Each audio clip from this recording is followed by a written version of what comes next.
Welcome back to Workers and Resources.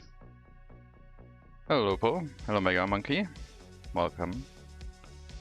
We are back in Workers and Resources for the coveted test stream before the release of the game next Thursday. We're going to do some gameplay of Early Start DLC and see how it plays. Find 4 bugs. I'm going to try and find as many bugs as possible. That's what we will do. And report them. That's what we always do. So, with the Early Start DLC, there's 2 new maps that you can play. Yes, I have a 1070. There's Moscow, which is available in populated and unpopulated versions. And St. Petersburg.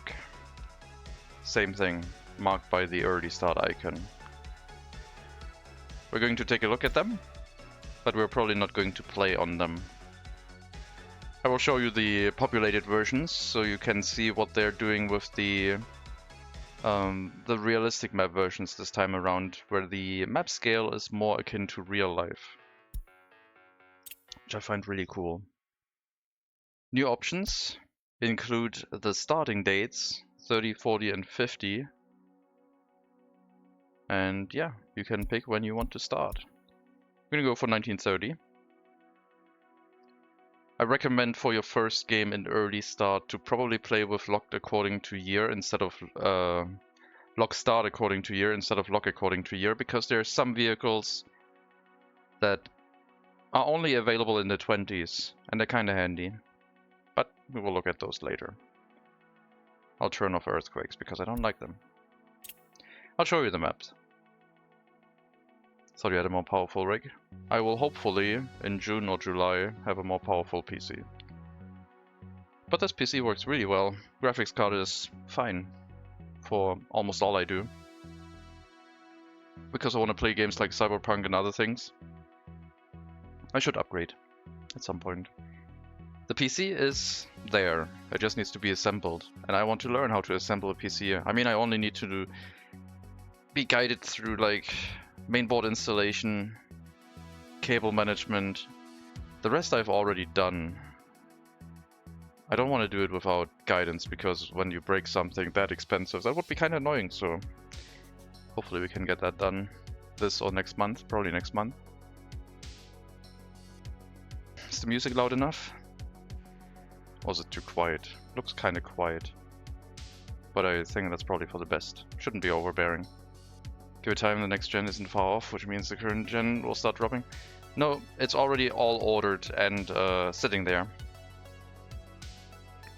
It's gonna be a 5070 and will last me probably 5 years, depending on how long it stays. How long it functions. This PC is like 5 or 6 years old now. I make those last very long as they like keep working, I guess. Get the impulse to not destroy tens of thousands worth of gear. Don't think it's so complicated. It is probably not complicated anymore, but the main thing that annoys me is the cable management, which is like fiddly small plugs, and you also need to understand what you need, like what you can combine together. Like, if I can build it, I still need help with like what I should order. It's expensive Lego, yes. Welcome to the Moscow map. Realistic scale. The city has been laid out in a realistic fashion.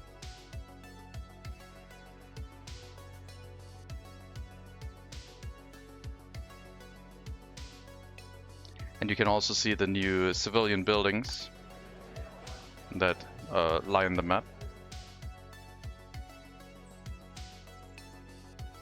You have the Kremlin.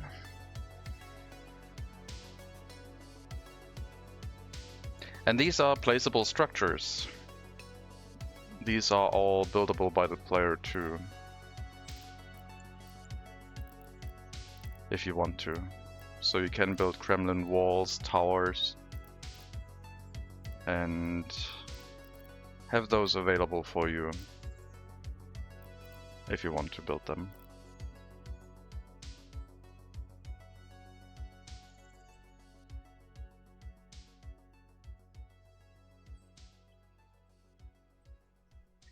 This map is also very cool if you want to have a different experience with like realism mode, because usually in realism mode you start from the edge of the map, and in populated maps that's not necessarily the case, but here something cool is on the map that might make a start quite enjoyable. So you have a railway, you have a train depot with existing trains, and you can actually just run trains to the center of the map, basically. So you can run your trains and your supplies to the center of the map and build a mega city, basically. Where you're building from the get-go in the center of the map rather on the outside. Could make a Great Wall of Russia from Kremlin walls? Yes, you can, if you want to. I think. Let's see.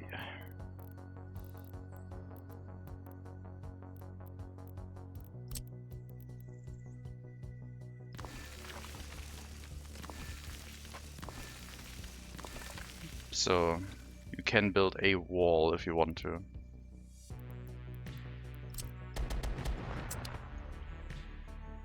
Mega City 1, 2, 3. Exactly. Hello Oprah, hello Tanurang. Now, since in our actual realism mode gameplay on a different map, we're probably not gonna see trains today, but I know people want to see them. So I figured we're gonna run a steam locomotive on this layout. There's also a coaling station over here. And what better way to maybe bring some coal to it?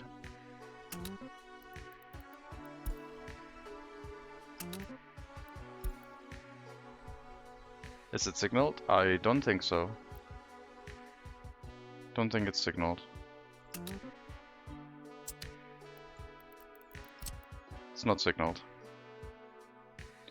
But we're only running one train.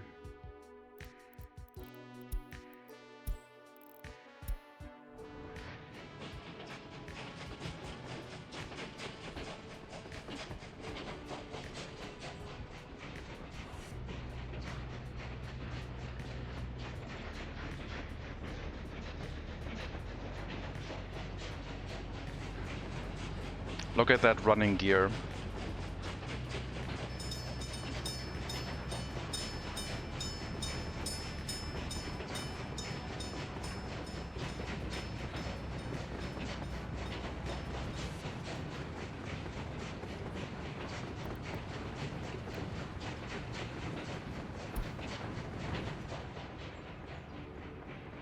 So beautiful. Yep. It's very pretty.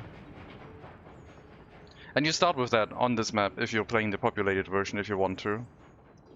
So you can run steam locomotives right away. And they can bring resources to your city. So you can have stuff brought to your warehouse, which is already pre-filled, and then set up shopping centers around here. And just import resources from the border. So you're playing more in the center of the map rather than on the edge of it. Which is probably going to be an experience for some people.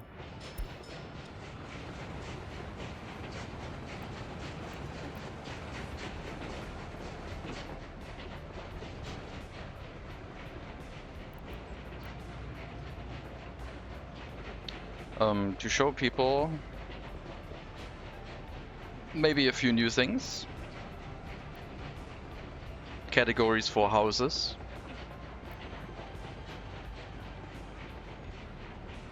We are in 1930 right now.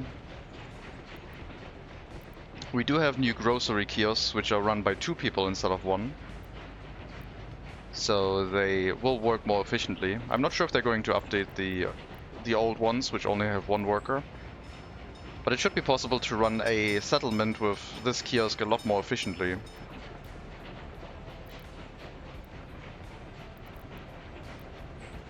You also have a very large market hall, which I don't have access to right now because I need Soviet functionalism.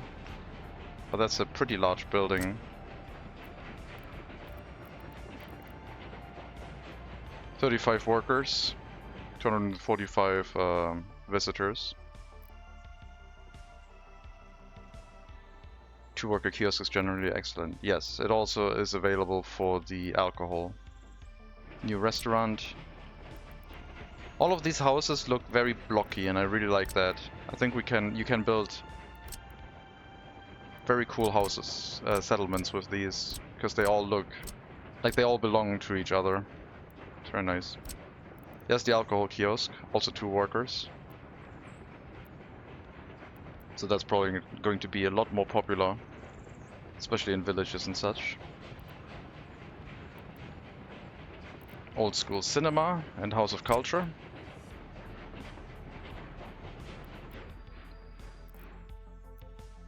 Museum of the Republic in an old version. Sports hall, indoor pool. And yeah, that's basically the housing category. And this propagates through almost all of it. So kindergarten, school, orphanages, university. There's new early start universities. Medical university, which is smaller and might be a good replacement. Because with early start, I guess you will probably suffer a little bit more with pollution. With you don't have like large buses or anything, so people will probably live closer to polluting areas.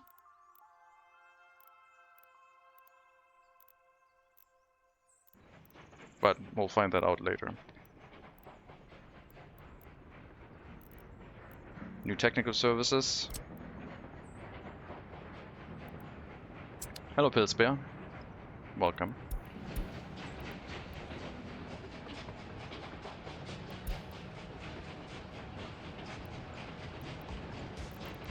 Tourism. Got some new hotels. Entertainment. Like we've already seen some restaurants, cafes, gallery of the art, some museums, a theater, some new sports halls and indoor pools. And then the monuments, which are mostly from this map. But there's another one on the other map. On St. Petersburg. Hello, Just Weasel. Welcome. And this also goes through all of the industries. One interesting thing, which I don't know if it will stay like that, but you will not have access to steam tractors or equivalent. So farming is going to be all manual labor if you want to do that in the beginning. Now we do have experience with that, because we tried to do that once and it was quite fun. But here it's actually going to be enforced. So that'll be interesting. The gravel quarry is locked behind technology, the large one, as is the gravel processing plant, so you will have to not use the most efficient version of certain buildings from the beginning. It's also a different concrete plant. Asphalt plant. And brick factory is going to be a lot more important, because most buildings are just made out of brick. There's no prefab panels in these. It's just a ton of bricks in all of them. So prefab panels are very much reduced in the beginning. You don't really have to worry about them, I don't think. Were steam threshers not a thing in the East? I think they were. I'm not sure. I'm not sure if all of the content is already in the game, so there might still be more additions, but this is what is currently available in the preview version.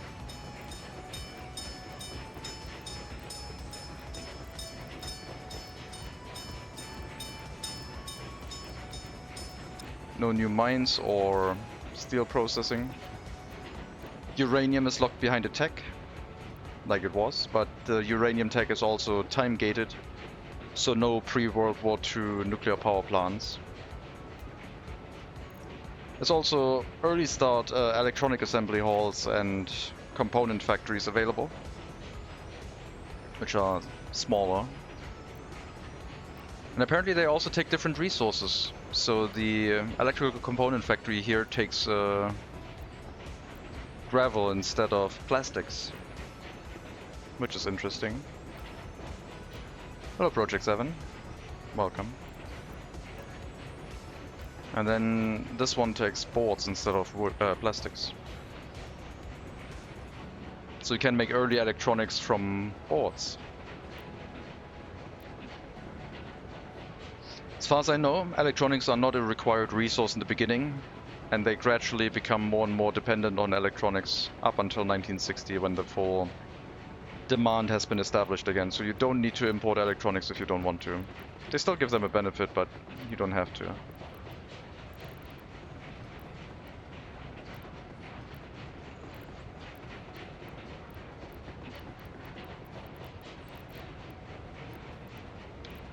This is all the rail lines locked behind technology, so you only have wooden rail available in the beginning.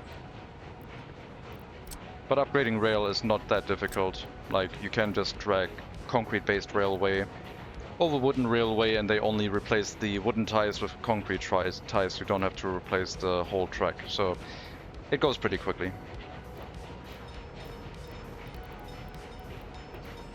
But yeah. That's a Moscow map. Realistic map scale. It's something new to Workers and Resources with the pre-made maps, so that's something that people have asked for. Where your city has a more realistic layout. So a 20 by 20 kilometer map with a realistic depiction of Moscow in a 1:1 or 1:2 scale is something new coming to Workers and Resources. Let us now take a look at this. Also, like I said, is available in an empty map version, so if you don't want to have the pre-populated map, but here you can start with steam locomotives right away. Second map, St. Petersburg.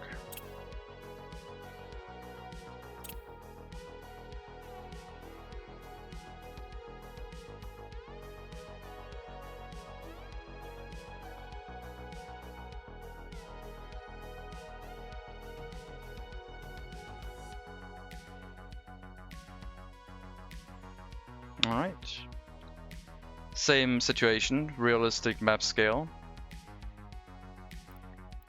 with St. Petersburg.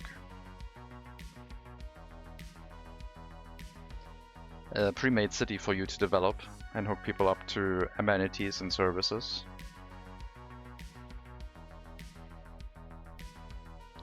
And they don't change based on the starting date, so this map is always going to look like this. So if you start in 1960, 70 or 80, it should still be the same map layout.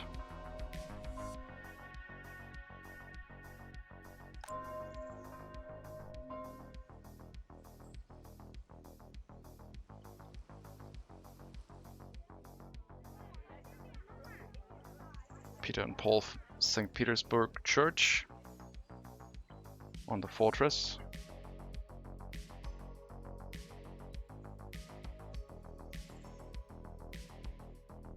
And here you also have some smaller settlements around the outside, which is very cool.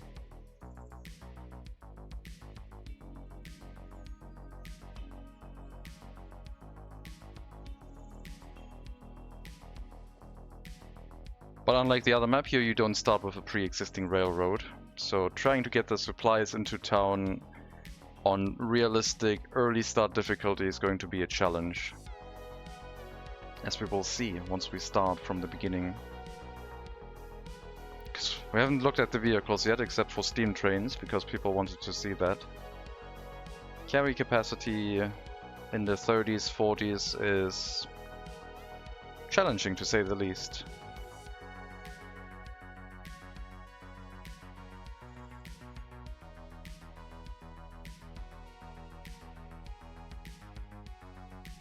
Can't wait for the DLC to release. Hello, Diego. Yes, DLC release is gonna be good.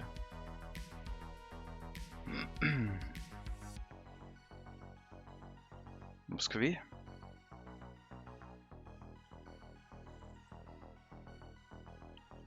So wide open plains, hilly terrain. Not too difficult of a map, but certainly a lot of settlements that you can mess around with. So much room for ships, yes. You might have to rebuild some of the bridges to let the ships through though. But loads of waterways and a large coastal area for you to develop.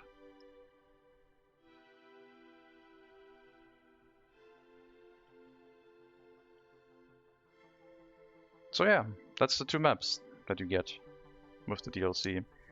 New, like I said multiple times now, different map scale, so they had that requested and they have listened. Instead of compressing a whole nation into a smaller map, they went for more realism. It's gonna be interesting to see how they develop the passenger transportation in these settlements, because that's going to be important. You already start with a lot of people and a lot of housing capacity. This is not a small city by any means, and you have loads of room to build. So that's where people can develop something into a map that has existing infrastructure. It's going to be glorious.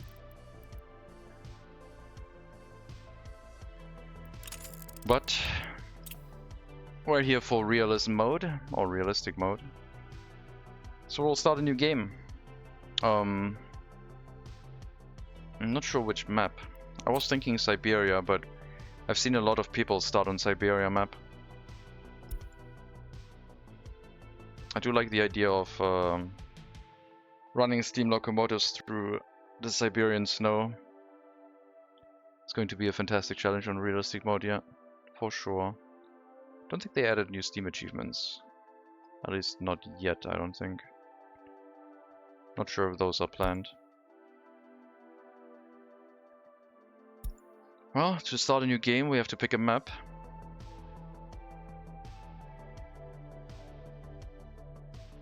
Hope so. So we can do another 200 hours of speedrun. Yeah, I know.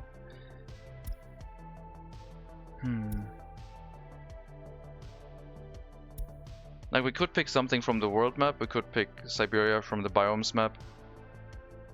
Could pick a workshop map. Could go back to New Horizons 2.0. That was a lot of fun on that map.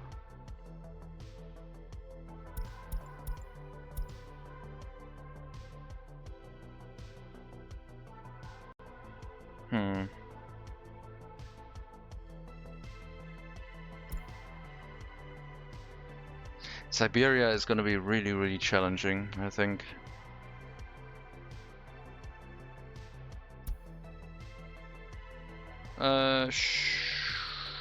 Sure, let's try it. I'm going to play on realistic difficulty with global events set to normal instead of serious, which disables the earthquakes, and we're going to start in 1930 with lock start according to year for the vehicles, which I will show you the vehicles that are available before 1930. Someone figured out how to change any map into Siberia settings? Oh, cool. So we can play desert map on Siberia settings. Nice. Yeah, let's give it a start. Is this using your low-tech restrictions? Yes, probably. We haven't looked at the tech tree yet. I will do that right now. Low-tech, like some viewers might know, is a restriction we put on ourselves for research purposes, where we are only allowed to research a technology when we have enough research points, and we get research points by either population or settlement count. I haven't modified that yet based on the new things available here. But what you now have is research limits based on years too. So plastics production is not available until 1942, and you still have to research it after that year, after the year unlocks it. Semiconductors and electronic circuits, not available 1930, but pretty close after. 1934, you can make your own radios. High capacity wiring, 34, as are modern electric pylons. So high voltage wires, not available, not as many available from the start. If you want high capacity wiring, you need we need the tech for that.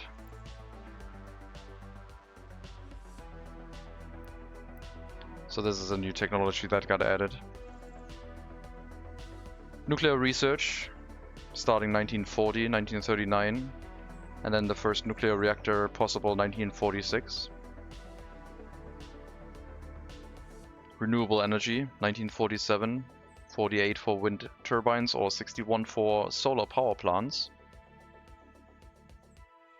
Waste management, like recycling, not available from the get-go too, and energy from waste only starting 59. So if you want to go with recycling, you will have to wait for the appropriate dates if you start an early start.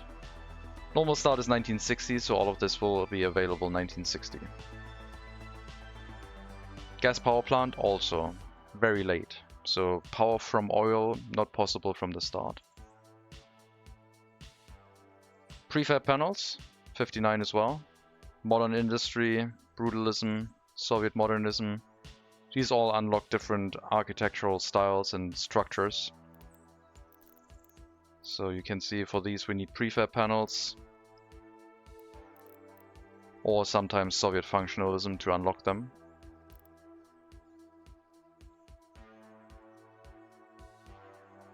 Better railroad tech, 1933, concrete tracks, 39 electric, and 43 for metro. And a better rail construction office for 43 as well. Television, 38, 42. Aircraft, starting 1948, so no aircraft really before that. I mean, like external aircraft, I don't know if you have, like, international aircraft, I guess. I don't know if you start with aircraft from the beginning. I can't really check without placing some airfields. I think wait, I can. There are, I think, aircraft available. Helicopters are much later. So if we check the availability by year, we can see there's a 1933 B-247 plane and a Boeing 1933. But aircraft-wise, you're going to be a little bit limited. Helicopters, much later, 1951. Which is also represented with, like, real life. Containers, important for Mega Monkey, only from 1955. So no containers before then. Making your road network more efficient, you will have to figure out other means. And that's the changes to the technology tree. We are on Siberia map. And with Siberia map, your hopes and dreams ruined, yes. The Siberia map, you only have 3 starting options. I think we used that one last time. I'm pretty sure. There's also a starting option over here. Or maybe I used this one, I don't know, I think I used the other one. I think the one in the southeast is probably the easiest because it gives you the most flat space in the beginning. But, like, developing into the terrain is always going to be a nightmare. But I think we should start here. Large customs houses also got an upgrade. They are now the best customs house because they are now traffic optimized by default. Important to note, if you're playing on realistic mode, something that is not available from the start are road cranes. So currently in this version there's no early road crane available. The earliest one we have is from 1932. be aware that building is going to take a while. It's a massive buff for realistic mode. Yes, it is. We will build a settlement. Tower cranes? I think tower cranes are much later, I assume. No pre-1959 tower crane available.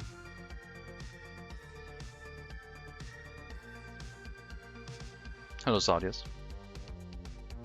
That's brutal. Yeah, it's gonna take some time. The amount of workers you have is more important, and like building existing structures in range of other structures will help you. Just having workers close by to actually build things. For example, you're probably used to sending like 40-50 workers to a construction site with a bus. Well, we have one bus available, the AMO-15, that can carry 14 passengers. So, yeah. Be aware that construction should probably be done a little bit different. It's too late. Are there no road cranes? First road crane currently is available from 1932, so in 2 years at some point. They have new road cranes, but not available right now.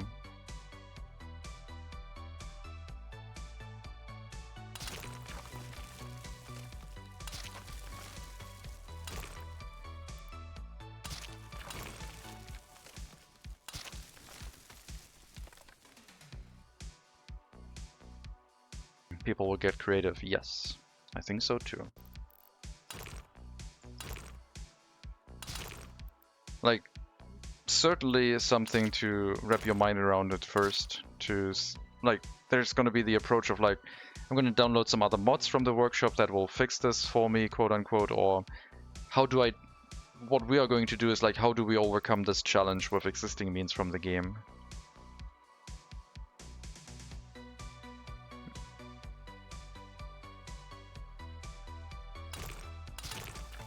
I have had access to this version for a while, about 3 weeks now, but I have not played any start of any kind. I've only tested in non-realism mode, so this is also all new to me. Is this music from Workers and Resources? No, this is from Carl Casey from Whitebed Audio. I don't think there's new music. Should we give it a listen? Let's see. I don't think they added new music. Nope. Still the good old music. I'll stick with Carl Casey music for now.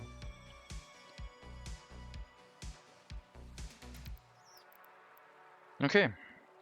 Basics first. We need some construction offices and distribution offices.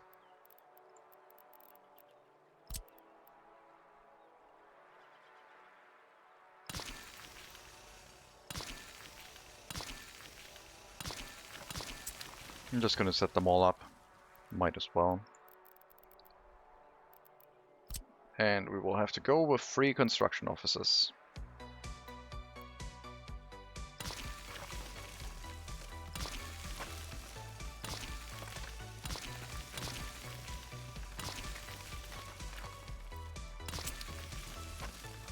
Like I said, haven't done any start yet. I think a 2-lane road, now with the optimized customs house, is not a bad idea anymore. So it did not have synthesizers in 1930. It's a violin, it's fine. It's all good.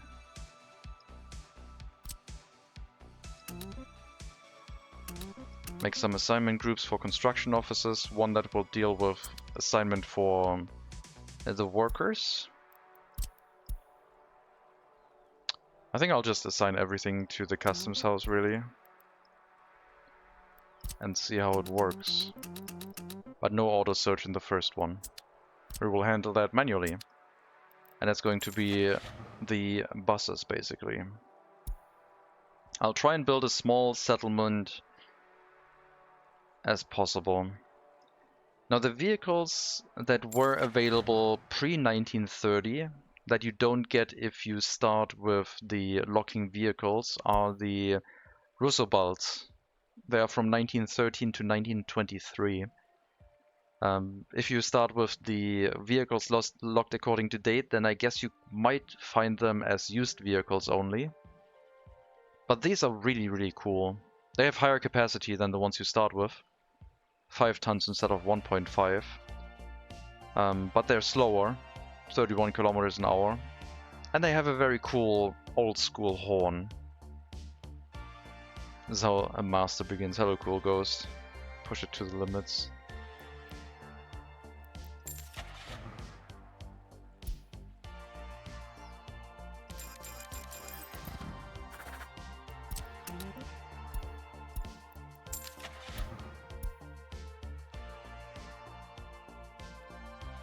So we'll get a Rusobalt for fuel transportation, for example.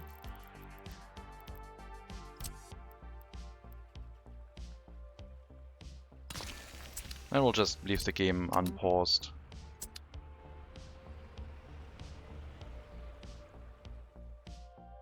And vehicles are going to be much more efficient at traveling in and out of the customs house. Currently it's a little bit weird, but it will work a lot more efficiently. And these are the old vehicles that make a lot of funny sounds when you click them.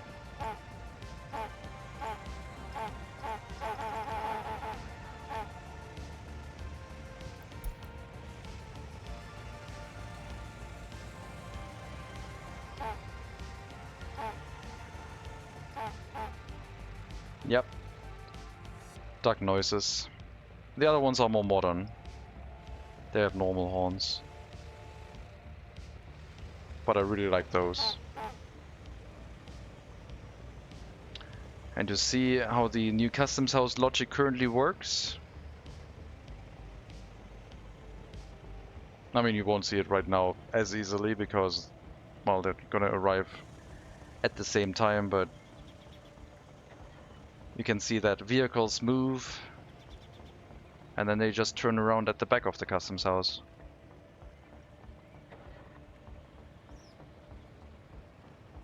So you have 5 lines for loading and then 1 exit lane. So the traffic jam will not happen at the entrance here as easily anymore, but most likely as the vehicles pile up for leaving.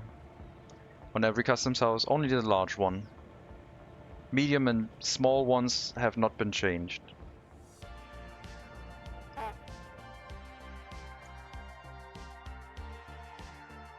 Traffic jam was quite a headache. It will still happen.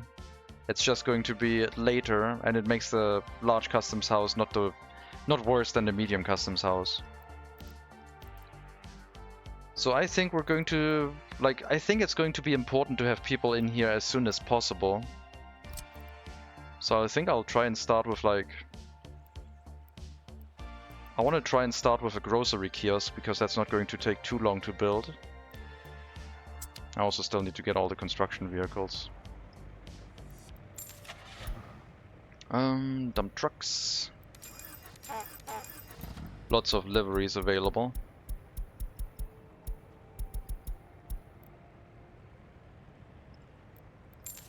Get some concrete mixers. 4.5 tons or 1.5 tons? 31 kilometers an hour or 42 kilometers an hour? What is more important?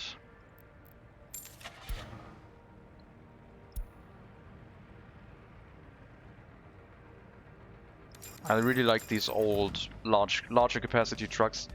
Previously they were also slower than 31 kilometers an hour. I find it a little bit a shame that they made them faster.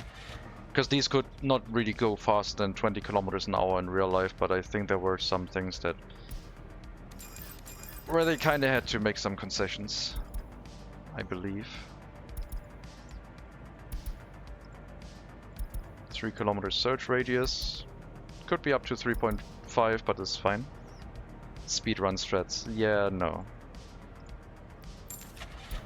So, we have no road crane yet.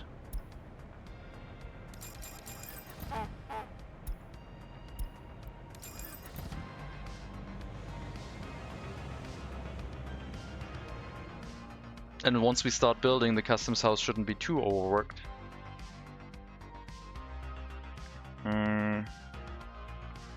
New heating plants are available. Small heating plant, which has less capacity than the default one. Also a smaller heat water tank. And then this thing.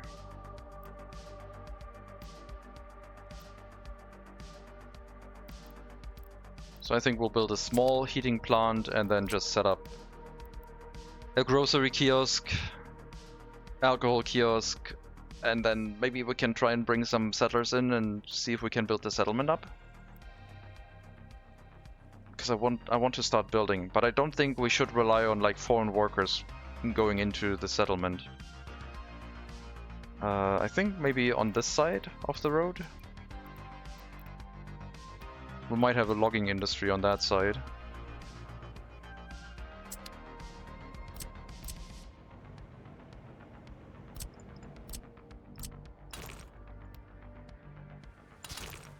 I'm also not doing any road upgrades because the vehicles are just so slow.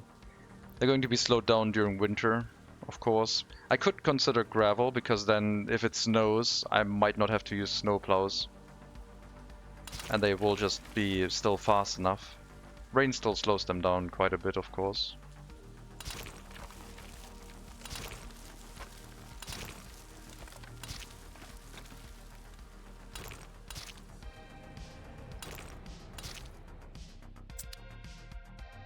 Did they add the missing Western vehicles?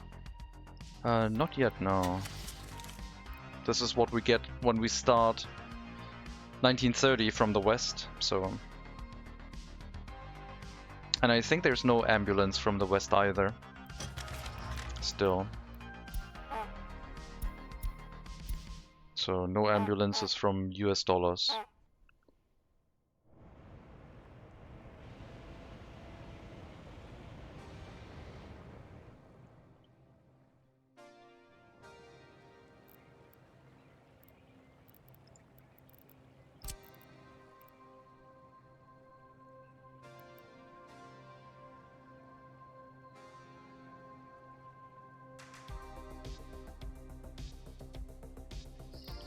There's early start fire stations available, which do not require heating. So you even have a larger capacity fire station with 5 vehicle slots that does not require a heating plant. Do they typically update the preview version before it launches? I've had 2 versions, so I can't say if it's typical. We had the release version and then I was able to do Biomes DLC. And the release version they did update, and Biomes DLC there was no update. So I don't know.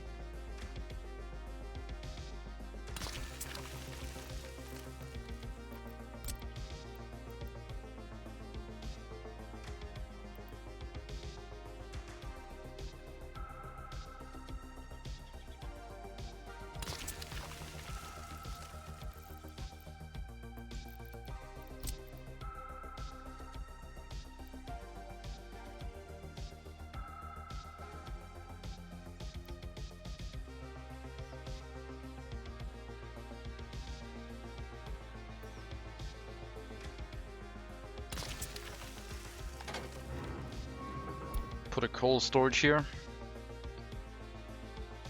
Balancing is a bit off. Some non-DLC buildings being better at early start.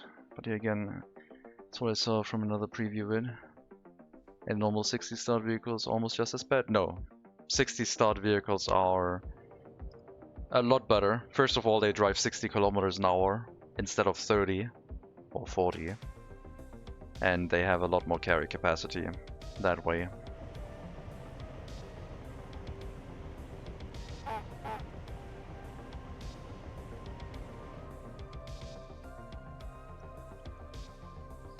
Okay, we need distribution of gravel, in this case a way for the coal to make it to the storage.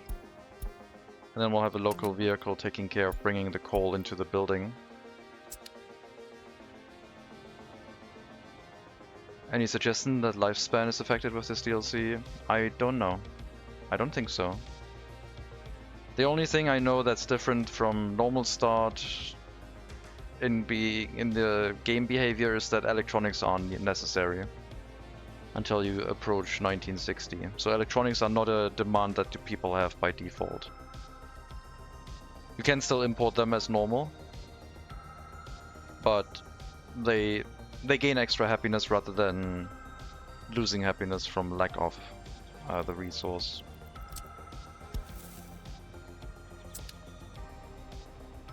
New excavators.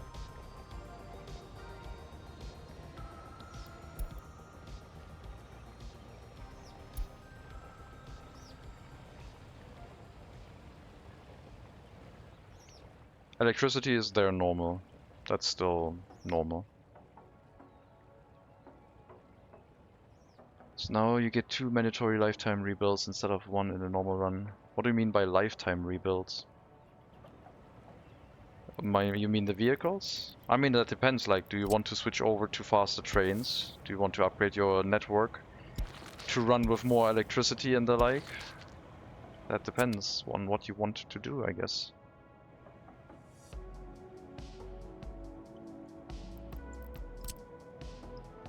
I think because it goes through a lot more of the technology at the time, you will have a lot more demand for more modern equipment that you might want to upgrade to.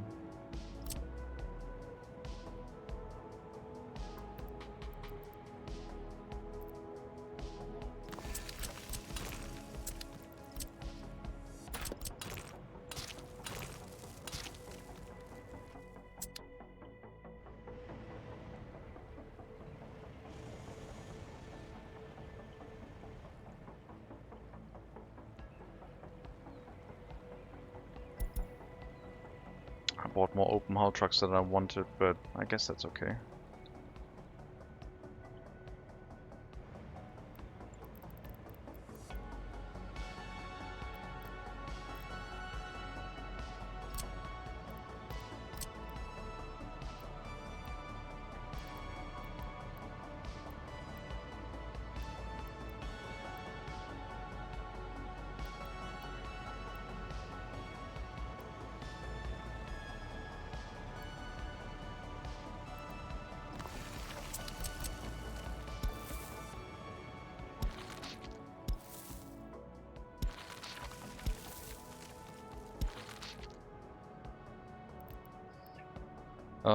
High capacity underground wires also locked behind tech, except 5 megawatt wires. Be aware.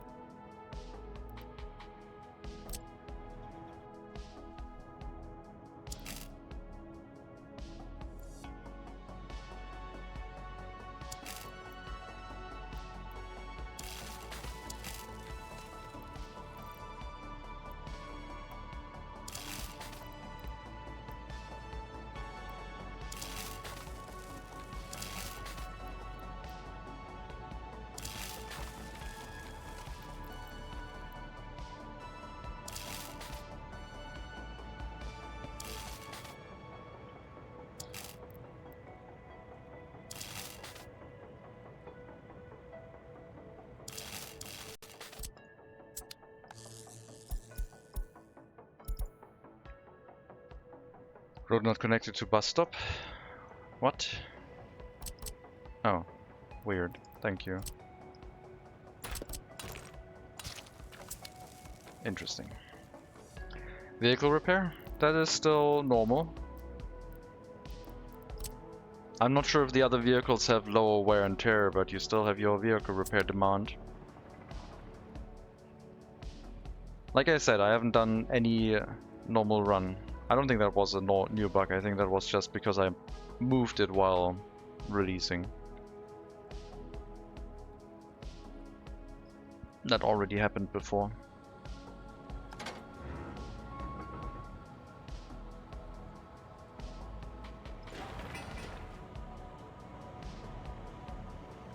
But yeah, way fewer traffic jams at the customs house. Recommended to start at a large one. For sure. We need our food kiosk here, I mean, we need a lot of things. But I will start with the absolute minimum to get people to move in and hopefully make it so we don't have to bring as many foreign workers in from the border. If we drive this way, yeah, I guess it can be here. It's fine.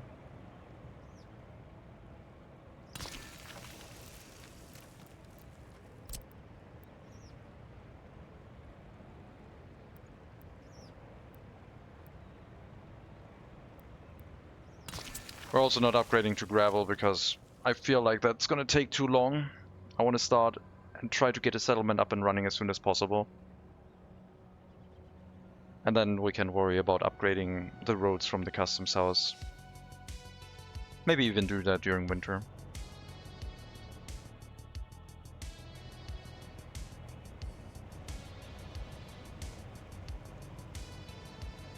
Putting the heat plant extremely close because this is a Siberia map with stronger winters. Oh yeah, that too.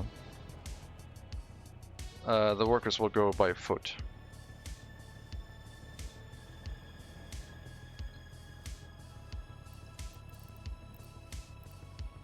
For sure.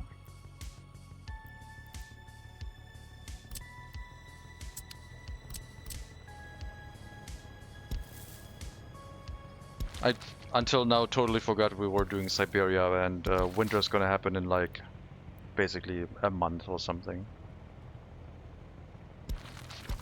I forgot that I selected Siberia.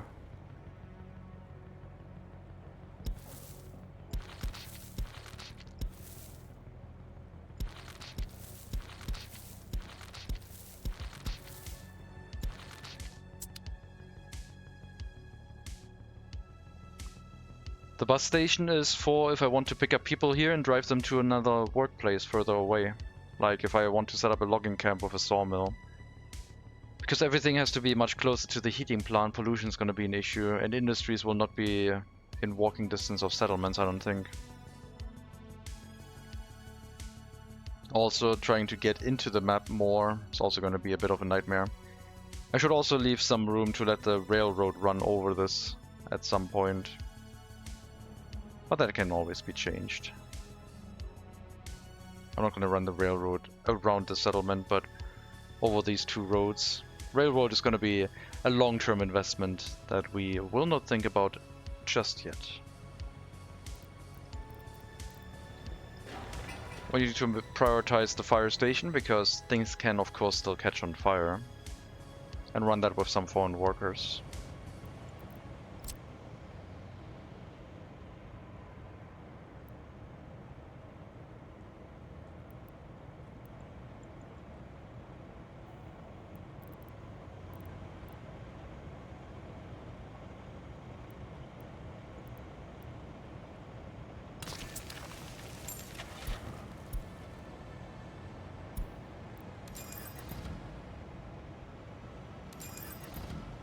Hello, George Rockland. Welcome. So yeah, my idea of trying to get this started as soon as possible is very, very small settlement. Get the workers to move in, live on some food and alcohol, and then they can walk to other construction sites and build them up. Rather than having to pick up a lot of workers from the customs house. It's May and it's 7 degrees. It's really, really cold here.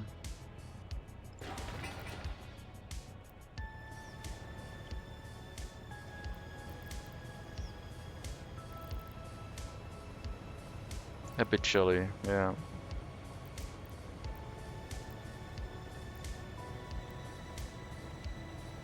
There's also smaller buildings available now that you can build. This flat has 10 workers inside. So if you're a fan of lots of smaller buildings, you have more options now.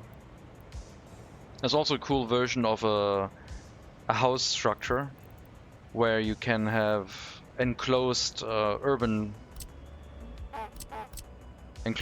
places with the idea that road vehicles can still drive through. But I don't know if we have access to that yet. It's basically a house with a with a road going through it. I don't think we have that yet. I think that's part of functionalism. I think it's one of these. It's a long building with a road going through it. So you can have houses that enclose a space and then have the shopping center in the middle and other things.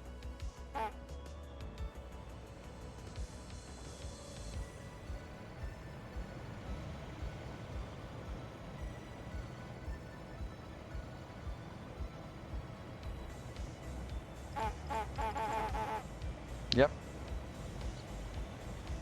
It's the duck truck. We have access to it. Roosevelt T-4065. And you can see how efficient the customs house now is.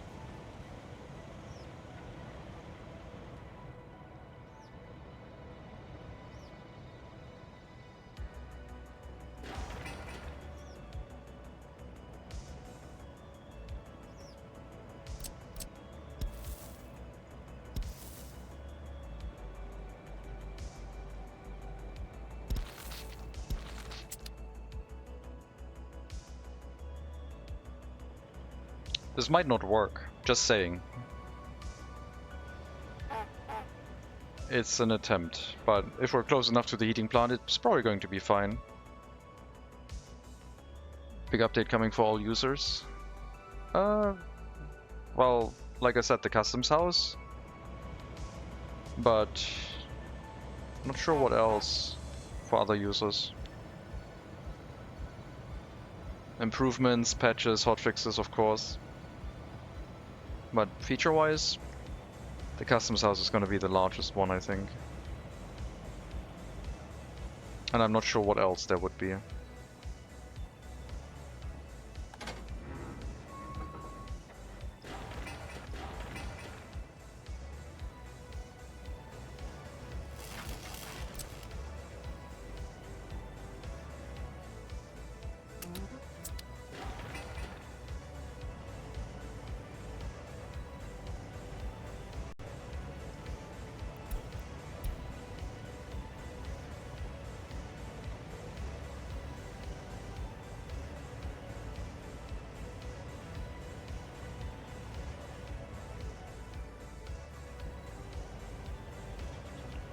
The goal for me personally is to try and get people to move in as soon as possible. I want to see if we can move someone in 1930.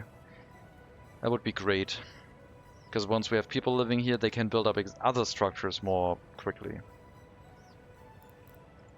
They wouldn't have access to a school yet. They still need access to a clinic. There is a large hospital. Out of brick. But also a small clinic.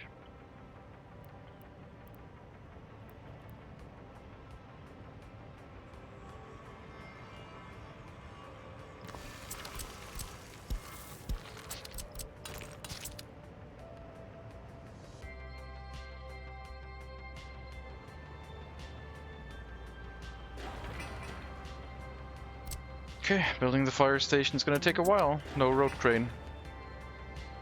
Need 300 workers to build that up.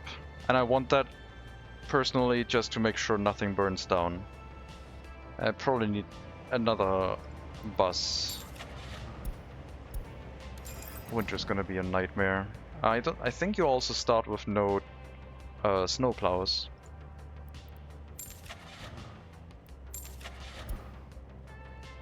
So no snow plows in the beginning. They become available also 1932, I think. Like I said, this might change. There might be more vehicles still coming out. But the current situation is first snowplow 1932. So for us that means maybe having gravel roads is going to be quite important. Otherwise we're going to be grinding to a halt in winter.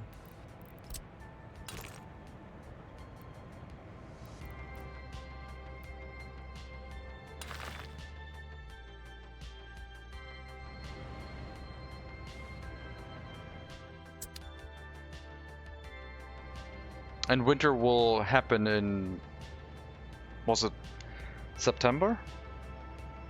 we basically have 7 months of winter. Or 6 or 7. I think it was 7. Or was it 5? We have a very long winter compared to the regular maps.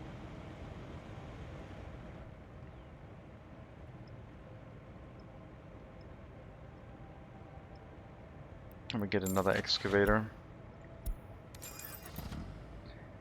The excavator currently does excavating and bulldozing. So, since there's no dedicated bulldozer yet, this one handles both.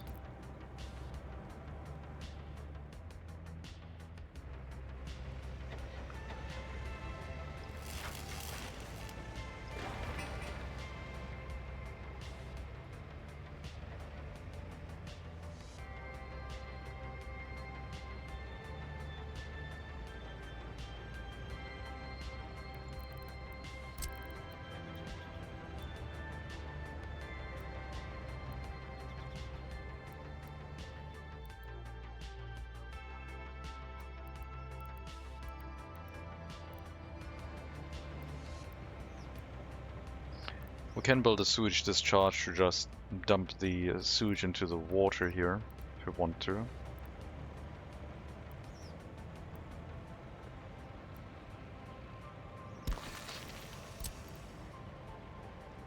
But I think that's something for later.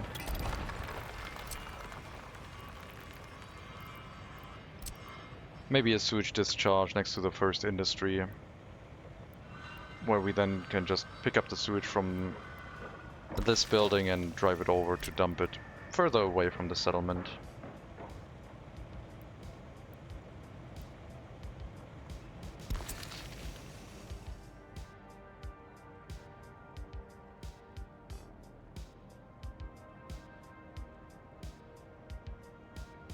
If it is anything like the winters I remember, it lasted from late October to middle May. Yep. It's gonna be brutal.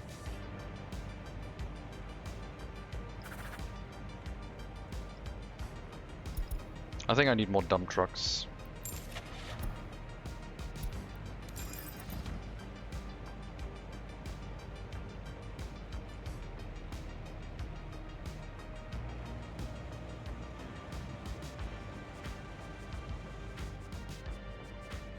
It would still be a good idea to use the free storages for further away settlements, so you don't have the situation where a vehicle picks up like a minuscule amount of steel from the customs house and then drives it to the construction site.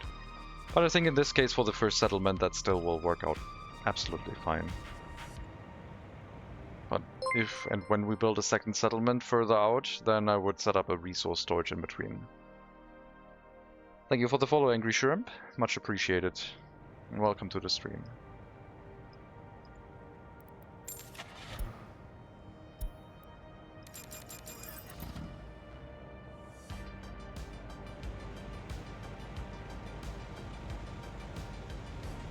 When you buy vehicles at the customs house with the new logic, they behave a little bit odd because they drive to the incoming vehicle slot first before they go back to the traffic optimized behavior.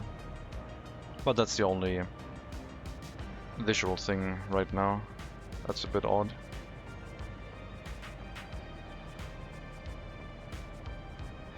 Lots of throughput yet, as you can see.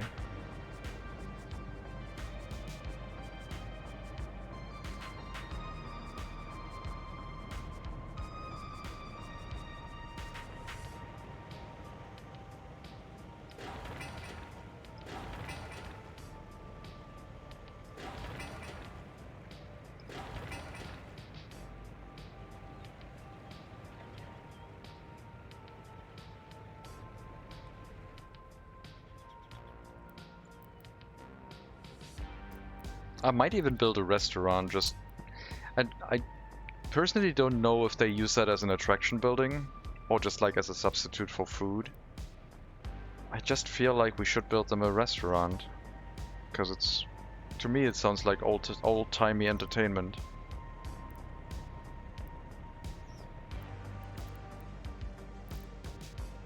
But maybe the other residential buildings first, like a house of culture.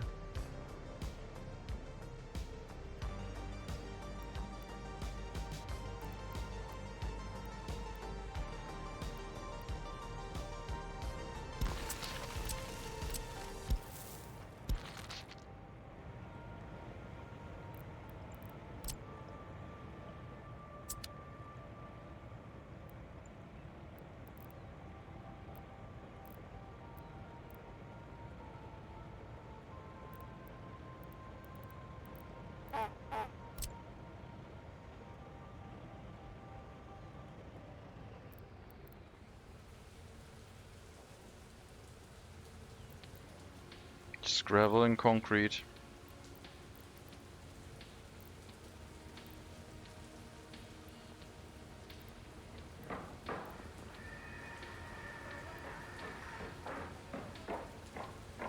Hello, mostly lurking, don't mind me. Also new stuff for workers and resources. Indeed.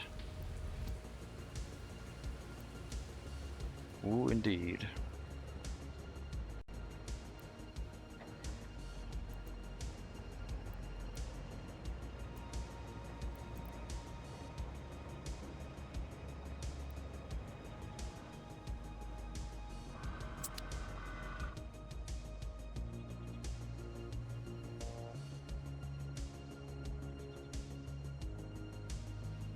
We certainly need the food to be available before people can move in. Alcohol also wouldn't be the worst. The clinic should also be there. Like, we need a lot of things.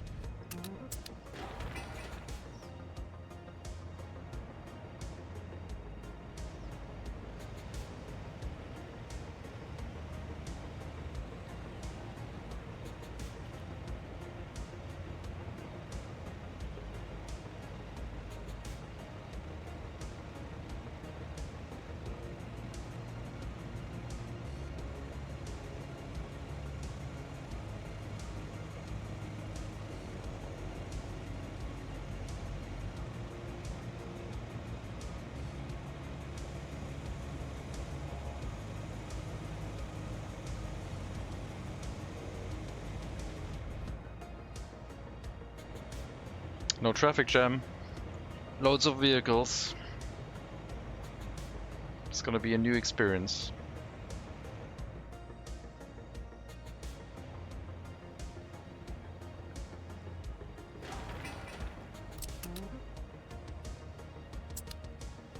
Incredible speed. So much, yeah.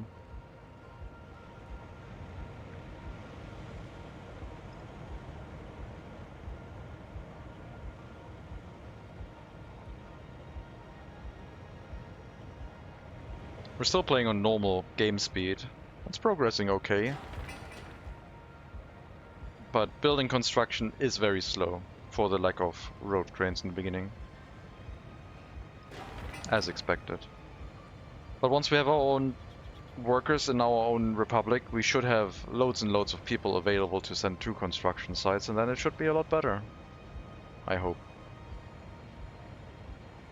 Could even delegate a second construction office to bringing workers in, I guess. I hope the settlement survives.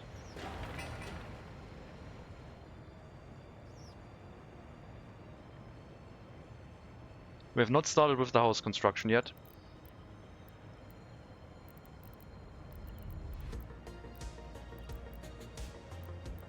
They have decent quality, 85%, 80%. So they are not low quality rural flats with their 63 and 55%. They're actually proper houses. Durable, bit hard to build. No cheapskating here.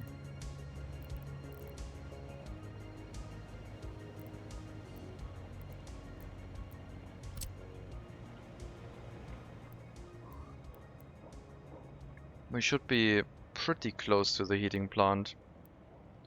Don't want to be any further away than I think 150.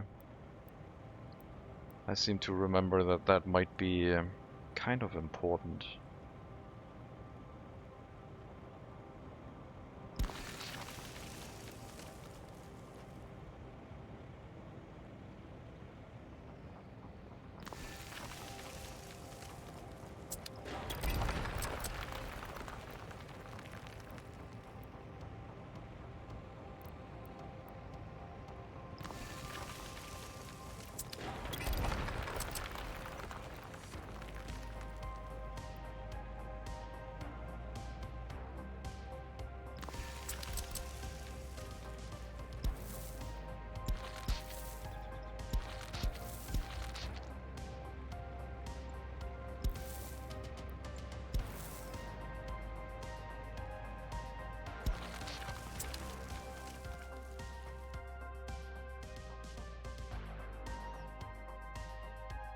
And to not forget, turn get citizens off.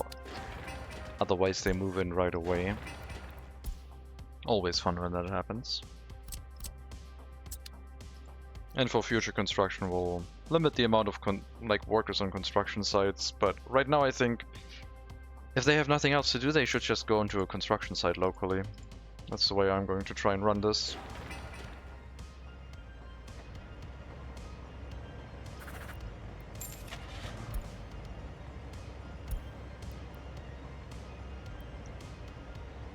Like the volume of carry capacity, especially if you're playing with only vehicles that are in the current time frame, is going to be really, really low. Trains might be quite important during these years. Something to consider.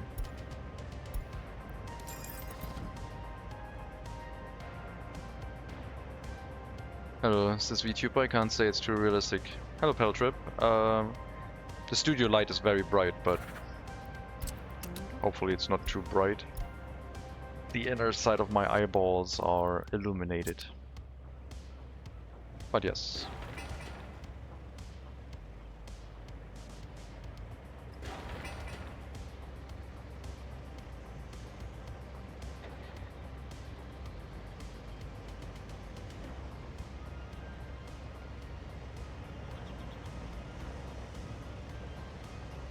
Look at that throughput.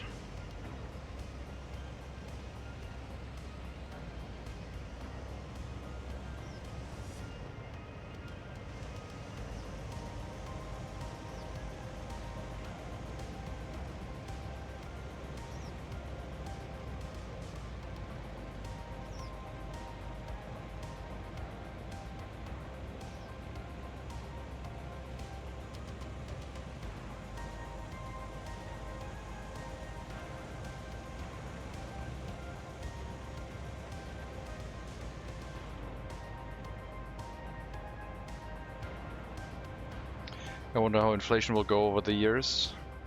Yeah, I mean the starting prices for someone who knows workers and resources can probably deduce that it seems fairly similar to standard workers and resources.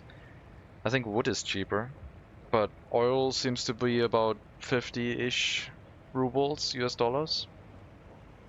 Other than that, I can't really remember what the prices are.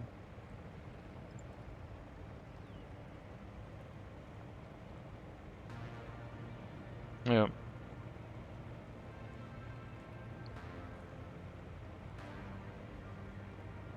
Weird thing that is electronics is in. Well, electronics... To make your own electronics, you need technology. Like previously. And to then manufacture them is a different recipe. Where you use gravel instead of plastics for the electronic components. And wood instead of plastics for the electronics assembly hall. But that becomes available 19-something. 1932, I think. You can still import electronics. 1932, semiconductors. You can import electronics, but they're not necessary for your citizens. Not strictly necessary. I think I do need a clothing store.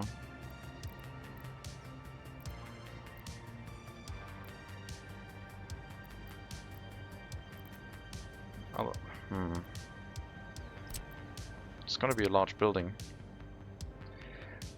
Could buy a supply for later if you have money. You can always do that, yeah. You can stockpile. How much is steel?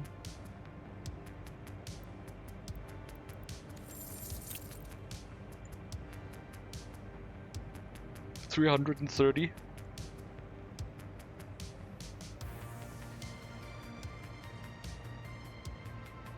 Seems like about right for 1962. I think this is 1960-esque. We don't have electricity yet, so importing meat here would not be right. I will also wait until the water substation is ready before we get a technical service to bring water and take care of sewage in the area.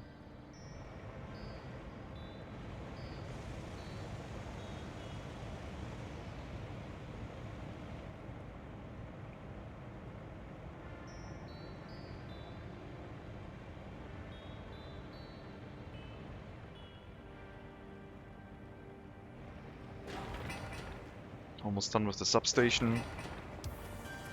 100 more workers for the fire station.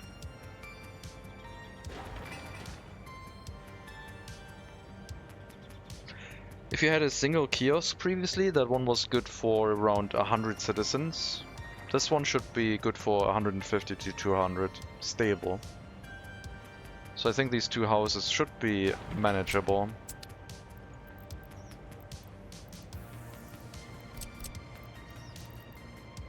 That's around 100 workers.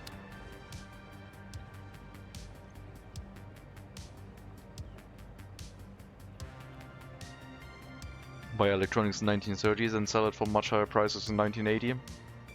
That would make for a very, very boring stream, I think. Also, you still need citizens and make sure the electronics don't burn down. And vacuum tube diode will be vintage, yes. Then we can sell it to some fans of vintage equipment.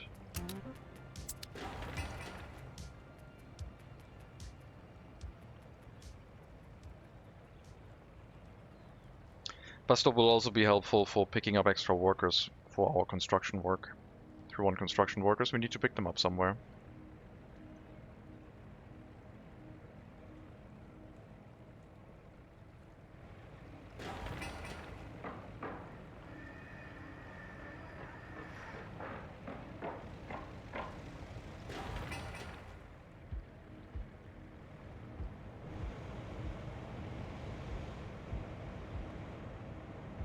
At least we'll have a partial gravel road, so it shouldn't be too bad with the supply chains.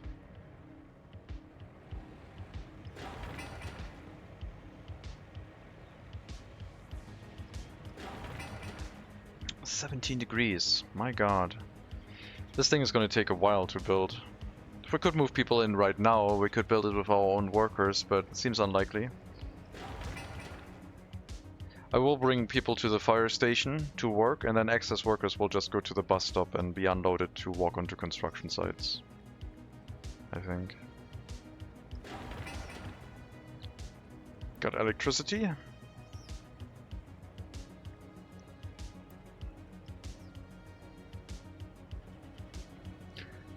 That means we can import resources for our citizens.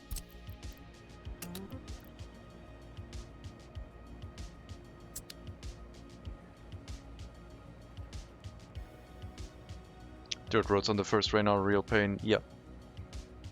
Rain cuts the speed more than in half. Not that much fun.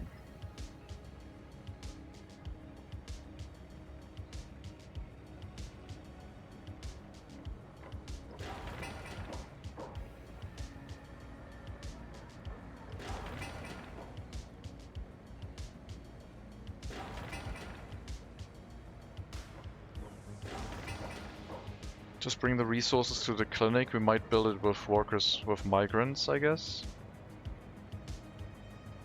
I mean, the clinic is going to be quite important. Clothing store later on. Small shopping center, no electronics.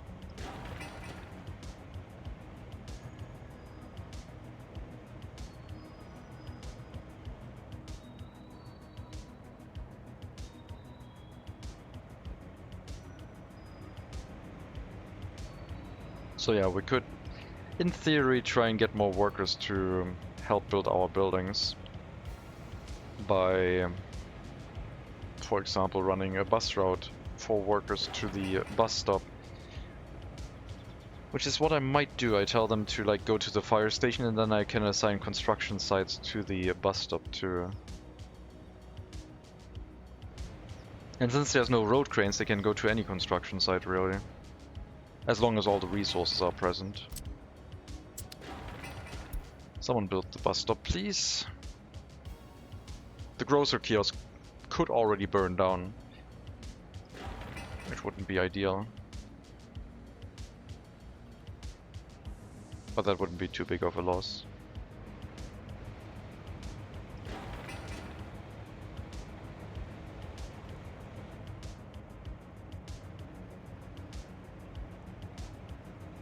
Yeah, I think I like that road. Over here we'll have to see how it goes. Probably sharper corner around the outside.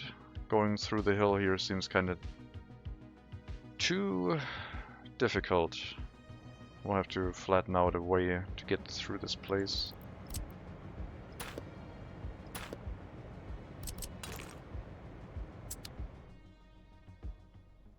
Go around. And then find another flat area for another settlement and just slowly creep ourselves into the map.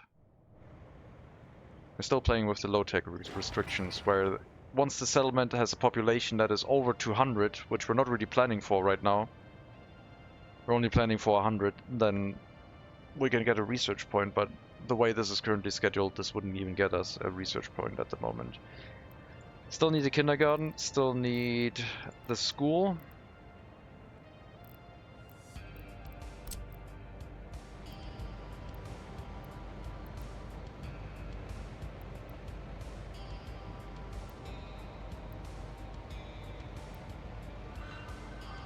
Hello Afghan Greg. I see a duck emote, I must click vehicle.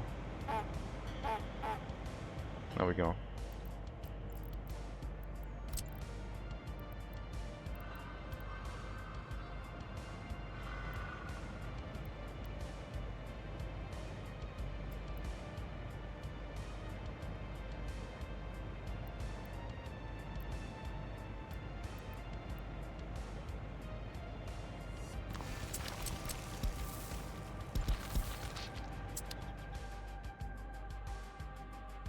So ideally I would like to have at least 200 people living in the settlement, and the grocery kiosk is only really there to get things started. There will be a slightly larger grocer, for sure, and we still need the shopping center for clothing. But to run these two houses, this might be enough. Alcohol kiosk should be enough, we don't need anything larger than that.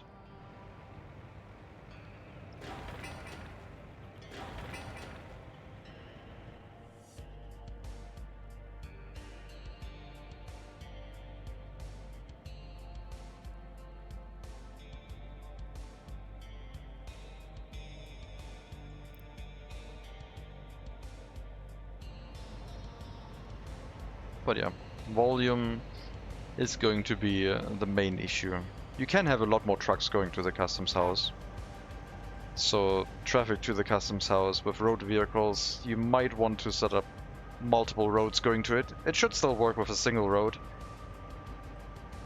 That is not an issue, I guess, but for future proofing, you could run a full-on asphalt roads one way into the customs house and it should be able to handle the traffic.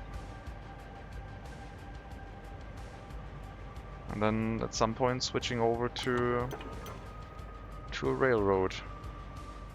The further and further you get into the map, the more important that kind of becomes.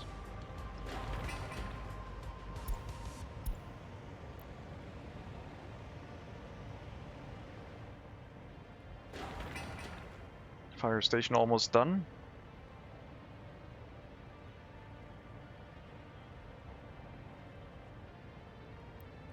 And, also important, multiple skins for the buildings, for most of them. Loads and loads of different skin varieties for the structures.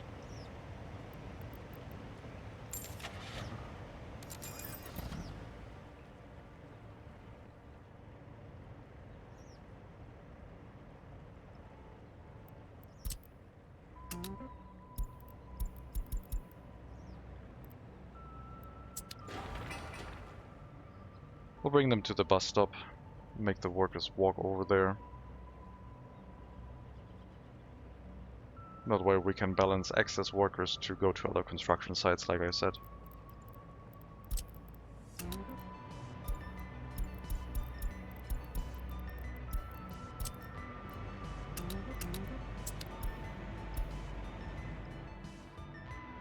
I do not want them to work in the kiosks for now. Wait, what? Oh, there's the fire trucks aren't there yet. Right.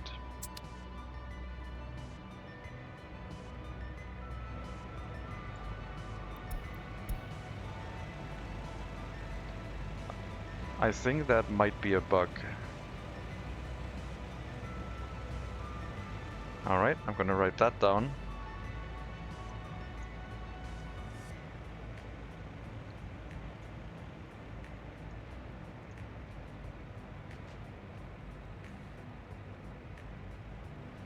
I think that's just a spare wheel that shouldn't spin on its own. Probably just copy-pasted it over there and then left it available for rotating. I mean, it might be that it's supposed to spin. Maybe it's a flywheel. It doesn't look like it should be, though.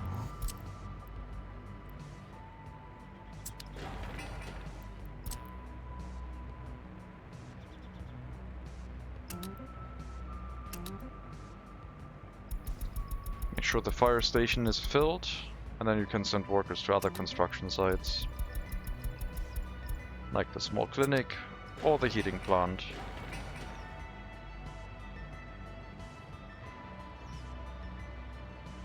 But the fire station has priority.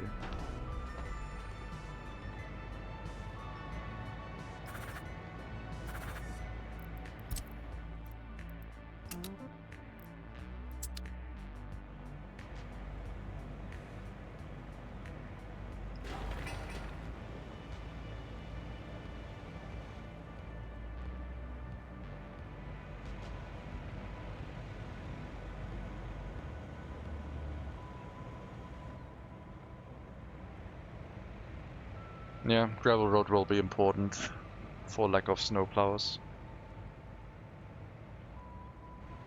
on this map.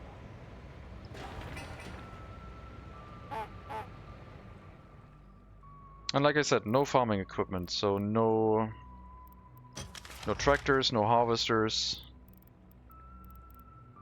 That is all something you have to wait for when it actually becomes available. At the moment, which is currently 1958. This one doesn't exist. But base game tractors and harvesters is what you have access to. Not sure if that will change. But if you want to do food production, your own clothing production, you will have to use manual labor for running sowing and harvesting in the fields. So you might just plop down some fields around the settlement. And then like on the Siberia map, that would be even harder because there's much less time to farm. But that only means that food and like crop-related products are going to increase in price a lot faster because there's probably not going to be any food production on this map. Maybe we can run a ship for bringing in grain for ourselves. So there's a tanker from 1927 and a cargo ship from 1923. I think the cargo ship can carry crops, so we could consider having a food factory somewhere and then bringing grain in by ship. Although I don't know if they go to the eastern border that way. They might. We might have access to the west and the east here at the same time by ship. Breadbasket of Europe spread. For Siberia? No. Seems horrible. Seems like a bad idea, I think.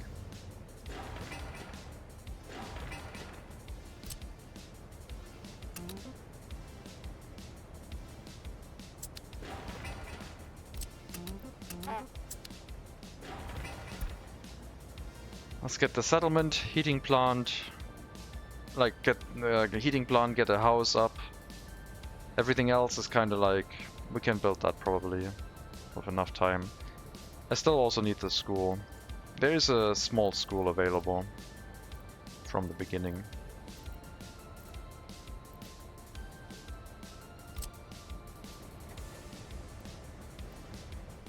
I also need to leave enough room here to have the railroad be able to go through.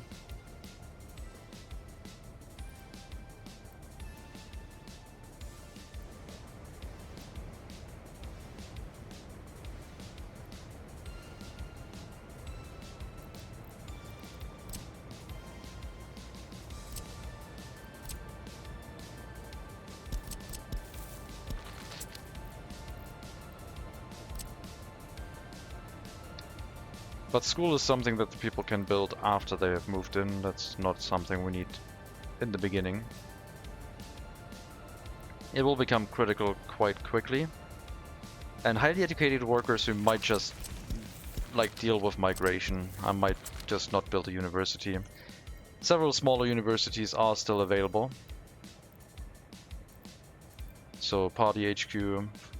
We also have the DLC ones. They take a lot of bricks and they take very long to construct. The world map DLC ones. But yeah, early start technical university.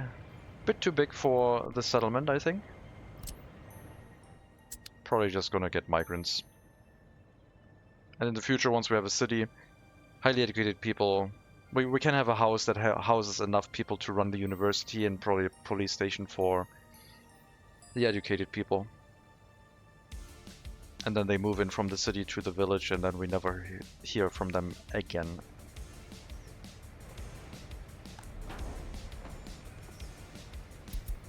Each fire truck can carry 5 workers, so we have 10 firefighters in here.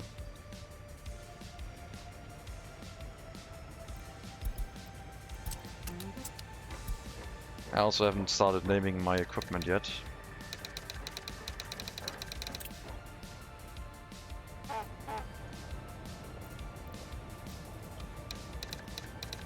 FDO, Free Distribution Office, FCO, Free Construction Office. This one only handles workers, the rest doesn't matter. But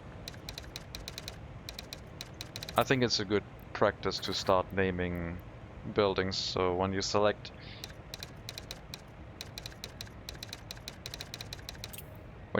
a destination building, you can actually see what's assigned to it.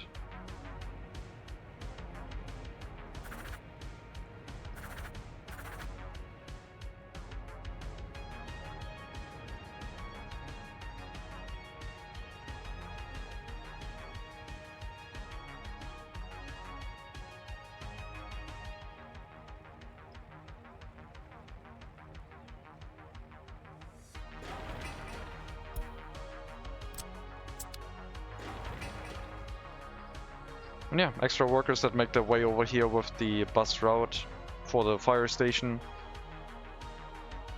They will always bring 14 workers, and only 10 of them can go into the fire station. So the rest can make their way to whatever we have assigned, in this case the heating plant or the small clinic. And we don't really have to worry about where the road cranes, there aren't any yet. We'll have some in 1932. We'll worry about that later.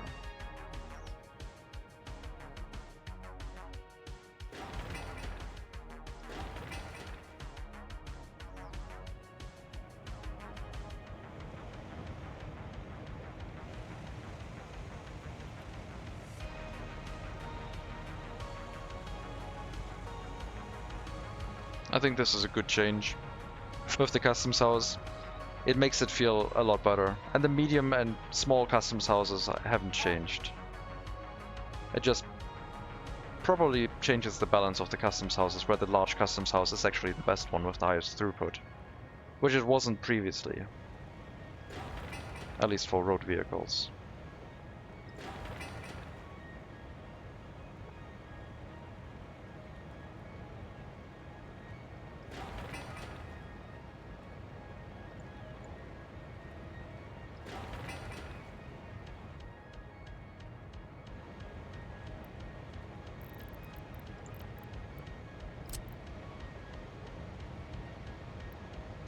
And this kind of reminds me of the village run we did. Because we're building something really small to start out with.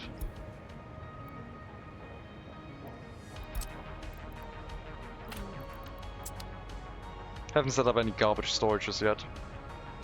Don't think that's going to become too much of a problem.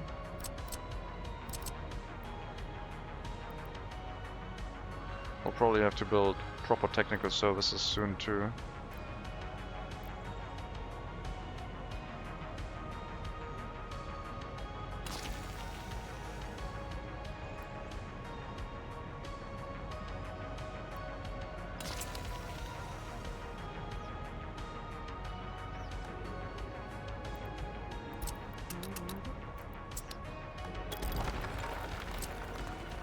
I'll keep the technical services outside the city to leave enough room to build the proper ones in the city, or at least close by. Let me place down a railroad just so I don't forget to leave enough room for one.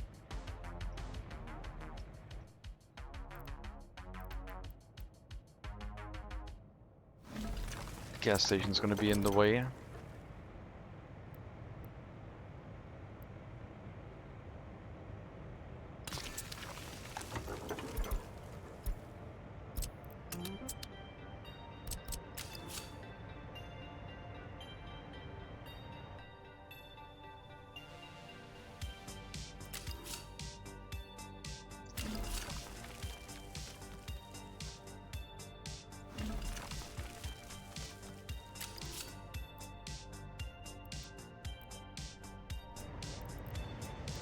And of course the power lines.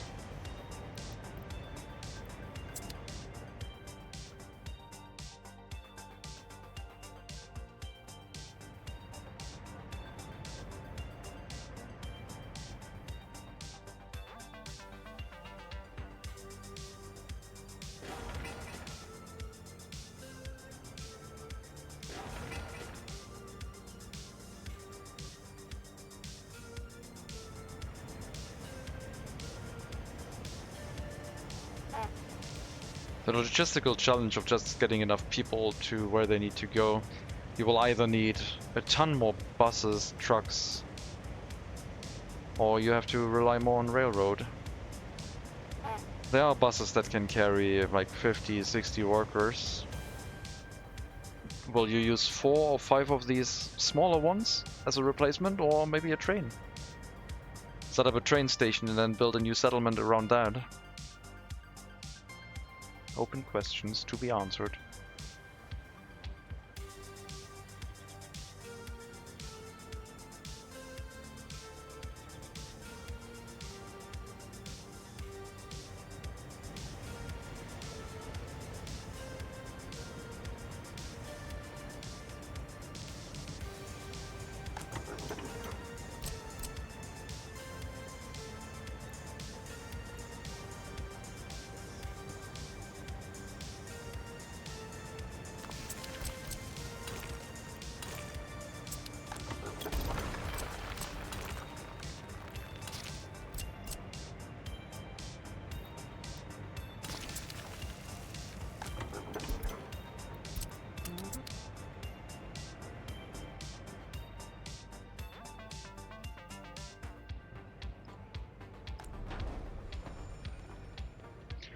Not a reliable source of firefighters, for sure.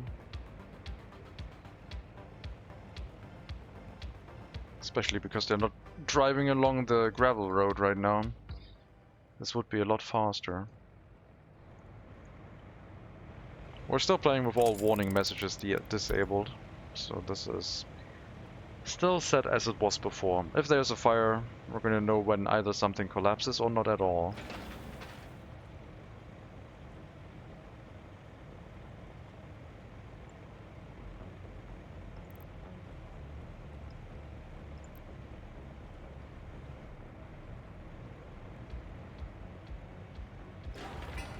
Exactly.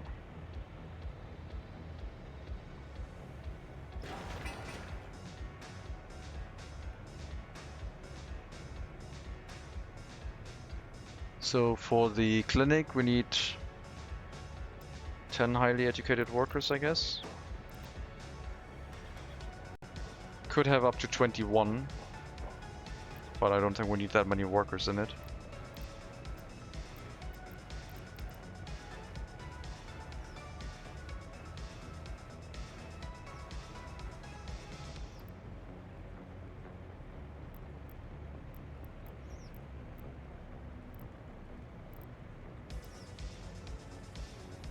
And then later on, police station, I assume.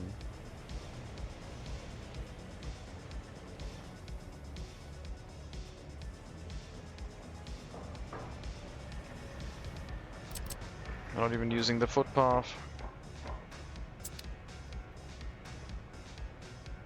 Oh, they're going there. Okay, that makes sense. I guess the fire station is already full.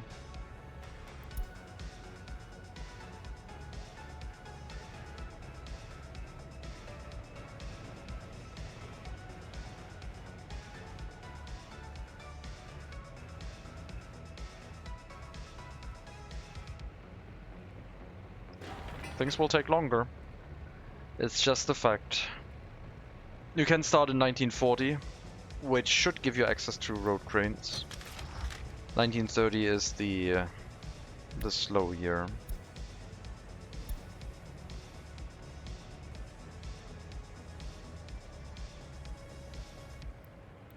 Yeah. Road cranes up until 1950.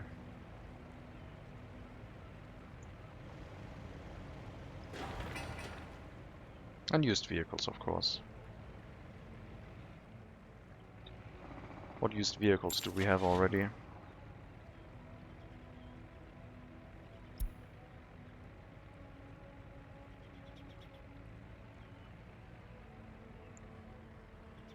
Some of the locomotives.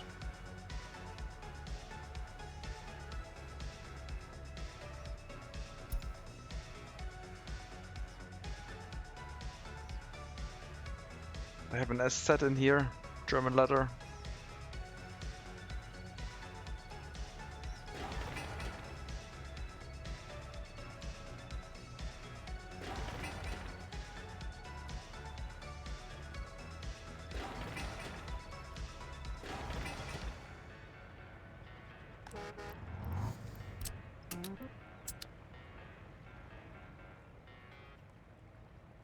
No, not that much excitement for that letter. That's a bit too much, Mega Monkey. A bit too much. I still want the waste storage next to the clinic for the management of hazardous waste. But I don't think it's as important for the low amount of workers that we will have in the area. It's still going to help. And it even has access to most of the other houses we have built here, because this is still a very small space that we're building here. I'll build this road as gravel, because I will plan on upgrading everything to gravel anyway. We've barely used any of our money. Most of it has gone into vehicles, I assume. 117,000 vehicles, resources, less than 30,000.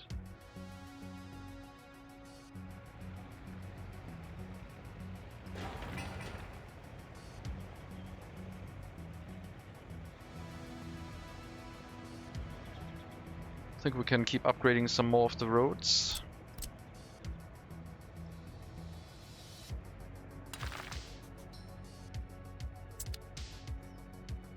That might encourage the buses to take the gravel road instead, which would be handy.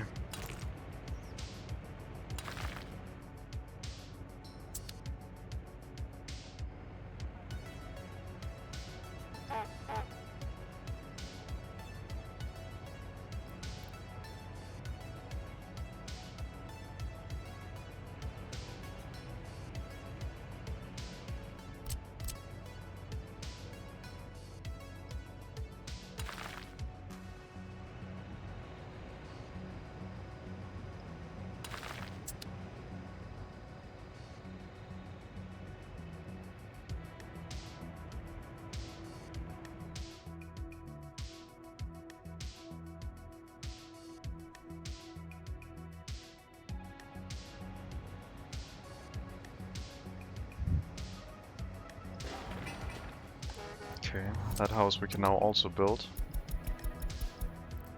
Probably should finish the other ones first.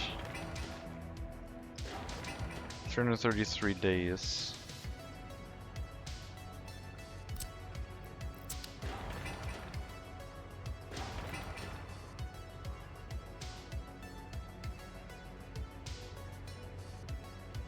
I'm not sure if we're gonna have people moving in this year, but I think so. It's not gonna be a lot, but hopefully the infrastructure will be to their liking. Right now would be a time to move people in even without heating. People should be fine until 15 degrees on this map. 13 if you have the insulation tech research from the medical university. But that temperature doesn't really last that long. Gotta make it count.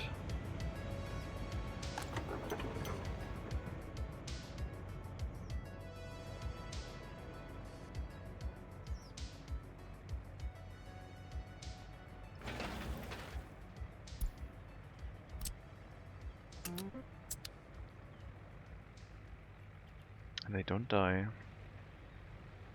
Yes. If we can get them in and they don't die, that would be great success.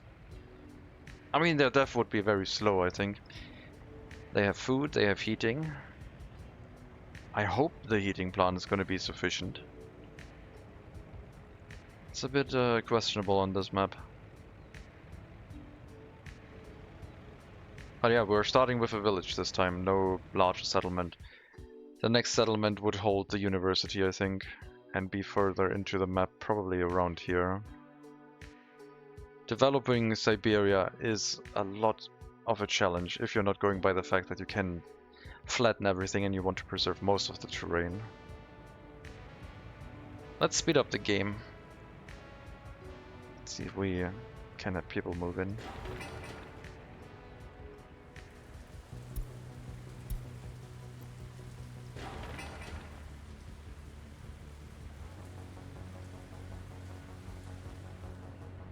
Mountains indeed.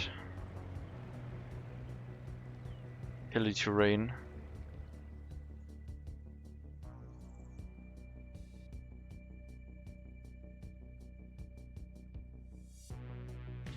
So hard to develop into. Narrow gauge railroad, single track, could help.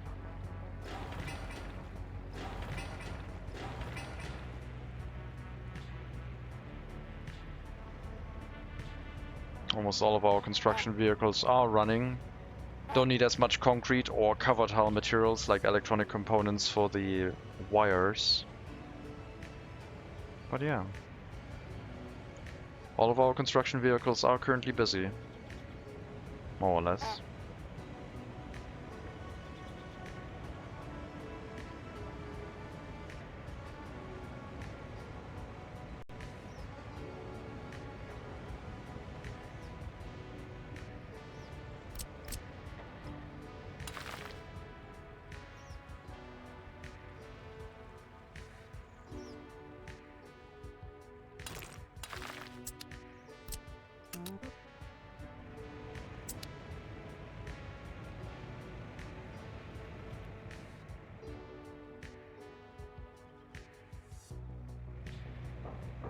Might have to redo the railroad with the power line. Move it a little bit closer so we can have at least 2 tracks fit through there.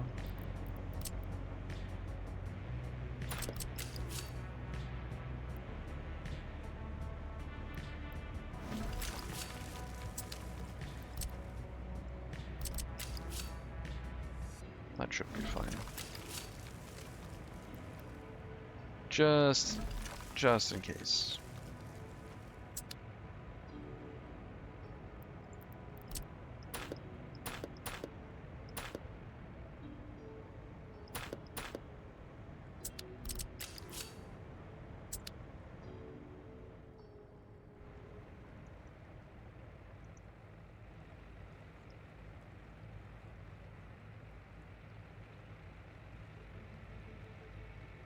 Still taking the outside road because this one isn't done yet. There's one more delivery of gravel, which it is getting. Ah, that sound.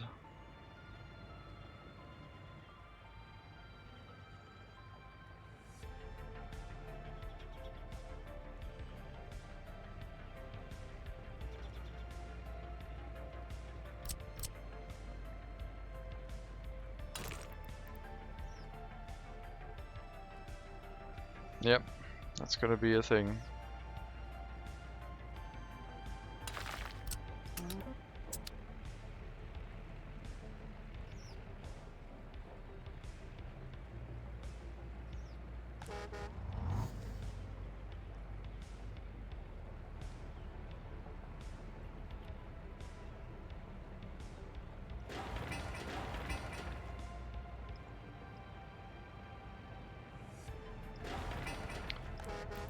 Also assign the water substation now.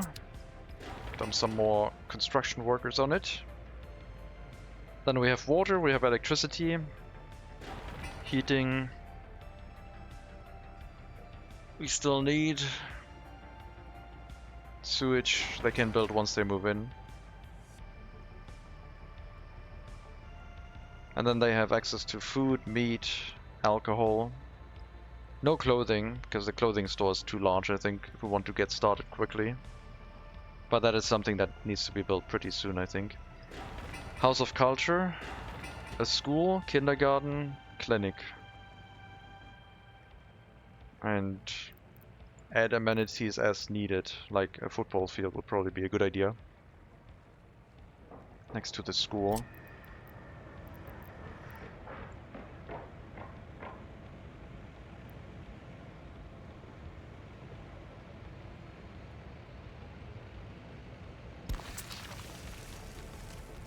That's quick to build. An excavator can build that for us. I will move it a little bit more alongside the footpath. Otherwise it looks a bit silly. Right past, next to the train tracks, I think.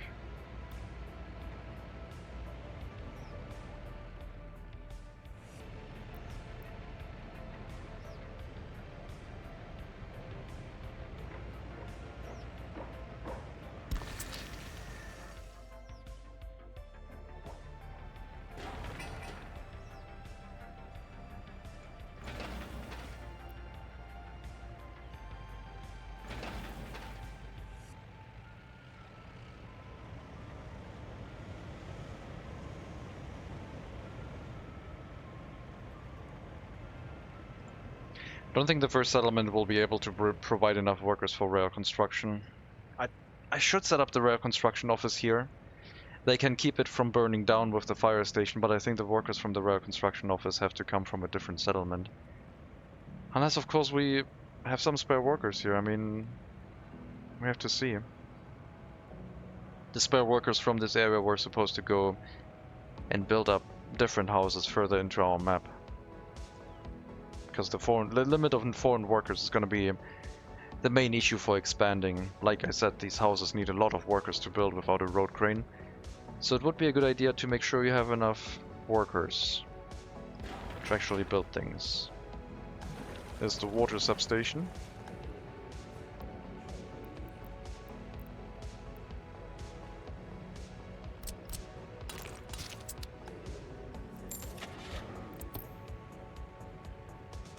I'll take the Russo-Bolts.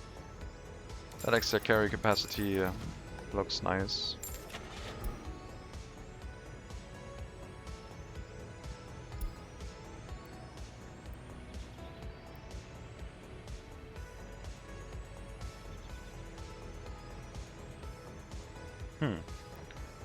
That's okay, I'm gonna write that down. I mean, I already have it written down.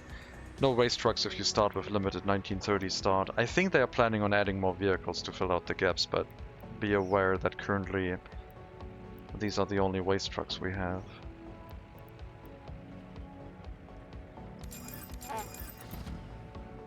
And also waste trucks are going to be super slow.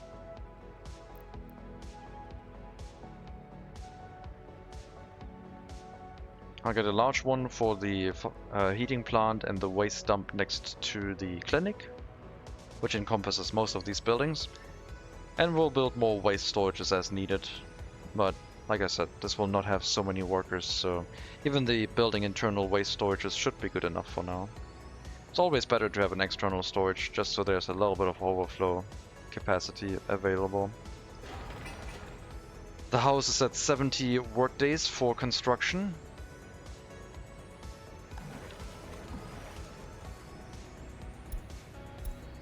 Water is coming in.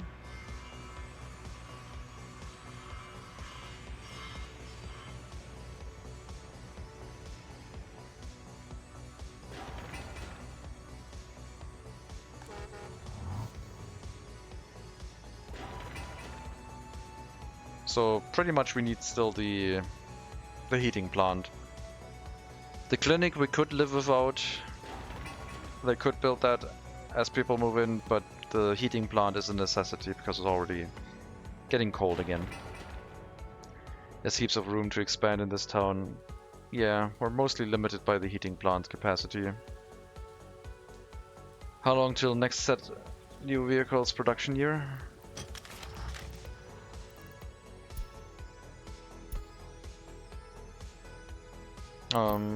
I think there's vehicles becoming available 1933? I believe. Let's check the waste trucks.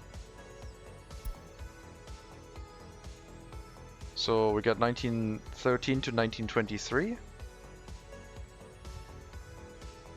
And then 1932 to 1950, the Gaz AA Muzorovos, yeah.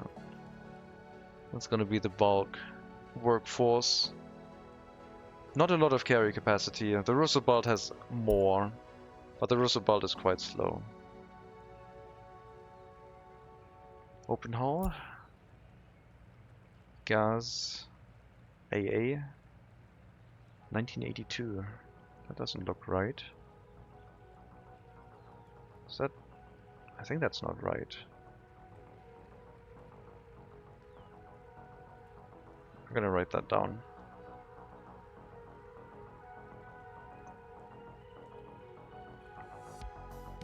That should become available at 1932 instead of 1982. Keep forgetting how few vehicles are in vanilla. There's not few vehicles in vanilla.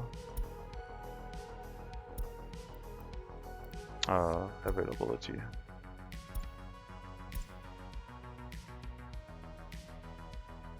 I disagree. Hello, apparently potatoes. Welcome. Residential structure has been built. As soon as we have the heating plant, I guess we could move people in. And maybe this residential structure will allow us, while it's still bright outside, to showcase some of the skins for buildings that you have.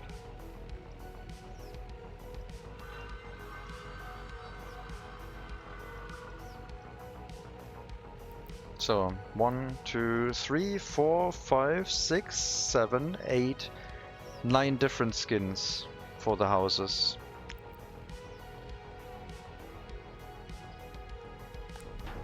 For your customizing pleasure.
Limiting factor is going to be the workers at the customs house.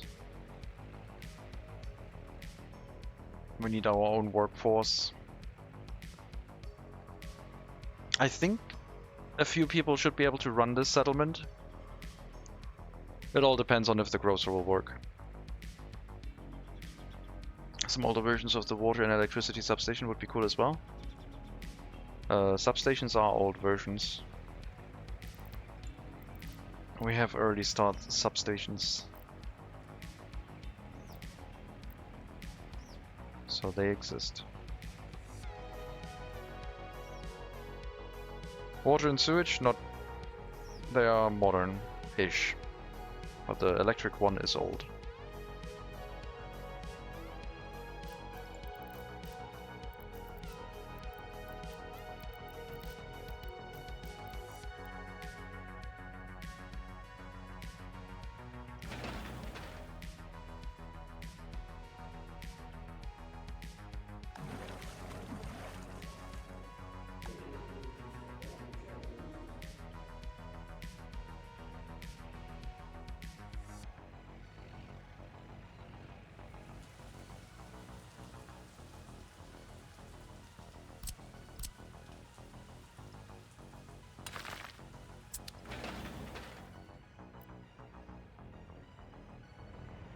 Oh, the gravel roads are down, most of them. I have to start building both of these from either direction.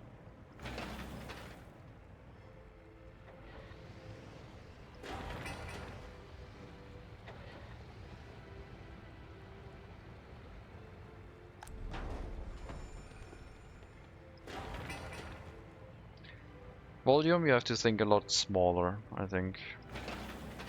That, or you have to make sure you have railroads or ships. Because I don't think with road vehicles you're going to be able to supply what you are probably used to city size wise further away from the customs house. Like if you're building right next to it, with the new throughput of the large customs house, you can probably do that even with the early start vehicles. But as soon as you get further away, your road network is also going to become more important. So the layout of the roads and I think 2-lane or 4-lane roads like this will actually make sense, because I think the volume of vehicles might go up quite a lot with the ability for the large customs house to support several dozens of vehicles and not like petering out at around 20.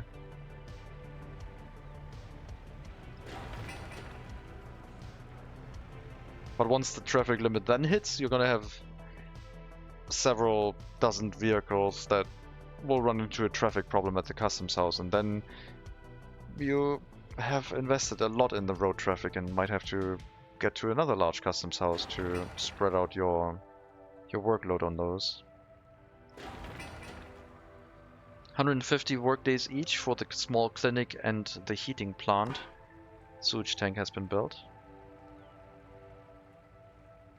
Wait a minute, I thought Mega Monkey is the only person playing this game. Hello, Decipher. No, I play this game a lot too. But I took a break because I was waiting for the new update and now I can stream it. So now we're playing it again. Rail and ships more important earlier now, due to how slow and low capacity the vehicles are. Yes, I think so. Like I said, when you're getting away from the customs houses, I think trains and ships are going to become a lot more important. If you're close to a customs house, it shouldn't really change that much, but once you get 2 kilometers, 3 kilometers away, you're going to feel it. Trying to supply enough resources for 10,000 citizens in a city with road vehicles is not going to be easy, I don't think. I would assume. It's September and it's 6 degrees. It's going to be snowing soon. Need so many trips to even fill the free storages. Yeah.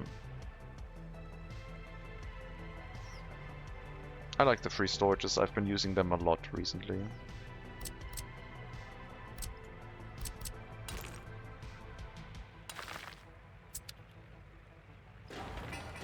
Okay, heating plant's almost ready.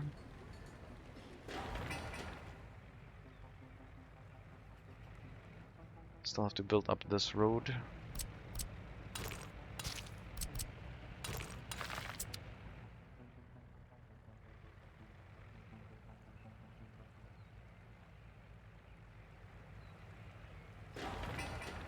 I think we can move people in this year.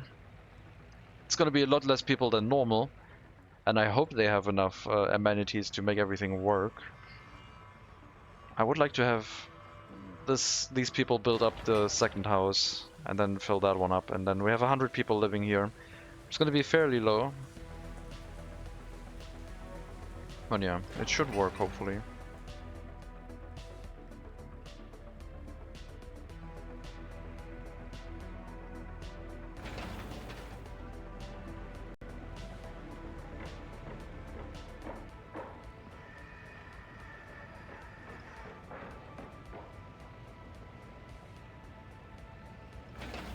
Organizing where you're bringing workers is also more important. If you just let construction officers do whatever they want, you're gonna lose a lot of foreign workers to construction of roads and footpaths and everything else.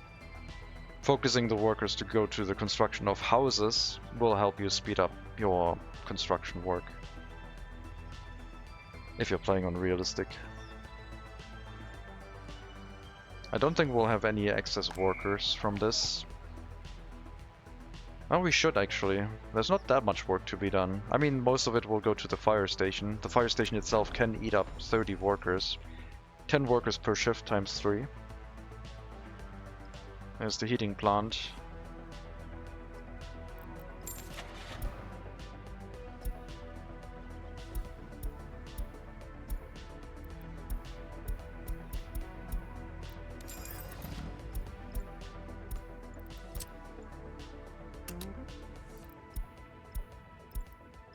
Load coal, unload coal, wait until unloaded. And you give me a warning if something goes wrong. Because the heating plant giving me a warning if coal is lacking would be a little bit too late. We're going to close the heating plant above 18 degrees.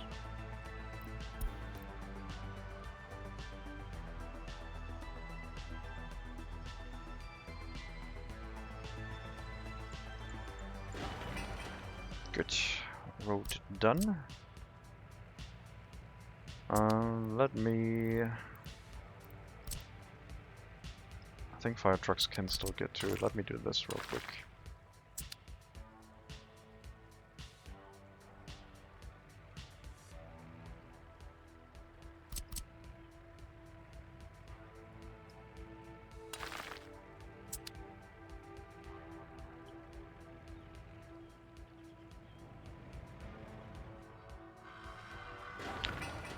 Most buildings are now waiting for workers, which is exactly what we wanted.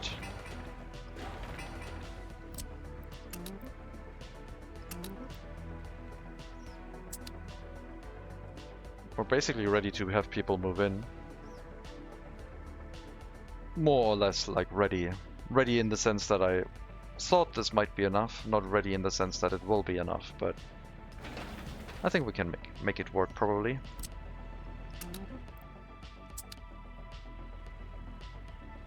Just get the clinic set up, make sure people don't die due to health issues, and then have people move in.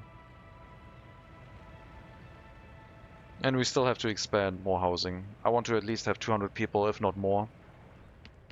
It has to be around the heating plant to make sure everyone stays warm, but that is also going to create some health issues for them. If they're too close to the heating plant, of course.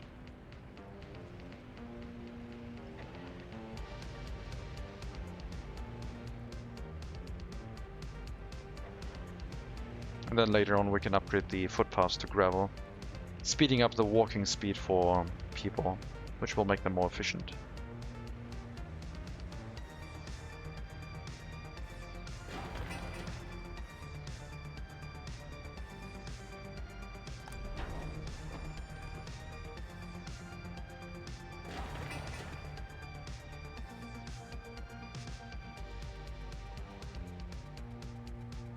I think I'll leave the buildings connected by dirt footpath. They don't need to have gravel over there.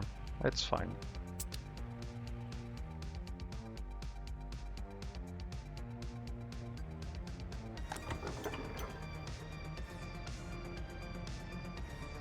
Spend around 200,000 to get the first settlement up.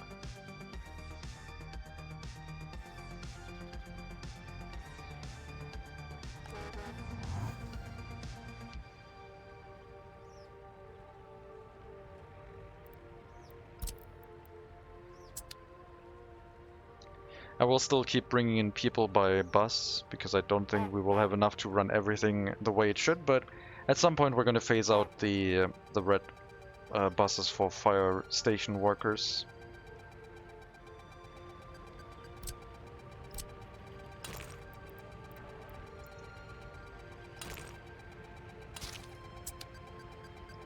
There we go. 50 work days for the clinic.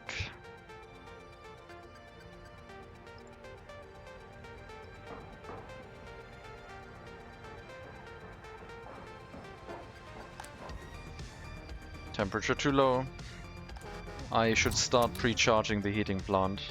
Let some workers walk in there and make sure the temperature is acceptable for once people start moving in.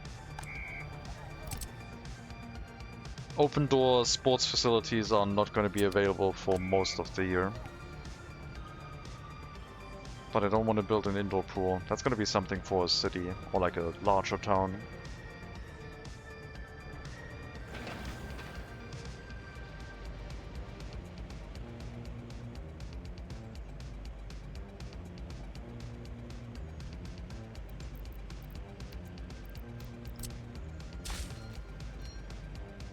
Wrong direction.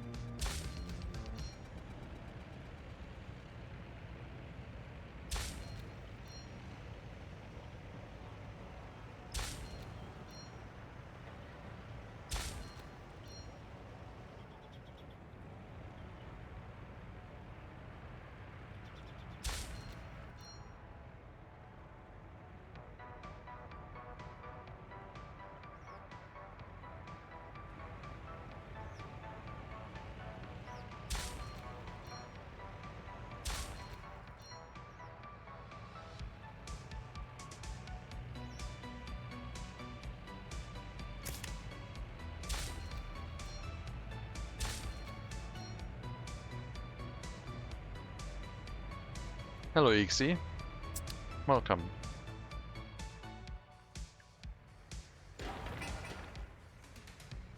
So I think 10 highly educated should be enough. Let's go for 15. And then fill out the rest with regular workers.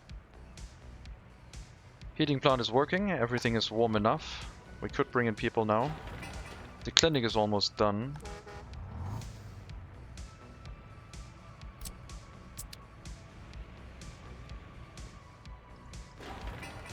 Let's do it.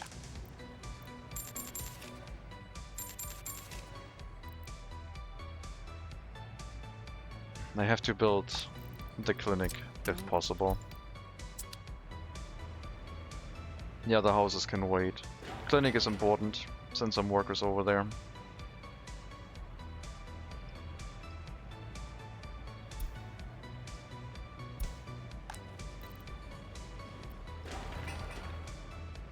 Alright, that should finish the clinic.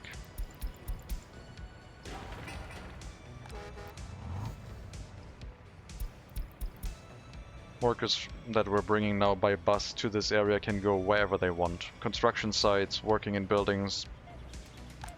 Just support the citizens here with whatever you want. We'll try and get the other house built, make the kindergarten a reality, and then try and expand the settlement with a couple more houses.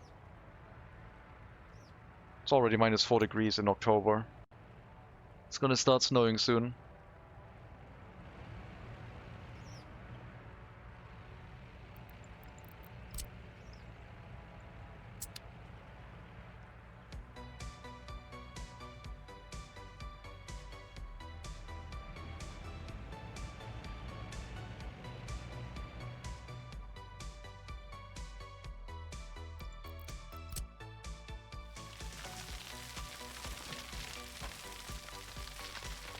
So I think just a road along the mountain here. Maybe another village up this way? I don't think so though. That seems a bit much. How far can we go? Oh, quite far. Up to this point, okay. With the terraforming.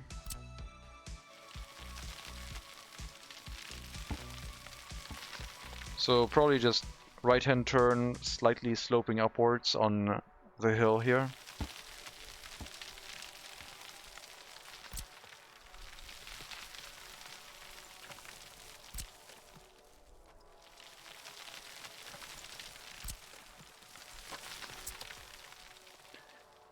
It's a Siberia map? Yes, it is. It's gonna be very, very cold very soon. And I hope the heating plant can keep up with the demand, but we will see.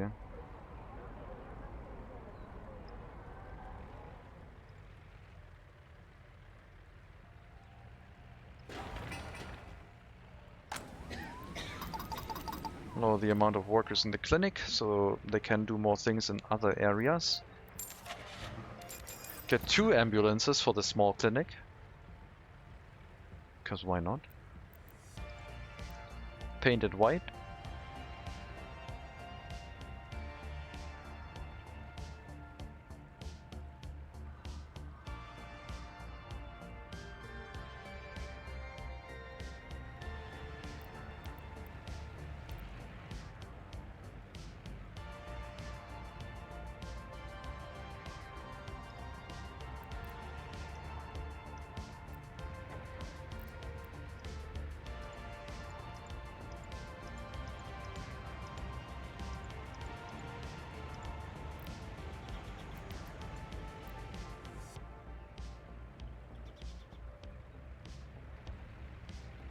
some color for the city with different textures for the buildings.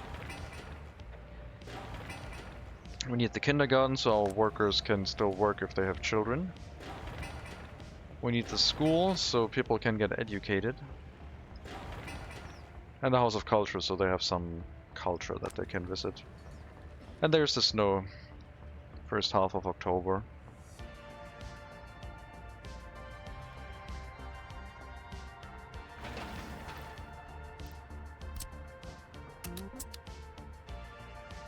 Do we have health issues because the heating plant is so near?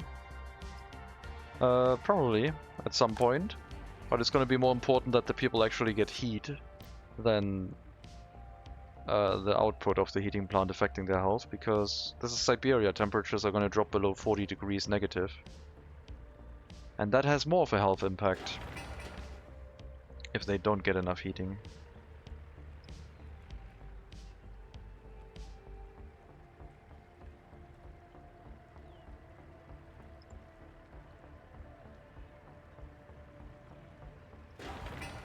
Kind of important.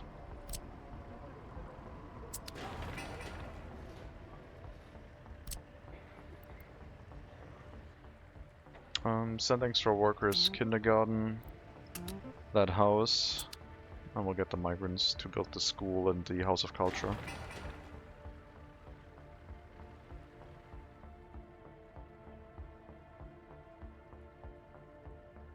Is there sport in winter possible besides the closed swimming pool? Yeah, the sports halls, but like before, indoor pool or sports hall.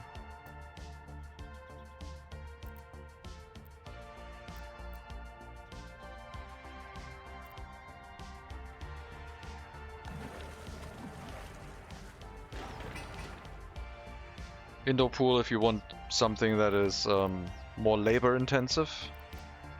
The building is cheaper, but you need to run it with more workers. And the sports hall is a building that is more expensive, but can run more workers with fewer, like more visitors with fewer workers. So do you want to spend the resources and the maintenance of the building, or are you fine with like having a lot of workers because you think workers are cheaper?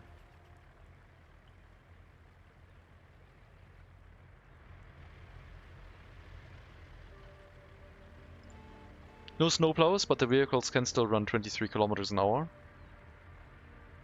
which is good. The Russell should also be less affected because their top speed is only 30. Thank you for the follow, Mo. Much appreciated. And welcome to the stream. Almost done with the building. I also haven't built a monument yet. Should probably do that.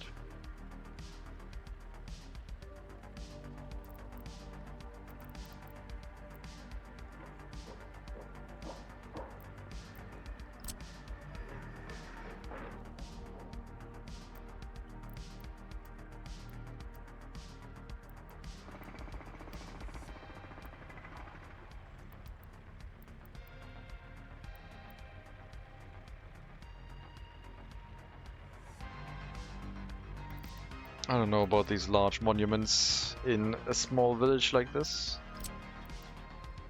Maybe just a statue.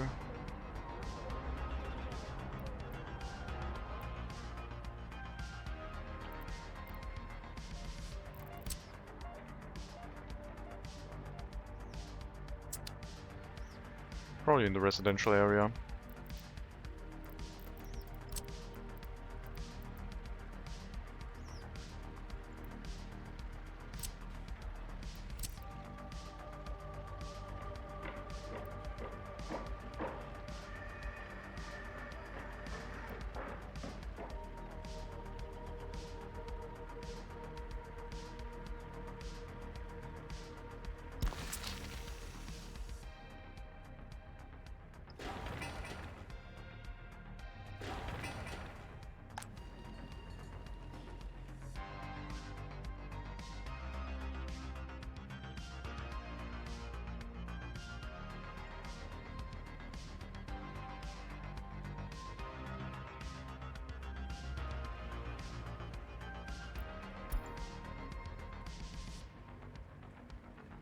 Come on. Someone work in the grocery kiosk. And the heating plant needs to be running too. I think the stable version of like a settlement is at least 150 workers. And we have a third of that. Need to have a few more.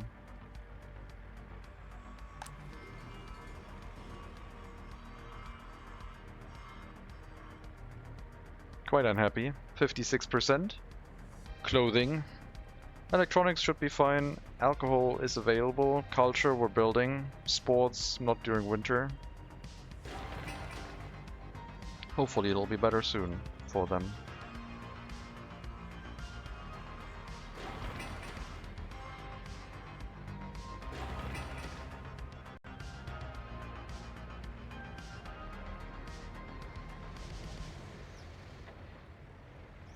And set up a little bit more housing and hope we get the settlement to an acceptable number of workers living here. Well, we have some available waiting at the bus stop for us to pick up.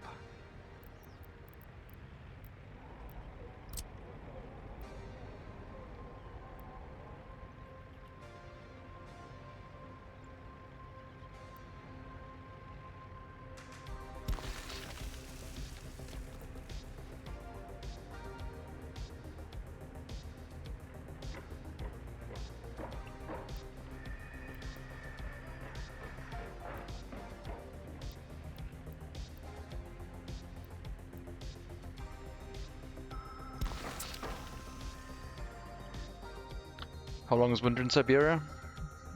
I think 5 months. October to March, to May, I think.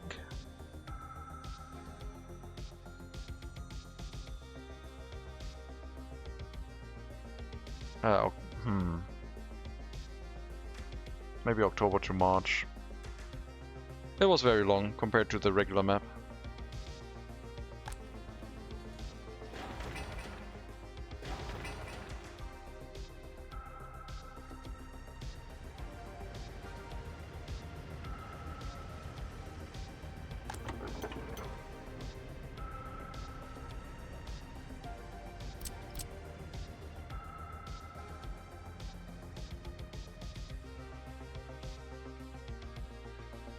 Ugh.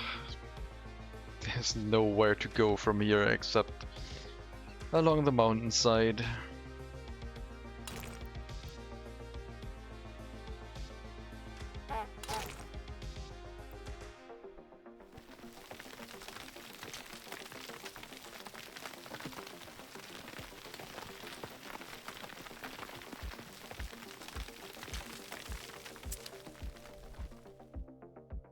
And then up here, 33 meters, up from 6 meters.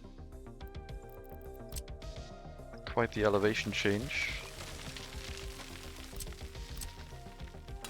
Making the railroad climb that much is gonna be a thing.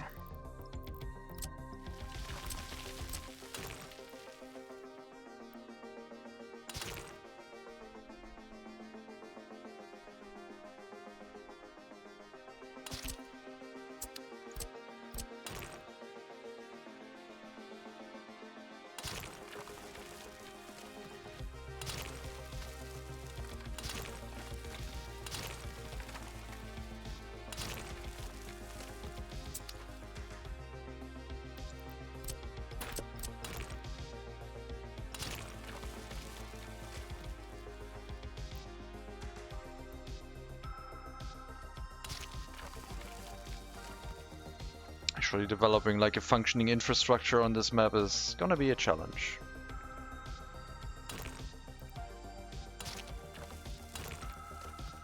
Especially if we want to make it somewhat realistic.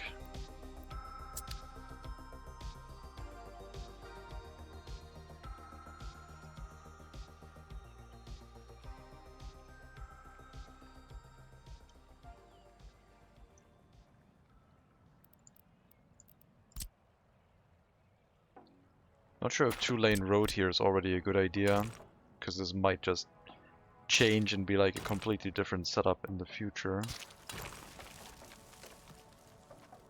But that's kind of like true anywhere else too.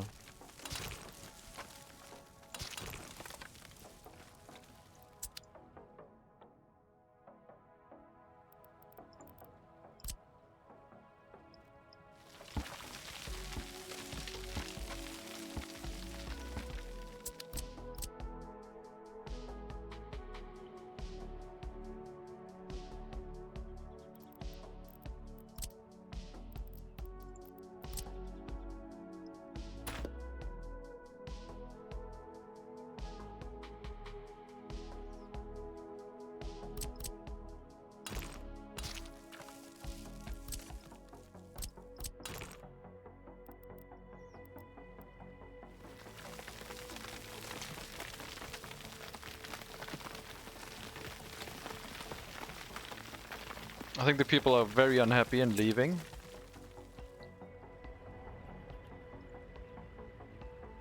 Might be temperature related. No, it's not.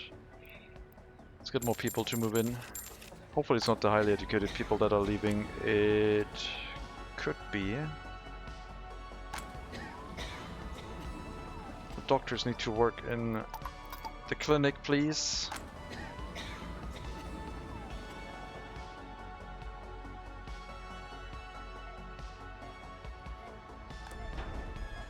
House of Culture still needs to be built.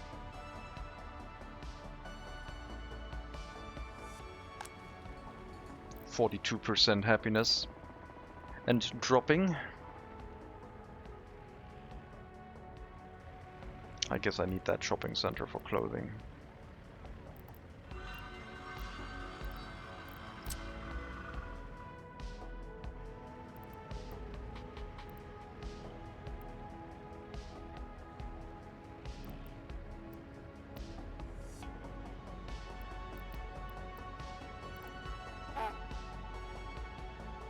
Ideally, we would only have that in like the next settlement, but I need clothing now.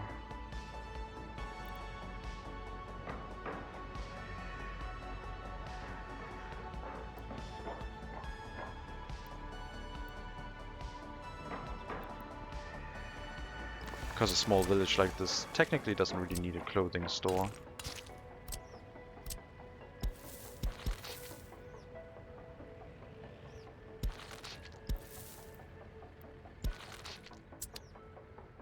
Crud, got early access to early start, nice. Hello Devalish, yes. I do have access to that. We're making people suffer on Siberia right now.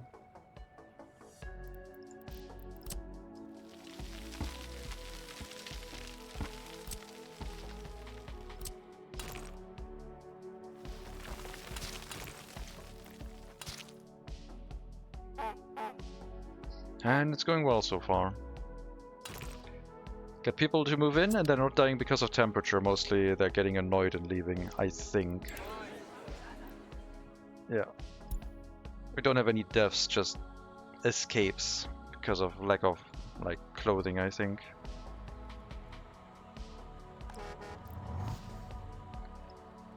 They should just consume alcohol to get over themselves.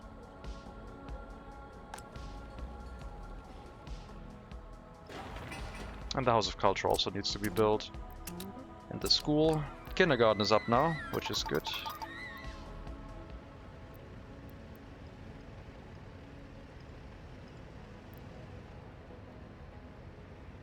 That's good, I guess. Totally. Everything going as planned. Somewhat. Okay, we need the road from here to this point.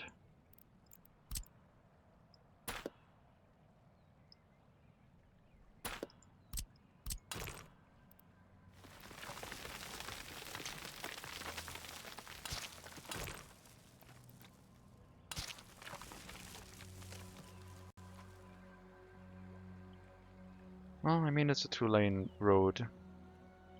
It's gonna work, I guess.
Excavator's busy. We have set up a couple more houses to be built.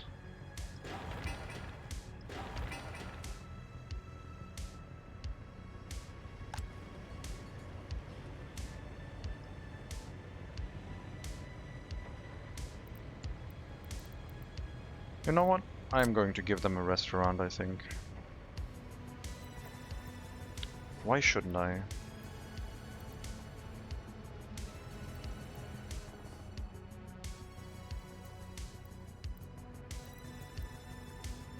Pollution hasn't been invented yet, so it should be fine, right?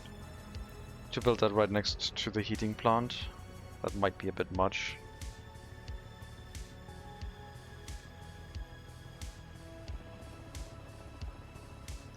The more structures we're building, the more people we also need to run these things.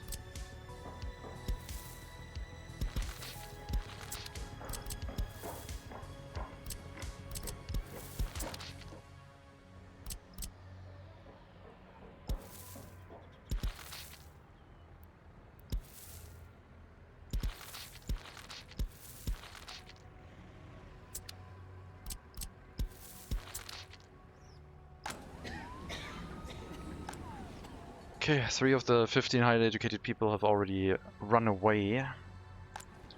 Life expectancy is pretty low.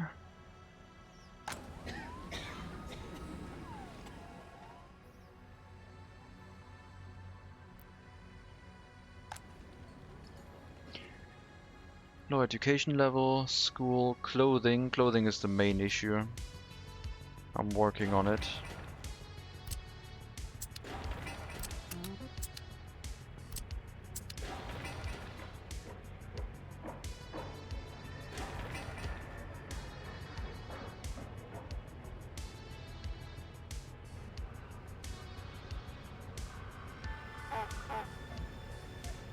The honking, the sweet sounds of the Russo-Balt truck of the 20s.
Yeah, imagine like setting up a settlement all the way over here, which is what I want to do because I want to start the rail construction from over there. I don't think this settlement is, like I said, going to run the rail construction.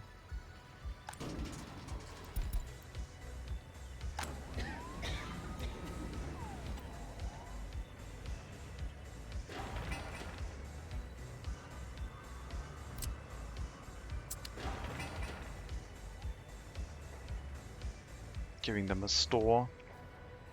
I'm not going to import electronics though.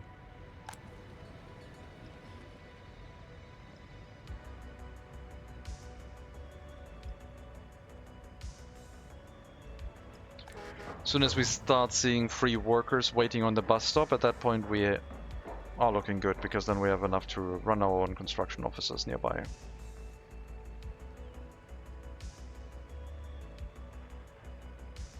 I still have to build a repair station, the construction offices to maintain the area, and proper technical services, I guess.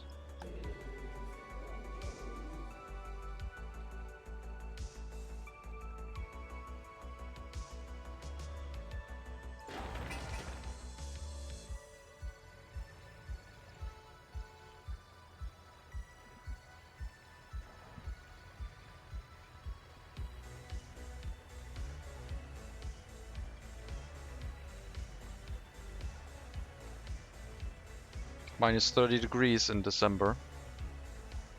Very cold.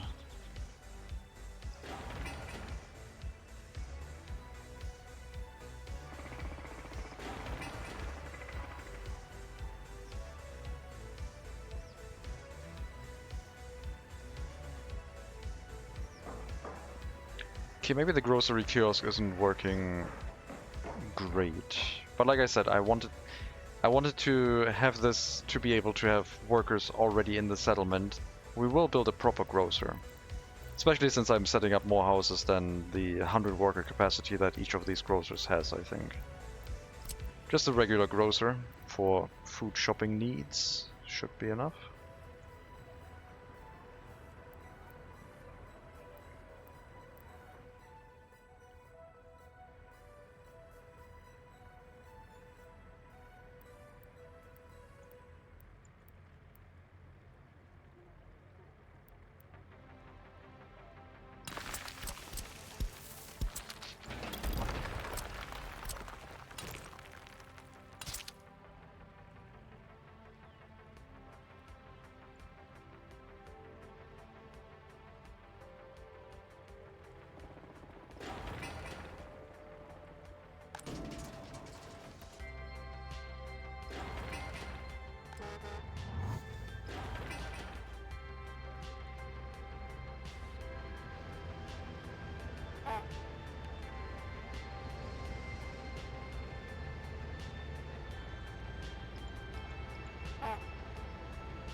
"12 kilometers an hour, and it doesn't really feel slow because the top speed is not that great anyway." This throughput. It's lovely.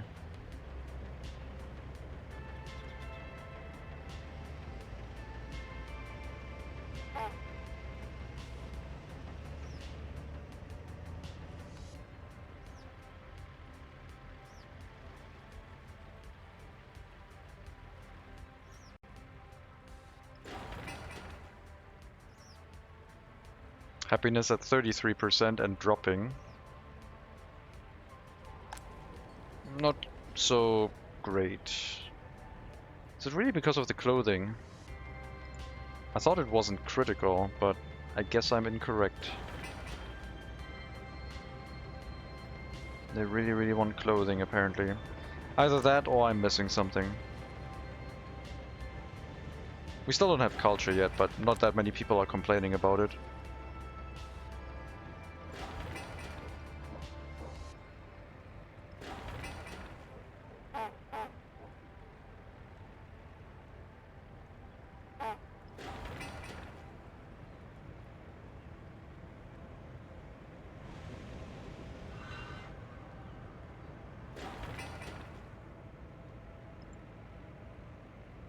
At least the heating plant is keeping up, as long as we have people.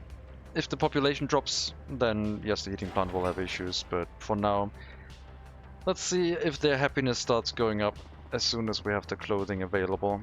Looks like clothing is pretty important at that era of history.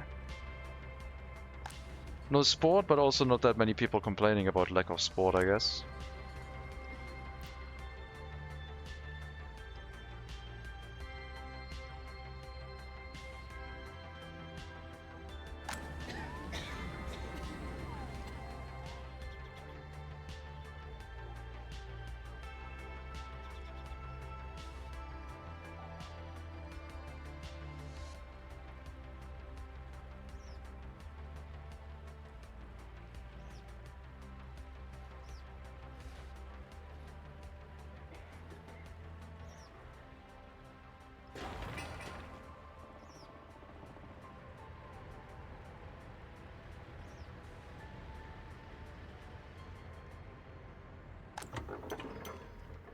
Almost empty gas station. I don't want to waste the fuel. We're not building the train tracks anyway, I just want to make sure the train tracks have been planned out so they don't take up any extra space with other buildings.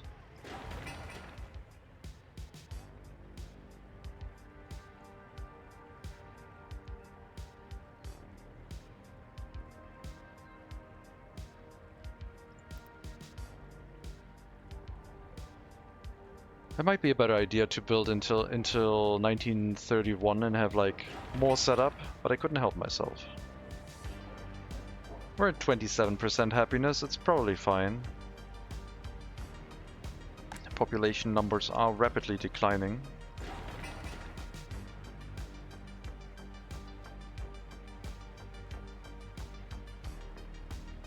And the grocery kiosk, even with 2 workers, I mean, I guess we don't have that high population counts. With 2 workers it should be better than the one that only takes 1 worker. But it is probably only good for 80 workers instead of 100. Almost done with the building.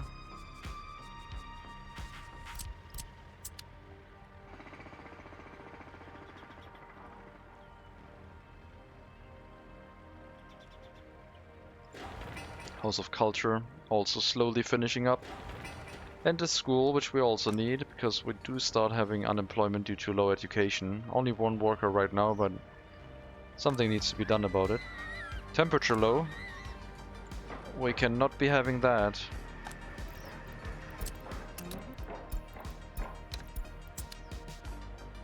Temperature is important on this map. Please focus on it.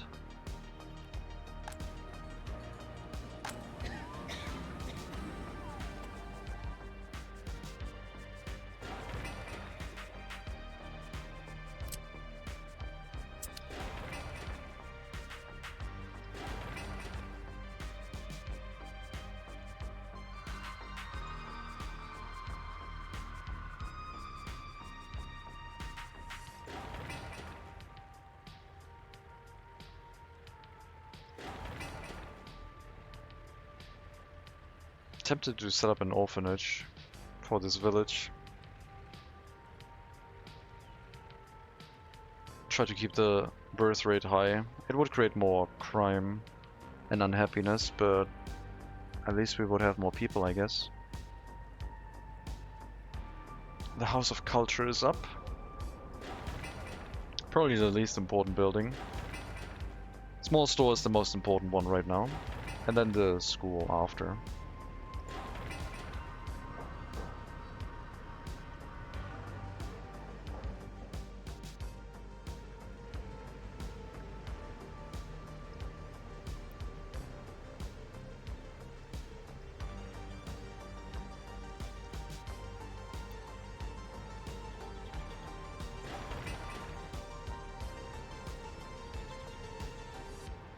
Here, please. No. You are empty anyway. Never mind. Oh, you're bringing people to the bus stop. Right.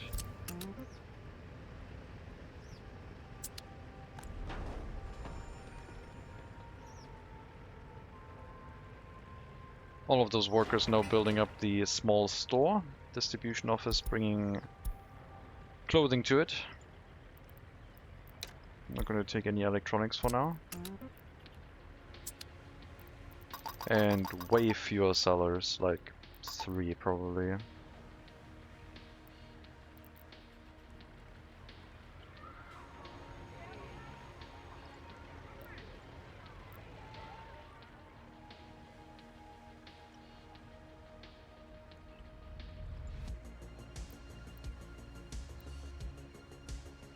And hopefully that deal will deal with the significant unhappiness from lack of clothing. I didn't know it was that dramatic, but I can see it. Just have to wait for the distribution vehicles to drive it over. And then we bring new migrants in, fill the houses back up.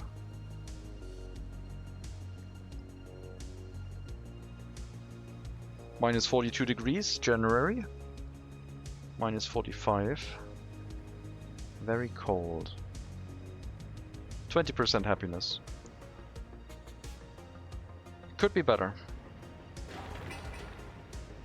There's the clothing. Now I will bring the migrants in. More highly educated again. There we go. Let's see if they figure it out. that clothing is now an option.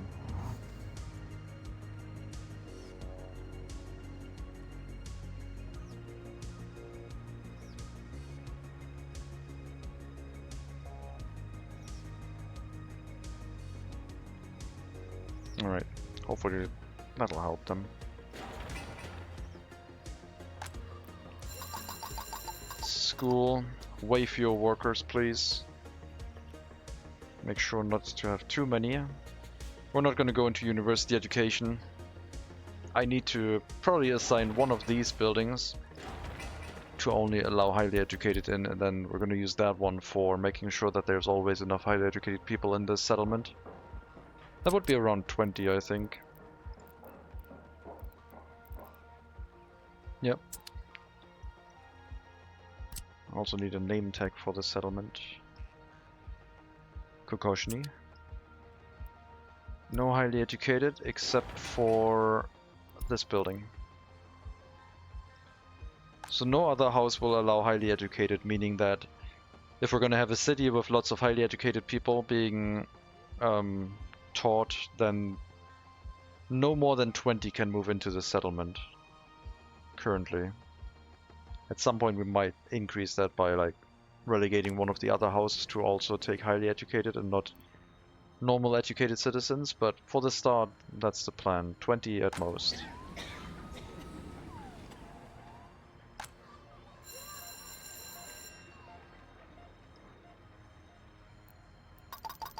Hopefully it'll work better now. There's even some workers waiting on the bus stop. Probably because I limited the amount of workers in the school. Oh, we saved someone who had a health crisis. Excellent.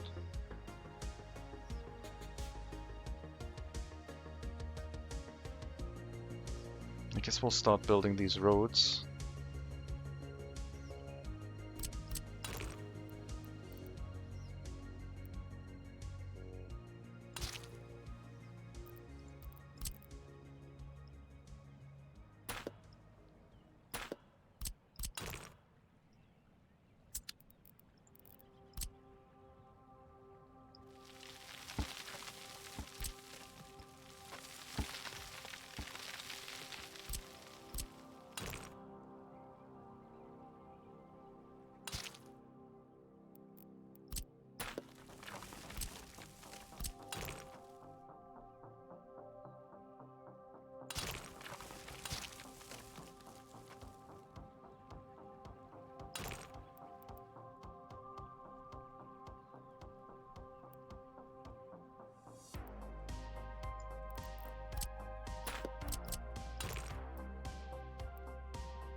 I'll have to relocate an excavator if I want to do some terraforming.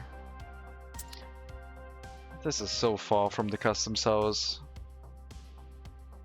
And building the railroad is also going to take a long time because the old rail construction vehicles, not that efficient. I shouldn't really have workers waiting here. I guess the reason is because I'm just sending anyone to go anywhere from this building. Meaning that some of the workers also go to the bus stop, so we don't have any extra workers yet. It's just the way they're balancing themselves across all the buildings when you're telling them that they can go anywhere. That also includes bus stops.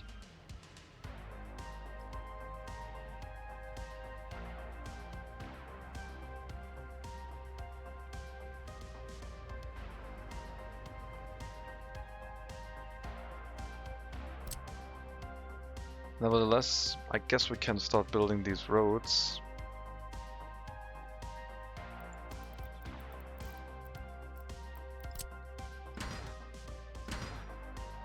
Can't place that on dirt.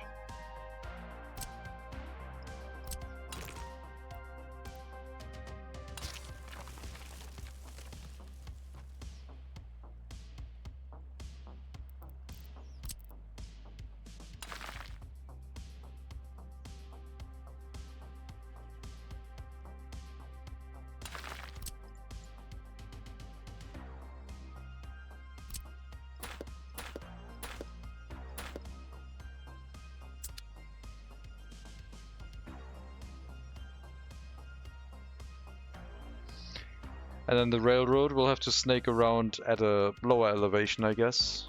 It probably still has to go to the same level as the road, because we don't drop down much. It's 20 height, but yeah. Railroad is something for later. Just getting enough vehicles to bring enough supplies for the settlement further away. It's gonna be something.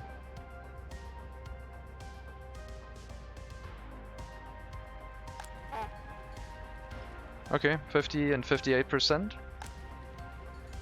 Are we still dropping happiness-wise, or... Now we're on a mellow, slightly above 50%. But yeah, lack of clothing, not acceptable for the population.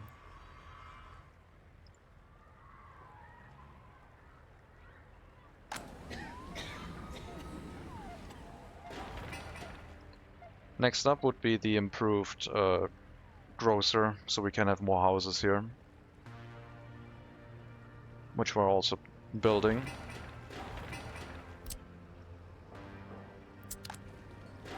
Build the grocer first, then start building the other houses. And then place a couple more. Always making sure that our heating plant is not over capacity.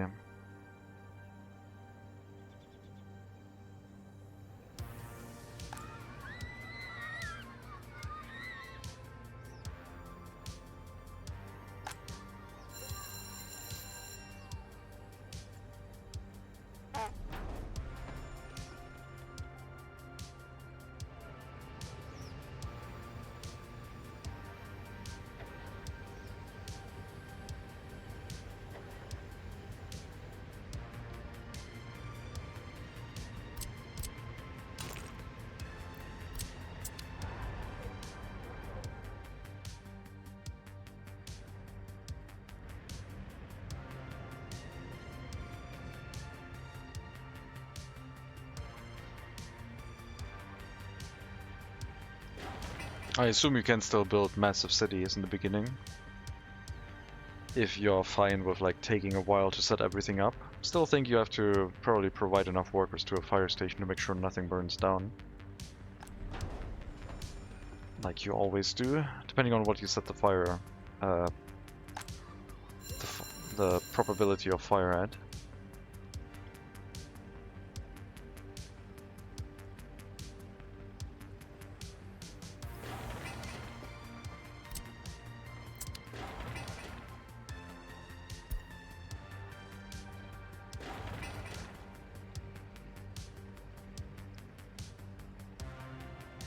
Doesn't seem to work too bad once you have enough people who aren't sitting around moaning about the fact that there's not enough clothing. I guess this grocery kiosk can handle most. It still has the chance of like people arriving when both of the workers leave, but since we have two instead of one worker, that chance is significantly reduced. Which is good.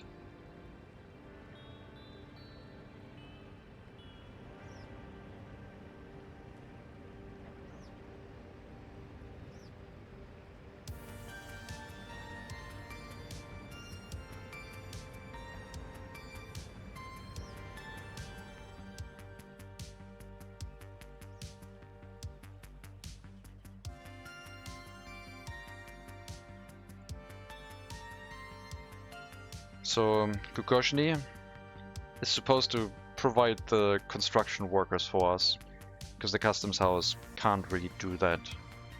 It's always going to be limited by the amount of foreign workers available for us to do work with. And if Gugozhny can take over the workforce, it's going to be a lot better. Still wouldn't be that many, but hey, the next settlement, if it's a city, could probably hold a few more. Almost done with the grocer.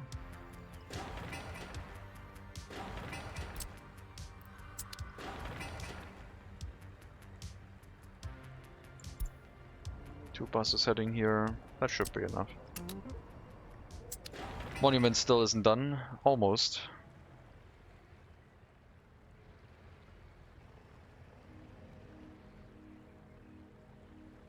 Lack of meat. How much can our refrigerated truck carry? 2.5 tons. That's a good thing.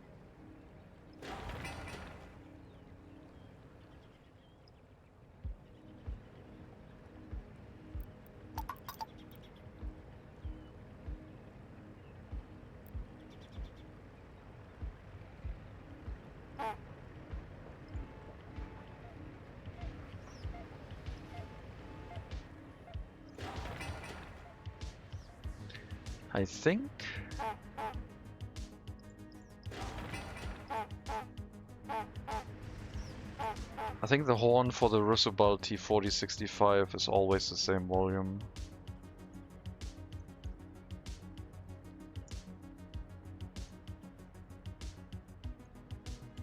And the other vehicles are usually as loud as you're like zoomed in. So when you're close to them, they are more audible. And the Russobal with that comedic sounding horn always has maximum volume, which is why we're hearing them when they're getting into a traffic jam.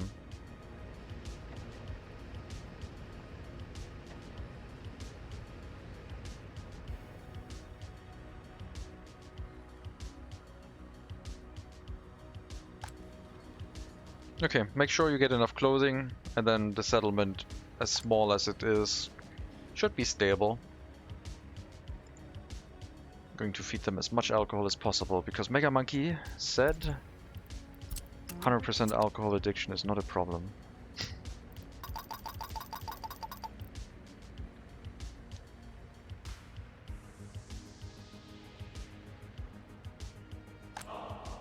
There's the monument, good coverage. Unfortunately not the grocer, but I guess that's fine. Still got people demanding an alternative to praying, which we don't have yet. That would be an attraction building, like a gallery of the art, for example, or something similar. I don't think it makes sense to have that in this town. Would be overkill.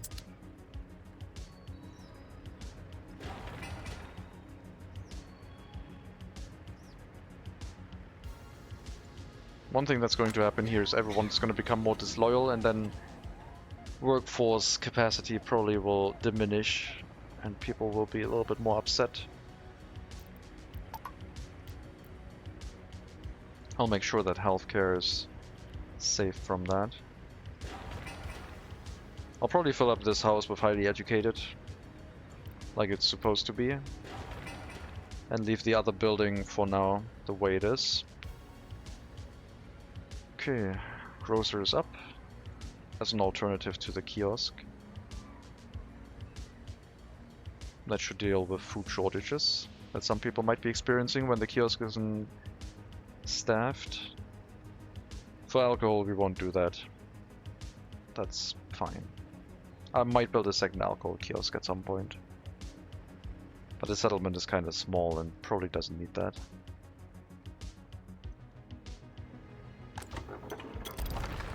Gas station empty.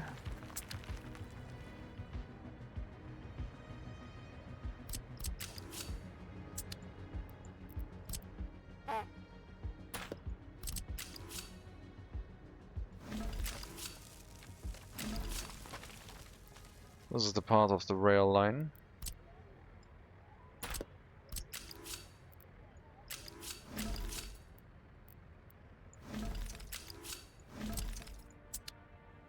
Through the settlement. Temperatures are coming back up to only minus 22.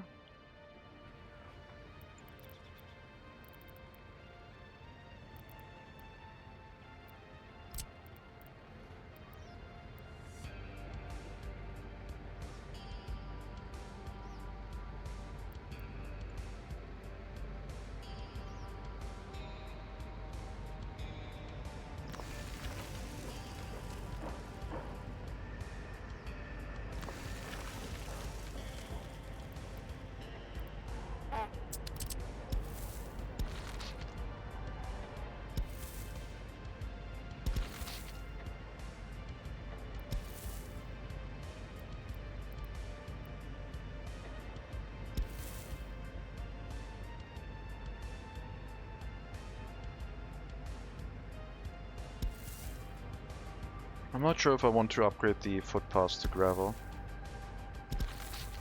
I usually do that. It helps with the efficiency of the settlement.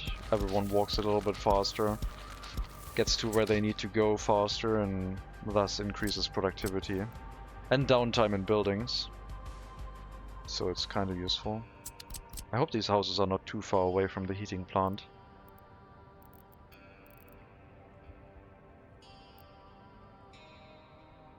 It should still be able to provide enough heating, but guess we'll see. I don't want to be too far away from the heating plant in Siberia. Even if it says in range, if you're building 300 meters away, the distance itself will reduce the efficiency of the heating being transmitted to the buildings, and that might make them too cold to actually function.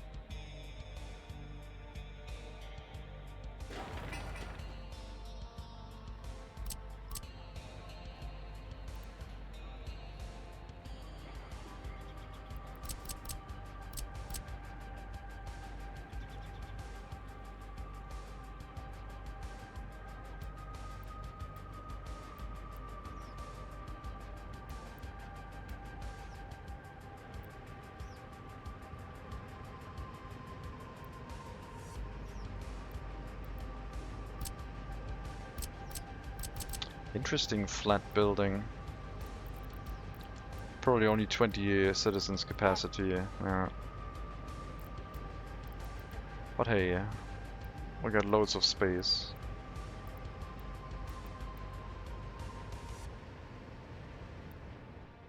And the heating plant here would be quite close. Life expectancy of 72. They are being affected by pollution, for sure. But I can't change that. The heating plant also runs more, because it's colder for longer, spewing out more pollution for more of the year, affecting everyone's health to a larger extent.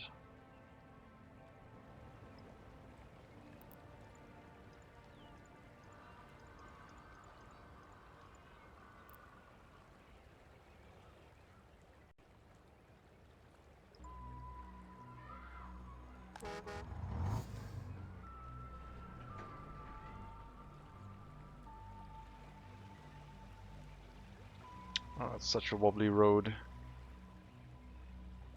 I didn't build it that cleanly over here, I guess. The rest is a little bit more smooth. But it's a gravel road, it's probably going to be changed in the future. I mean, the asphalt road here would be fine, but probably goes through a tunnel in the future, coming out on this side. Although a scenic mountain route would also not be the worst. Maybe we can rework it at some point.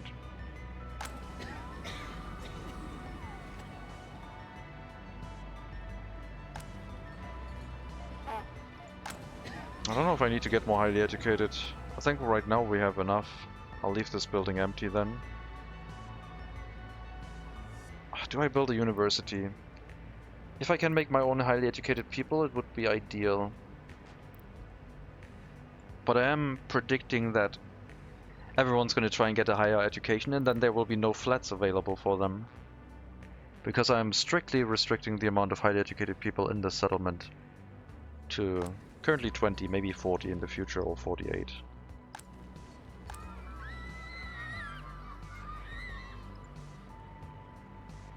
Because it's a village. It's not supposed to have too much stuff. Is it even large enough to give us a research point based on low tech? Not yet. 147. We need to have at least 200.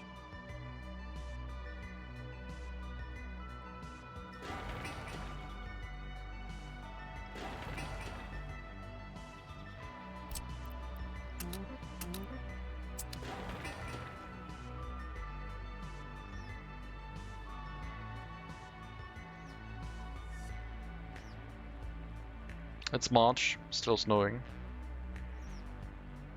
Still minus 20.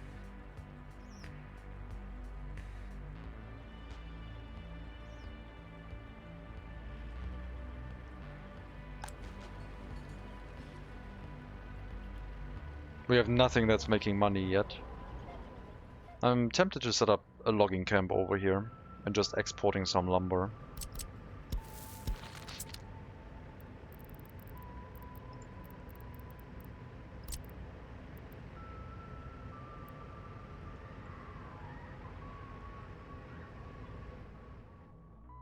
Could even build a sawmill with that. Pollution wouldn't be that high.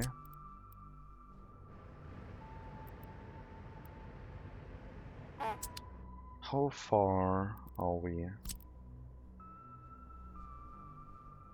100, 200 meters. This is dirt footpaths, so they don't go that far.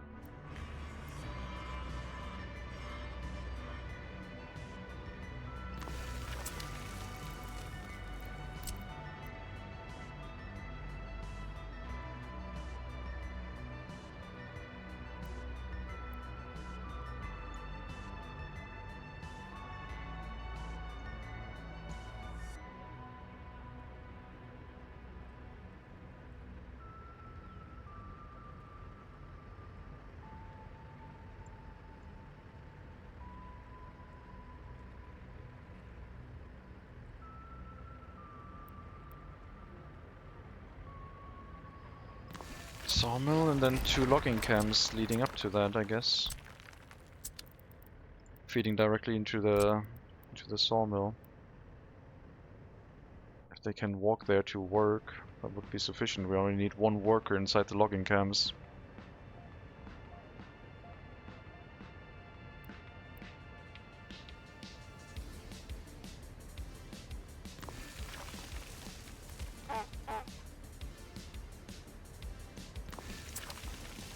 There would be some lumber. Factory connections from the beginning. Lovely.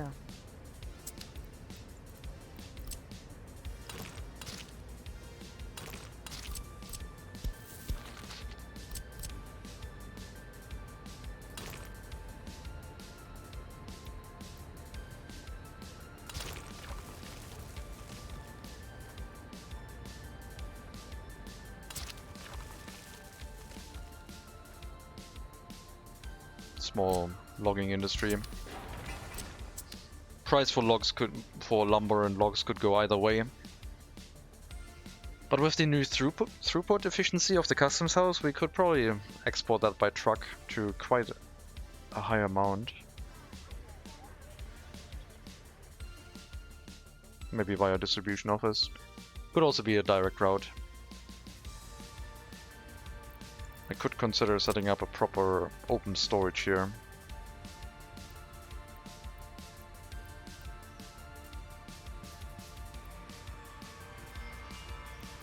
It is still in range of electricity.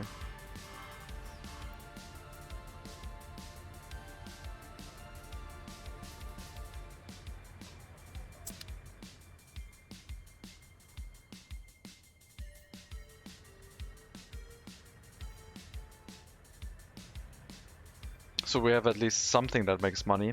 We can reduce our expenses by 2,000 if we stop getting foreign manpower, I guess, sent to the city.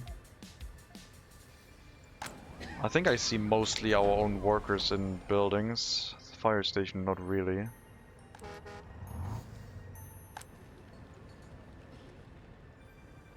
I would like to have at least 150 workers. Right now we have 100.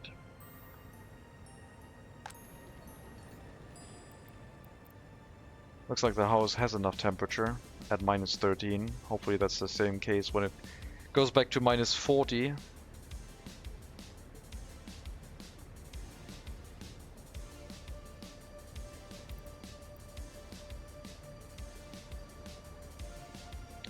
Bring third world migrants in. They will need education, health, and wouldn't be as loyal, but should still not be an issue. Oh, that doesn't reach that house, huh? Well, I guess we could have a monument on this side, facing the road. The metal monument. That's a bit large to have that right next to the building, I think.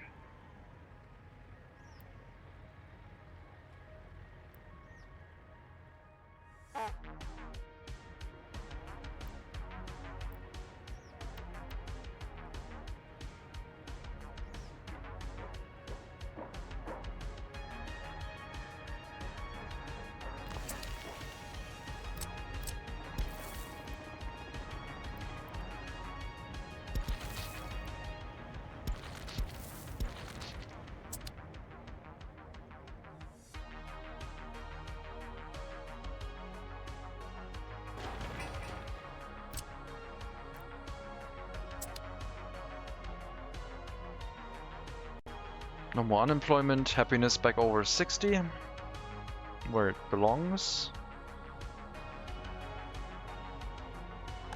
Yeah, sure, let's get some migrants.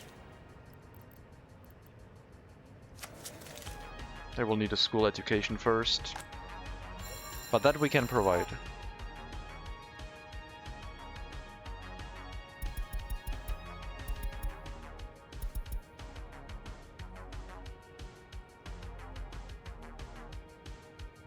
I mean, for a village, government loyalty will be not, like, needed.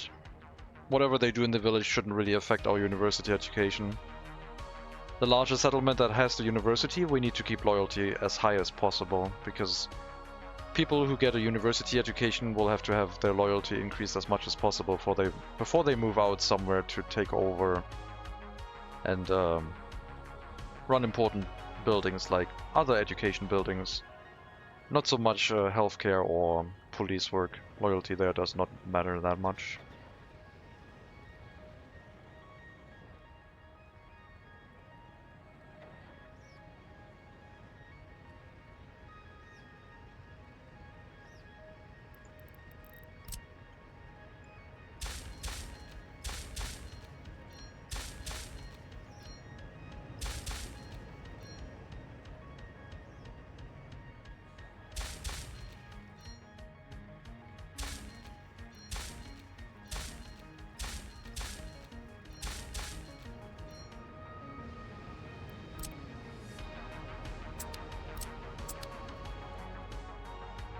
And yeah, no snowplows. Sometime next year they'll be available. If I want them.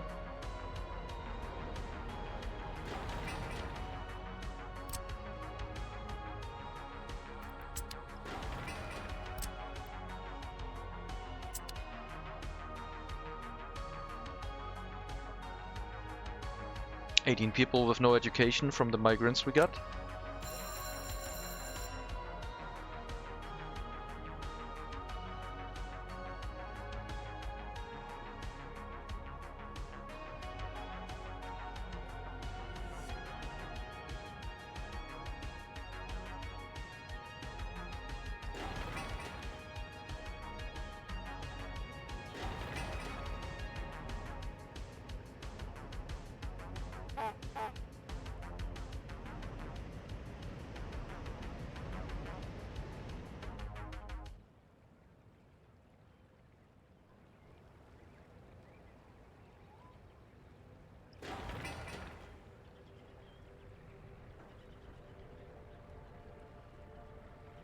Gonna have to take a break soon. Not a long one, like 10 minutes, just to stretch and... yeah, just stretch basically. It's gonna be a long day for workers and resources today though.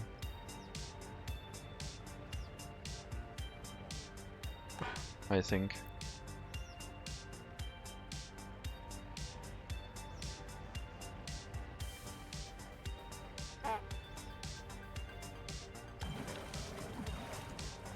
Exactly.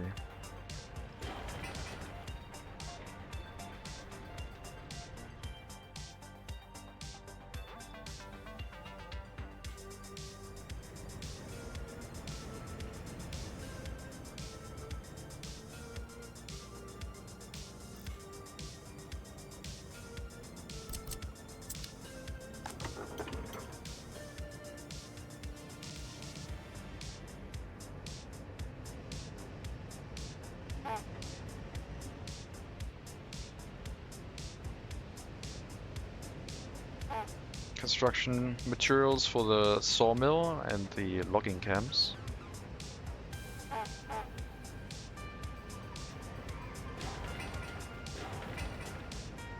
Good progress.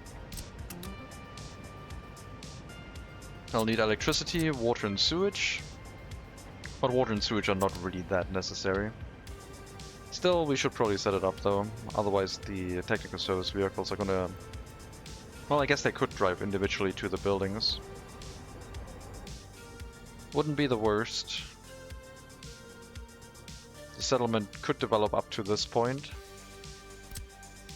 The maximum distance from the heating plant I will try to keep to 150, maybe at most 200. So I'll put another water and sewage tank over here. That would encompass that, plus the industrial buildings we just set up.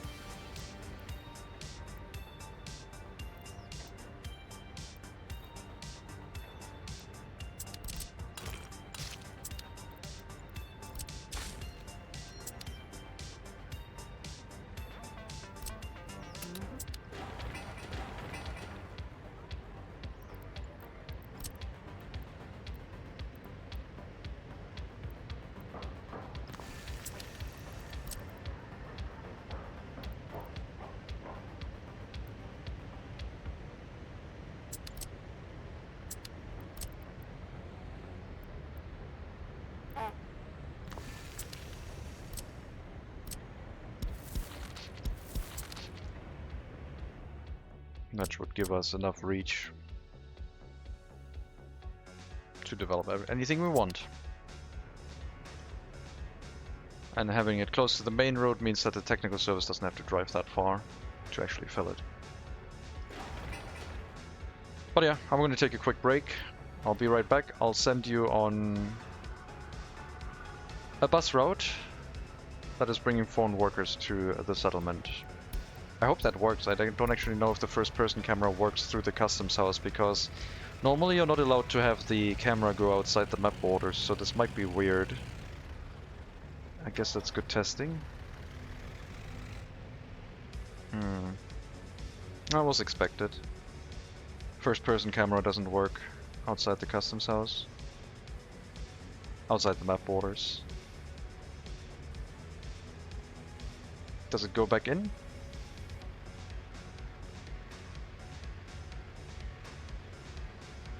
On its own?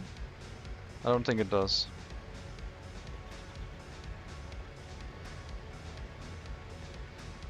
Yeah, doesn't look like it. Well, I'll leave you that way. I'll be right back.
Did the horn do its thing?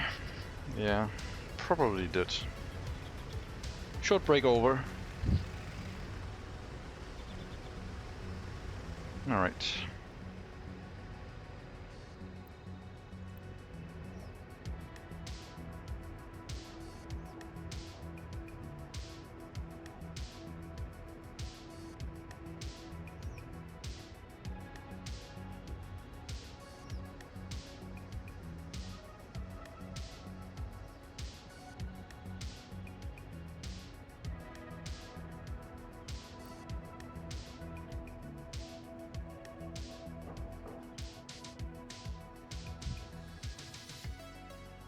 It's April, still snowing.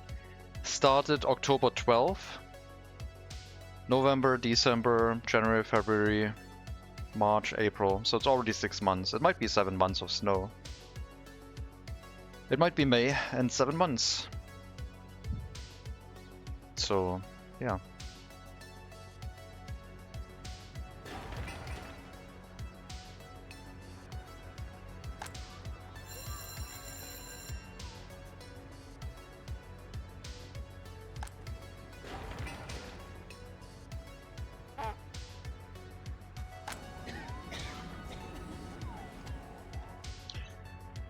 No, no marshmallows here, unless you're melting snow to eat, to drink.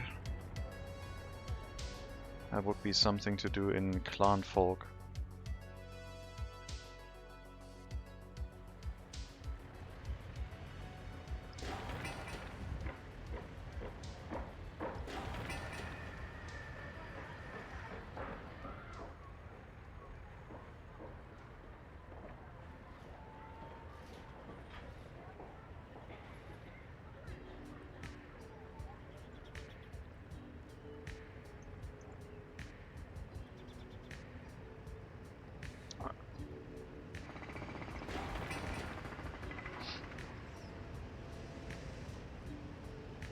At least we'll have a little bit of an export good. It's probably not going to make too much money, but it's also going to be a resource we can use for our own construction. And I guess we could make our own electronics out of wood. At some point in a couple years, when we have the research.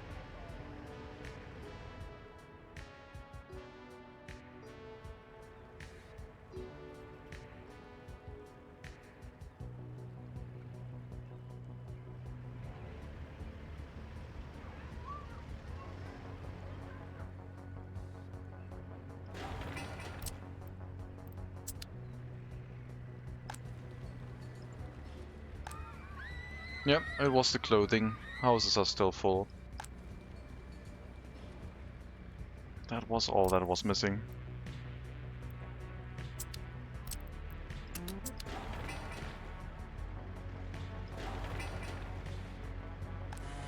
Okay. Amount of workers inside the woodcutting post, only 1. They should be able to walk here by foot. And that should be enough to cut down enough trees to have that be carried over to the logging camp and then pushed into the sawmill.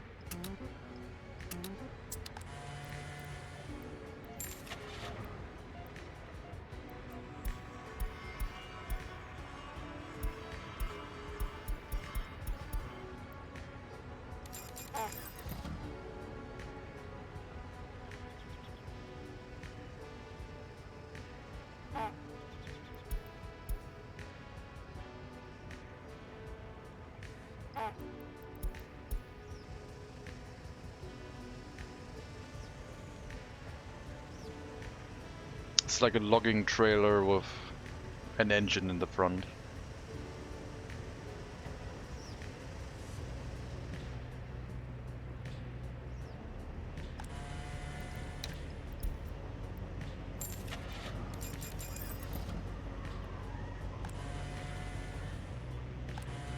Doesn't mean I have to replant trees manually, but I guess we can do that.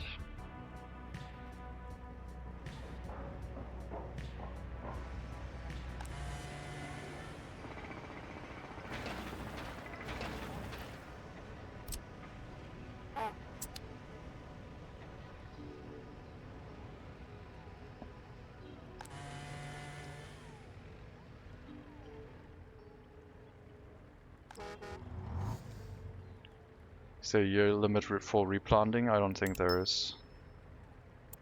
I did mention all the ones that had a year limit, but replanting didn't have one.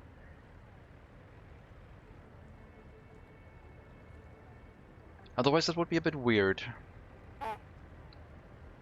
I'm not sure when humanity started planting trees. Probably when agricultural revolution was ongoing, they also had orchards, I assume.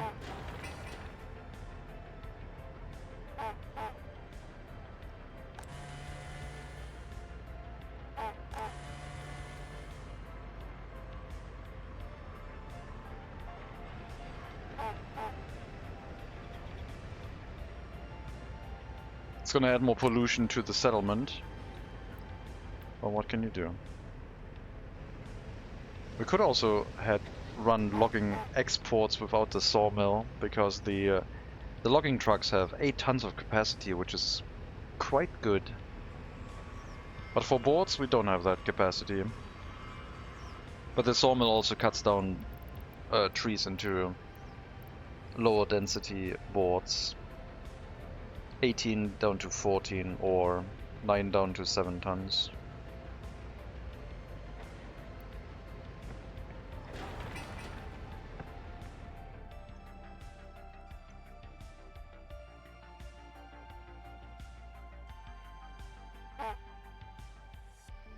Other thing to note, asphalt roads.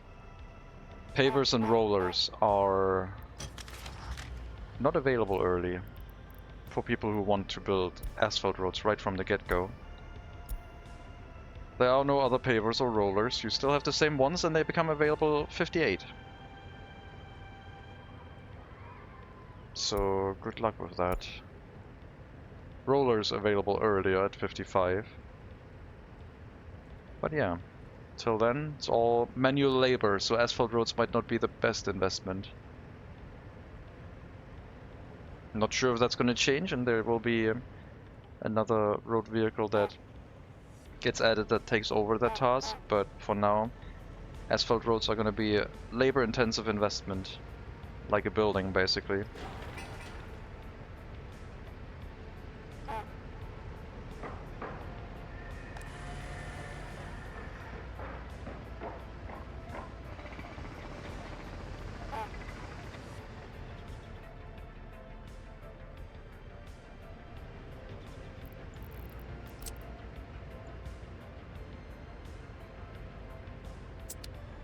As they should be. It does remind me of the low-tech farming run, if you remember that, where we made it so that unlocking farming equipment took also research points, and it meant we had to do farming with like just manpower for like several, it felt decades like. I think I unlocked the farming equipment quite early, but wasn't quite good enough. I should have picked a different map if I wanted to do farming. I don't think I'm going to do farming here. It sounds like a terrible idea. Unless the price for crops gets very high, then we will have to do that. Farming is a scam in the early years of a republic anyway. I don't know. Alcohol is a good export good. May, snow is melting. So 12th of October to 10th of May, you can say, is when the snowing season is around.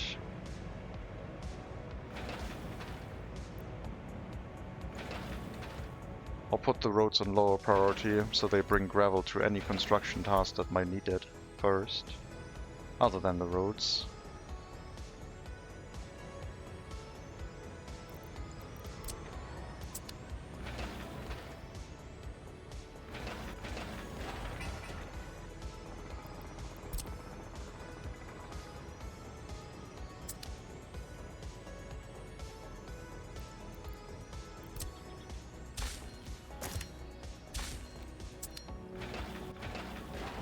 Will that work?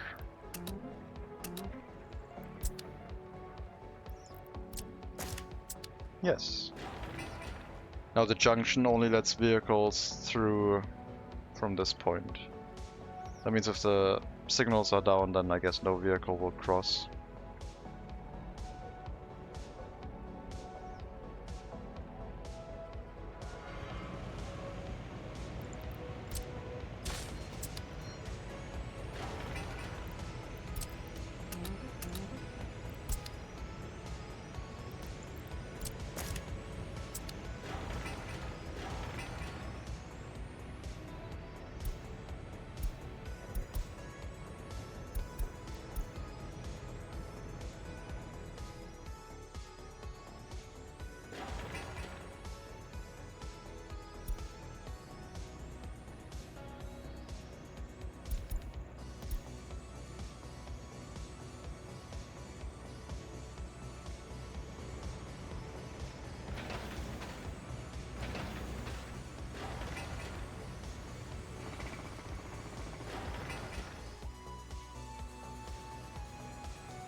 Look at that, happiness coming back up.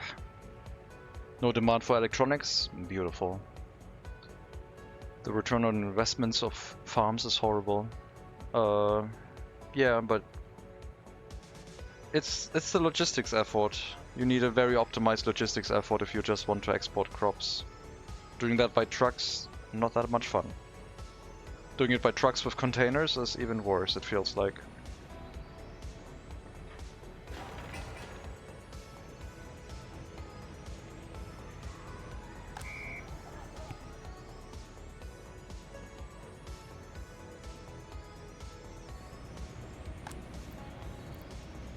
We don't talk about that attempt.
Occasionally replanting the trees here will be fine, just have to remember it.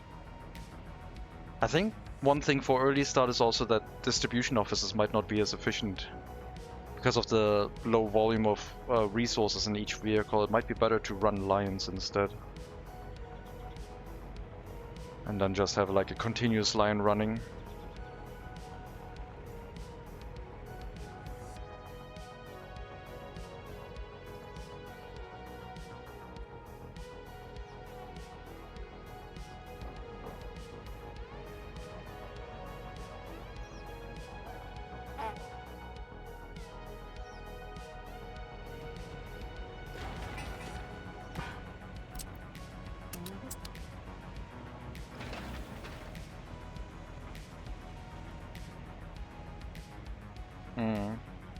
I think so too. While I was gone, I was thinking about that.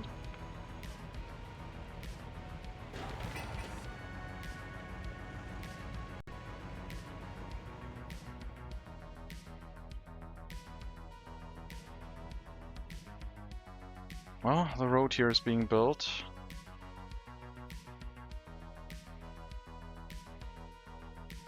And then I guess it would be time for a larger settlement with a university.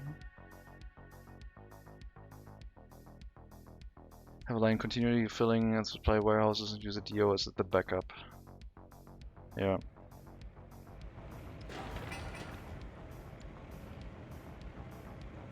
With line spacing, with a bus end station for the resource lines. So there's a continuous trickle coming in. And the vehicles are always refueled, so you don't need gas stations everywhere. I do still have to build a gas station. I think all the gas stations are still planned to be added. That one I think I know.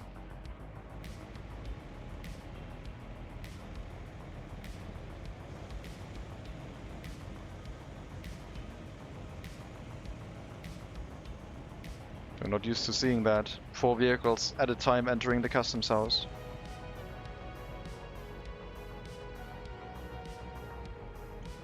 Gas stations everywhere would be period correct IMO. Yeah. Like I said, I think a truck focused run with the high throughput of the customs houses would be a lot of fun. Now I can see the purpose of having 2-lane roads, 4-lane roads.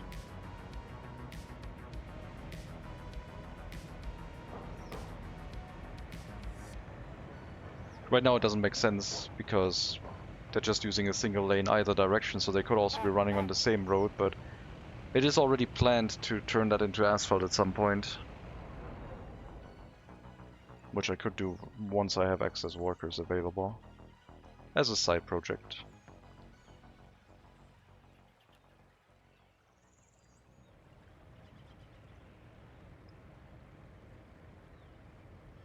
I'm considering shutting off the bus route from foreign workers. Let's try it right now when it's not the coldest time of the year yet.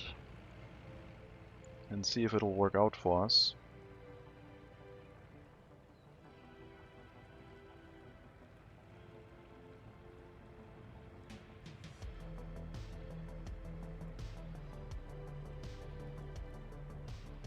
I think we can limit this to 15. Oh, I think this is a bug.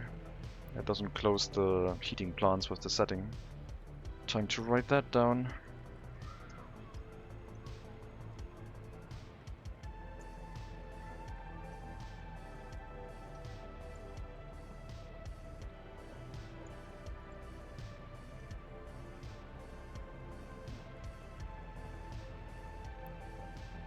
Maybe they thought like it's... I don't know if it's Siberia specific or what the reason is, but... Oh no, it works, but at 18 degrees. It did say it was closed for a brief moment.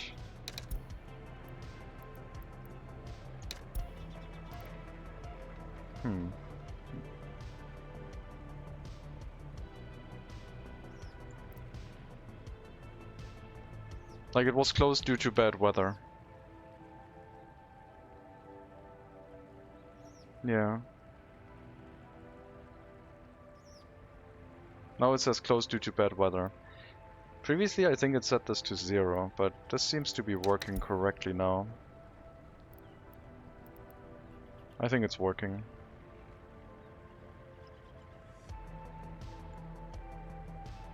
Probably just the long walking distances.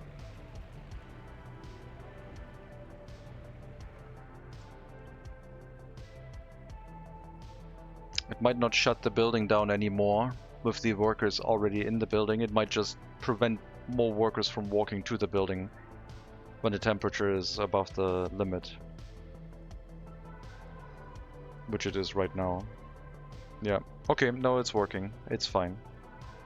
It's just if the people are already in it, they are not prevented from running the heating plant. It just will not request more workers, I guess.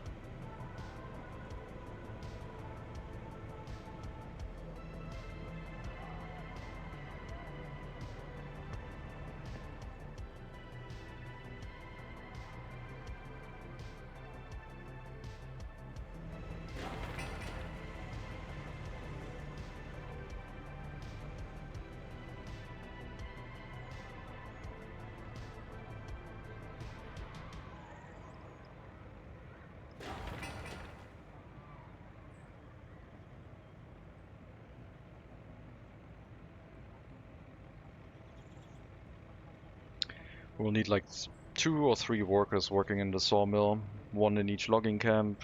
So this is going to be a very labor unintensive setup. I could chain another logging camp into these other ones to widen the range that these have. 1 here, 1 here. But that would make this one more inefficient.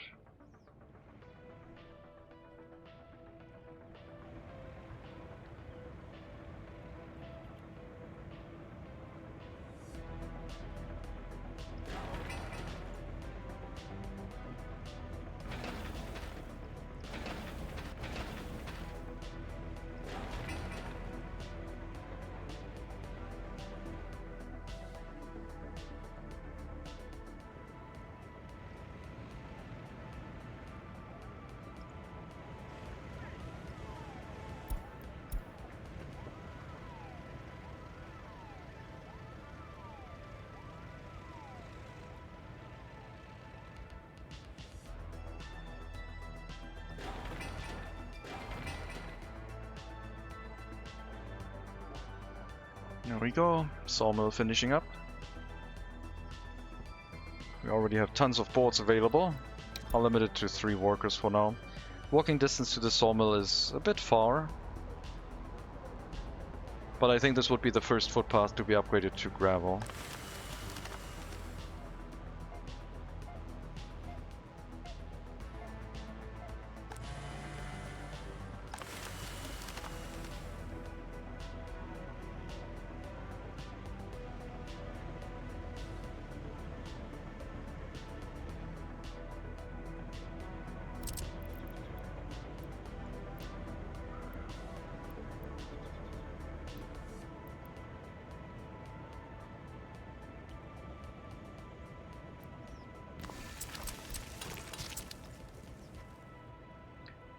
All aboard the board's money train. What a pun. What an absolute pun.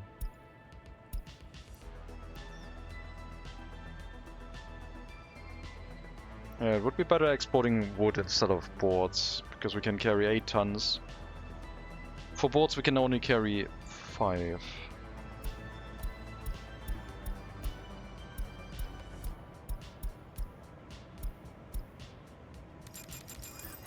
That's fine. Cableways, the one true faith. Hello 404. Not found. Welcome.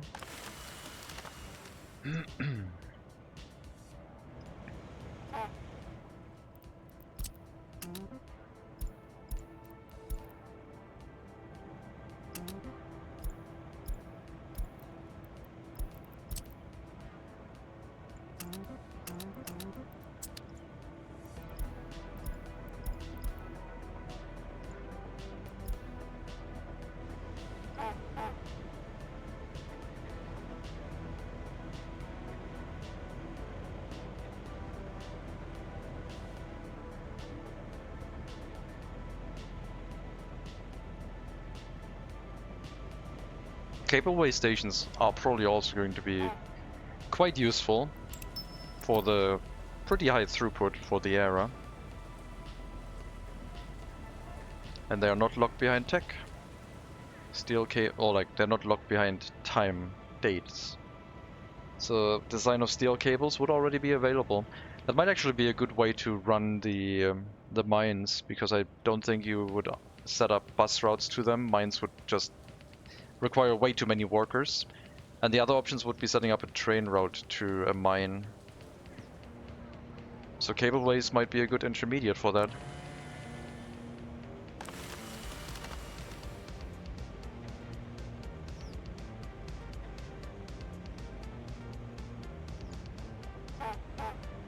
$46 rubles per truckload.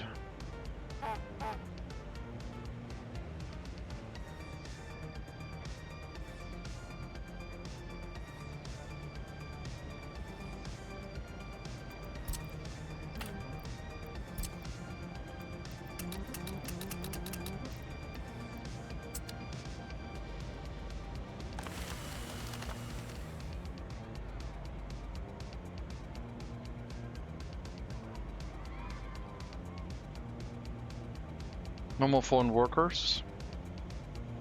And some exports.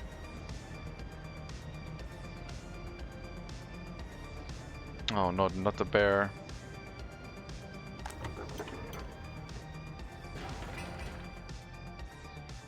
It's too much.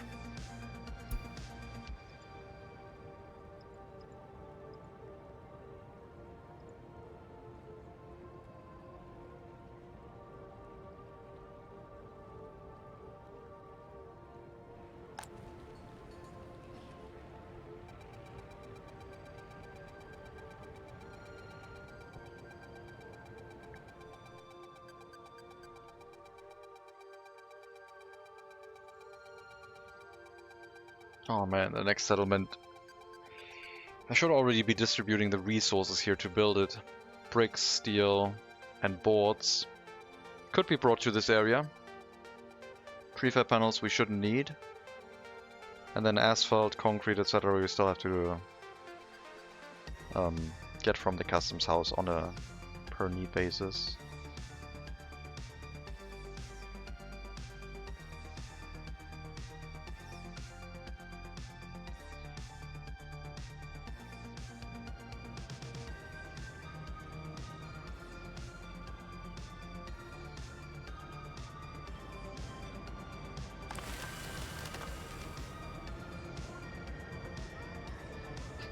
Those very weak profits.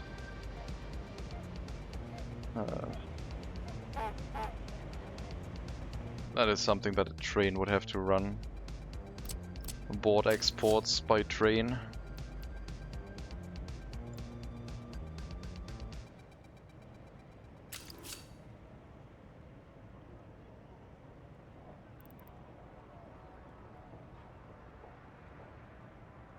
First profits, yes.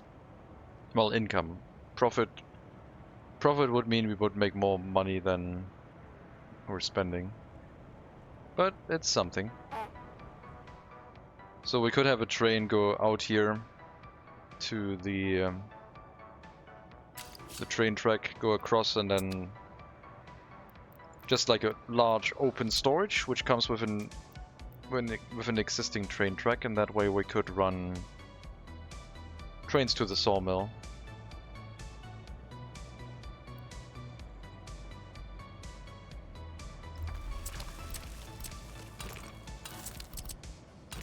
In the future.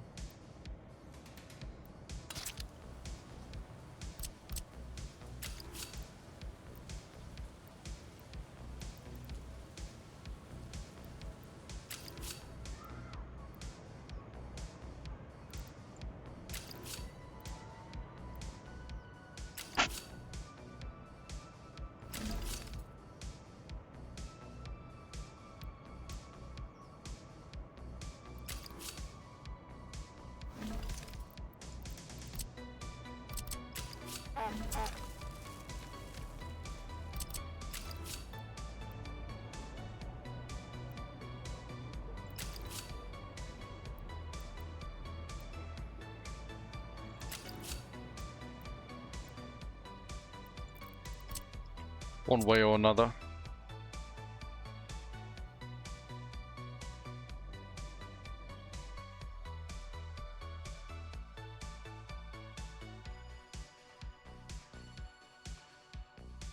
I am tempted to set up a train right now.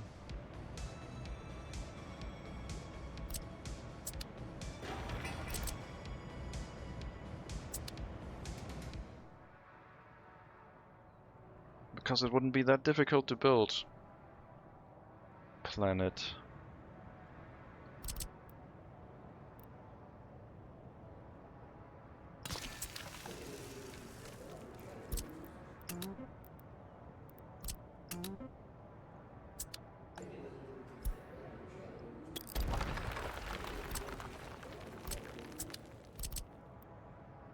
Planning? In this game? Are you nuts? Are you having a laugh?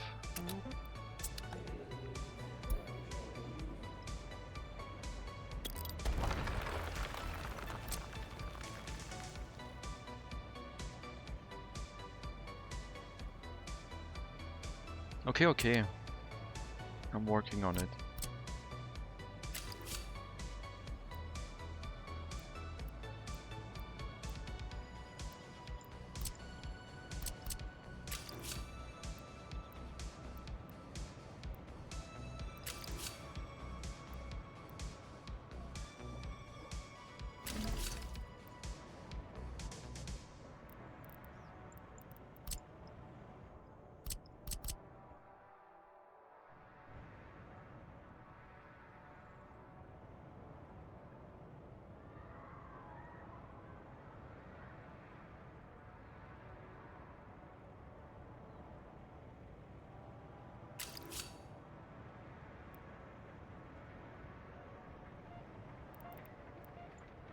Planet.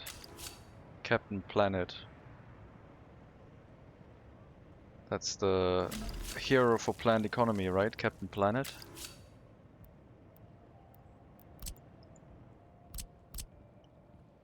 He's a hero. Totally.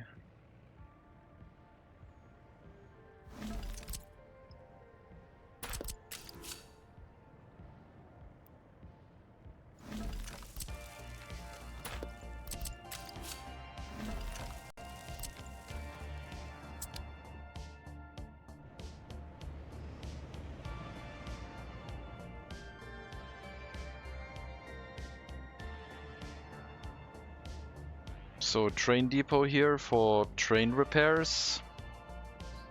The refueling stations for coal trains are of course different and larger and need water and coal.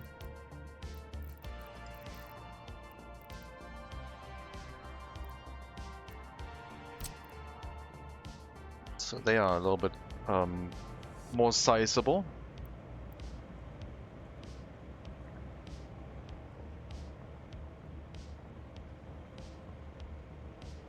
Could set up a coaling station here.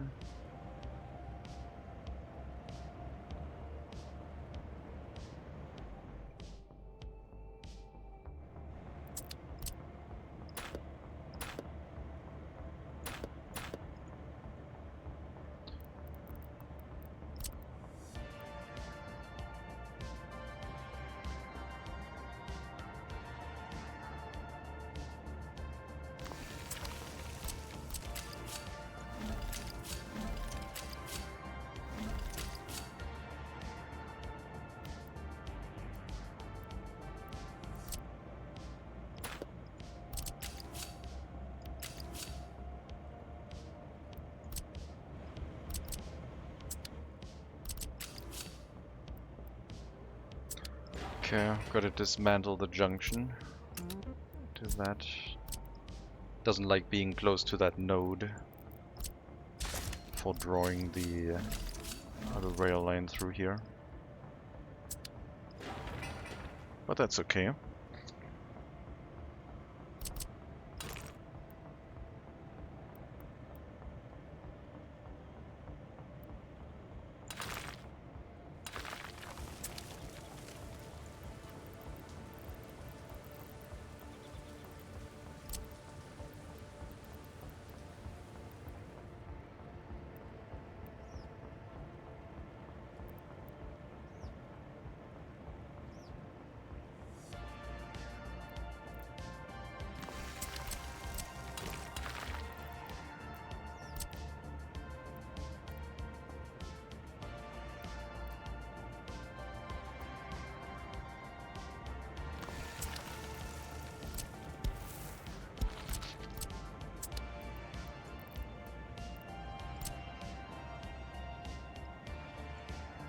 Okay. Is it the power line? What power line? It is all hooked up to a power connection, but the other thing is water. Because it needs water and coal. So at some point we should probably also put an aggregate storage for coal in there. But we can also just fill it by, I think, driving directly into it.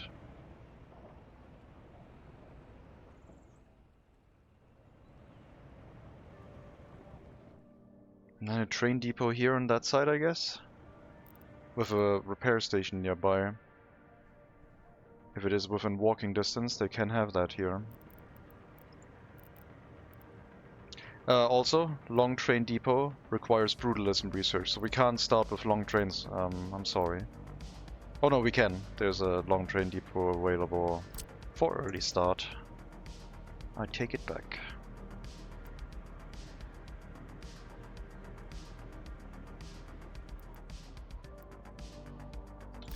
I'm not sure if the train depot over there would make sense.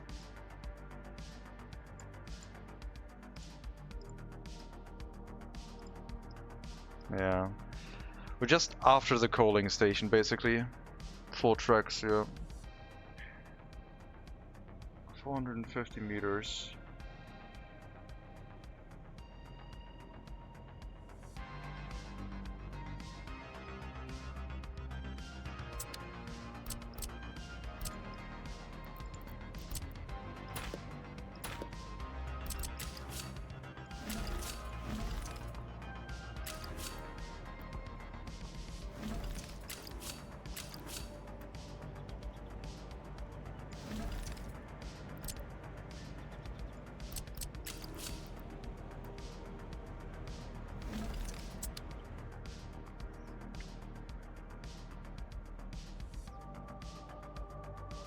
I'm wondering if I should make this traffic optimized. It's probably overkill.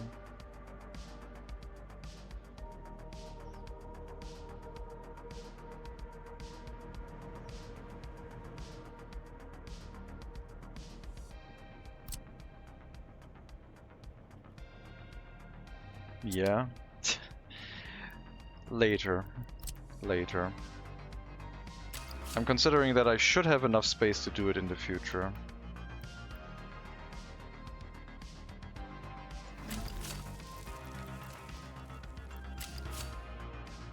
Like in the beginning we only need 1 train track leading into the customs house. That will be enough. This is the refueling station. Any train... Oh. I think it crashed. Tis a crash. I think any train leading in and out of the customs house can refuel there. So it's not a sideline anymore, it's part of the track. Every train goes through it, and if they decide to refuel, then it's right there.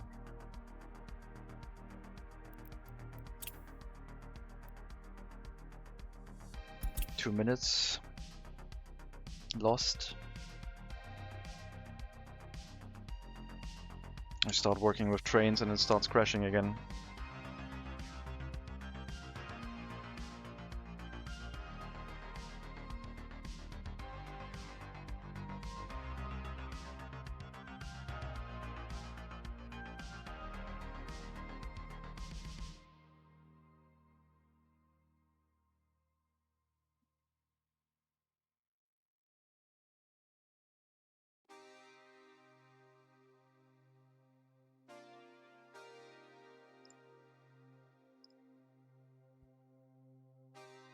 Guess I'll check in the meantime while it's loading, if I see anything.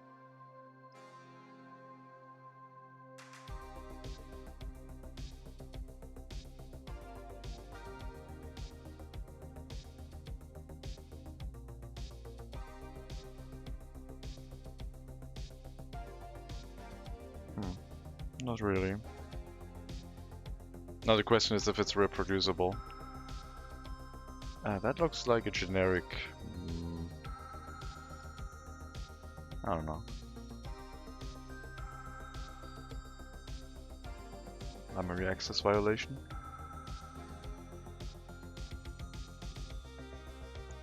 Four hours of playing. If it happens after another 4 hours, then... yeah, I guess that would be reproducible.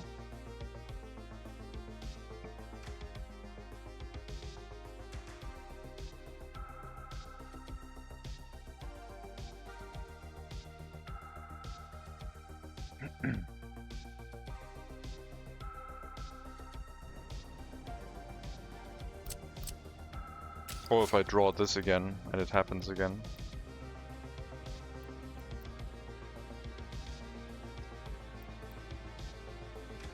Oh, the snapping is also different, I noticed.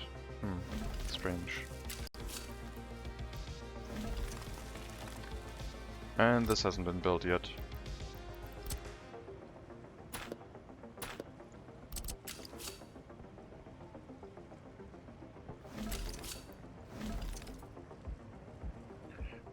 So I was thinking the 450 meters, including the customs house.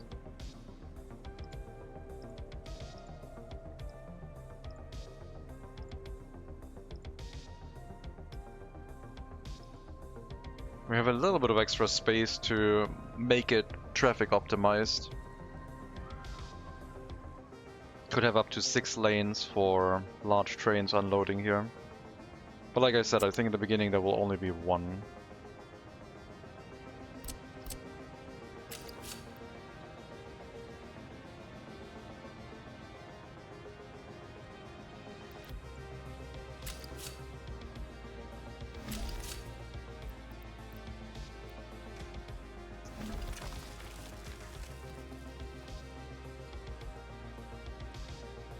Oh no, this won't work. Because I need the 450 meters outside the customs house already. So we can't make this that traffic optimized. We can only have 3 lines here. For now, until we relocate the if I relocate the coaling station, we could have more. If I want to fully traffic optimize that, we would have to start counting from here.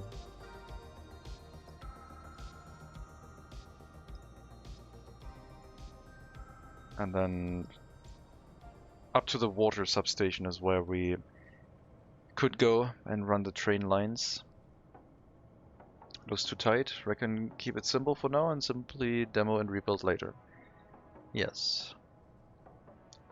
3 train tracks should be sufficient.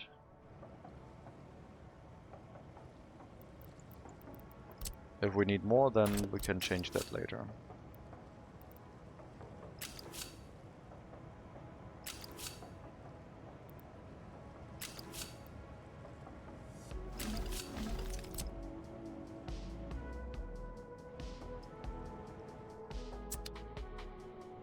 Right now I only need 1. And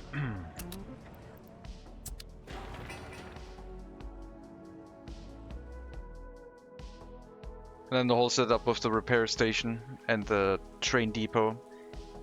Maybe we can build that over here?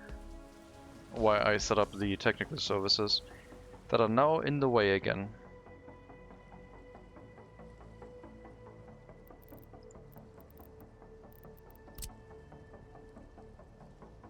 The repair station is quite sizable.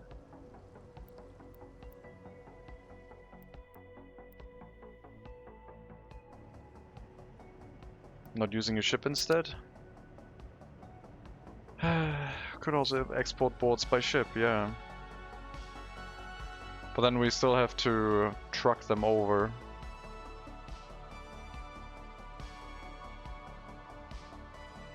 I will need a rail setup, I think. Doing everything by ship is probably also not the best.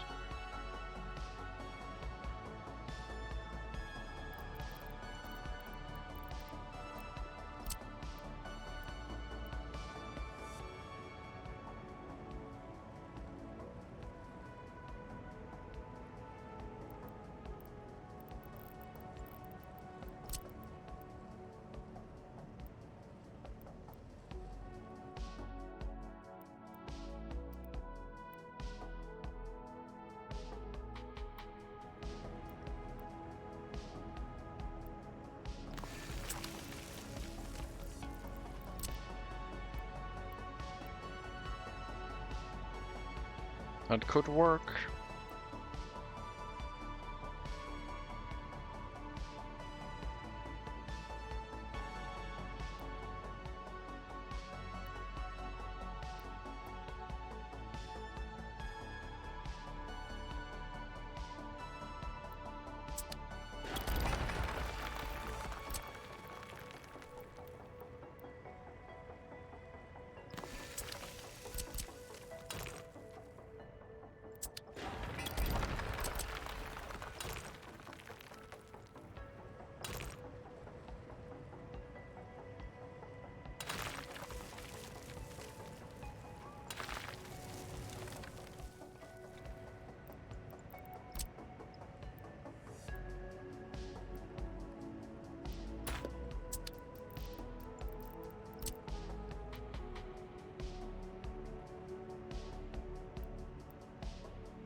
Any kind of wasteful to only have the train being covered by the repair depot radius? Well, the train can't go to the repair station. The depot has to be within the range of the repair station, otherwise it won't work.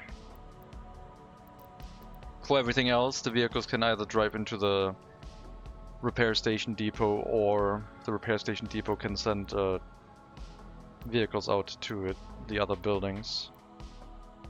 But we can still build technical services around this area. That is not preventing us from doing that. It's just, I definitely have to set it up that way so that the trains can get repaired.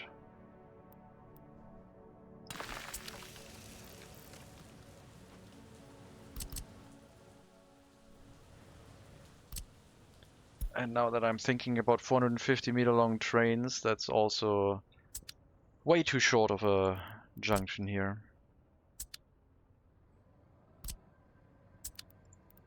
So it's probably gonna go around this side, go around the depot.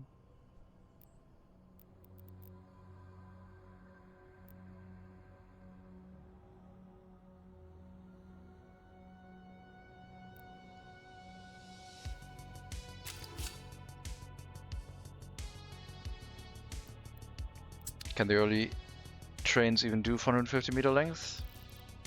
I assume. However long the train depot is what you can build. 450 meters, station length. Should be doable. And if not, we can run a double header.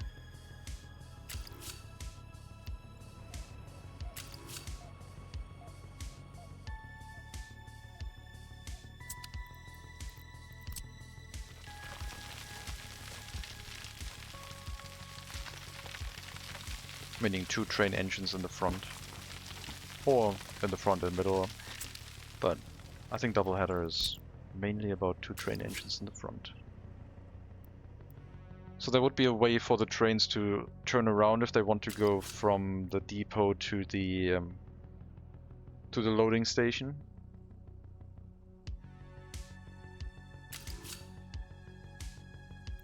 I think.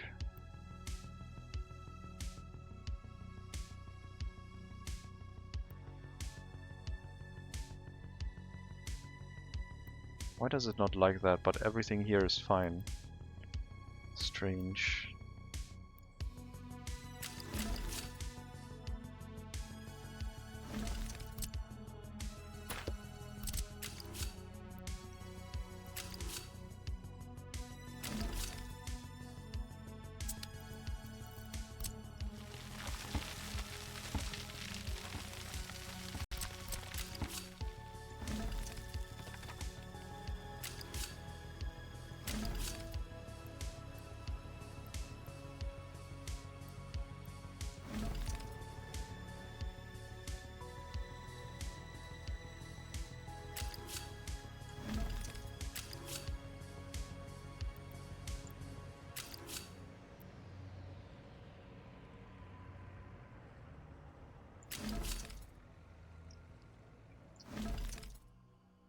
Then a way for the train to turn around to get onto this track.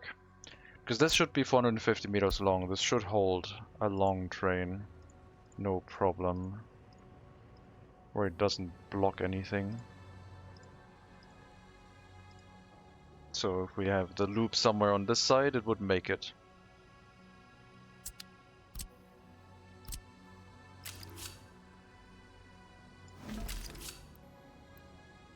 Isn't that beautiful?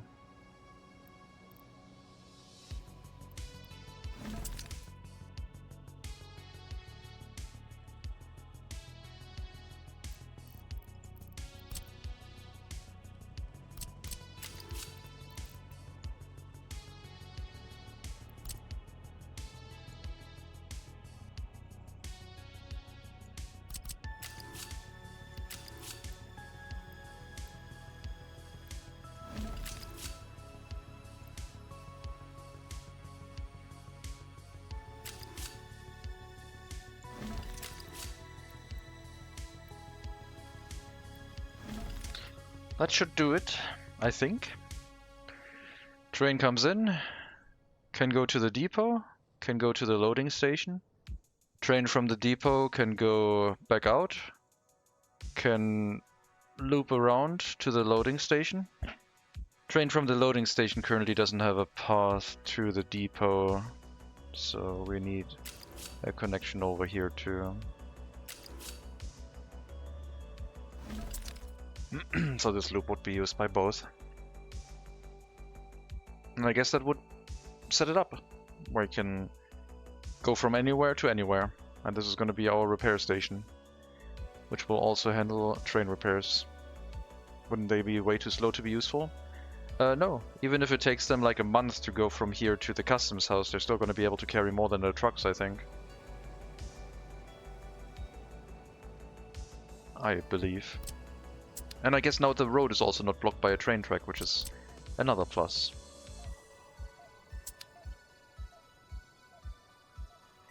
And we can probably also set up the rail construction office here. Even though, I mean, we can run that with foreign workers. I guess that would be something we can do. All right, let's build train tracks, or at least try to.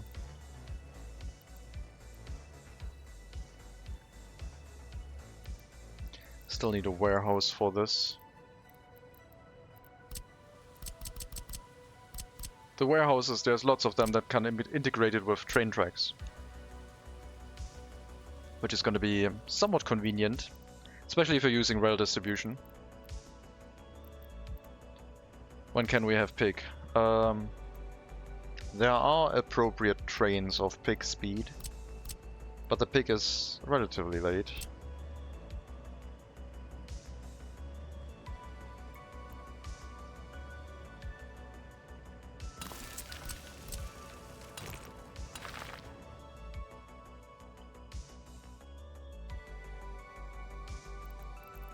Rail construction.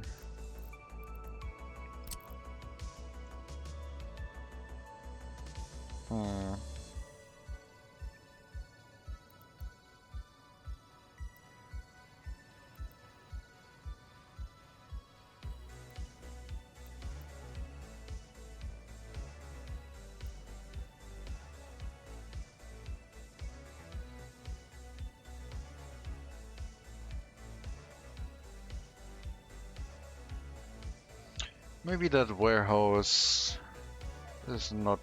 Wait. The repair station can also be squeezed closer to the depot.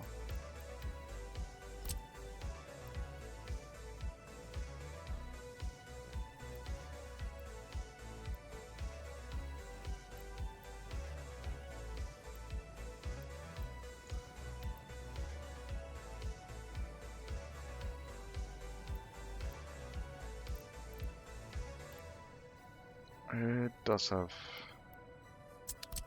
It needs electricity. I don't think the depot needs electricity, but the repair station sure does.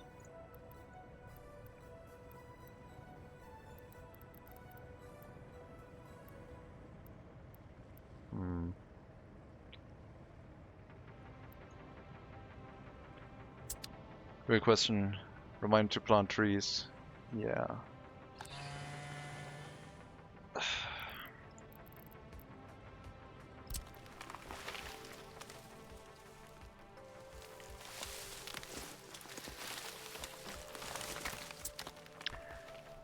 Cableway is superior to all other modes of transport. Hail cableway. Well, if the customs house had a cableway connection, we could use a cableway. Alas, we do not have that.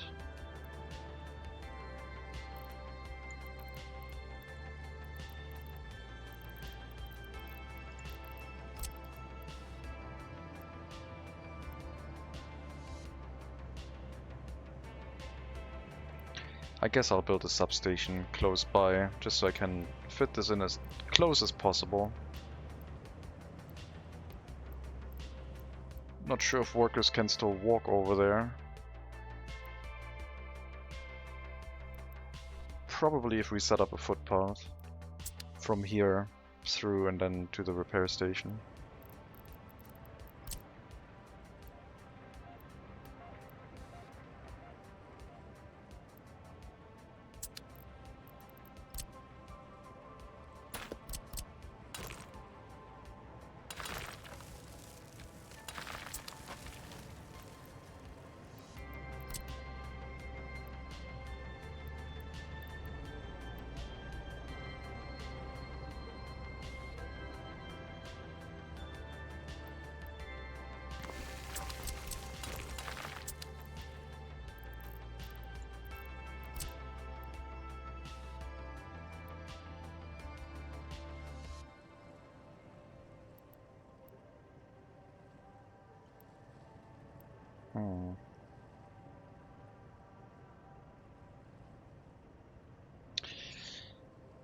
Rail construction vehicles can travel whatever way on the train track, so it's not super important that it's built smoothly, I guess. It would look quite odd though.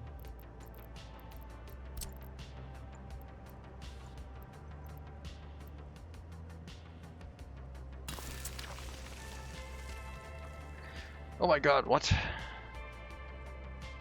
404, no! So much text.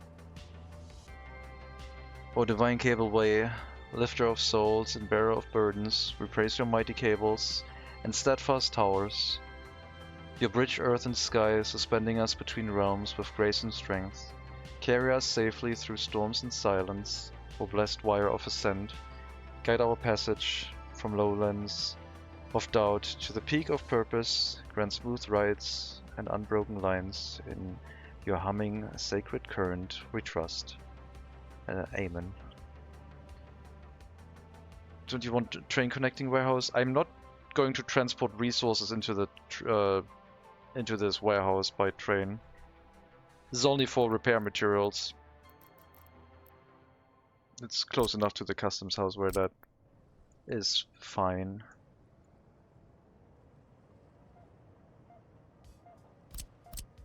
But the price difference is also negligible, so I might as well just set it up, I guess.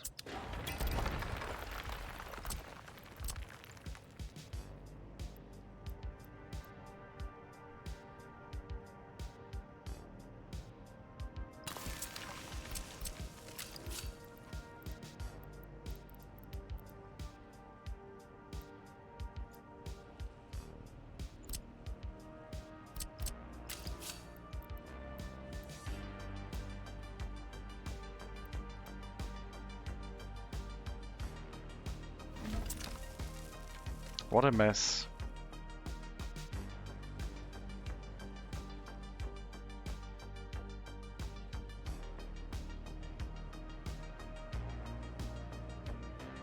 Maybe with a rail distribution office we can keep the warehouses filled. I think the export trains would always have, or not always, but would probably most likely have dedicated lines set up for them.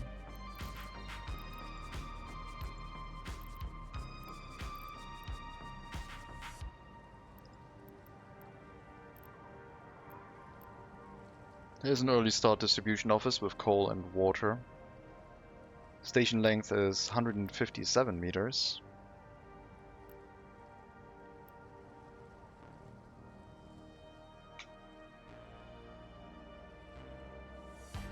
Yeah.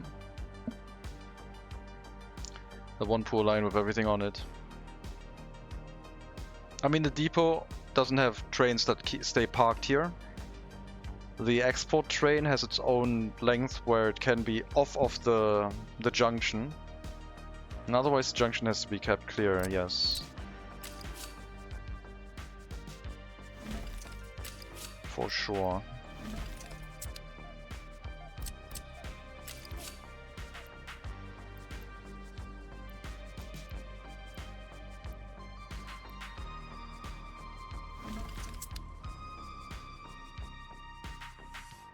Can extend the rail a bit, so it ain't that ugly and clogged.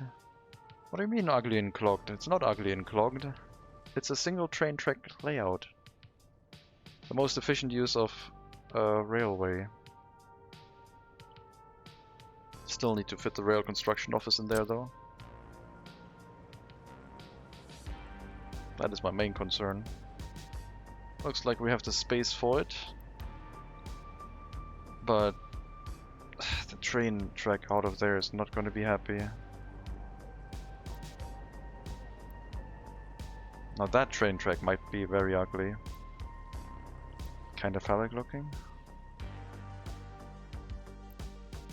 No.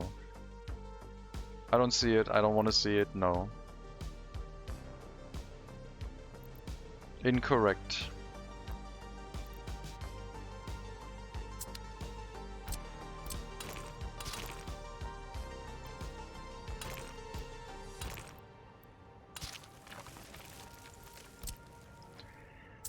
The rail construction office does not have to be next to the repair station.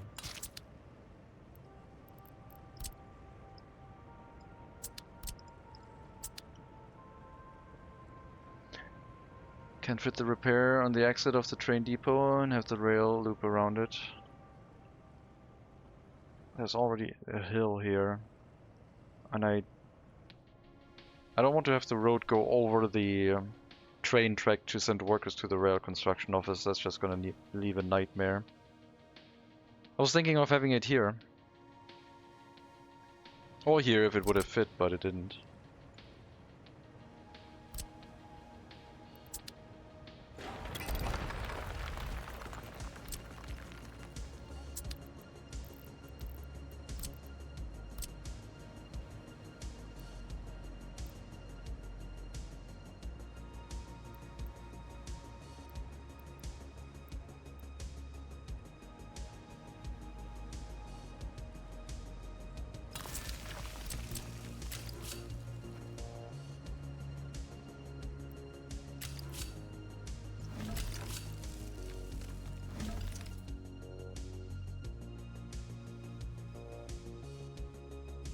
If a resource delivery train comes in here, this whole junction will be blocked while it unloads, and then it leaves again, and then everything can move again. Hello, Hailstorm. Welcome. Has research changed in this DLC? Hello, Cubion. Yes, we looked at that earlier. More tech. And certain techs have now dates as a requirement, so you can't research them earlier. Nuclear power is first power plant 46 at the earliest, as an example. Recycling later. Different, more modern infrastructure after 55-ish. Hello, gaming out of midlife crisis. Welcome.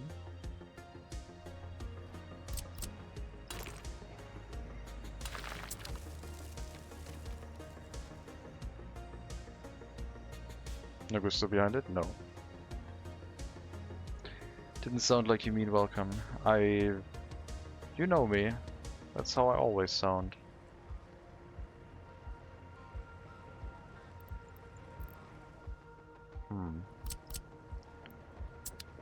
Proper technical service.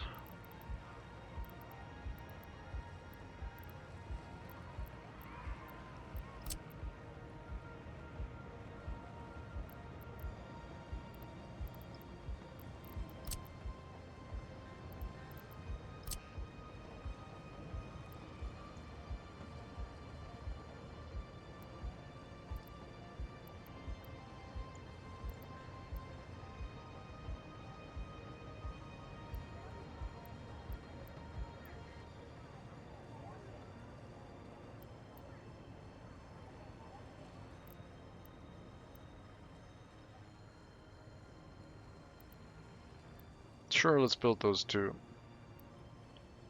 in range of the repair station. At least one.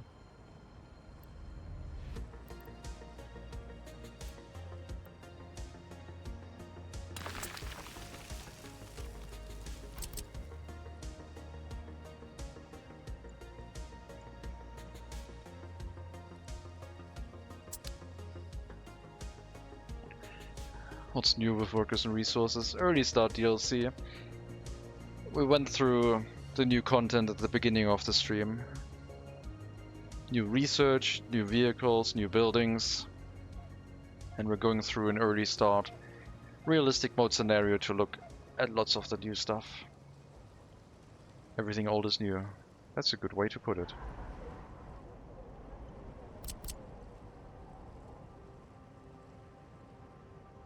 Ah, no. Let's do that once more.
Look like that, I guess.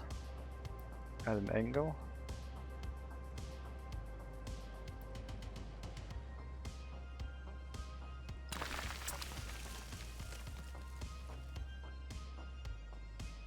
Workers and Resources and Captain of Industry both have new content updates at roughly the same times. Yes. Captain of Industry moved the content update earlier. Otherwise they would have been very close together. Very, very close.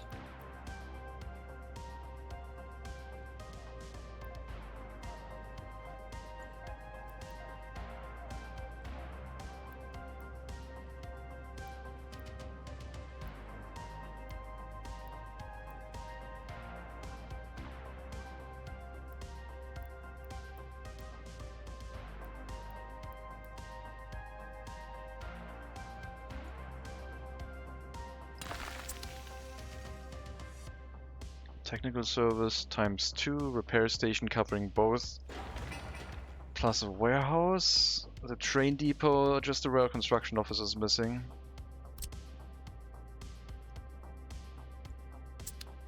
Oh man. I did say we wouldn't build trains, but now we are. Because I think the truck route is not efficient enough. Terrible timing. Well, does the repair reach over the track? Not really, no. It's just this square.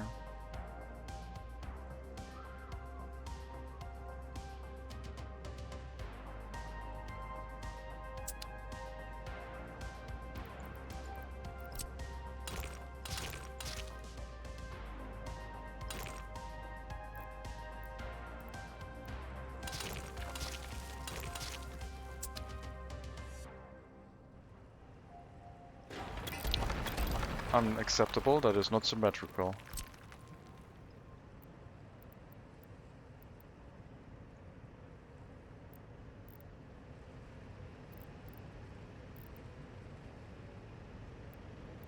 It can be a little bit confusing when everything has the train icon and you're thinking, wait, what? A train technical service? Oh no, it's just the icon for the DLC.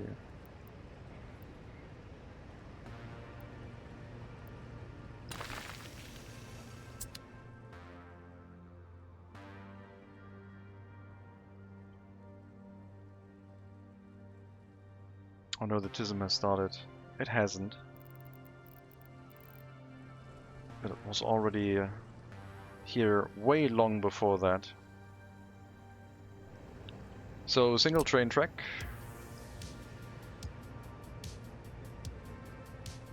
Means we can also build these things.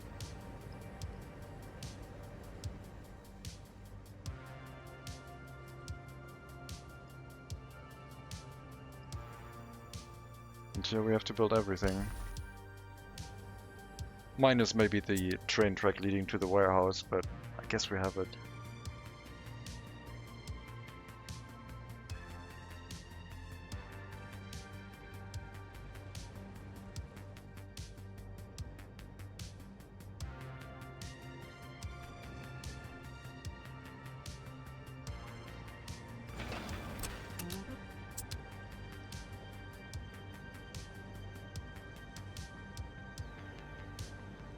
If the wood prices crash, so be it, I guess. But we're gonna have a nice train track in a year or two.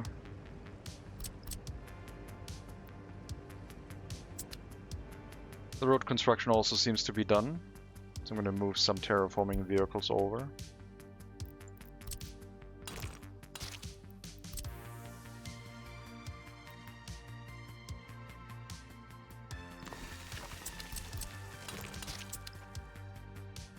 Don't think I need to buy another excavator, we already have plenty of them. They might all be busy right now because we're starting to build a lot of things at the same time. But I'm not going to buy another one.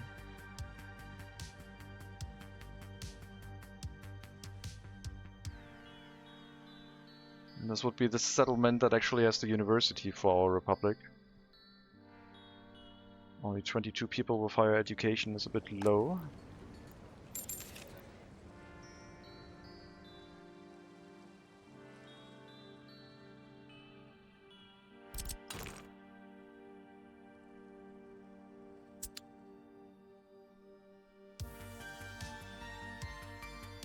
So I'm thinking this space here could serve as a settlement.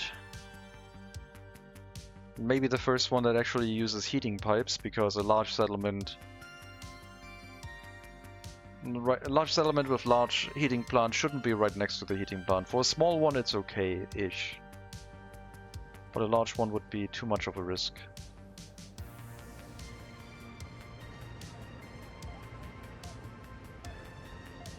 And yeah, let's set up the rail construction office.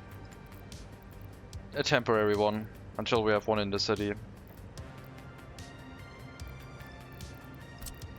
Nothing like a temporary solution that lasts forever.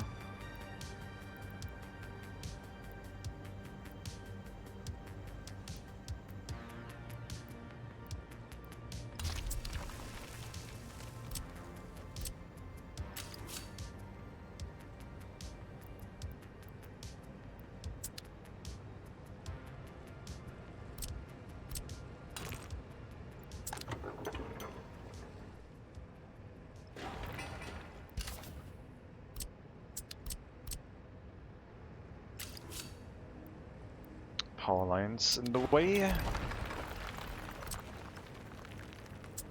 Education only gives rise to the bourgeois, keep them dumb and unemployed. Well, we do need people to give them a school education, because unfortunately in this game you need a higher education to become a teacher. A school education is not enough to be educated enough to give other people a school education.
Single track builder will handle that.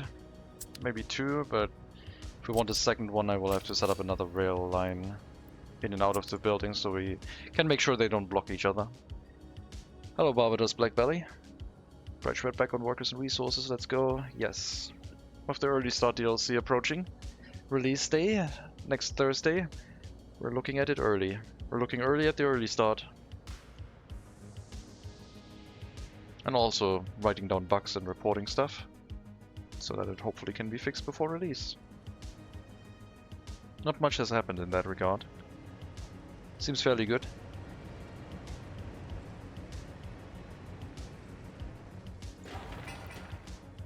Now we need to make sure that workers do not walk to the rail construction office by themselves, or is it fine? It should be fine.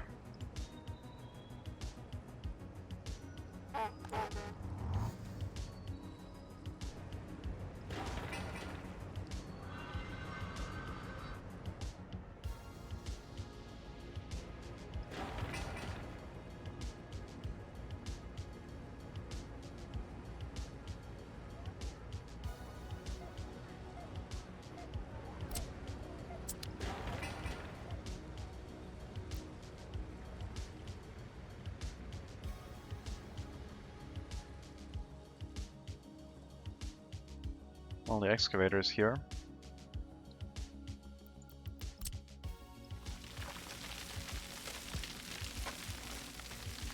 Let's get rid of the trees so we approximately see where we want to build.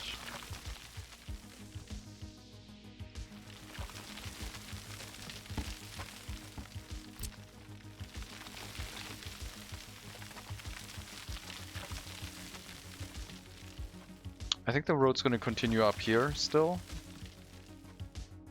and head over to that direction and then cross over to this place somehow.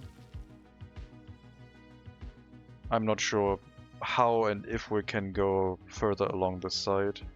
We might have to just go through here, the mountain tunnel, and then another tunnel and have a settlement here and whatever, but I think this is fairly locked off. But one large settlement to at least have some higher educated citizens here would be quite nice. But the main road would not lead directly into that, I don't think.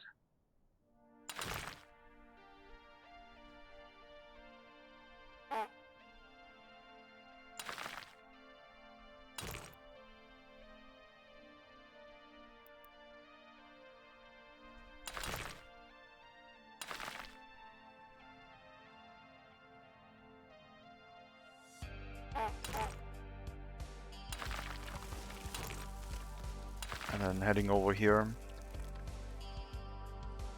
Small bridge, probably a wooden bridge. Later replaced with something a little bit more solid. I could even build it a little bit better. But the wooden bridge doesn't need asphalt, which is what I'm considering. The wooden bridge would be built a lot faster. Having asphalt road on top would slow it down quite a lot. And then just a junction here, allowing them access to the city. Probably a warehouse. Heating plant, maybe here. From the heating plant down into the city. 700 meters. Large heating pipes. Might be okay.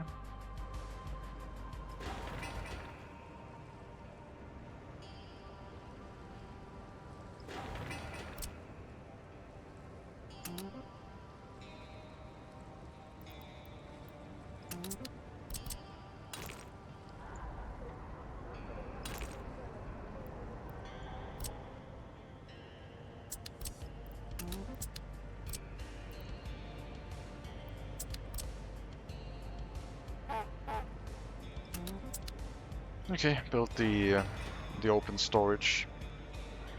Actually, no, let's not do that. Let's maybe asphalt the road, or like gravel the road first.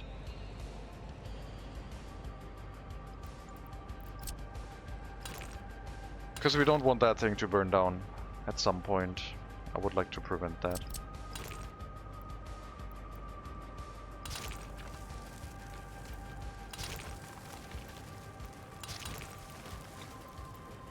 So we have a temporary road here.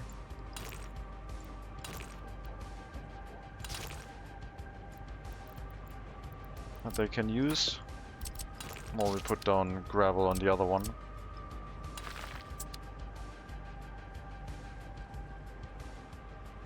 Hello T-Bone. Welcome.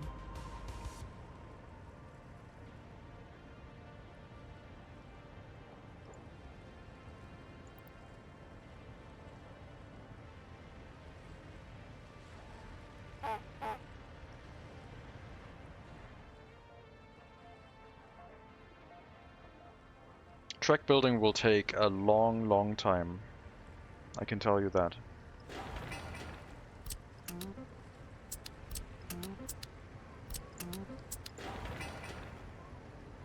Someone needs to bring concrete here. Come on.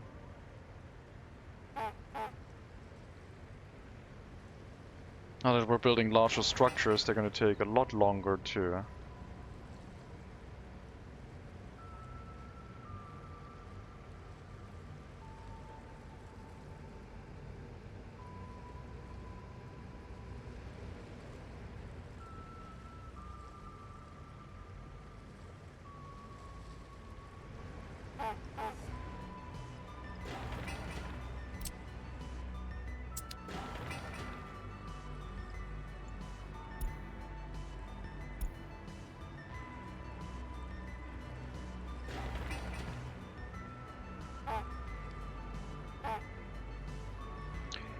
$1,300 days left for the construction of the rail construction office. No road cranes, but at some point next year they'll become available. And then things should speed up.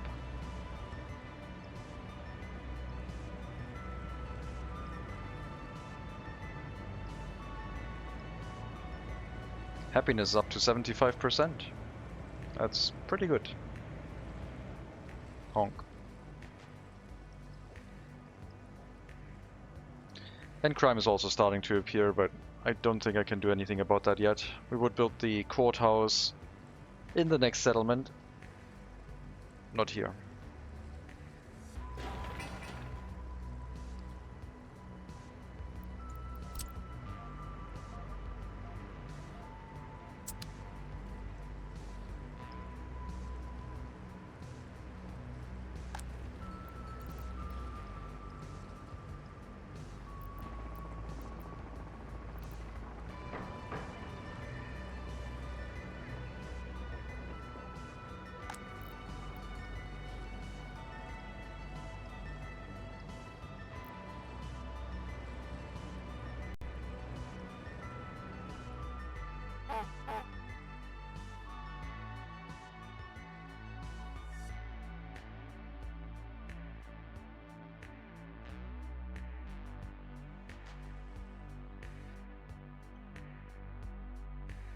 We will need to bring the resources here for building and relocate the construction offices closer. Ideally, I mean, we don't have a distribution office yet either. It might be better that they just go to the customs house and load whatever they need instead of trying to set up distribution offices. Is this Siberia? Hello, lucky leader. Yes, this is Siberia map.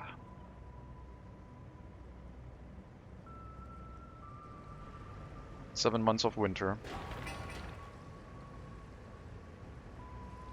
No snowplows yet, no road cranes.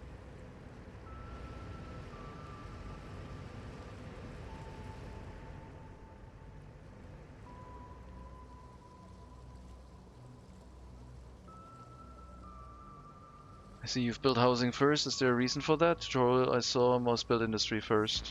So terrible how to start a republic tutorials. We have missed some context clarifying what they're specifically doing. I just like building settlements first. In this case, you don't start with road cranes, so having your own workforce is kind of important, and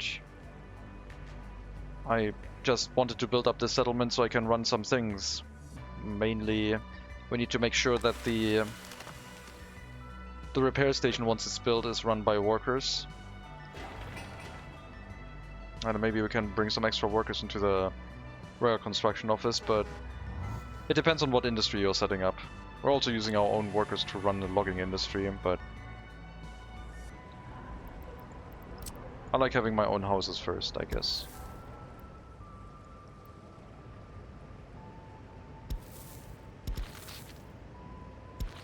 Are we here for the people or are we here for the resources? Come on.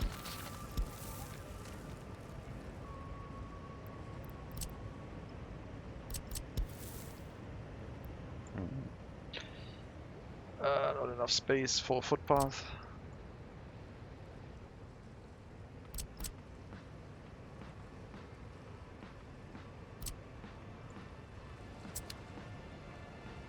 Why not both? Workers and resources. Phone workers are slow and expensive. Getting your own workforce up and running is optimal for both cost and construction speed reasons. Yeah. In our case, we don't have enough workers to use them for construction yet, because it's painful to build right now. And I'm also not rushing too much, I guess.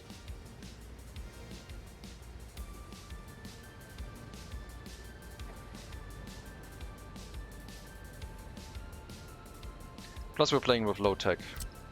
So every settlement I have will give me more research. Which this one now actually gives us. Not that I can use that yet.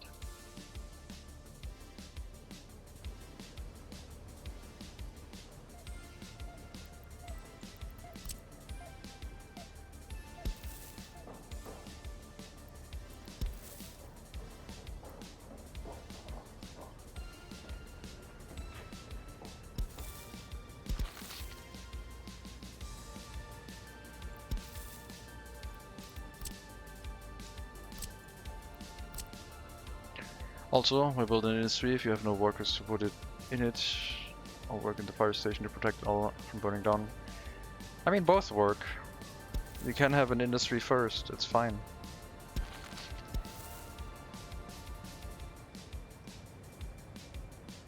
It's fine.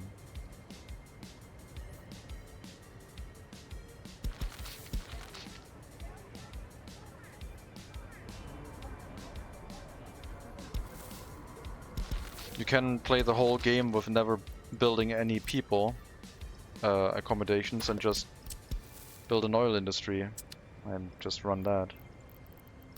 With foreign workers it'll still be profitable.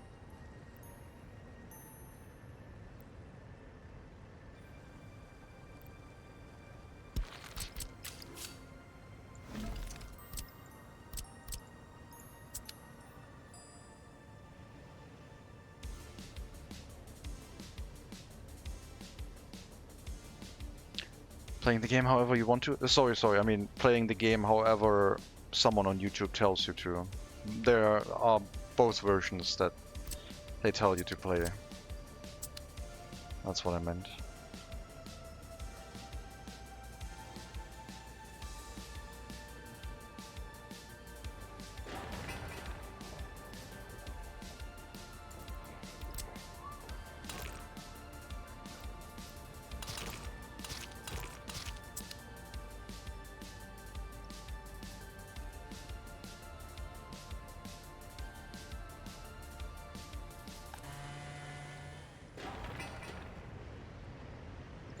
Okay, looks like the road has been upgraded to gravel.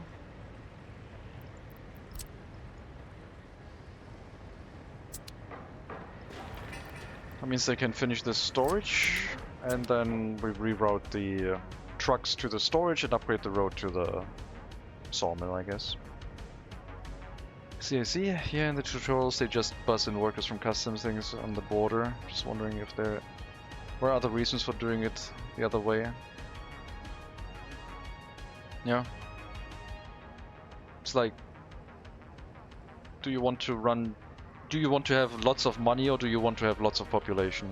Or do you want to have a balance of both?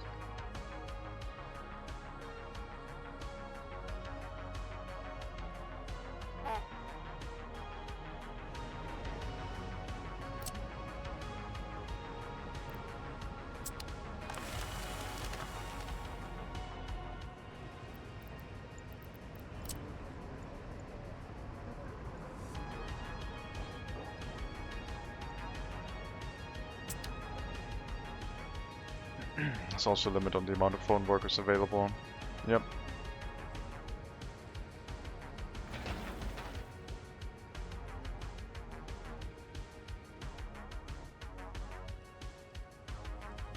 So at some point you will run into the limitation that the customs house doesn't provide you enough workers anymore. I like having the settlement first before I start building the industry, because then I know I have the people who will build the industry can then also work in the industry. That's just personal preference. Especially since foreign workers are very expensive compared to your own workers. But your own workers need a lot of setup, of course. You need to set up the infrastructure first. And also maintain it.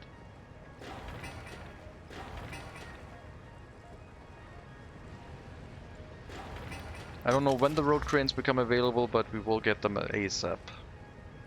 This is painful.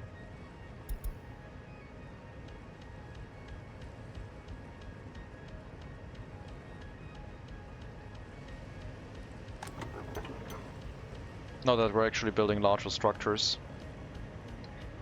Especially with the early start DLC, if you're trying to build industry first, you might find that it's gonna take a lot longer. Because you don't have road crates in the beginning. Might change, we'll see.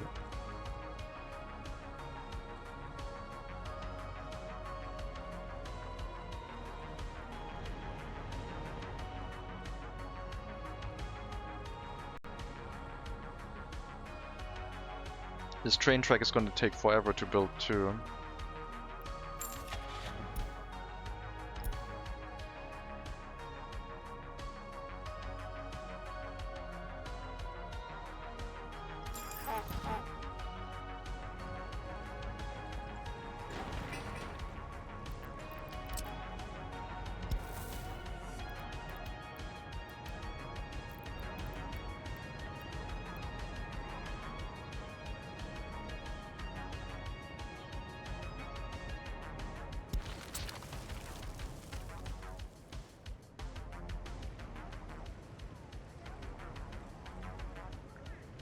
We'll bring your horse cranes.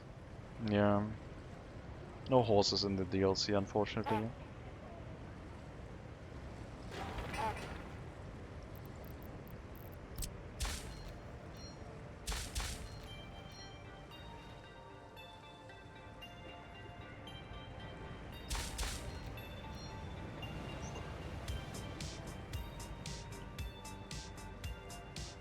The train you saw looked amazing. Yep. They are very well animated. Look very good.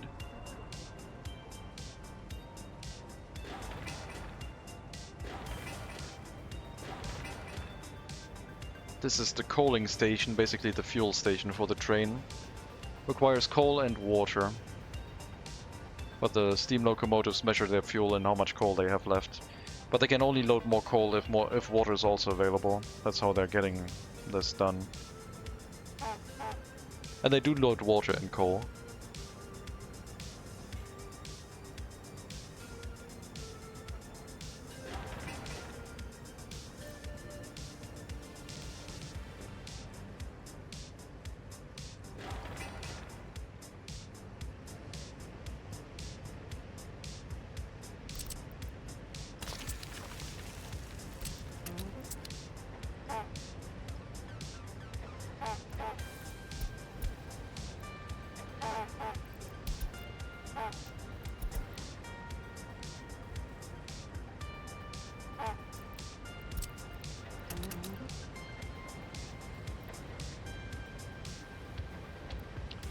Quick jump into the Moscow map and show the train again. But lucky leader said he already saw the train.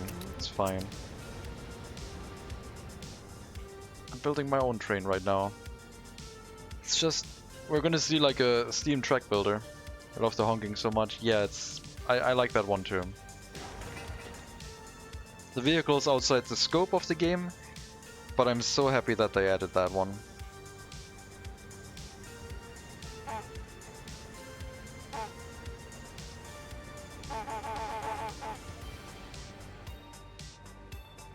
I did warn you, the horn is very funny.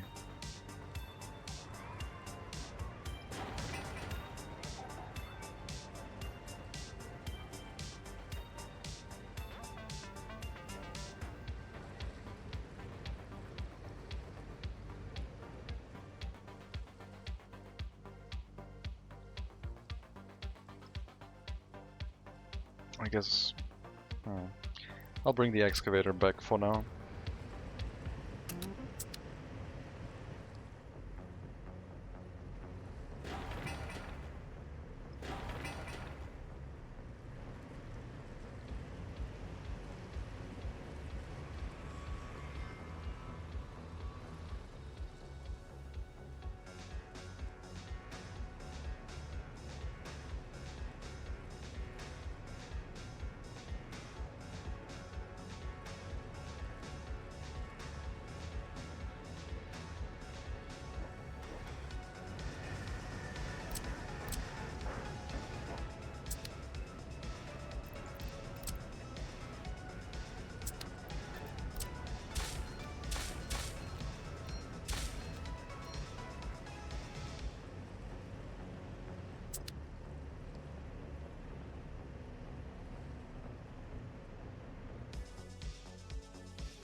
We have like 30 more years, basically double the time compared to the normal content, so loads of time to get stuff done.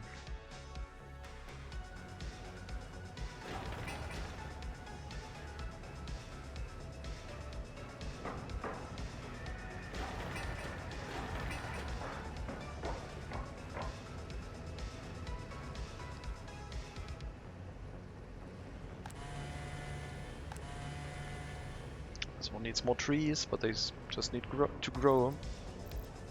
I already planted some. Hyperinflation. I mean, I don't know what's gonna happen with the wood prices, I guess. Looks like the wood prices have dropped sharply. Looks like for cableway.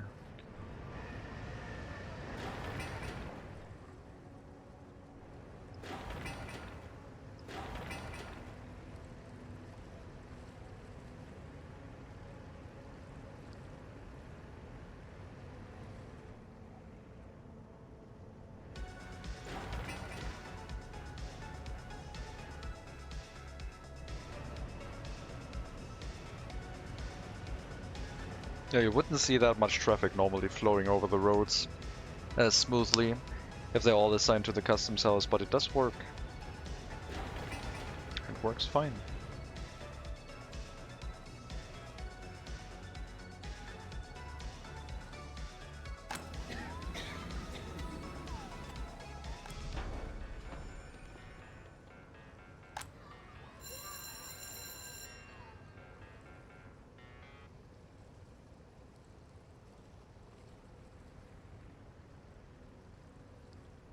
I need more houses.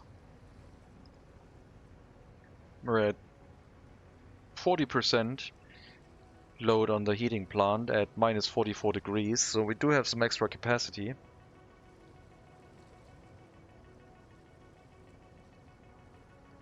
We can have twice as much as we have right now. Shouldn't be overdoing it though. The more housing we build, the more the heating plant will run and the more pollution it will spew out. Try hoarding large amounts of resources in a warehouse and never use them. For the amount of resources in your property contributes to the price change calculation. Okay.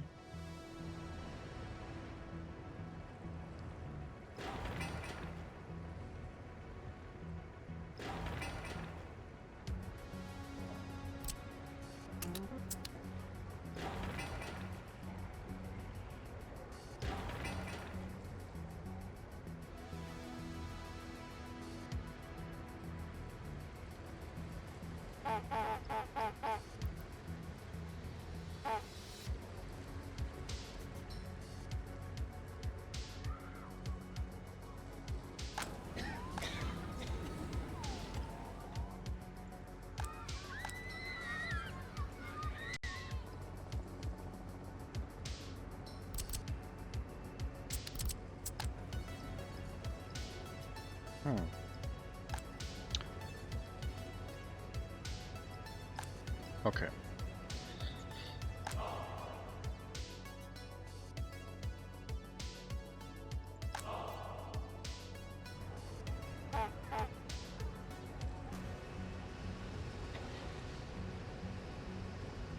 Honk honk. Yep.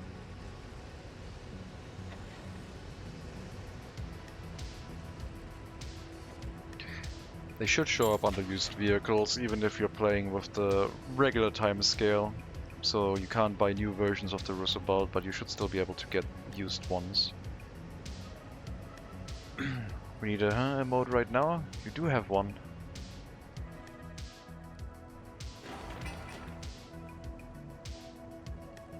Unless you're not using 7TV, because if you have 7TV, it's already a honky mode.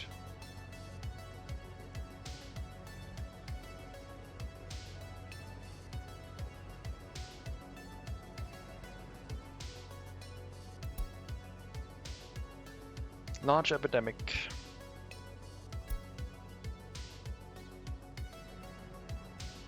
It's gonna be one of those runs. This is the year where we should unlock the road crane. I've emptied out this construction office, which will hold them as soon as they become available. 4 of them should speed up our construction.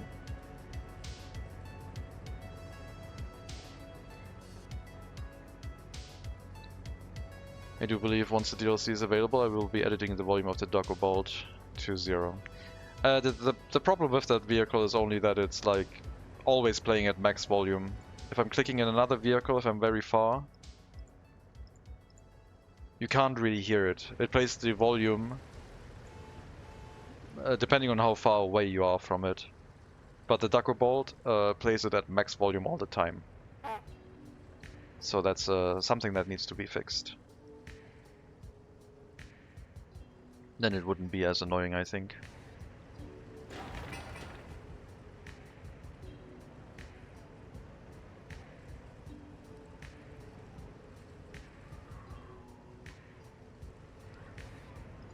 There's the coaling station.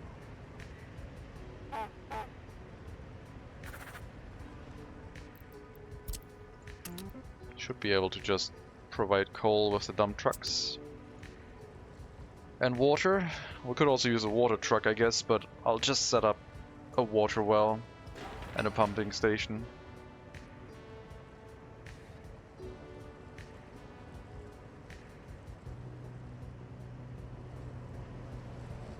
Can't quite hear me over the honking.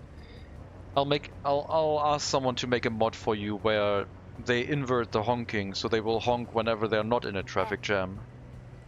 Like that.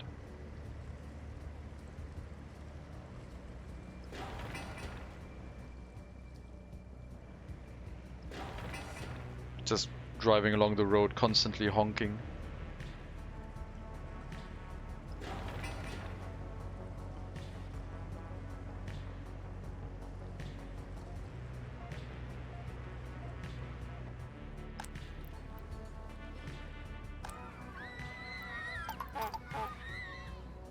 But yeah, you can hear that it's always full volume. Replace every sound file in the game with honk. There's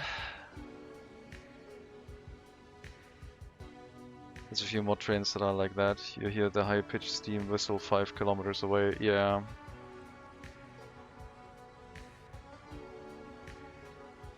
Oh, 10% unemployment. Children. Okay. The children yearn for the mines, but we're not there yet. And that one is there too, yes.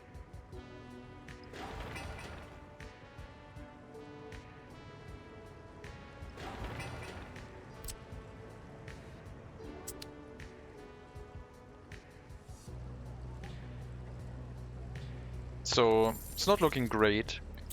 We're investing heavily into a logging industry and the wood prices are just crashing.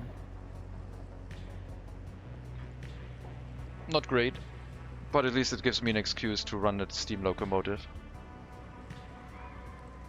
I think it's going to take a year or more to actually get there though. Because rail construction vehicles are slower than their counterparts in modern times and there's no EDK version.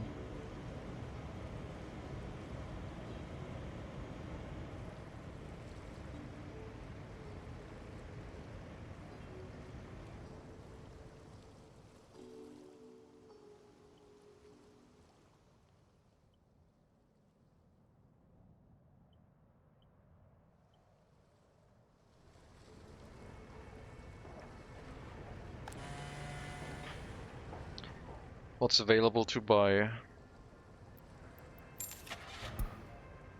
So, if we sort normally, then the DLC stuff is behind after the normally available things. The cableway cars are available from 1900 plus some train cars, and then the early start DLC content starts. Apparently we have a new bus that can carry 30 passengers. Lovely. Thank you.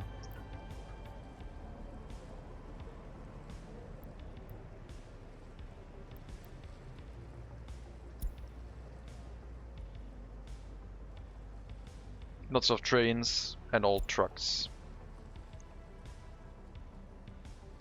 I got an LTC. Track building speed 4. Oh my god. It's gonna take forever. Until we get to the border. This is gonna take so long.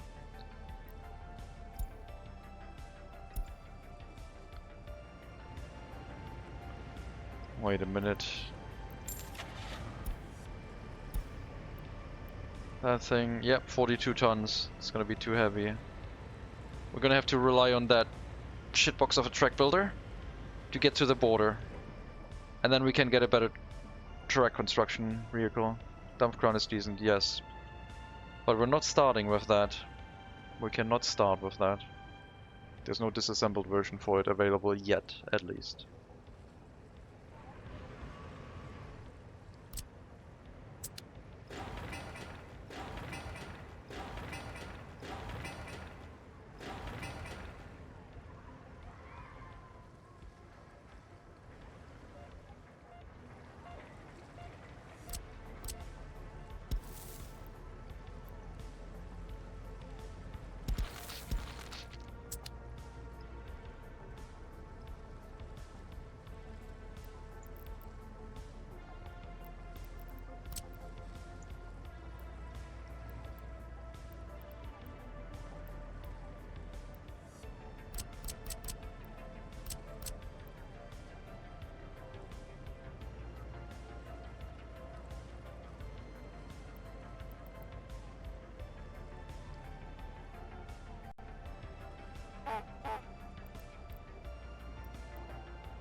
Build a temporary local construction yard, the absolute minimum distance from the border.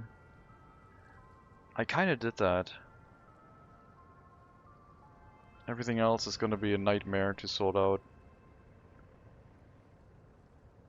Is there Reich technology available in this DLC? What do you mean? What is that?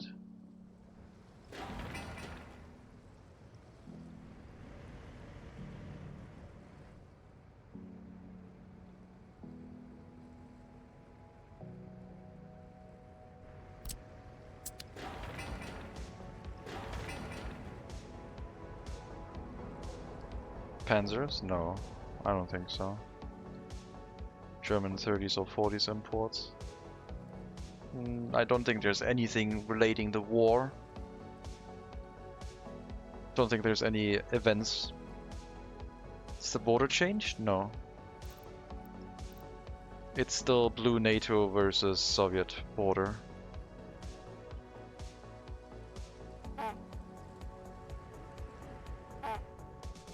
The large customs houses, yeah. It's efficient throughput now, but... And it has a different graphic. If you start a map with early start, this will be your customs house throughout the game. Classic 1930s NATO. It's League of Nations. It's fine. Thought I saw two vehicles moving at once. Yes, you saw that correctly. I'm moving around the back.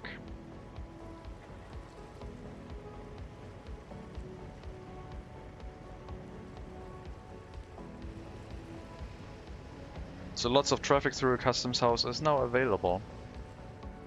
Which means that 4-lane roads are actually making sense. In certain aspects. It works with multiples now? Yes.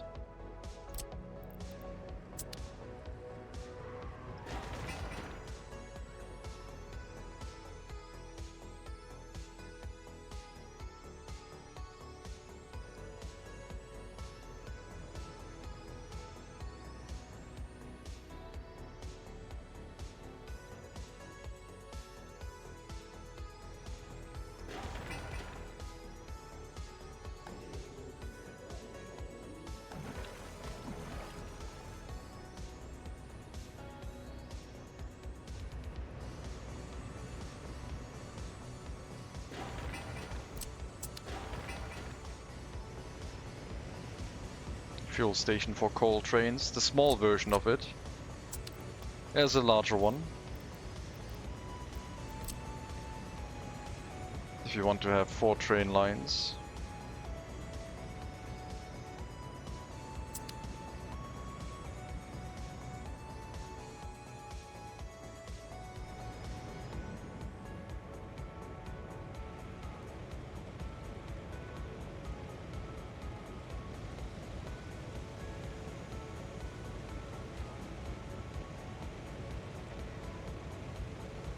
You can have so many more road vehicles going to customs with that. But it will still form a traffic jam, because it's trying to then put 4 lanes back into a single lane. So you are going to be throughput limited still. Much later though.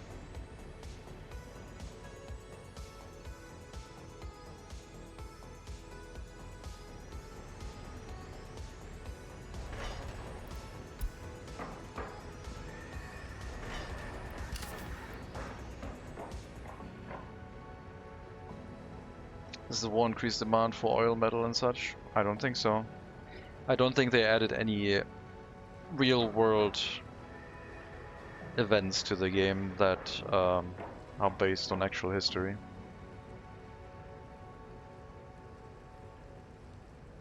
Autocar Type U vehicles. I do not know what that is. I don't think I've seen them. I assume they are road vehicles?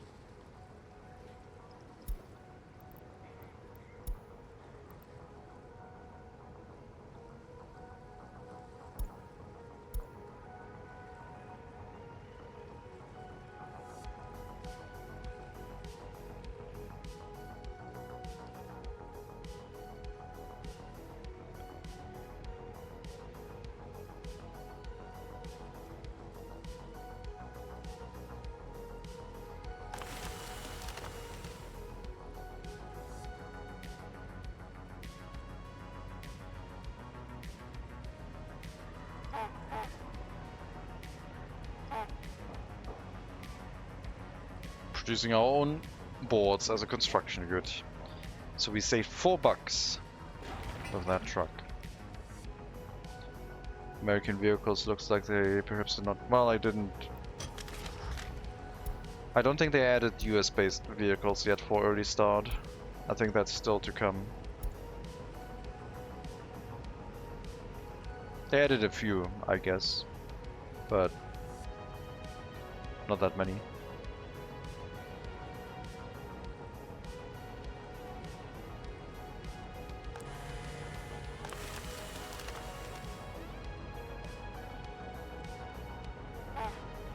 Down to $39 per truckload. This is not worth it. Not worth it at all.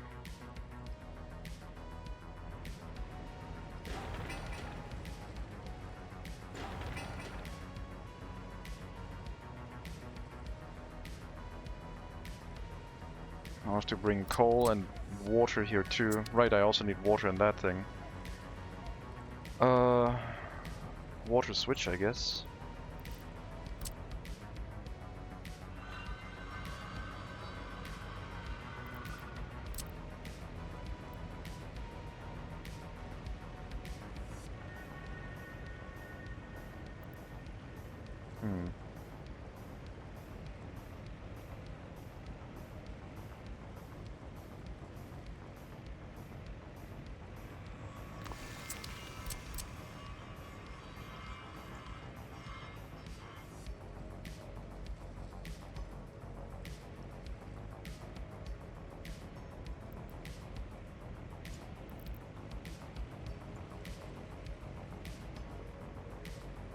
Horrible.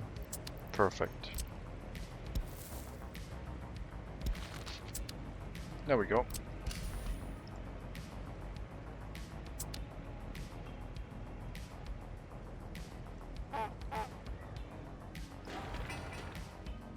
Honk.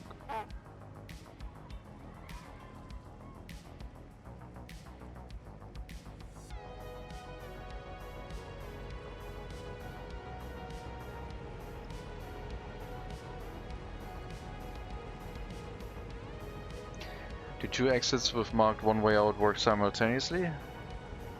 If they lead to different places, yeah. They can also lead to the same place. Should work.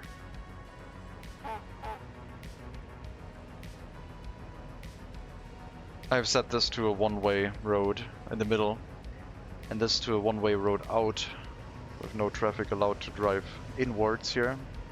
Seems to work fine. Look at that column of vehicles coming out of the customs house.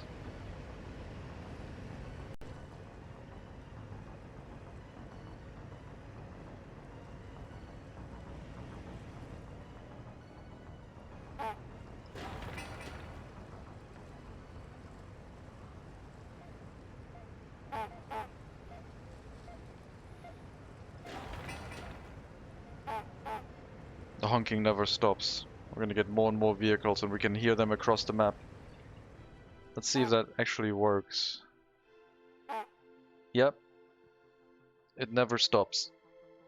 If you grow an empire made up of Russo-Balts, it's gonna be crazy.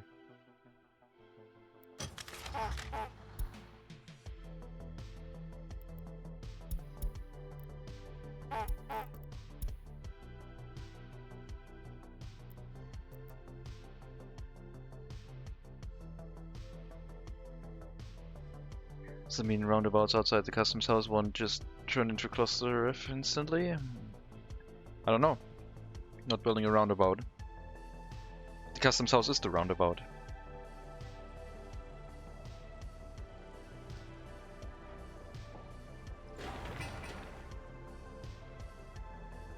This honking is really going to create work for psychologists. Yes. It's very beautiful.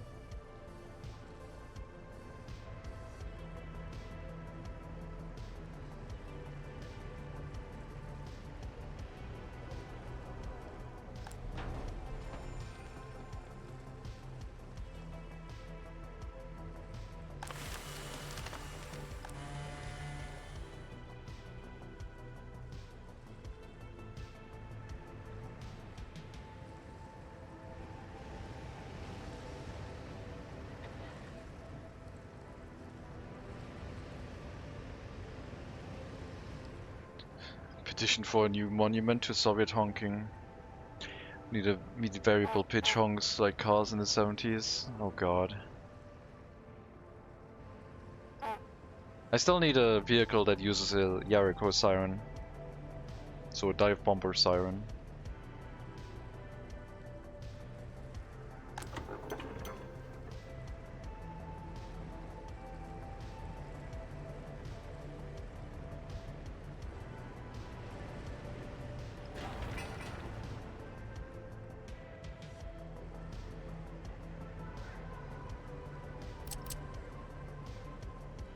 The repair station will need electricity.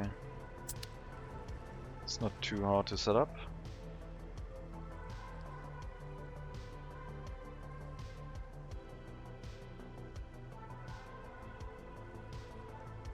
It's 3 in the morning. You quietly lie in your bed as a cool breeze blows across your skin. Suddenly from across the planet, honk. Honk, honk.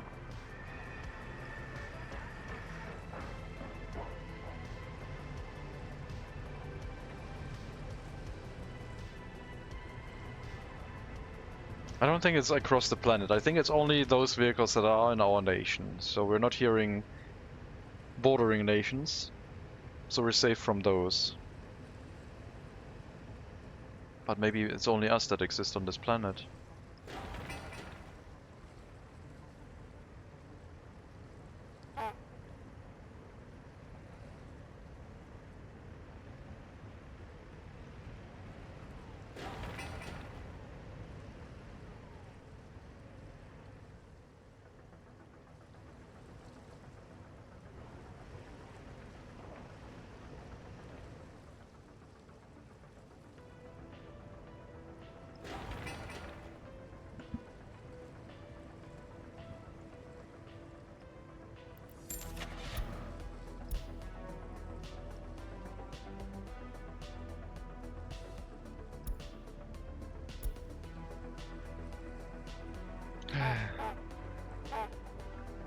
No track builder yet? We have a track builder. It's just gonna be very, very bad.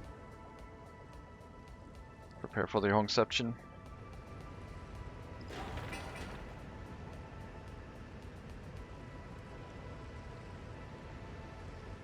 Almost done with the rail construction office, then we can move the rail construction vehicle in. And then, yeah. Happy Saturday, rainy evening zocken. Hello Eskimo, welcome.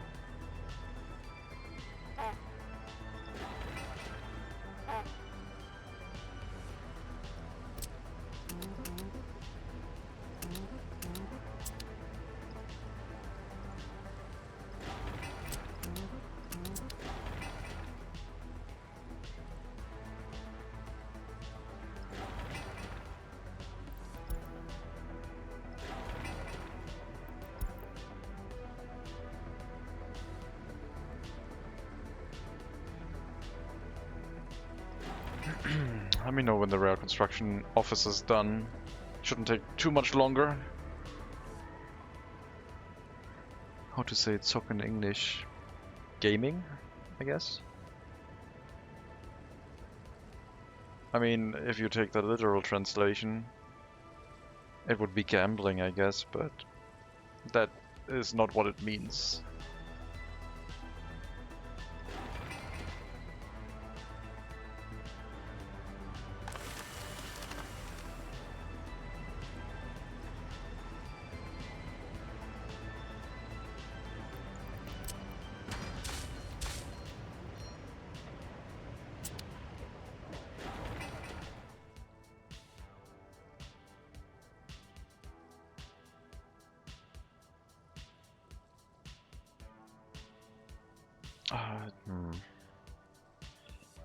I am thinking of sending the resources here already. Maybe I should build some of those roads.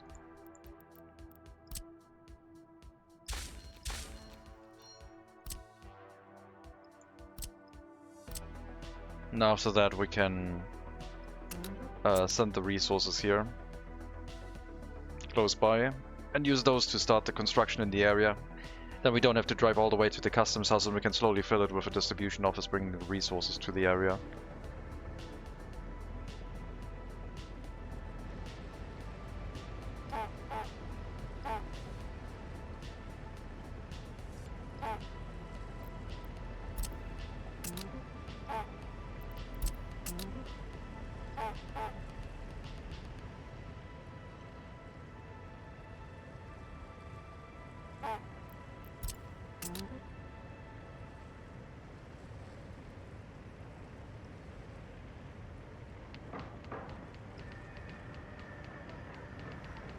Yeah, gambling.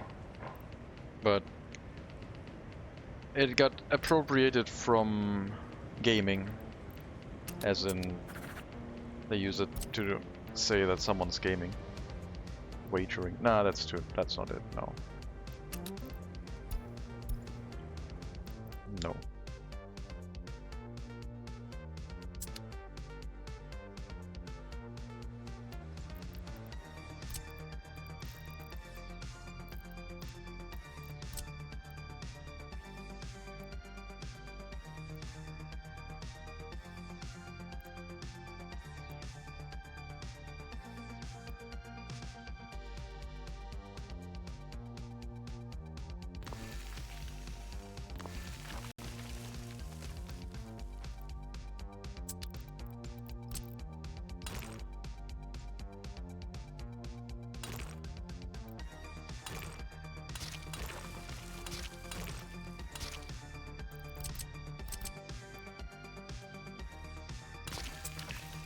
We won't need prefab panel storage, I don't think.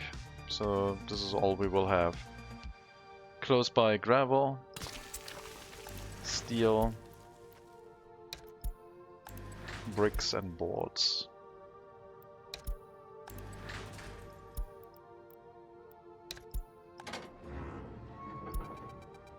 And once one of these roads has been built, then we can start filling those storages. Steel right now costs us, it started at around 300. It is still 300.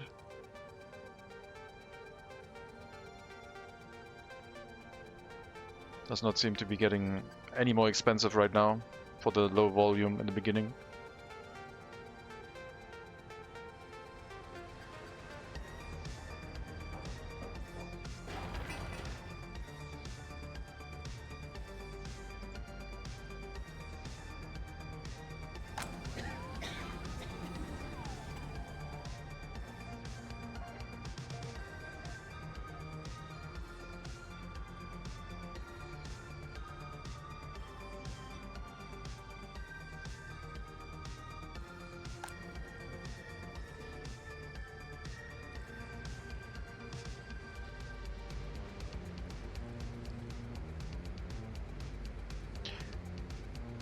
I imagine you will experience sharp brickflation. That could happen. Coal might get quite expensive in this run. That's That is a scare. So coal imports should probably be done by train to a storage inside the nation. Probably on the first settlement, right next to the heating plant, have a large coal storage that we can take coal from, even for refueling trains and such. So we can import in bulk whenever more coal is needed. Set the train to wait until unloaded.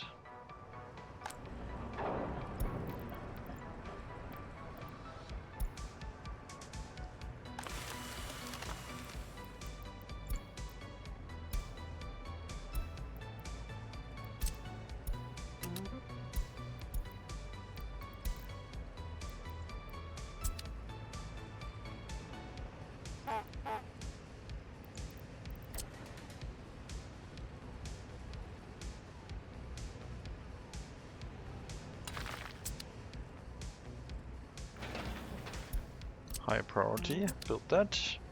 Don't let the sawmill burn down.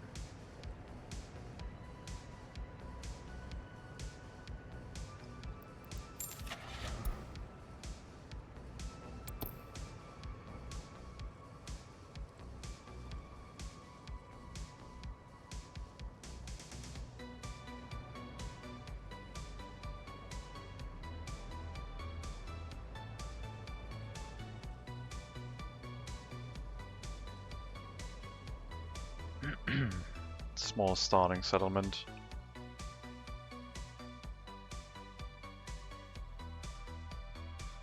Once we get to this point, actually I'll just hook them up, sure. That'll be fine. Hello Bossy, thank you very much for the raid. Welcome everyone. Thank you for the shout out, Wushel. How was your EA Sports WRC rally driving? Ignore the honks, please. We have a duck infestation. Welcome, Raiders. I'm the Sprite Trade. We're currently checking out the new DLC for Workers and Resources, which is going to release on Thursday. Sweden wasn't kind on me. Isn't that just like full throttle country anyway? Just like hold down the throttle and just steer. Oh no, I think that was Sweden. Ignore honks. No, ignore honks. Yeah. Sweden was kind of dangerous with its full speed tracks, if I remember correctly, at least in Dirt Rally. I had a lot of fun there. Haven't played WRC, but I can imagine that if they're building real life tracks, then it probably has a similar issue.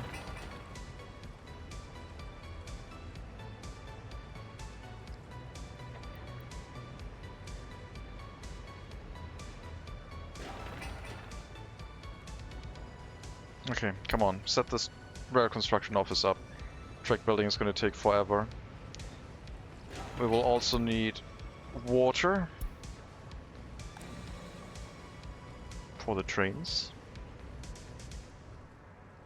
And then we can focus on other buildings.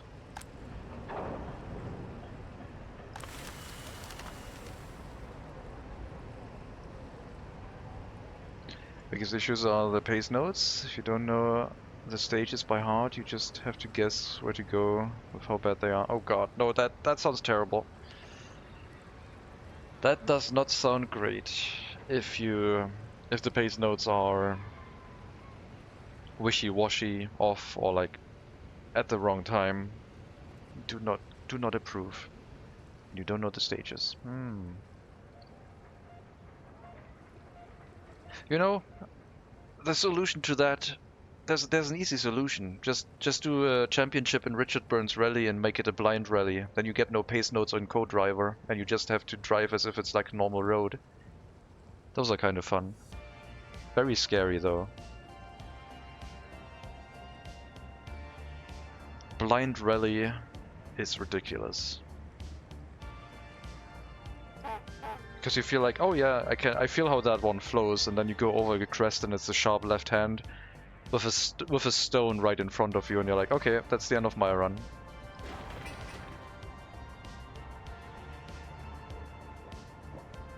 Blind rally is very chill, but also very stressful, because you have no idea how fast you're supposed to go.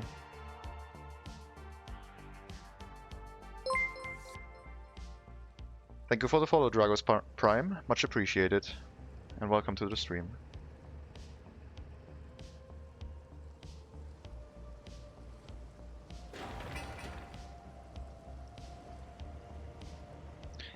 But yeah, we are playing Workers and Resources with the Early Start DLC coming Thursday next week, where in the default game you play from 1960 to 1990 and onwards, and this DLC starts you in 1930. Your second favorite city builder. Glad to hear it. I hope you like honking.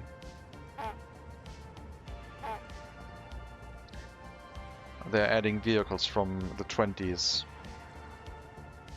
that have a lot of honking going on. But it's only one vehicle type that does that. But if you're playing from the earliest available date, then there's a lot of them. Obviously. But the more modern ones have normal horns. What is the favorite one then? This will make realistic mode a bit more bearable for you. One thing you might be interested in knowing... Songs of Six, okay. That is a good choice. One thing you might be interested in knowing is that the large customs house is now actually the best customs house to start next to. Because it is traffic optimized. So you can have lots of vehicles going in and out of the customs house.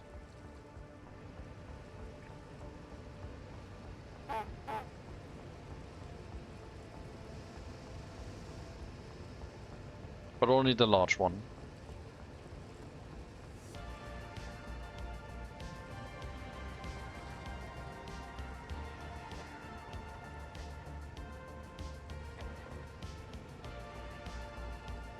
And this is where a traffic jam would occur once you send too many vehicles behind it. Gridlock from before crippled me the first time I played a while back. Yeah, this will make it feel a lot more realistic, and the traffic jam in the back is also not quite as realistic, but it kind of simulates the vehicles going out into the other nation and then coming back, and the traffic, like the vehicles traveling in one by one made the large customs house worse than the medium customs house, and it was just annoying. Now it works much better, I think. It will encourage you to have a lot of vehicles until you get a gridlock, and then you have invested in a lot more vehicles. And then you feel even more concerned about having to switch to an alternative mode of transportation.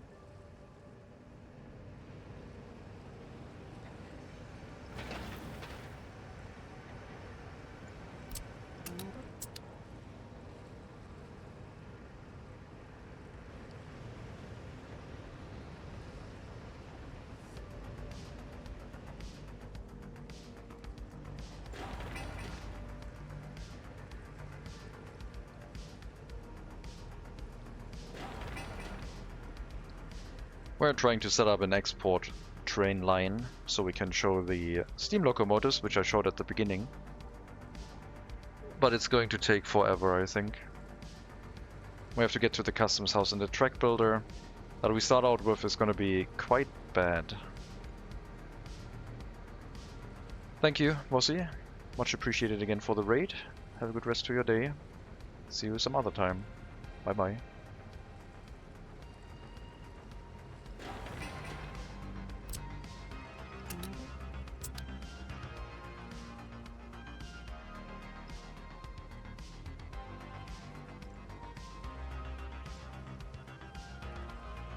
.74 happiness without any electronics is pretty good.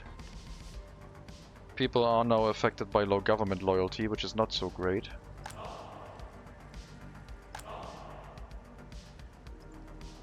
Hopefully they will just be happier with more alcohol. Unable to drink alcohol, 7 people. Might have to change that. Maybe I will take Mega Monkey's consideration into my mind and try and get... Oh, we're already almost at over 70% alcohol addiction. Well, I guess that's what you get. 72% alcohol addiction. I guess that's what you get with a small amount of population.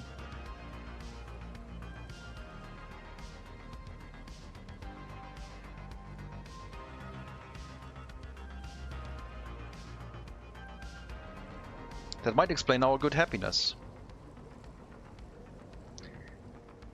Only 72%? I thought this was set to realistic. Well, the permanent winter and like snow slows down alcohol deliveries and stuff. It's a little bit more difficult getting alcohol when you have to trudge through the snow, I guess. We don't have home deliveries yet. It's a danger zone. Need to add all the other free time activities. Well, there's nothing to do in winter. The football field is closed. They can visit the House of Culture, but that's about it.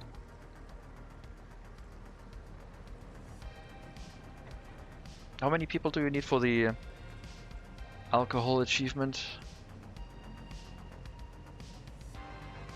10,000 citizens. Okay.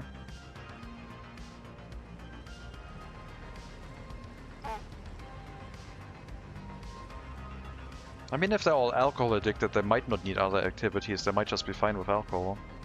And if we build a medical university, we can probably deal with their problems. It's gonna be fine. Why there's no outdoor ice skating ring is kind of weird. How would it look during summer, I guess? But yeah. Turn the outdoor pool into an ice skating park during winter, I guess, could be an option. Let the water freeze over and let them use that.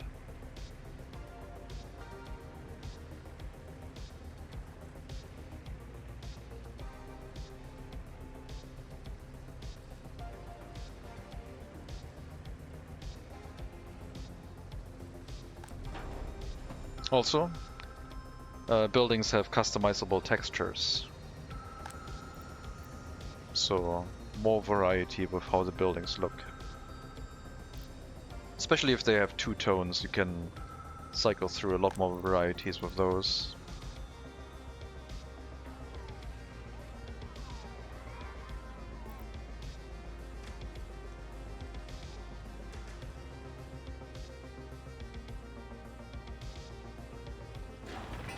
Almost done with the rail construction office. I need a truck that will carry the rail construction vehicle in. That's a dump truck that will not work. Look at the traffic optimized customs house. So much throughput. Wish we had a randomized button for building colors. I wish we could copy building colors between buildings, but I don't think that's possible.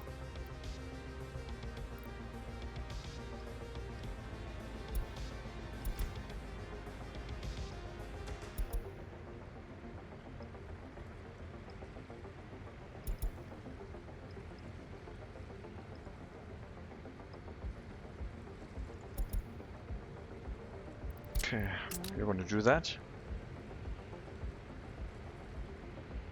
When you build vehicles, do they cycle through all the colors or are they random? When you're building vehicles by construction, like vehicle construction line, I think you can choose random color or preset color. I think that was an option. There is cheaper vehicle construction available too. There are cheaper vehicle production lines available that have half the capacity. Also for trains. Are they actually random or does it cycle through them all? I don't know. I've not paid attention that much for vehicle construction. When does the road crane become available?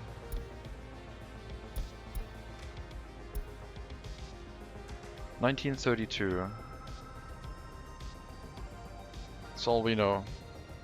Available for 18 years. We'll speed up all of our construction.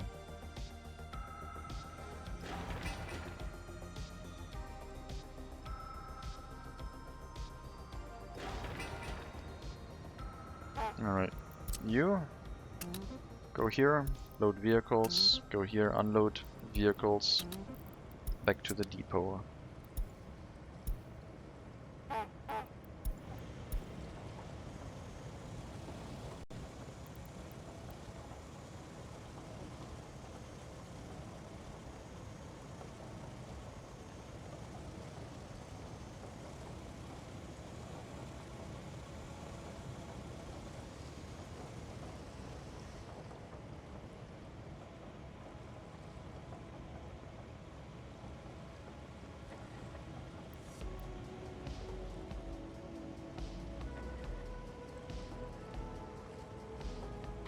There it is.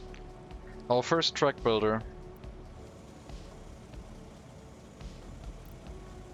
Oh my god, it's gonna be so bad. There's no point in having multiple either. The new DLC is out. Also hello. It is out coming Thursday. We have early access to the early start DLC. By the time you reach the tech to unlock the vehicle factory, wouldn't the population be high enough where the smaller early start variants wouldn't make much sense to use? You could set up multiple vehicle factories for multiple different types of vehicles, for example, if you want to reduce micromanagement a bit.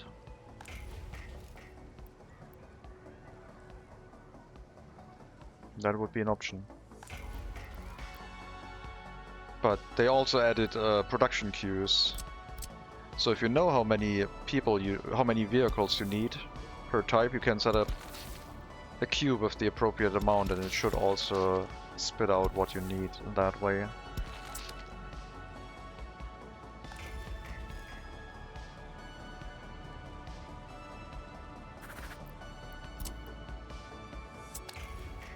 We don't need prefab panels. Gonna cut those out. Not that it matters, there's not gonna be that much throughput. Water should be available. We just have to provide coal. And that should be everything. Gravel, boards, steel. Bricks, I guess, if we build a bridge. Unlikely. Could at least give the cars without a roof top something so they didn't look weird without a driver. Some of them have that. Like these ones. They have a tarp. These are the concrete trucks. Liquid concrete. No mixer, just a trailer full of liquid concrete.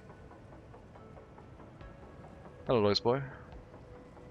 The track builder looks tiny. It was disassembled, but yes, it's probably going to be very bad. Hello, Lois boy. Alright, no fuel. That has been changed, so now we will see the epic speed of the track builder in action.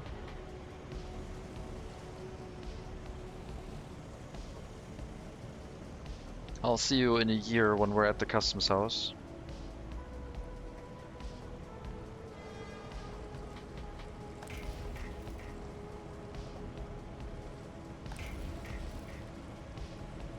That's too fast, I need to get some distance. 2,000 years later. 19th May 1932. Oh, you're taking note, yeah. It's probably fine, but it will take a while. A long while. I'm priming the Inception soundtrack for Epic Steam Crane Revolutions. Okay.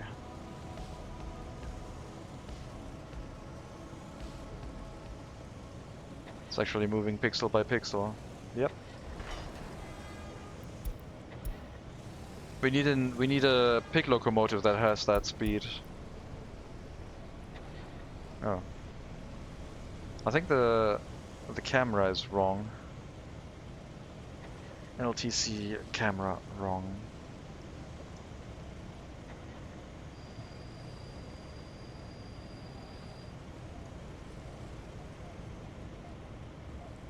That's how much it built in one go with its cargo. So yeah. Hero of the Republic right there, yeah. Slow, but it looks cute. It sure does, but I don't know. If only we could bring people directly to the construction of track and drive the track there by truck. It's like a clunkier version of the AGMU. Oh, for sure. The clunkier part. I don't know about. I think the AGMU has at least twice the carry capacity and probably construction speed. Actually building the length of the track it got on its car. Yep. Hopefully the other track builder we're gonna get is gonna be better. 2,600 rubles to get rid of that. Shame we could utilize prisoners. I don't have any yet, so it's not that bad that we can't. We do have 21-year-olds without their own flat. I guess I'll set up some houses. We have one large residential building, which I think is absolute overkill.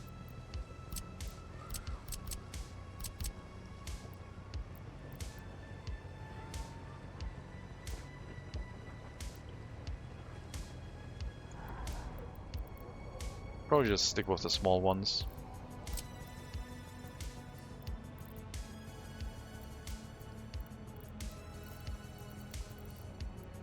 Small ones have higher quality of flats. Well, I guess they have about the same. 80 or 85.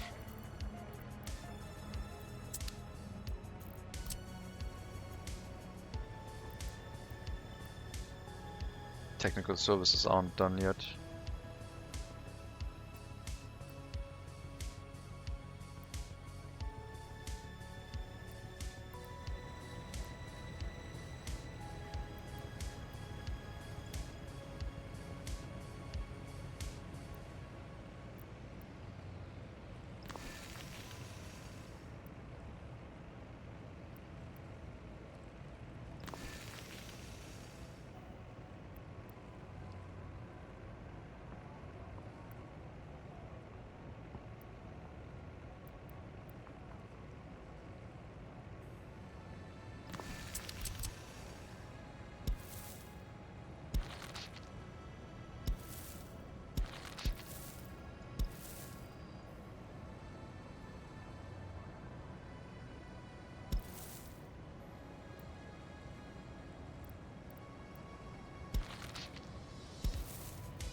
It'll be 1960 soon, yes. We just wait for better rail construction vehicles, that's gonna help.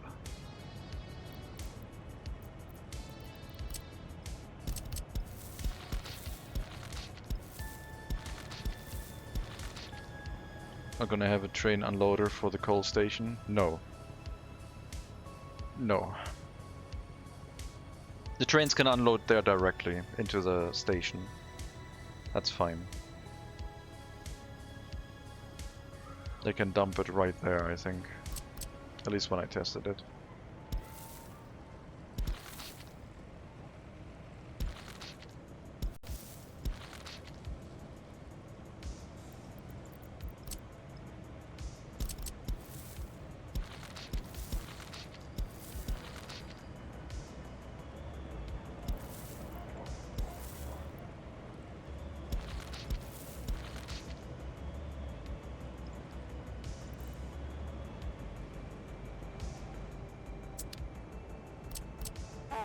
Water, sewage, electricity and heating all available. Below 150 meters from the heating plant should be fine. I'll even get a monument, I guess.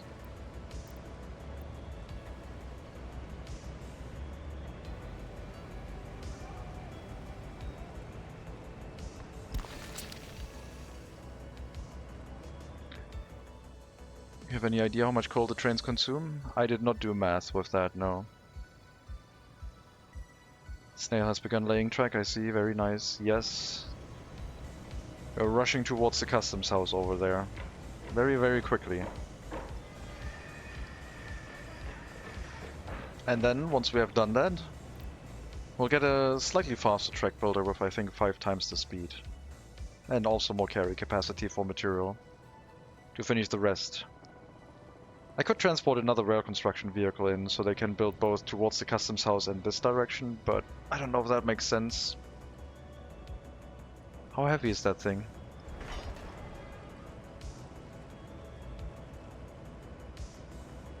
$16 tons-ish? Yeah. Probably not carryable by a truck once it has been assembled, unfortunately.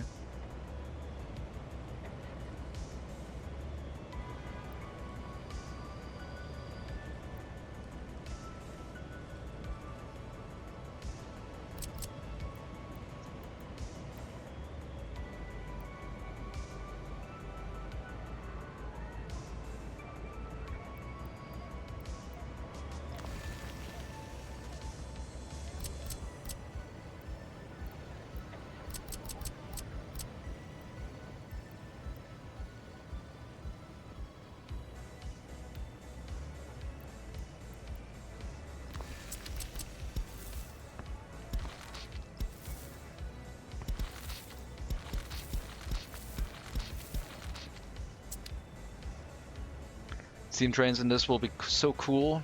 We'll build an empire on steam trains.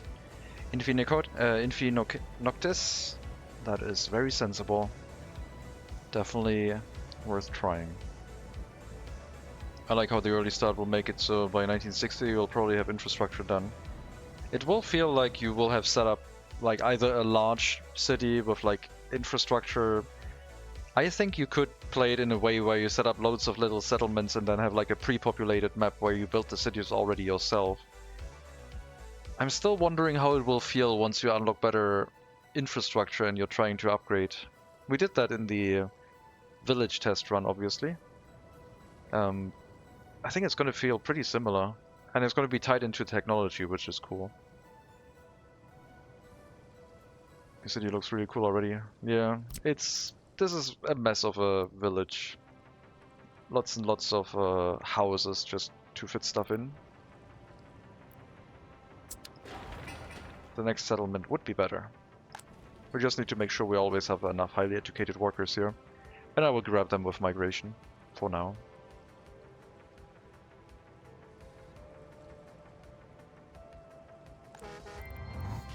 Not all the houses can reach. Maybe it's time to work in gravel footpaths.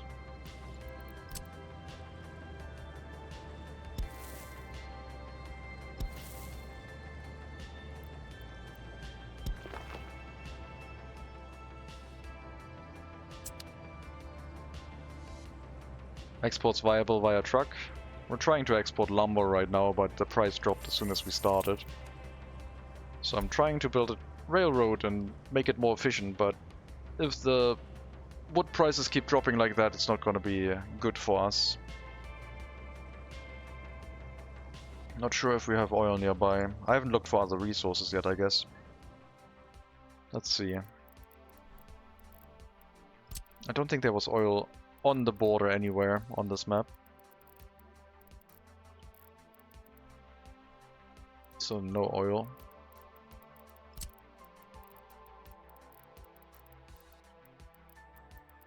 Oh, there's coal here. I guess we'll have a city for a coal mine. Maybe even multiple, but probably only one.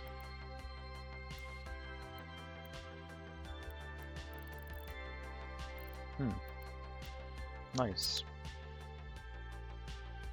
And then we can use a train to also export coal. Have an export train that loads coal as until fully loaded, goes here to unload coal, and then exports the rest. Very cool. Hope they upgrade the random map generator next. Generally don't like the pre-made maps. It would be cool to have an upgraded version of that, yeah. Something that makes the hills look more natural. There's already a weathering tool in the cheat menu for the terrain editor. If they can find a way to pass that onto the map generation, that would be very nice.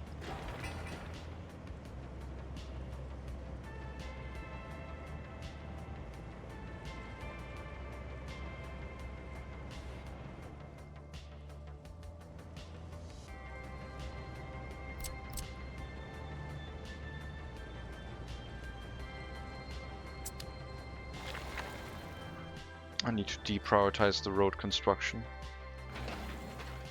Low priority for sure, but make sure the construction officers are assigned. This is now hooked up. We can run the distribution offices here to fill out these storages with materials, so that when we are ready to build in the area, the materials will be ready and we don't have to send the construction officers to the customs house.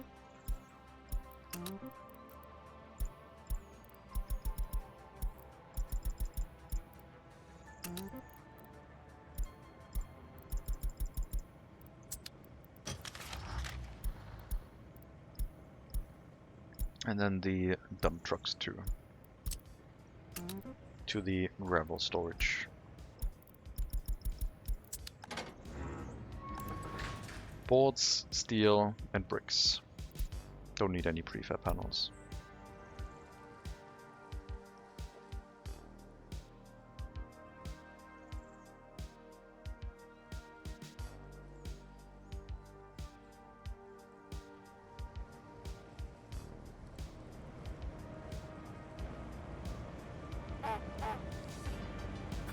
And I guess the distribution office should not pick up boards from the border, but from the sawmill.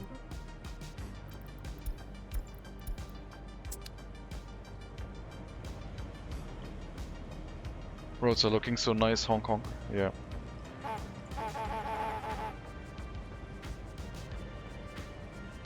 Oh. Look at that speed. My god.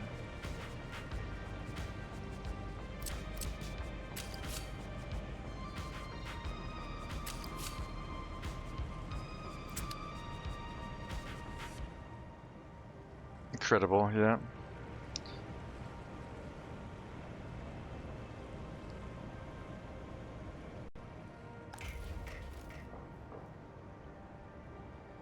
Must be at least a meter per day. No, that's too much. If you account for travel time, it's maybe half a meter. And it gets less and less the further it has to go, I think. Finally, now we wait for 10 years again. Yeah. Also, it needs more workers. There's not enough people walking there. I guess I'll just send a bus full of foreign workers over there to help with the rail construction, so it doesn't stop building.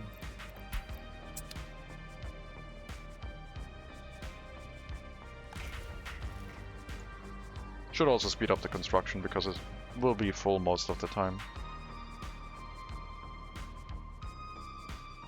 Oh, they're walking along the road instead of the footpath. I see.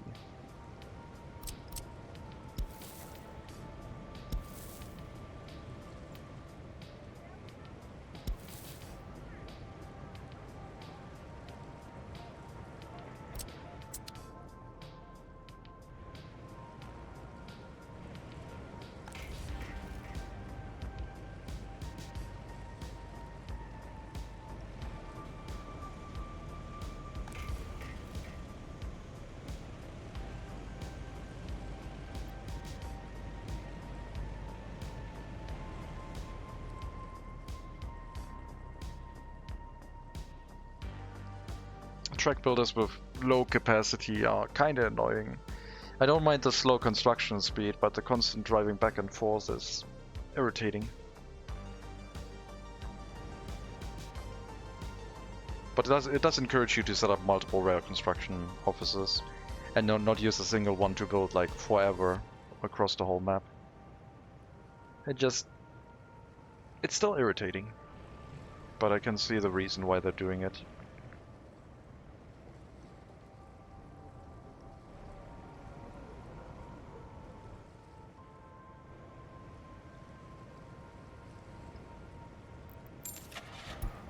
Road cranes.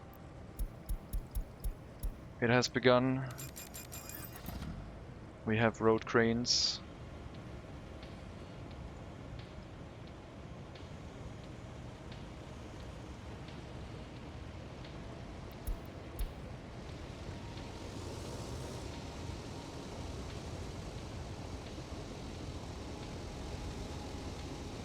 High tech. Actually, we're playing high tech right now. This is cutting edge technology.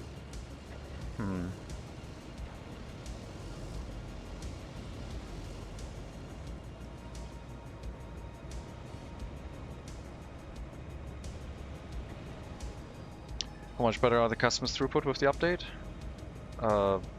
Probably 8 times, maybe 10. It's a lot. You can send loads and loads of vehicle at it. It works a lot better with vehicles that have low volume. Because previously, if you send a lot of vehicles with high volume, so let's say they can load like 30 tons, it would still work okay, but with vehicles where the volume is really low, the travel time mattered more than the loading speed at the customs house. And you get a lot more throughput this way. Do they just clip through each other? On the incoming. If you have the incoming road here and the outgoing road here, then yes, they can drive through each other. Road cranes like a decade early. Exactly. We have road cranes on construction sites. Every worker will now be more efficient.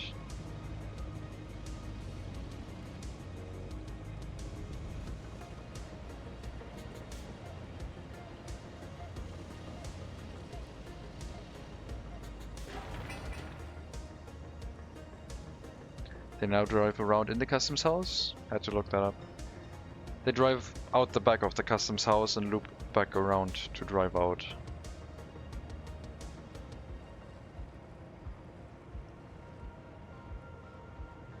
Had one worksite with that one guy. It's kind of default for our republic. But now that we have road cranes, I guess I could start assigning worker deliveries to the construction sites that actually have the road cranes already. Because they'll be building a lot faster.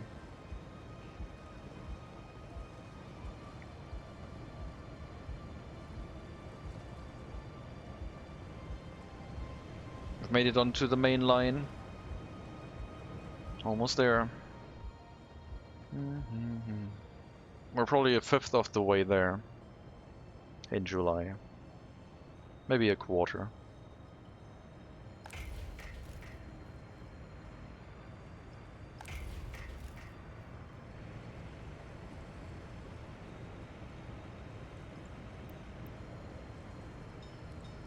Will we miss queues? You still have them on medium and low, small customs houses, so no.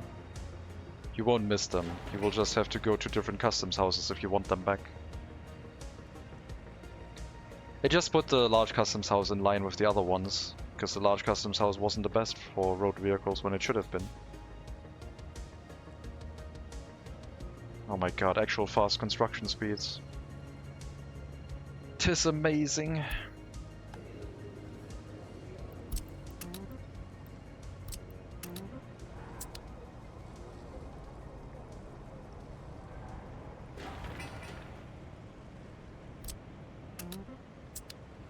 I still need the power line here.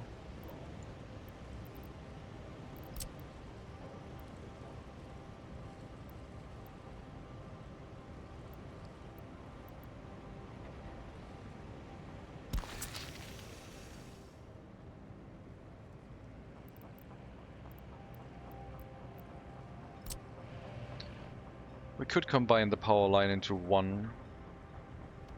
I could start setting up the transformer with a high voltage line and then connecting everything to that.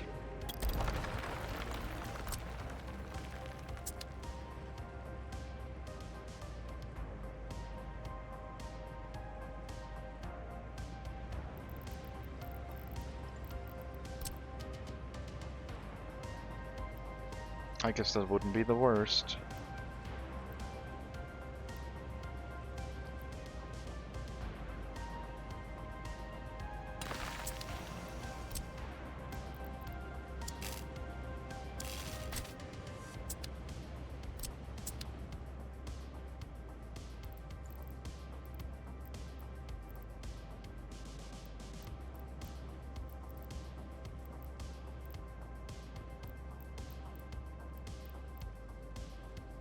I think the 10 and 14 megawatt wires are swapped.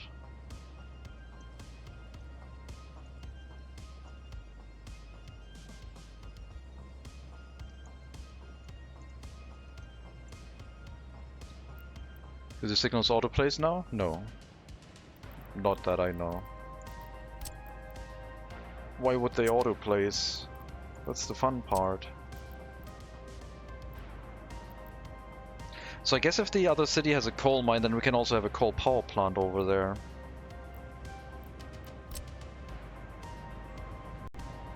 The road signs, I saw them populate. I've placed them. They shouldn't do that automatically.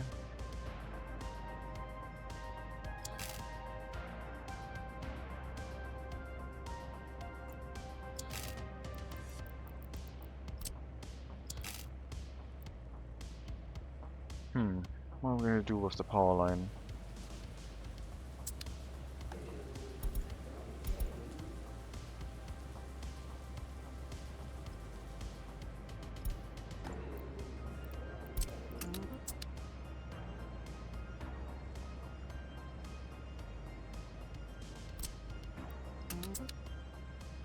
I guess just a switch and then running it around the outside. Have to switch over here.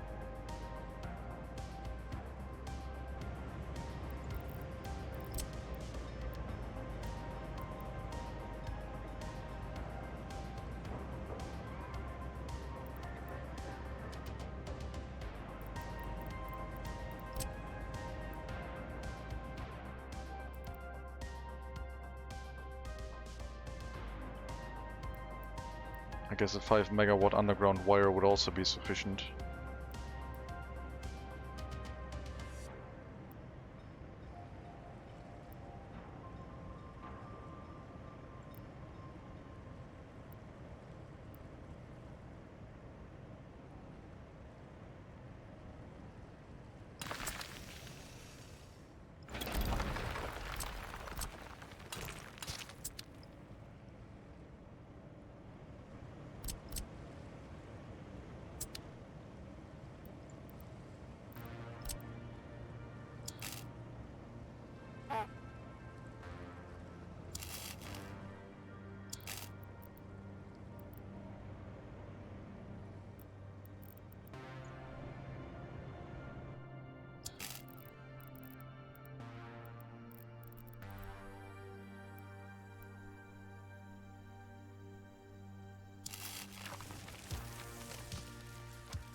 Maybe not this one.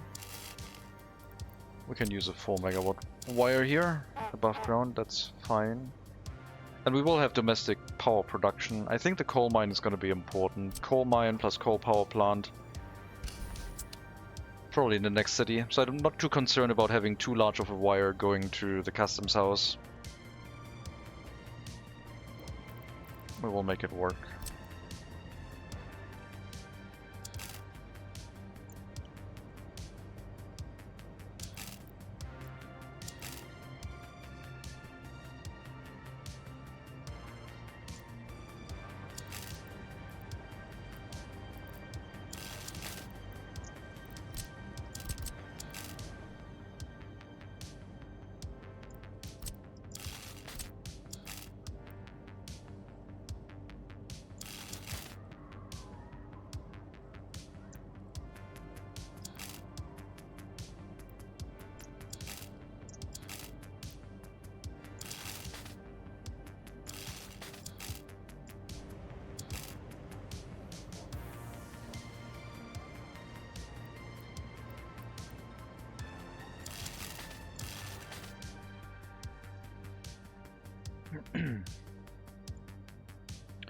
If you create a junction rule, it auto-generates signs. Oh yeah, that it does. If you make it a junction like that and you confirm it, then it has to... It always has to have 2 primary roads, yes. But you just still need to switch the junction to... from right-of-way to signed. Otherwise it won't work.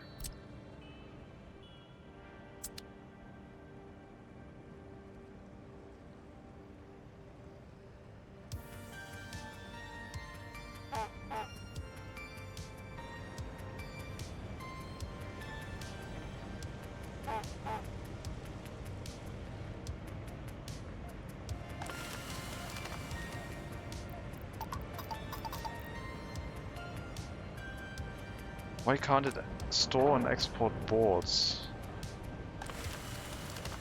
Huh? Oh, because this limit didn't count. There we go. Fixed.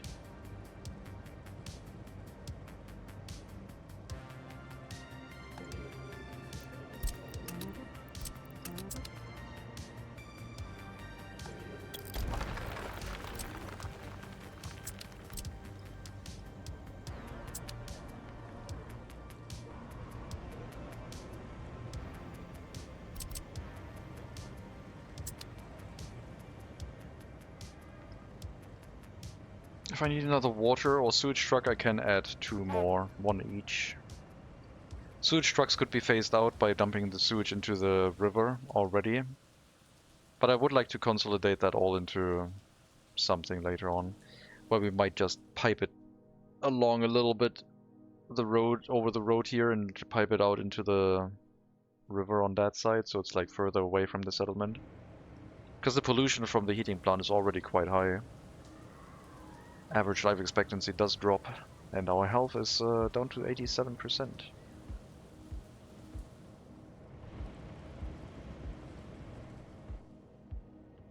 Okay, now we're a third of the way. More like closer to a half than a third, I think. Let me do the math. Let me measure.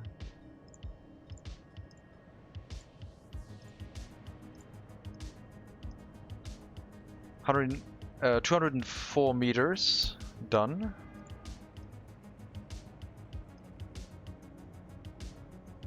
262 meters still left. How are you handling the waste now, incinerator? I'm just exporting it. I'm not dealing with it. They're sending it to the customs house. I haven't even set up that many waste storages. I have one right next to the hospital because I don't want to risk the hazardous waste storage running full internally. But other than that, I have not set up any other waste storages in the settlement.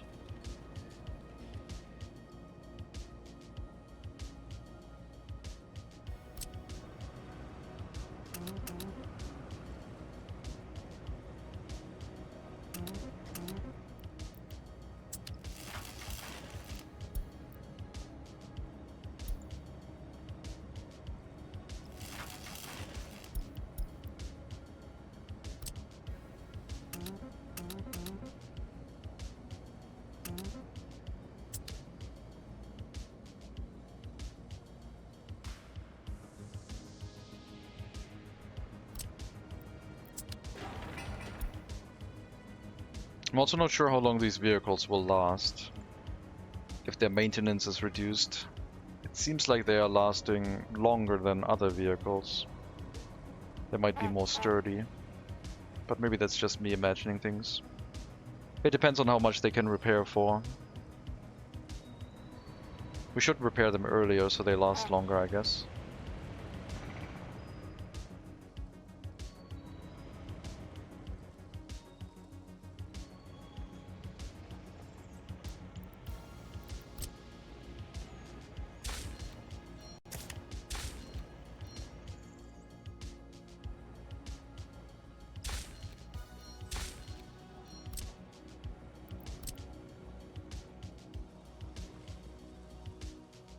We're making primitive one-way roads with traffic signs.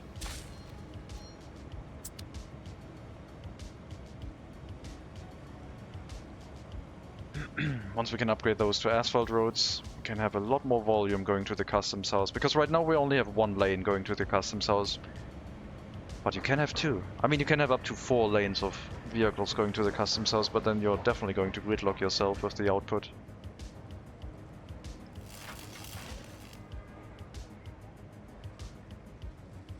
The traffic issue is behind the customs house, where it all goes through a single line. So even if you're bringing 2 tracks only, 2 lanes only, it still has to squeeze both vehicles into a single lane behind the customs house. That is the limiting factor.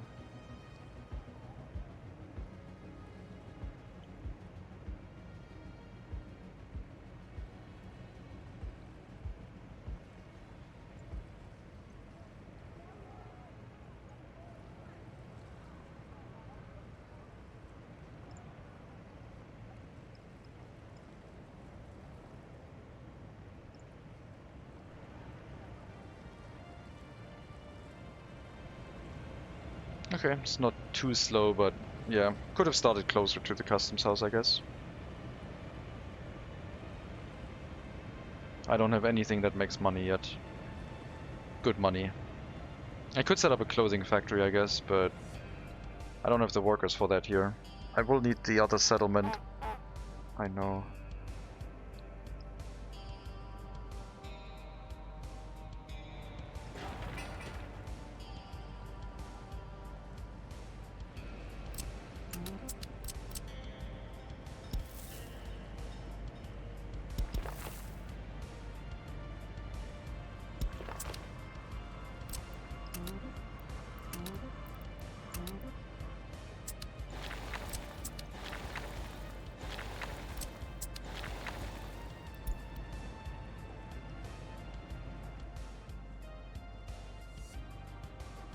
gonna try and upgrade the footpaths so people walk a little bit further and are a little bit more efficient.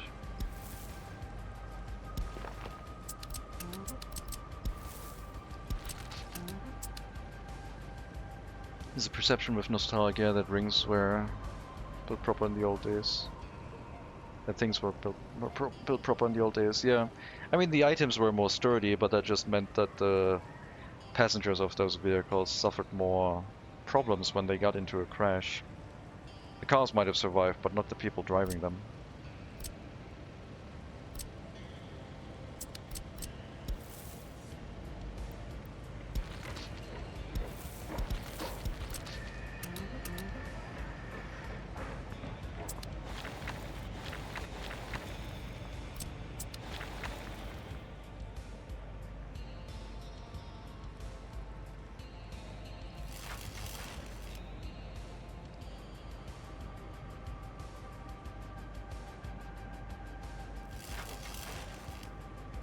So input is going to be limited to 5 megawatts basically, and at some point we can maybe switch it over to export, although exporting coal would be better than exporting electricity in most cases, if you have the infrastructure for it. If you don't have a train, then a power line is a lot easier than setting up the railroad, I guess. But power is not that good for export, I don't think.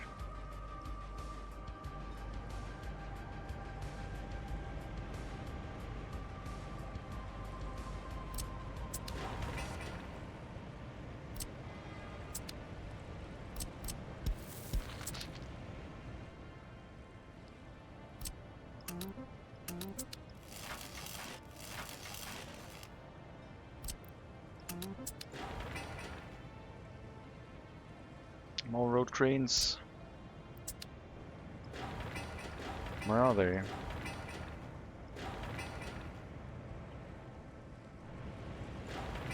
There's one in here.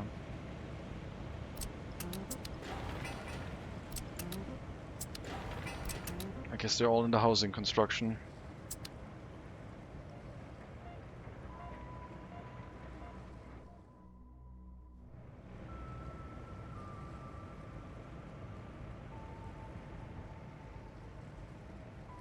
But yeah, people who like to have like loads and loads of construction vehicles in the beginning, you can definitely do that now. You can have tons and tons of construction vehicles and not gridlock yourself as easily on the customs house.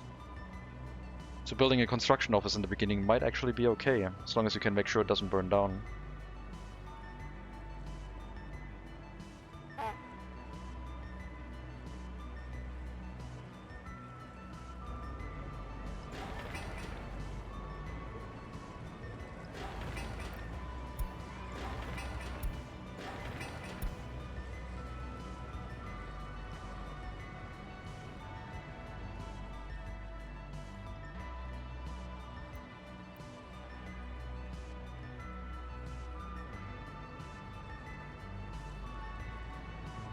Definitely over halfway now.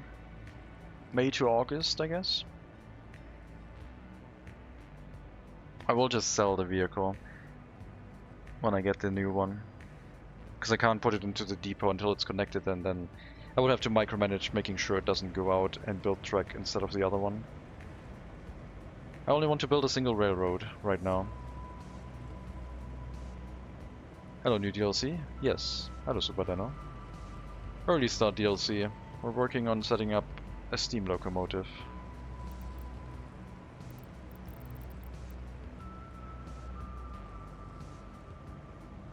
So we can run the lumber exports, although the wood price has dropped quite a bit.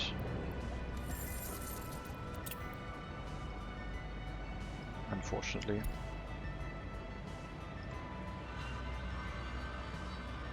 What's new? New buildings, new vehicles, steam locomotives, tech tree that has requirements based on the year, so you can't research nuclear power before a certain date, as an example.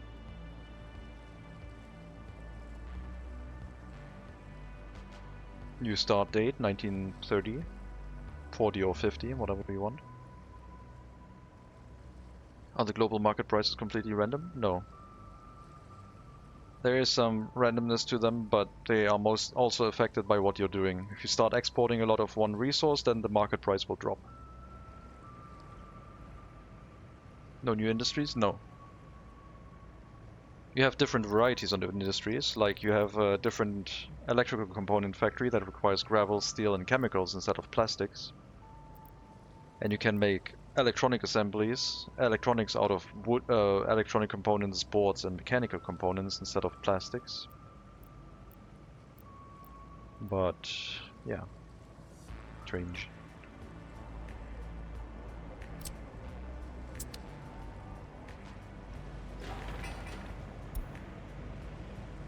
How's trash handled in the early start? Notice you don't have central collection point for residents. No, I have one here for the hospital, but these are so few people, a single garbage truck driving around and picking it up from the houses is fine. If I want to optimize it more, I can add more garbage points at some point, but right now I don't think this village is large enough to where it makes that useful. It would optimize it a little bit, for sure, but didn't seem that as a necessity yet. I could set up some of these smaller ones. They would help, and they would fit in anywhere really. They're very compact.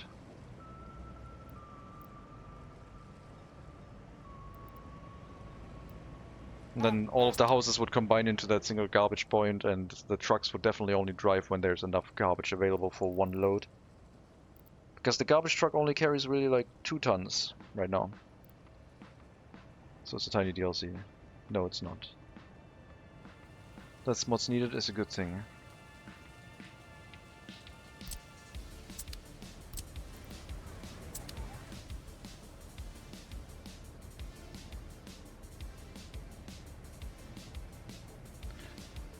They also added 2 new maps that are real-life scale. I'm not going through all of the new changes. I went through that 6 hours ago. Not like most of the changes. I'm also feeling a lot more sick right now. So apologies. I'm going to be a bit more cranky from now on.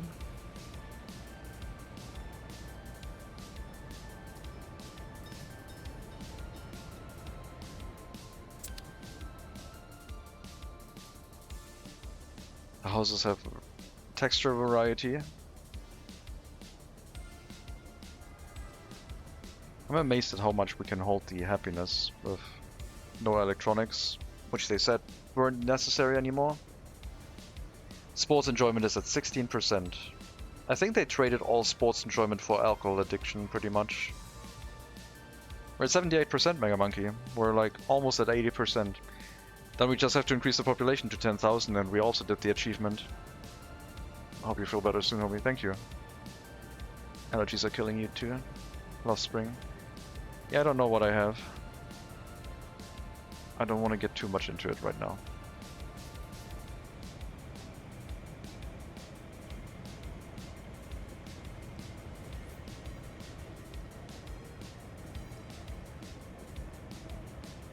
Almost at the customs house. Just 20, 30 more construction tasks and then we're there. So maybe at the end of the year. Not quite a year.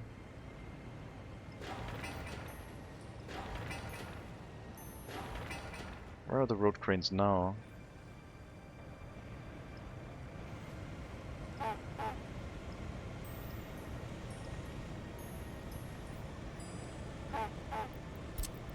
You can go back to the construction office. Thank you for your work.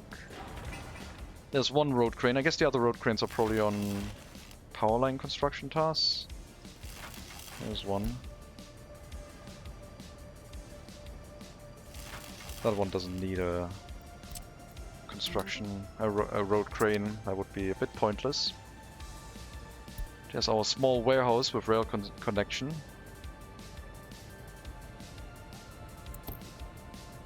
I don't even know what these vehicles need for repair. Steel and mechanical components so far. Does that change?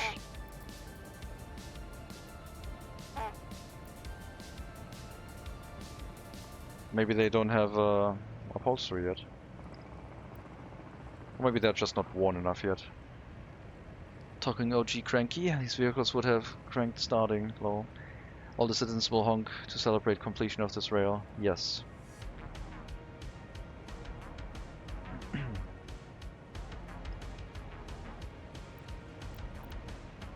I can't wait to run the train actually.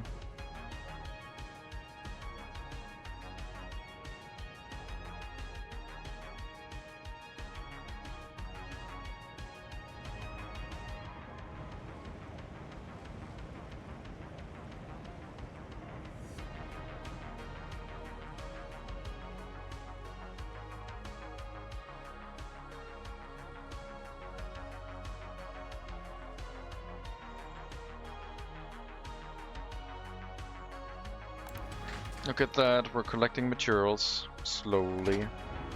And these storages should not be able to burn down, I hope. So once we relocate the construction offices, it will be a little bit faster. And as we unlock more and better vehicles, we can probably set them to be inside the distribution office to bring replacement materials in faster.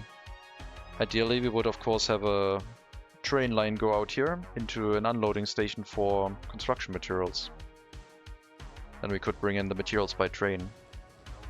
But we kind of need a fire station there first, because a properly built storage for materials can burn down.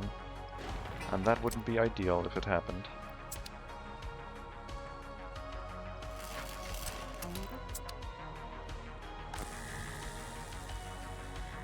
I don't know if there's different demolition offices. There's not. Okay.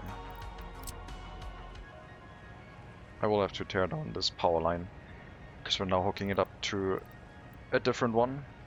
I don't have to. I want to tear it down, I guess. Just move one excavator in. And some garbage trucks.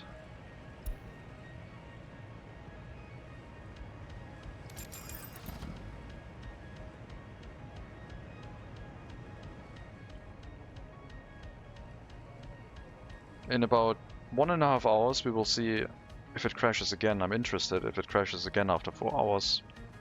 If it does, that would be interesting and something worthwhile reporting. If it doesn't, then I don't know. It was kind of weird that it did it exactly after 4 hours. Suspicious even.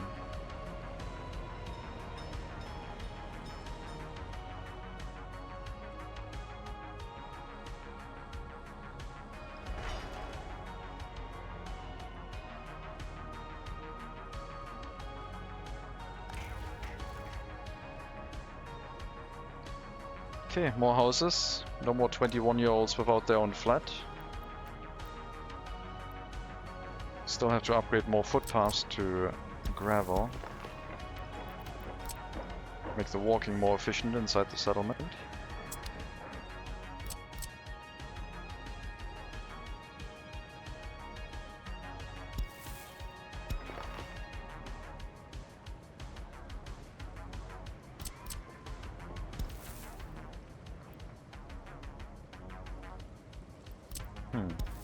Guess we can do that one and just let them walk along the road.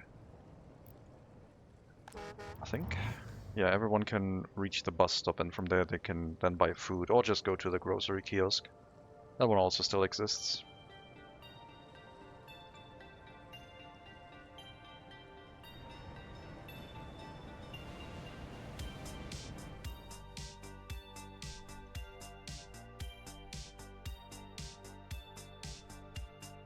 I am thinking heating plant on this side.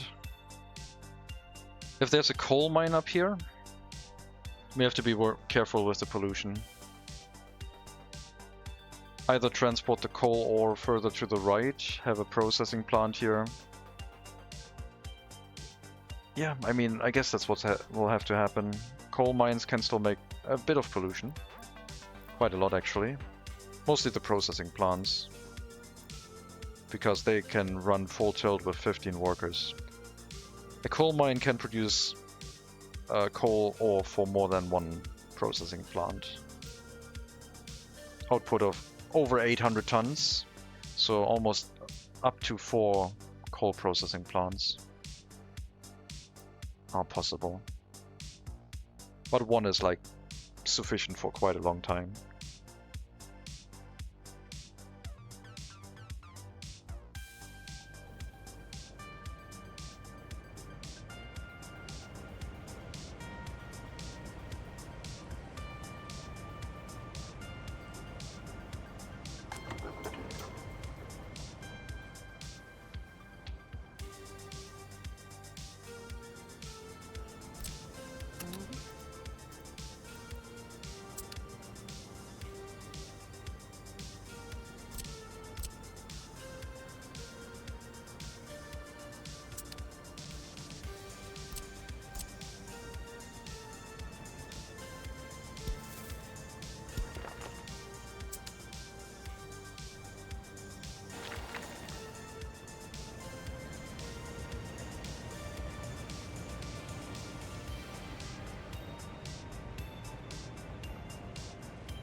$36 rubles per truckload of boards now. Still dropping. Not great.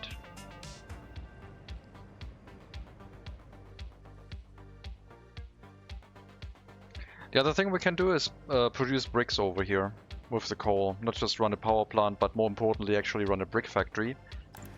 Because bricks are the main ingredient in building construction now, volume-wise. I'm not sure if they're also the most one price-wise. That's still steel. Could be skewed by steel imports for the rail construction, but I don't think so. But we need 770 tons of bricks. And if we start building them, making them ourselves right now, would probably be a good start. Gravel too, but we would have to unlock better gravel technology.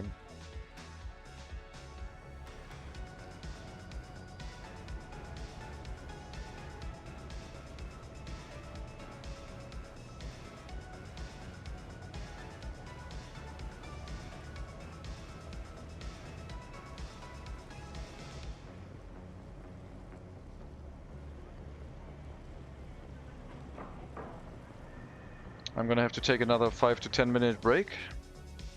I'll be right back. I'll send you on a vehicle, I think. But which one? I don't really have any Inner Republic vehicles that don't go to the customs house. Except the coal one, but I don't think you would care too much about the route from the heating plant to the coal storage.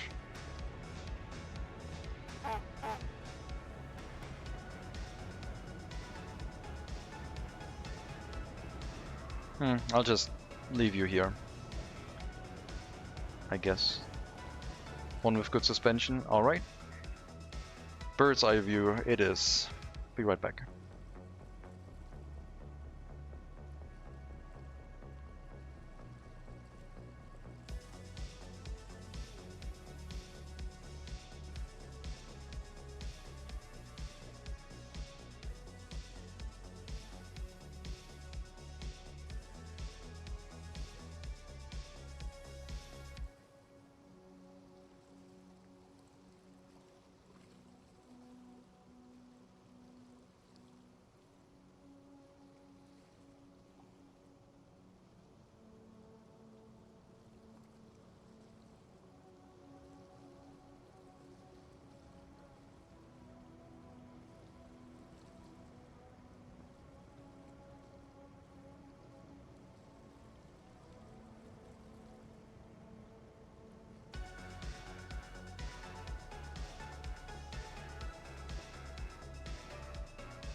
Alright, we're back.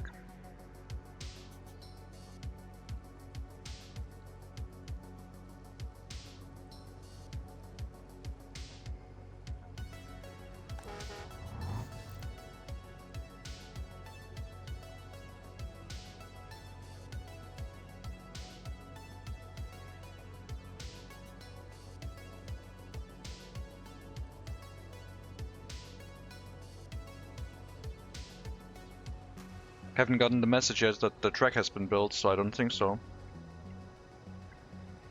I'm eating.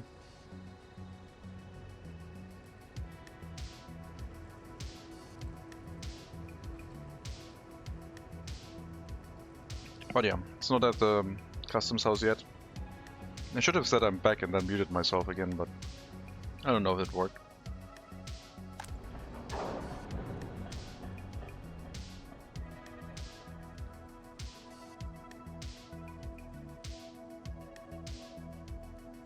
Waka waka. No.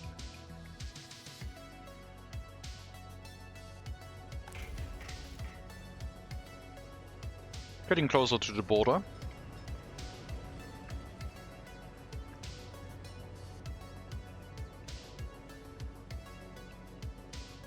Eight to 10 more construction tasks and then we're done.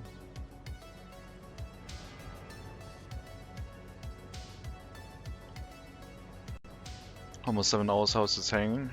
Still feeling like crap, but at least I have something to keep myself occupied. I really like being back in workers and resources. I'm wondering how many more vehicles they will add on release day, because I think they're still planning on adding more Western vehicles and filling out the gaps.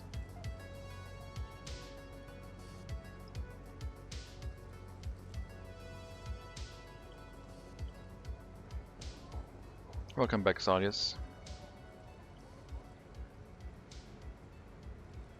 I think once we get the other rail construction vehicle, things are going to accelerate.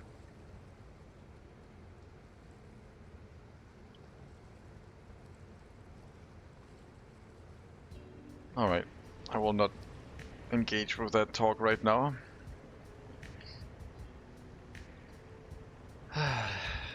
No headache, no headache, no headache. Don't add that.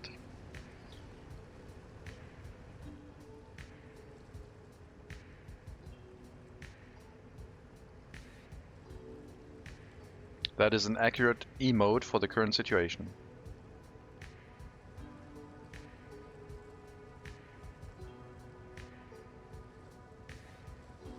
What am I working on? A railroad to the customs house, so I can get a better track builder and then start building the train tracks more efficiently. We need a Weimar Dampfkran. Replacing our LTC, going from track building speed 4 to track building speed 18, and the length is 7 upgrade to 22 upgrade, so 7 meters to 22, probably tripling its carry capacity. Do I already have industry? Just logging. We're 2 years into the game, but I thought I could focus on the logging industry, but so far the price hasn't been kind to us. Could still sway around, I guess. Could be merciful at some point. Maybe I should just stop the export and see what the price does before I restart it with the trains. Current track build is powered by 2 hamsters. Yes. And 3 people monitoring the hamsters, apparently. If it could carry more, it would be more efficient. The speed is fine, just like one single train car in the back for cargo is not great. They're high maintenance. The hamsters. What about our repair building? Road vehicles, no locomotives are fine, no ships, aircraft, helicopters, trams or metros.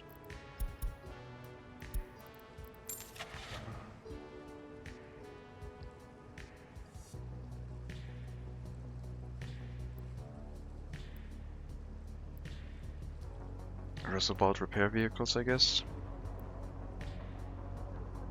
Now let's check the smaller ones, see how they do.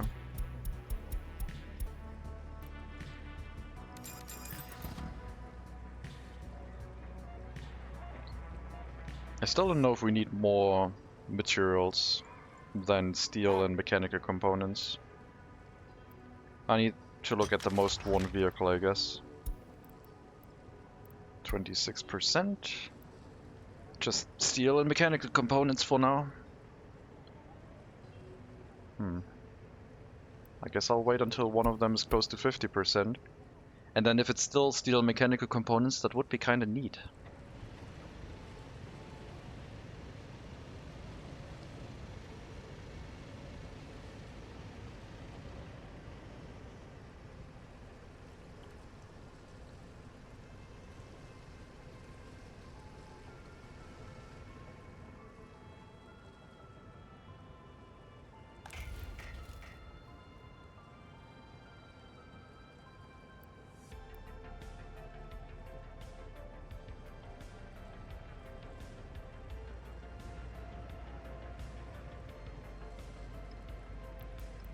So I guess for now we will set this to the same that it was before.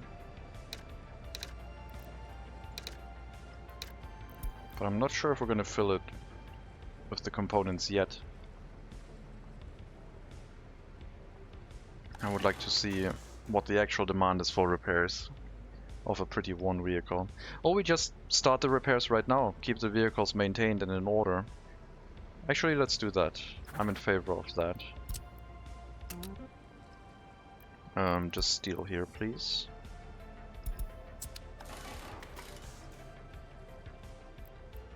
Definitely no aluminium.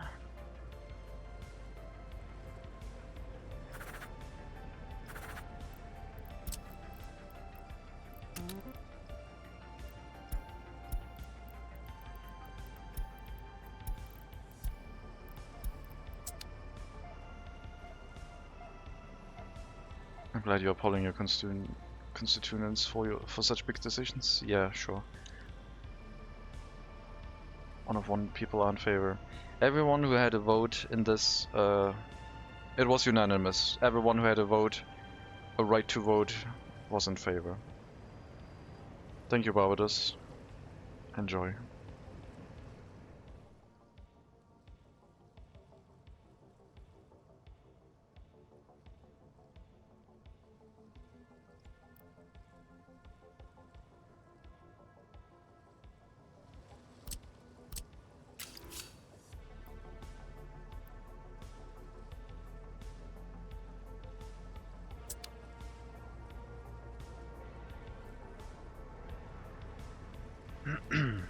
Yeah. End of the year. Looking likely. Maybe even this year still. Like, looking very likely.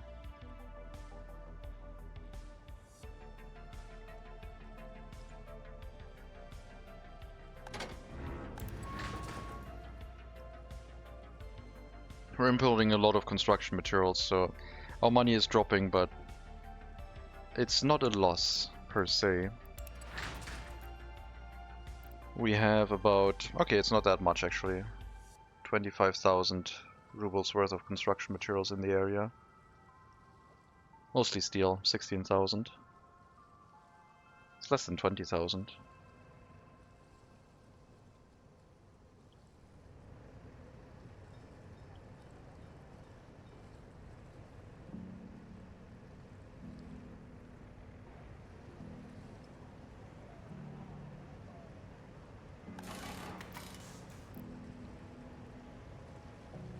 If they made it so that these vehicles mostly need mechanical components and steel in the beginning, then another challenge could be, I guess, you can only upgrade to new vehicles if you produce the materials to repair them yourself. But that would be quite difficult once they start requiring electronic components. I guess the Roosevelt might still have like oil lamps or something. Or gas lamps, I'm not sure. Not sure if they were electric by that point. Probably.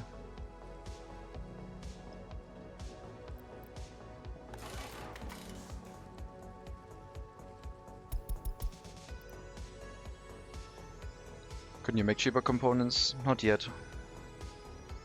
We don't have the tech yet.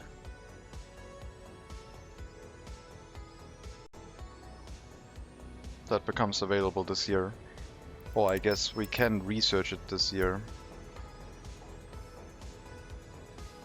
If we wanted to. If we had the university already.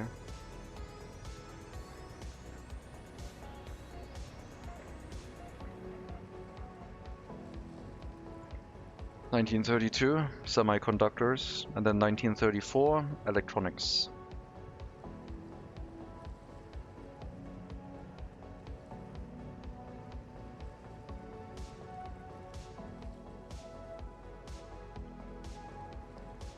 With wood instead of plastic, yeah. Ouch, they gated researches by date. Yeah, to make it more historical. Otherwise you could research a nuclear power plant in 1930 and that would feel a bit weird.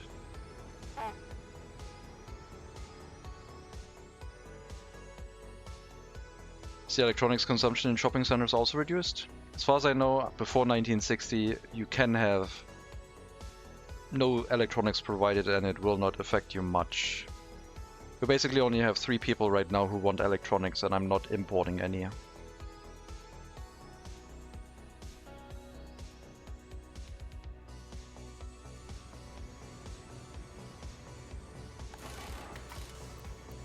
Okay, got mechanical components and steel hopefully soon. Steel. I'm going to turn vehicle repairs down to 30%.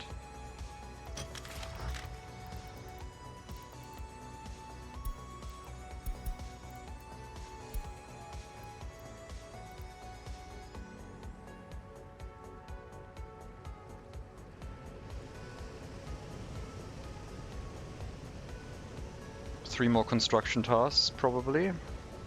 At least 2, but I think 3. And then we're at the border. We already have electric railway. We will have to buy trains and train cars, which should be available.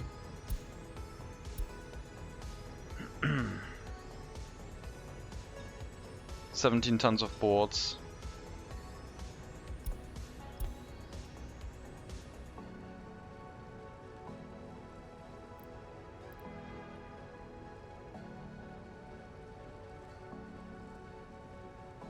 This one is better. Shorter and can carry more, but it is also more expensive. A little bit more than 10% more expensive. Still worth it, I think.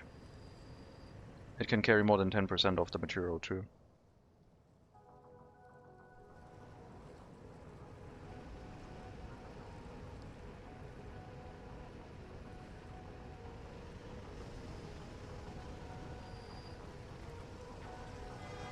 Let me check again with the camera. Yeah, camera is reversed.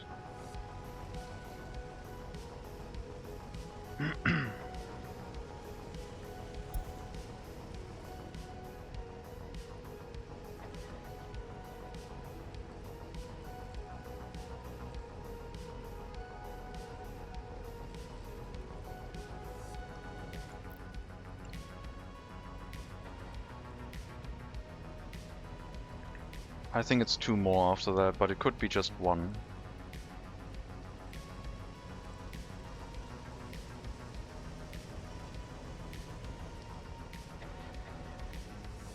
I'm not sure. Probably just 1 more.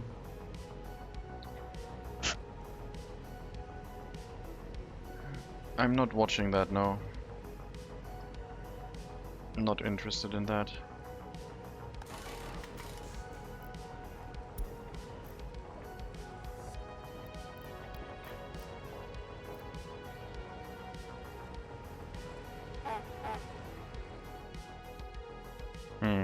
It's odd, like... Very strange, I know.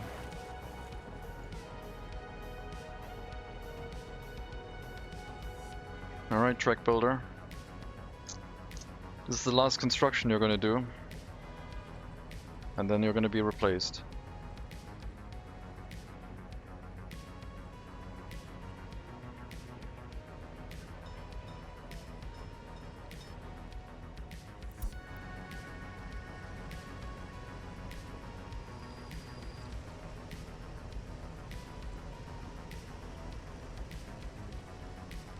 No, I think it's only countries with good music that will win, sorry.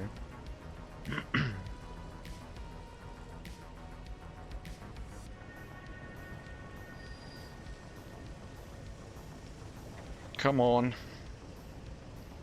Finish the construction. And then you're gonna get sold right away.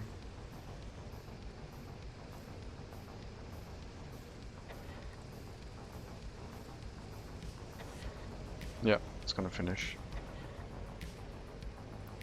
There we go. You are gone. A new rail construction vehicle can now be had, which is gonna be 3 times as expensive. It's gonna be faster, and looks like it'll have a lot more carry capacity. At least double.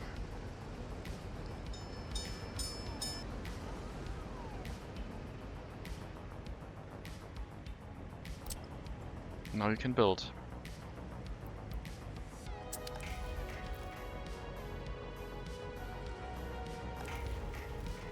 "35 workers instead of 8. Oh my god. Oh, so many workers. Well, that's fine. Excess workers can go in there, I guess. Okay, we will make it so you turn around over here already. Probably even here.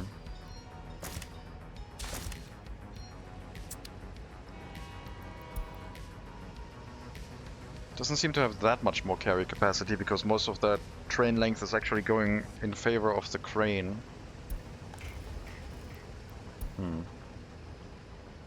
29th November 1932, yeah.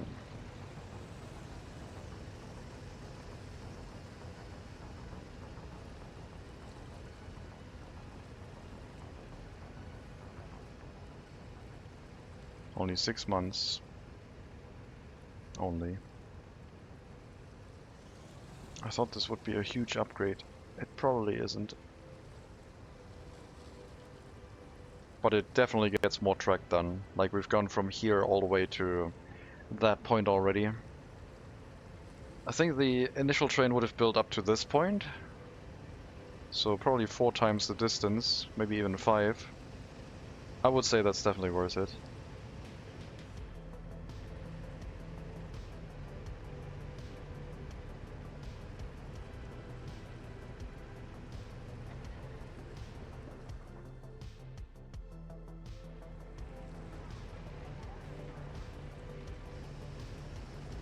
Oh, it's even still building.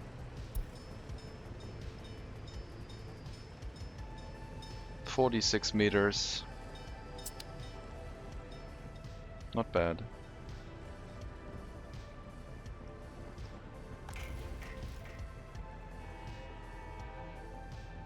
It's eating a lot of workers. I think we can stop the bus route, bringing foreign workers in, because it feels like the city now has enough to run the rail construction office.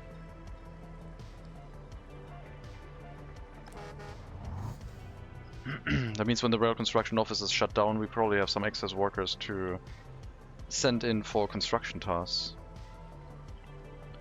Speaking of that, can I tear down the power line here?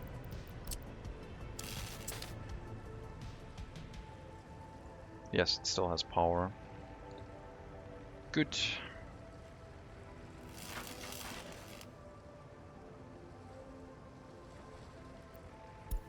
Excavator to waste trucks and demolition is done.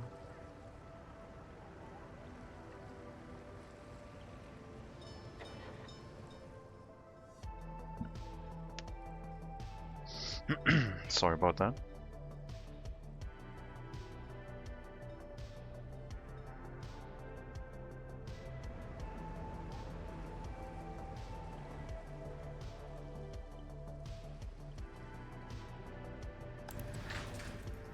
I should probably set up the 2 construction offices that will maintain the area.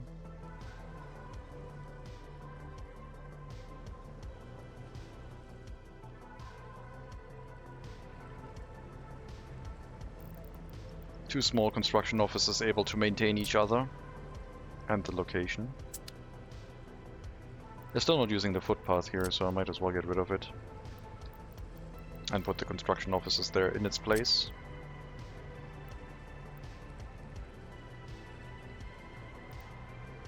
Resource-wise, probably just take the materials from the border.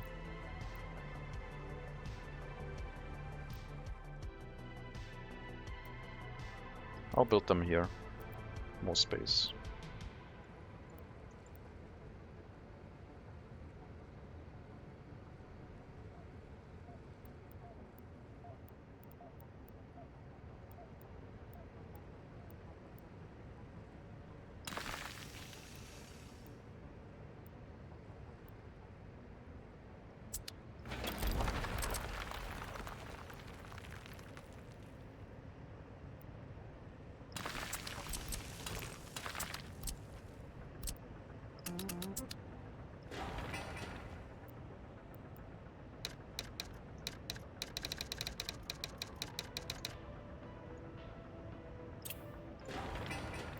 These are the two construction offices that will maintain the settlement and each other, with some spare construction vehicles running around and getting construction materials and keeping the buildings in shape. But they can probably also help with existing construction, especially sending the road cranes to where they need to be. It also will help us emptying out some of these free construction offices and moving them over to the next settlement.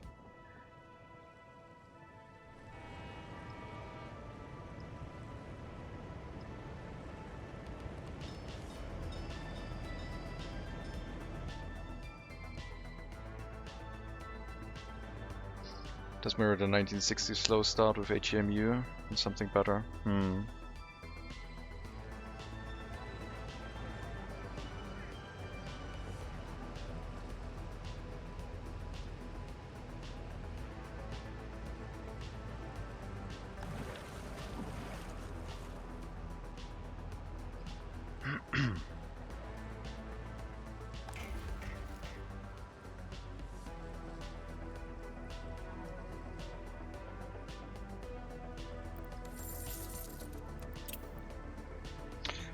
Wood prices are still dropping. Ugh. Alright, I'm gonna stop the export. I don't want to export anymore if the price just keeps dropping. Means that the vehicles are just... I don't know, they're probably not wasting fuel. I think they're probably still more efficient than not exporting, but I don't want to see it. Maybe the price will recover for when the train starts running. Also, we're exporting in really small chunks, so the train might actually fix that.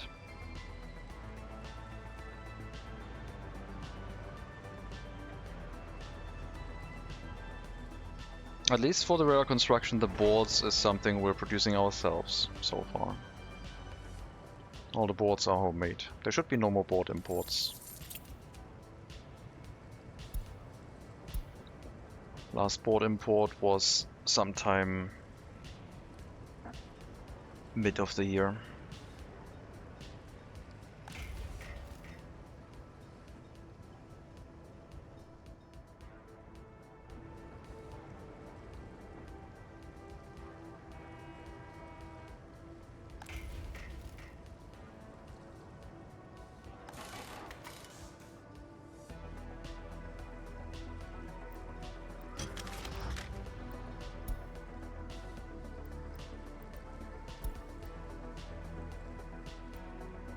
Still only steel and mechanical components. I mean, if I were repairing at 20%, it would be a quick repair. Let's try 20%. It's gonna make the repair station a lot more busy.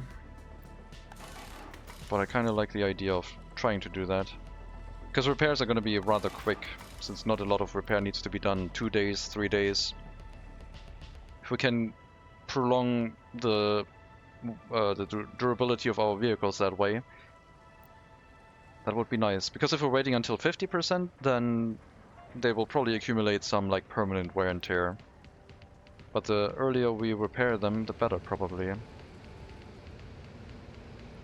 does cause a few more minor interruptions, but shouldn't be too bad.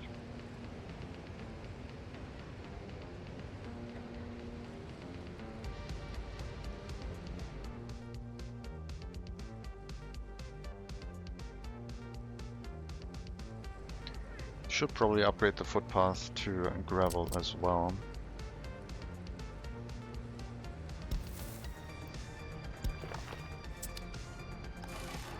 It's gonna disrupt the repairs for a bit.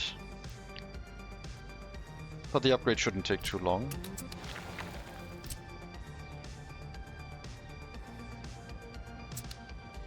It's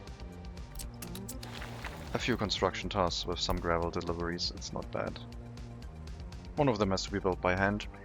The other ones can all do it via mechanism.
We'll see if we can plan out how the heating plant's gonna look. Place a heat exchanger or two within range of at least, at most, 800 meters. And then from that we can set up our settlement. The large heating plant from early start has a heating capacity of 140 gigajoules, which is a third less than the large heating plant. So we can probably run 2 large heat exchangers with that comfortably on a regular map. On Siberia, maybe if we underutilize them a little bit, it'll be safe. Also needs a third of the workers, so it's pretty balanced. It does still make a huge amount of pollution though.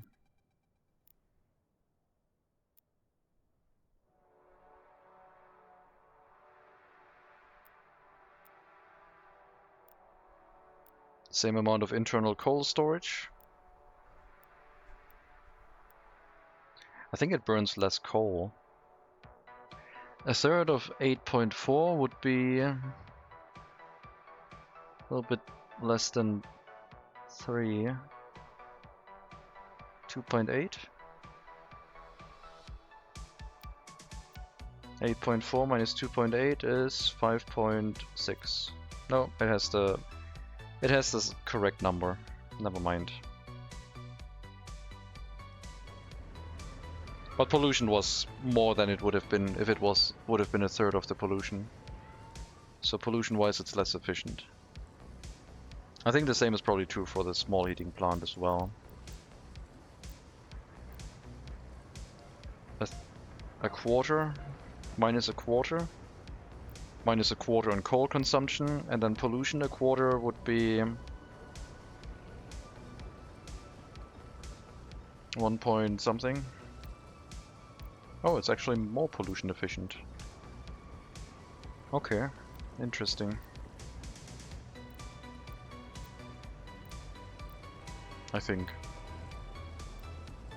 But the small capacity of the small heating plant might make it less efficient. I don't know. Didn't really run into too many issues with the small heating plant, but I guess it was mostly pollution that I ran into, and this might solve it.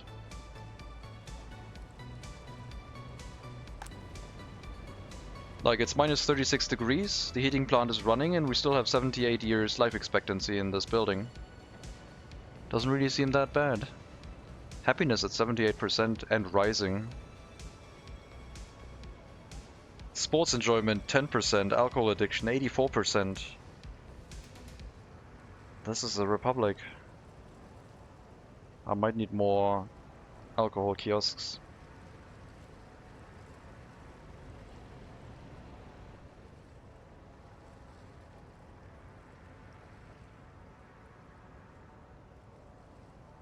Yes, it's cold. Very cold. We're approaching half of our money spent at 700,000 rubles.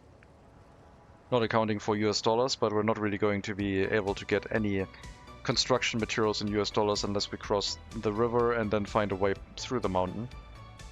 Are these also large customs houses? No, this is a medium-sized one.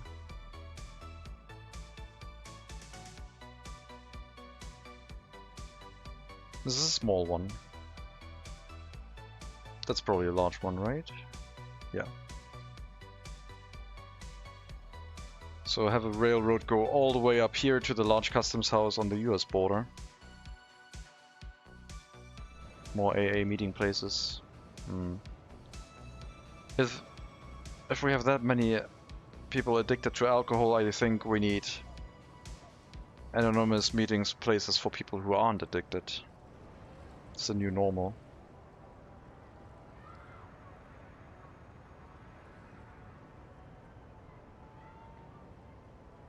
%, proof to keep warm.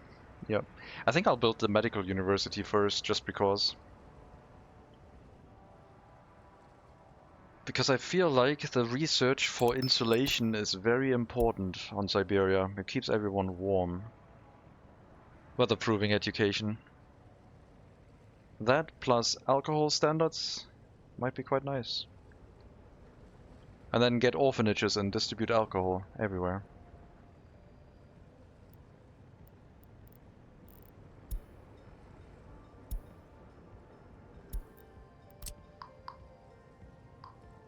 No radiation, we're good.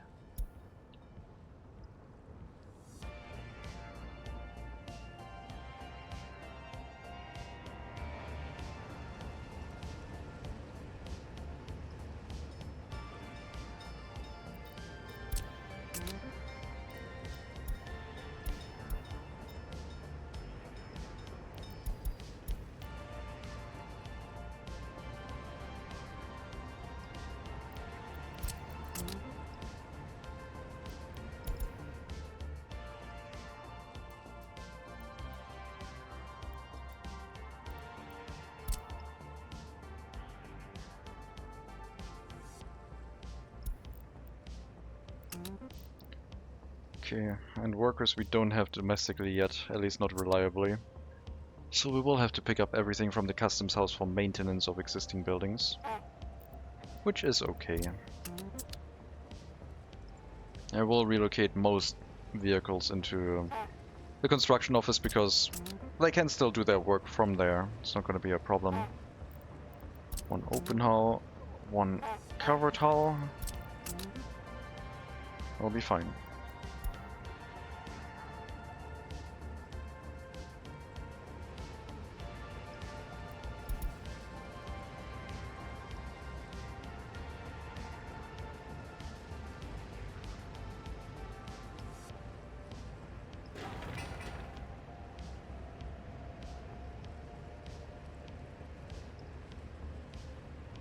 What else do I need? I don't think anything.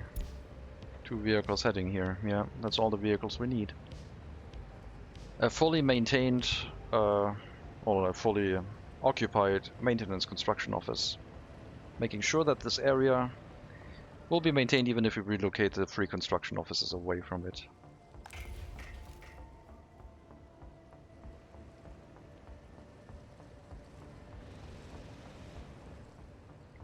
Maybe another vehicle depot nearby could be nice, but I think we'll be okay for now.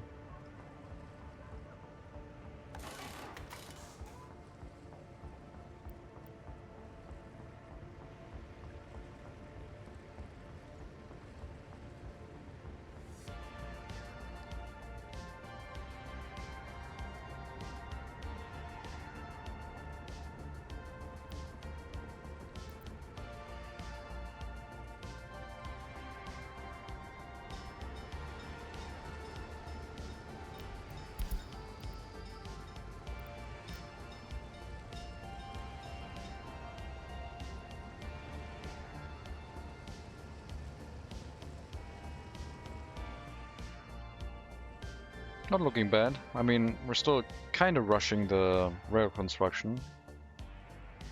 I thought it might have been a little bit early, but it's not that bad. Are your 200 people also working in the wood industry and construction? You don't need to import workers from the border. Construction, if I'm building something nearby, they will walk onto the construction site except for wires, roads, etc. So they are building stuff. They are working in the rail construction office. And they're also working in the lumber industry. We're full on boards. Waiting for the railroad to start.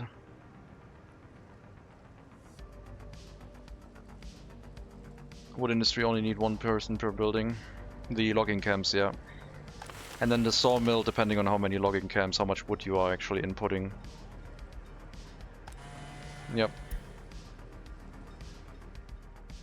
They have it available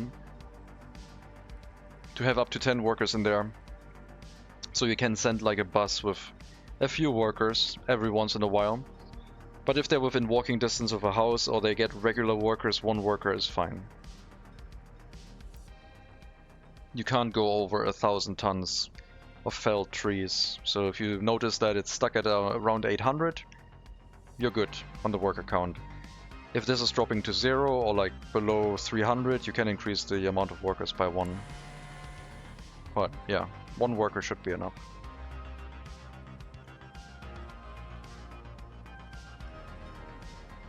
It depends on the wood prices with the profit.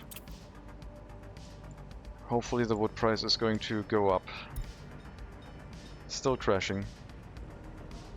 10 workers is way too many. Trucks can't pick up the wood from 1 worker fast enough.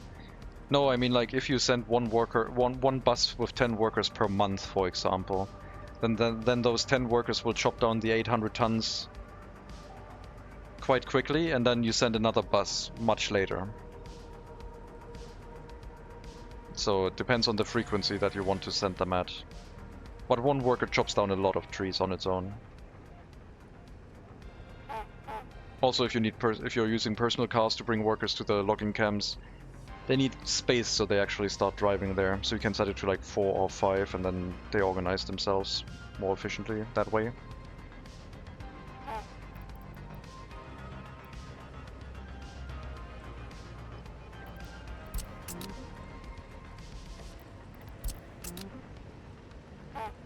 Concrete dumper, sure. 1 open hull, and then a covered hull I have to buy because we don't have an extra one.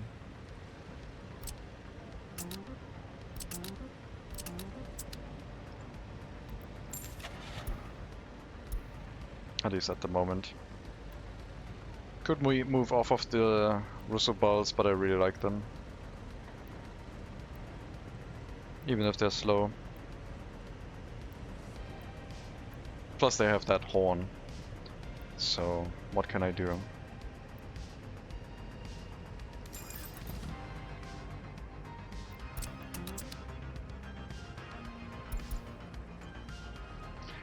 So with only 1 worker in the industry, it's free money. Never build wood industry. 1 worker per build, I mean, per logging camp.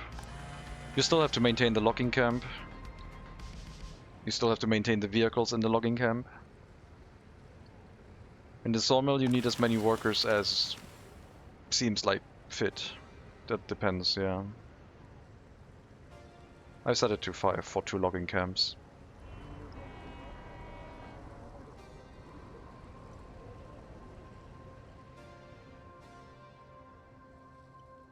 Good progress on the rail construction. Much faster.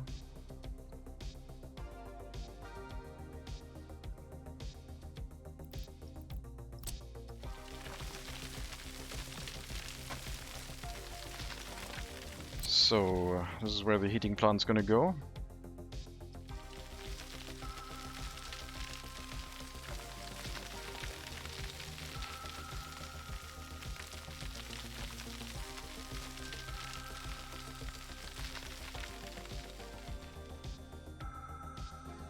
If the rail line comes around this way, we might have a coal unloading station somewhere on this place, and then it gets carried over by conveyor.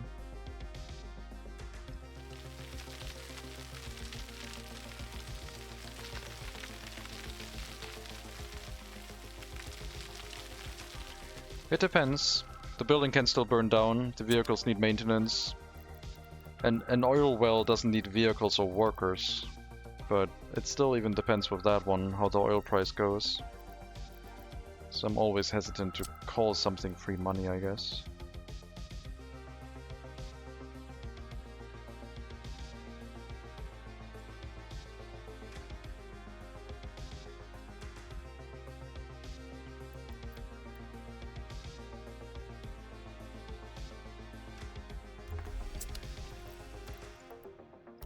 It probably makes sense to have a fire station here too. Because you do not want to have your heating plant burn down in Siberia when it's like 8 months below acceptable temperature. So I'll probably have a bus stop here and a fire station.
That heating plant has a pretty big collision box, but I think it's because there's a coal storage here.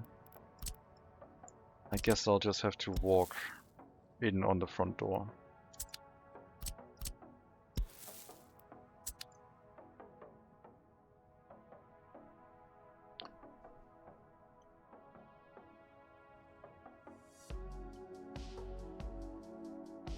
And then from here, heating pipes, underground.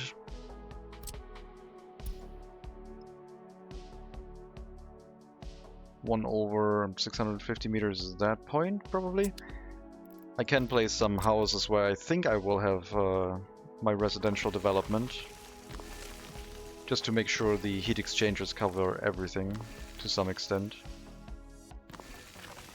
I think the settlement might go like something like this. Is that very large or not? It is not. Everything is basically covered by one heat exchanger. So I can have one over here and one over here, have a higher density core for the settlement, and then everything would be pretty much covered. Doesn't look too bad.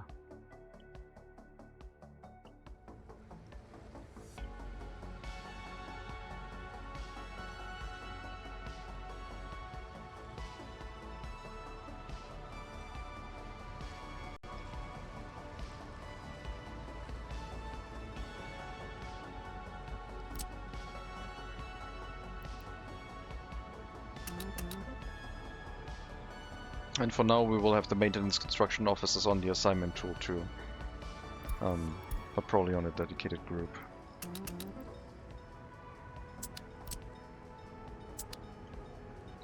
And maintenance will be done at 30% too. More time to react. Looks like the vehicle repairs have kept up, which is good.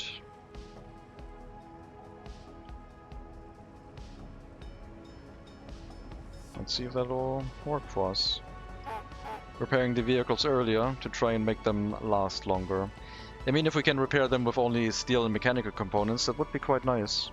At some point they're probably going to use something else. But maybe the oily versions don't really need that. I need a gas station. where I'm going to be heading to. The construction offices will be somewhere back here, so having a gas station for incoming and outgoing vehicles I guess wouldn't be the worst.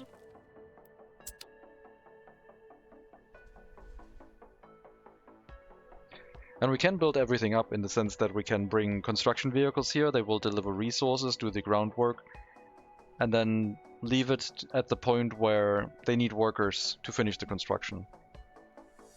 So we can make sure nothing burns down. We will build the fire station here first and have to set up a way to bring workers to the area. It's going to be a pretty long route, most likely from the customs house. Next settlement, we'll probably have a production for clothing from fabric. I will not make the fabric myself because I don't want to carry crops until I might have a rail line next to the settlement and I can bring the crops by train or by ship. Ship would also be an option for that. Just import crops by ship and use that for making money.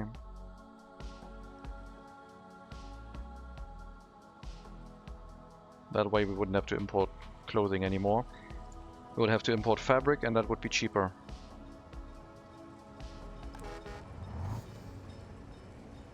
No 21-year-olds without their own flat, 77% happiness.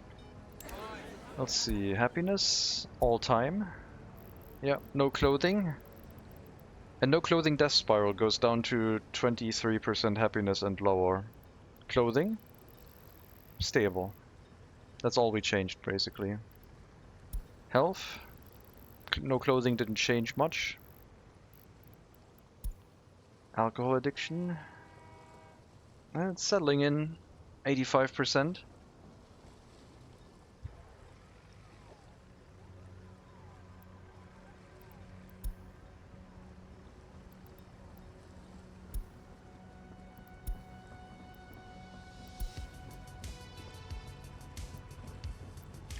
Loyalty is still dropping, but rather slowly, I feel. I wonder if we can keep bringing that up with some more monuments next to the school, maybe?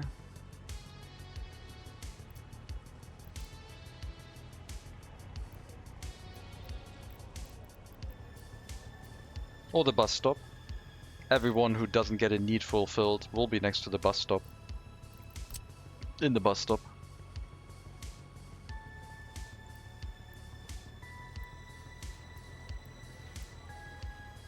So I'm thinking this might be a good location for a monument because of that reason. The grocer is here, the bus stop, alcohol, food. Everyone has to go here once in a while, and they would be affected by a monument.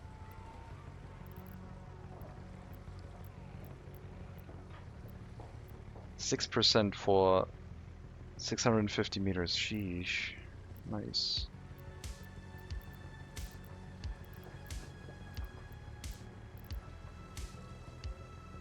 Maybe the large Lenin statue because of that. 90 meters? I think yes. It's also encompassing the clinic. So it has like the quadrant down where every citizen has to go once in a while.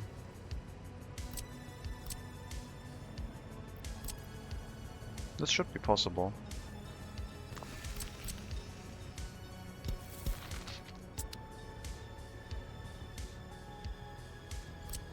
And just a cross-check, 90 meters is far enough for everything. Easily. Everything that we wanted to have encompassed.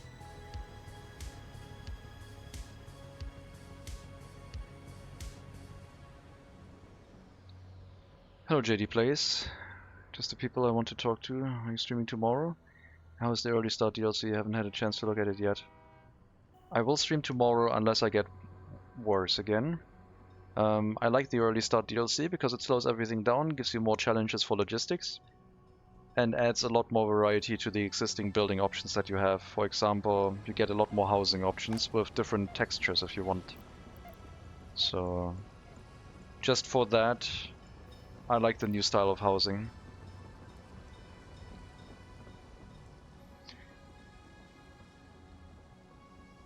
Why do you want to talk to me though? What did I do? Update 3 is amazing. Oh yeah. I have to play that. I have to play more Clan Folk. I really like Clan Folk too with the new update. The new start felt amazing again with the difficulty, and it seems like it's going to take much longer to get into a stable progression. I want to know more about the DLC and I haven't had time to dig into it. Ah, okay. Steam trains, new buildings, some variety on existing production tasks, like for example electrical components can be produced out of gravel, steel and chemicals instead of plastic, steel and chemicals. And you can make electronics out of wood instead of plastics too, if you want.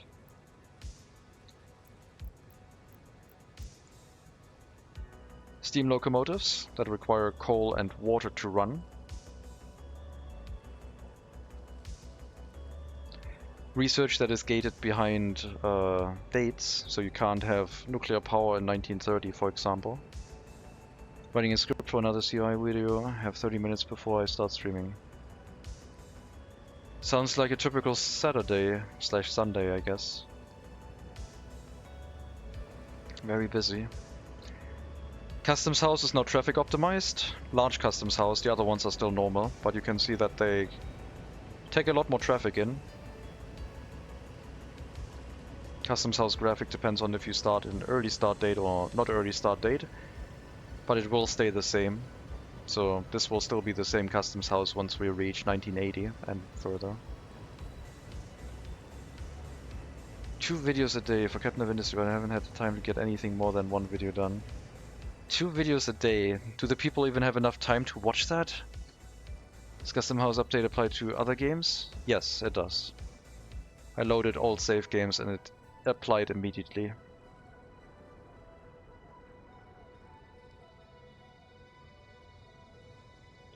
Experienced players that love realistic mode difficulty DLC is amazing. Can see casual players getting frustrated with it though. I don't think so, because I think casual players will play with like quick buying of resources and will not notice the reduced carry capacity that much, except for exports, I guess. They might have issues if they're trying to set up farming. Right now there's no farming equipment until 1955. And you have to do it all by hand. I'm not sure if that will change or not until release. A tutorial and a let's play video done every day. Early start I think will work well with new player cause it's a lot slower I expect. No, I disagree with that. I think new players need to immediately see what the outcome is of something, otherwise they will forget. Like they need to see that the pollution is affecting their players rather quickly. They need to see that there's a traffic jam or something. The slow death spiral of like pollution, of waste piling up is already quite difficult. Thought the DLC was released? No, the embargo lifted. Release is on Thursday. They gave streamers early access to produce content, yeah. Streamers and YouTube video makers.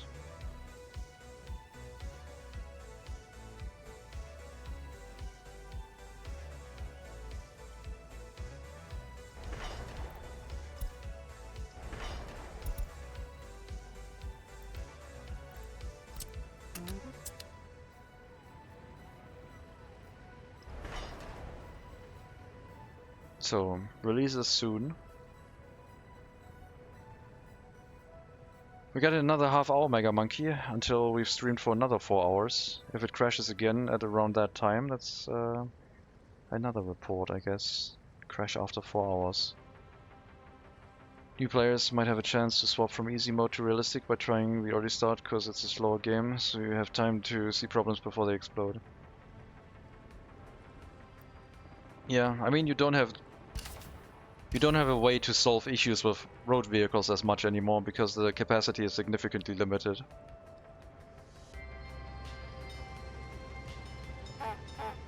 Well, these ones have a carry capacity of 5 tons and they're like the larger vehicles.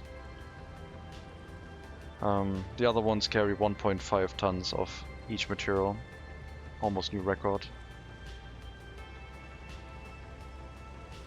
They also honk like crazy. What are major differences? I guess nuclear reactor is out for some years.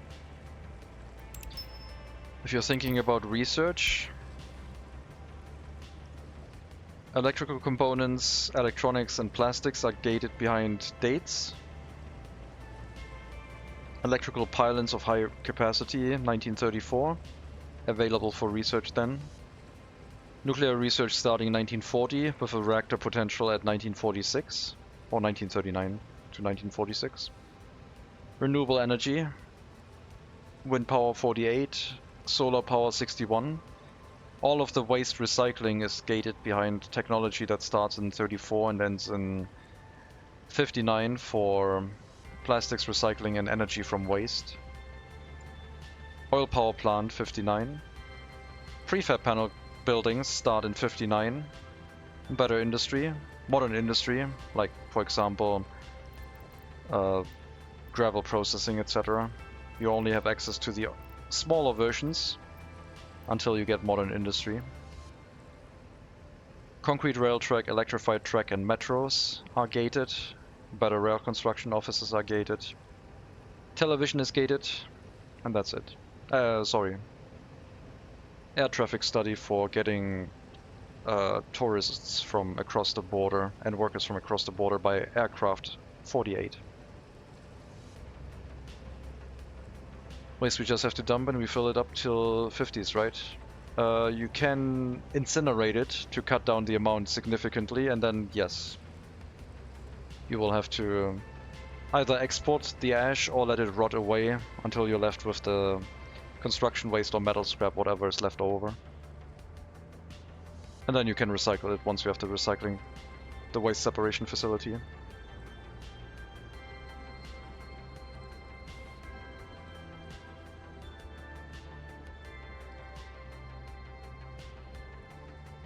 I kind of want another rail construction vehicle, but it wouldn't make much of a difference.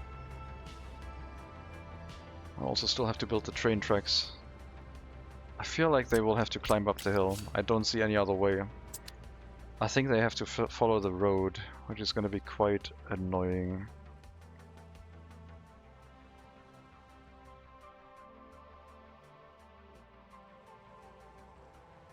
Next city is going to be coal. Brick production domestically. Maybe a coal power plant. 1933, people should be building the tracks. Should be using P1 power.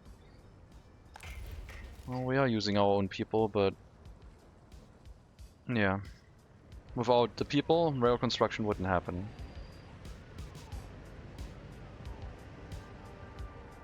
We're almost at the depot. And then we can assemble the long train for wood export, but we still have to wait for the train tracks to be built. Now, one of the important questions is what steam locomotive are we going to use?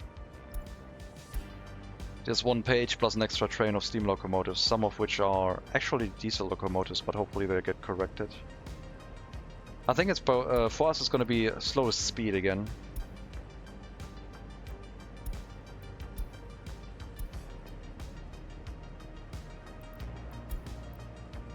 So 45 kilometers an hour, BR80 or BR81 is probably what we're going to use. I mean, rail crew that drives to the train track site and then starts building. Yeah, that would be nice, but doesn't happen, unfortunately, the way the game is designed. And yes, the new track builder took a while. I think those are pick equivalents, like 45 kilometers an hour, right? That's what the pick can do. That's the slowest trains we have. And they are available until 1977 or 1963.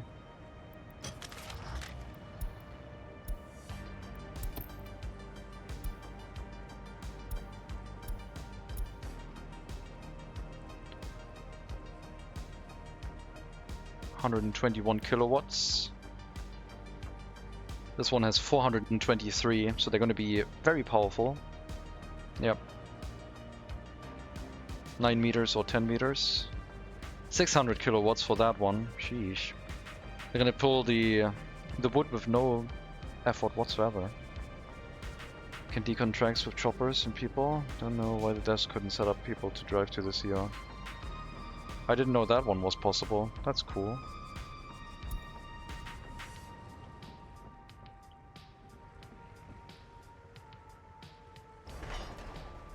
One more construction and we're connected to the depot.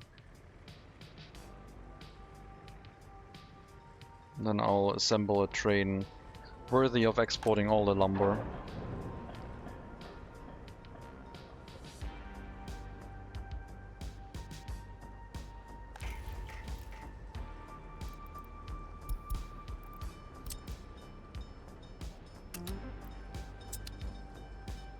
Still need to have the track builders remove the tiny bit leftover waste that a chopper can't take away, but it can do 99% of it. Ah, okay. Pathing in this game is a crazy kettle of fish.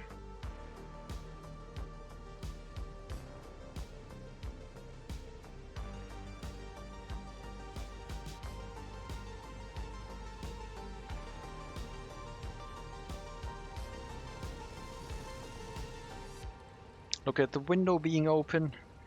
Looks like a house.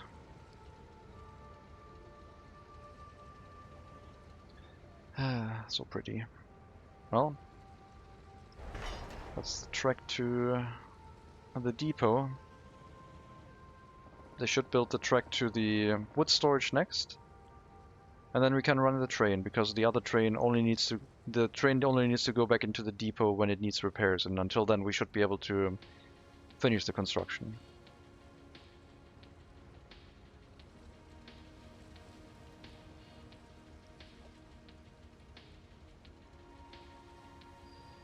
So what are we thinking?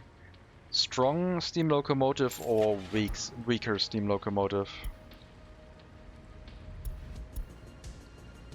The BR80 for 423 kilowatts or the BR81 for 633 kilowatts?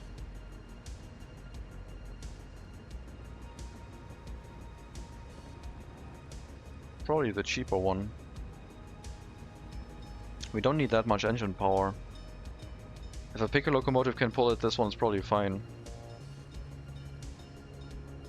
Did you show the different building colors? Yes, I did. I briefly showed it. That you have skins for most of the buildings now.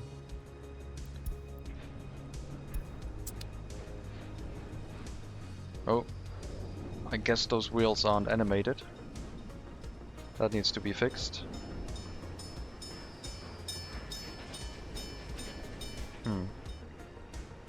That's a shame. Other steam locomotives have animated running gear, but this one is not animated. I'm gonna write that down.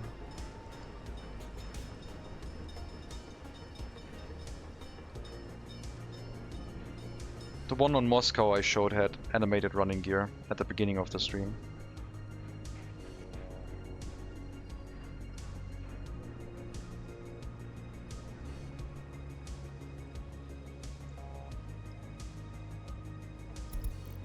Right. Maybe it's a thing when you initially buy it. I guess we'll find out.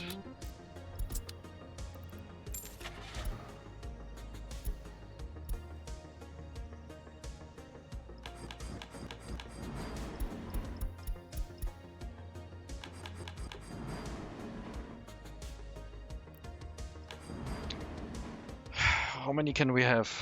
The train is 9 meters, so we just get the calculator up out and divide by 9. 50, so 49 wagons apparently. We're gonna start with 20. 10 would be 200 capacity, so 400 capacity. Let's not use all of the money for now. Nobody cares about the smallest locos. I'm sure they're gonna fix it. If not on release, then hopefully soon after.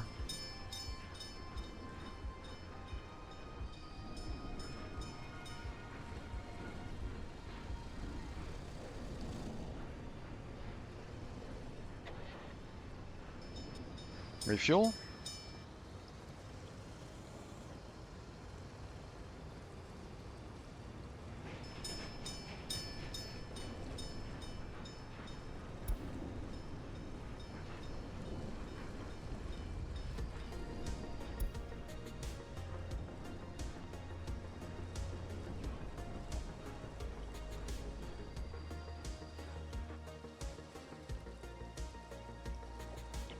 Where does the water go?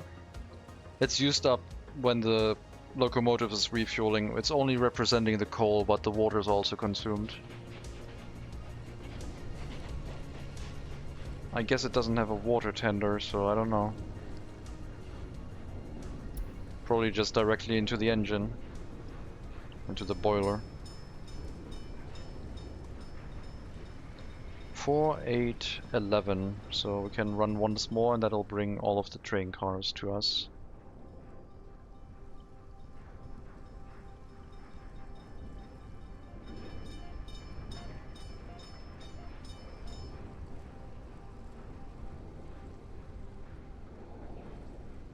And then we have to signal it at some point so that rail construction doesn't interfere with the transportation. Steam trains have the water in the engine and some coal. If more range is needed, that's when they have a tender. Yeah. But I would assume that these would run with a tender. I don't... Well, there are trains available with a tender, I guess. I think the one on the Moscow map had a tender.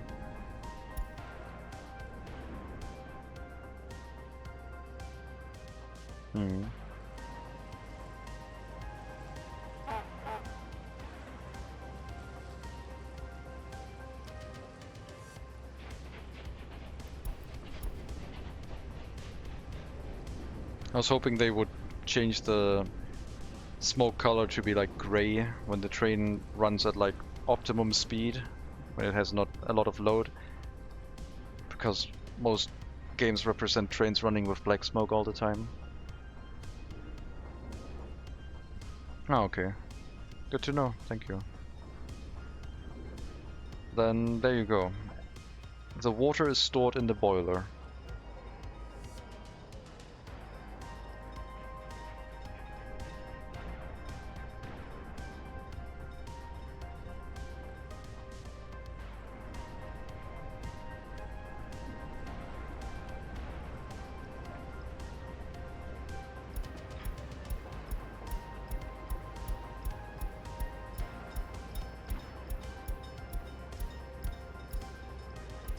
Now we just have to wait for the track to be built. Then we can wait until loaded for boards and export it.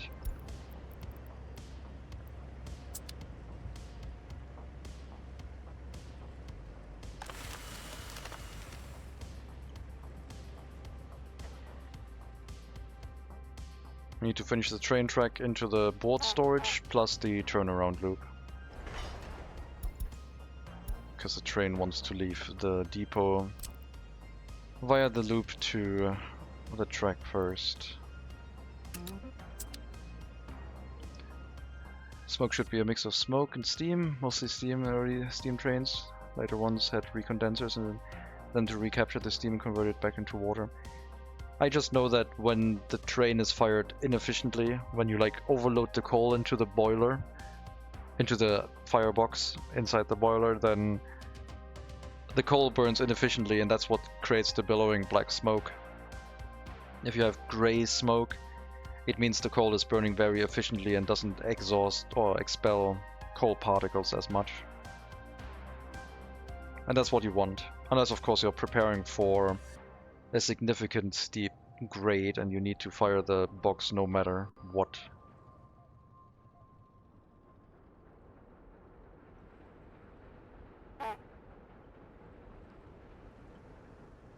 There's ducks everywhere in this republic. Honking everywhere. Like I can be anywhere on the map and we will still hear the honking. It's vicious.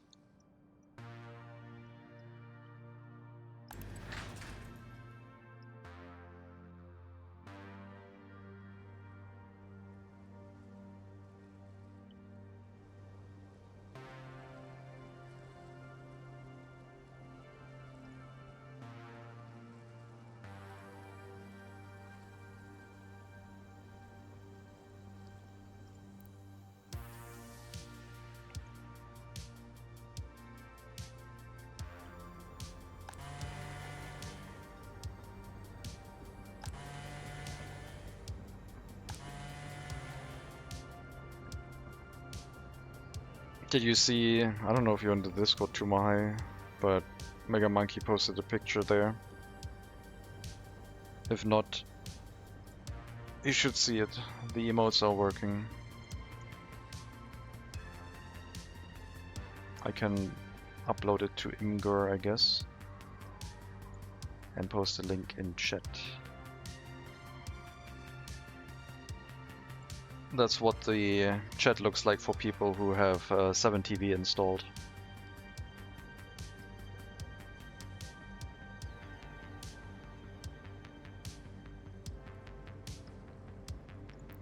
We do already have a honky mode, but yeah, need a plugin. A plugin that adds a lot more free emotes.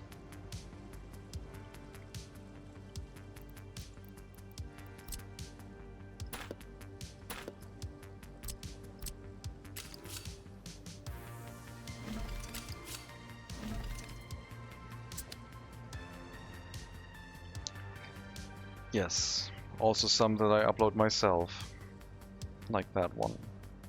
I don't know why I did that, so cursed. Hello Savanakis, welcome.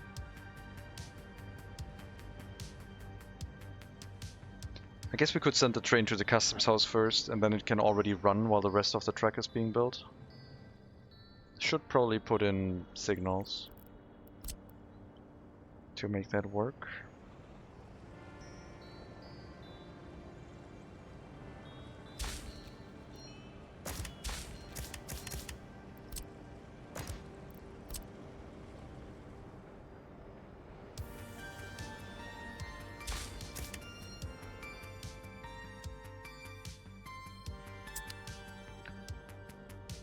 Which research unlocks the Kremlin? Probably large monuments, I would assume. Grand monuments.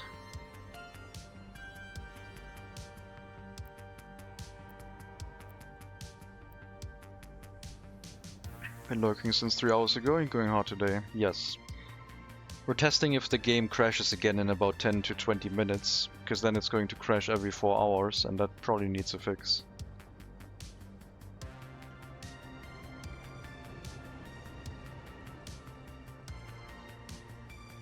I sent a link up there. You don't need Discord for the plugin, but I posted an image further up, so you don't have to get to Discord. You just can click the Imgur link up above, if you want to see what it looks like for us.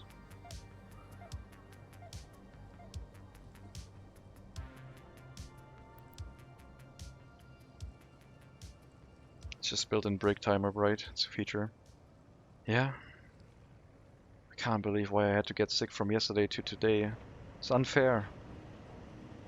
The 24-hour surprise stream has been ruined.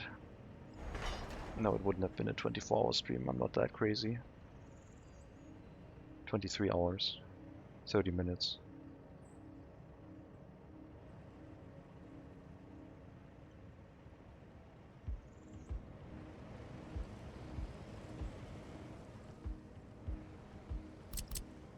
Still need the crossover here for the track, for the incoming trains to the customs house.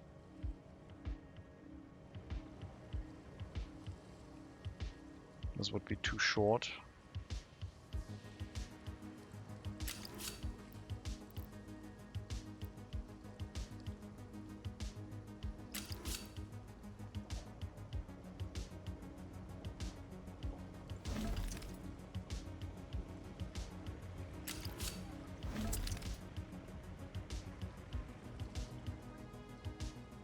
You're welcome.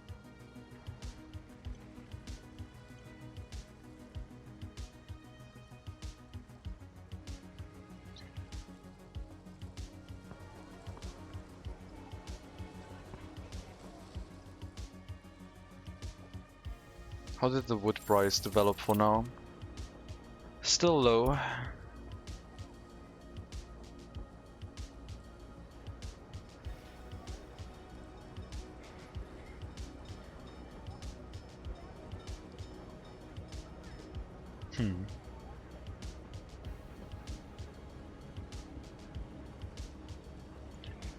Playing this long will damage your spirit without benefit. Probably, yeah.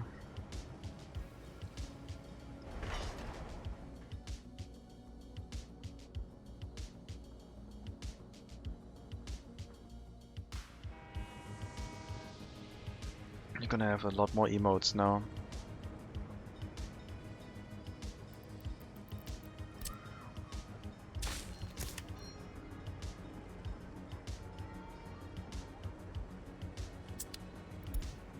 This is the first global market event, is it not? Iron price dropping? I don't think we had any before. We had a pandemic event, but nothing else.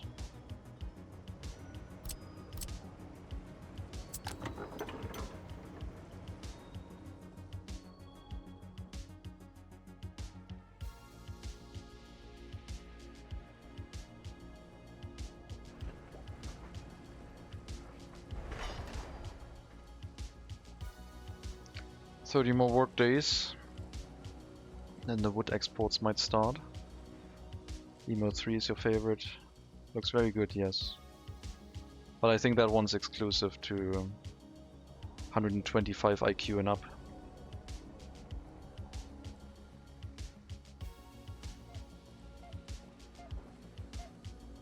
I've only seen it from other people. I can't actually see it.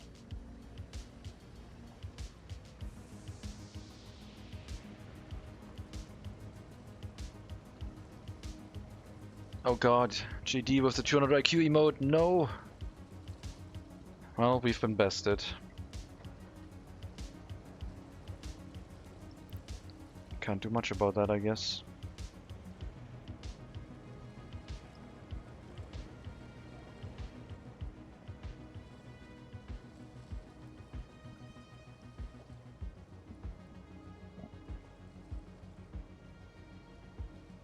Out IQ'd, yeah.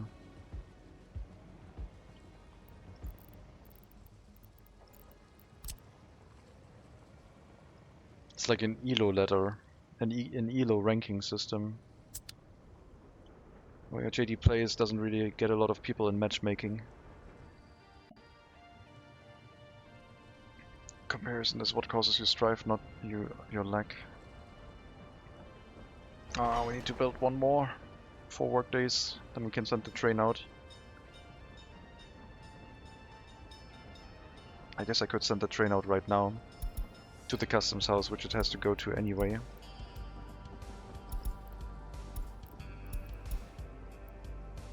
Doesn't want to do that apparently.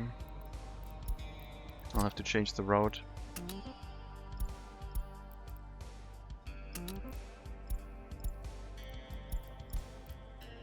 I might as well wait for that last construction. Oh no, we still have to wait for the loop. I'll just set it up that way. We can change it at some point. Give it a signal here too, so the rail construction vehicle will not be disrupted right now.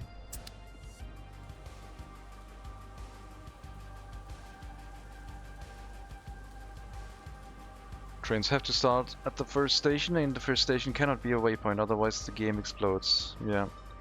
You can still set a waypoint, but it skips that one. And it goes to the first station. I like it when games don't explode. It's a lot safer. Why can't you move?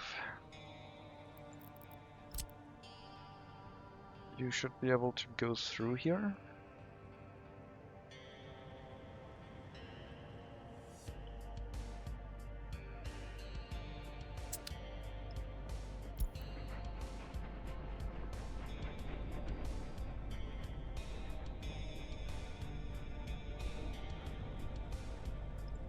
Well, we got a less than half-length train running right now, which is, I guess, good for the start.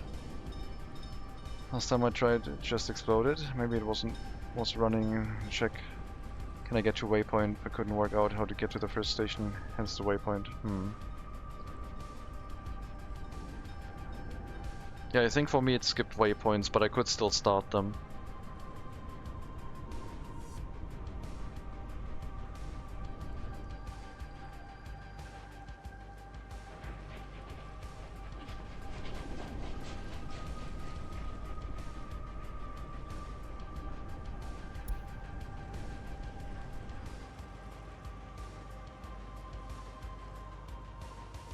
Alright, make your way past the rail construction vehicle. If you have more weight, you can just push yourself through. It's probably fine.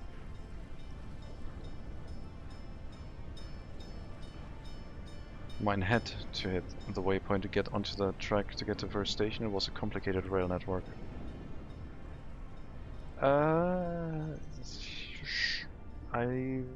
Okay, sure. Sounds a bit like a mess. Just a bit.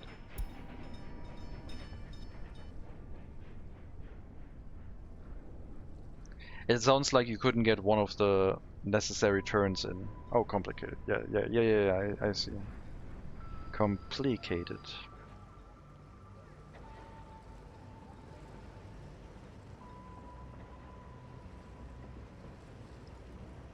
The rail network was so advanced that you had to use a signal to make sure the trains understood how to use it. Yeah, I get it.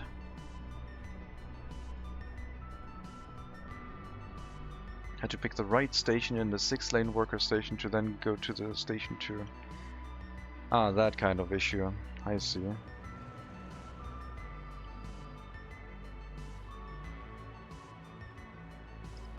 Okay, the train is exporting for 3,000 rubles. Doesn't sound any better, but at least it'll be more efficient than sending trucks out.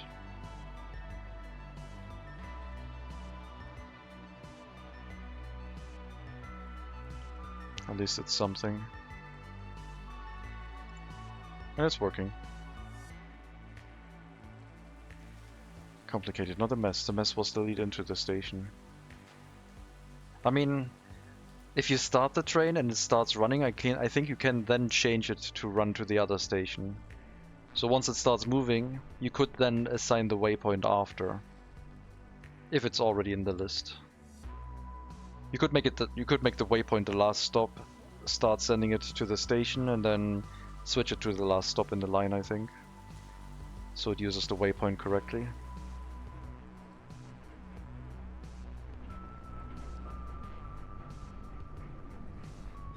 One lane into 6 lanes wasn't a good idea. You need a factorial 1-to-6 load balancer. That's fine. One that balances evenly at all times.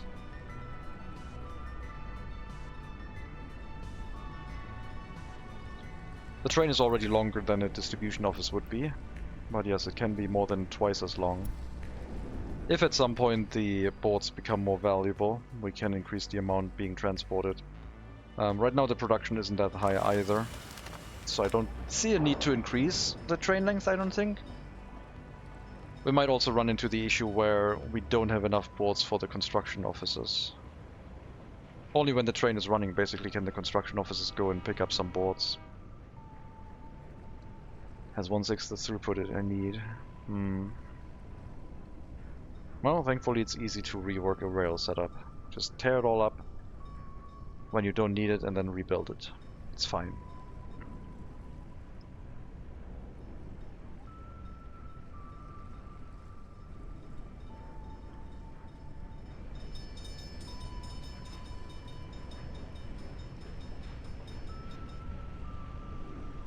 It is running very light smoke, very see-through. Still blackish, but at least it's not a full-on black smoke plume when it's under load. Would be nice if it would still expel smoke when it's stationary, but I think that might be an engine limitation. It's in the city, 40k people city I spoke to you about. Yes, sure. It's just 20-minute adventure, in and out, it's fine. Just set up a temporary station outside so you can unload there and load there and just... it'll be fine, probably.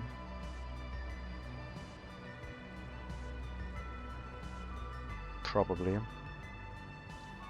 Rip the band-aid off.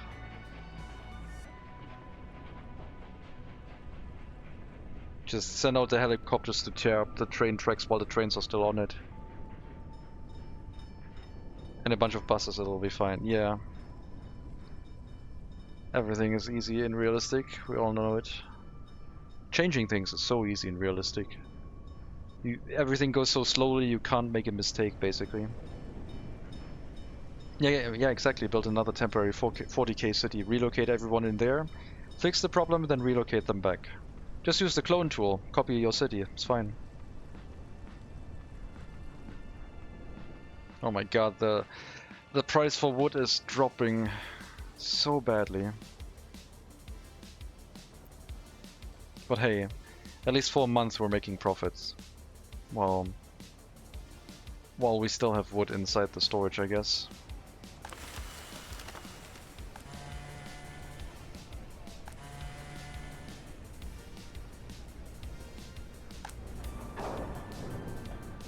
I might have to add more logging camps.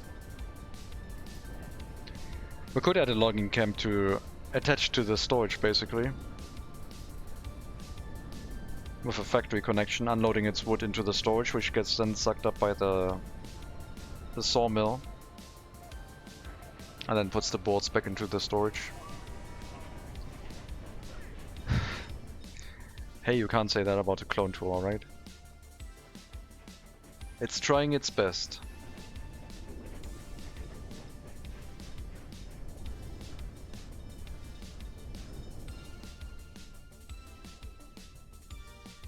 Does the clone tool work with everything in the DLC?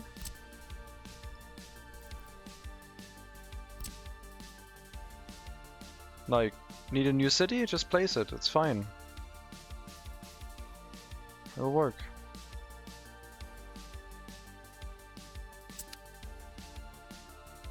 I think the clone tool is awesome, as long as you're not using snapping, I think. Once you are using grid snapping, it might be... the game isn't crashing. Nah, it's fine. Wasn't even lagging that much. It wasn't even lagging at all, I think. Except all the underground stuff. That doesn't copy? Do you have to be in underground mode for it to collect?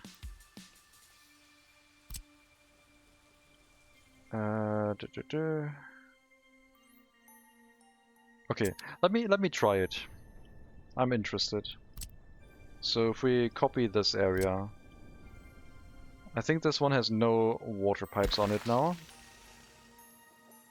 No, it copied them.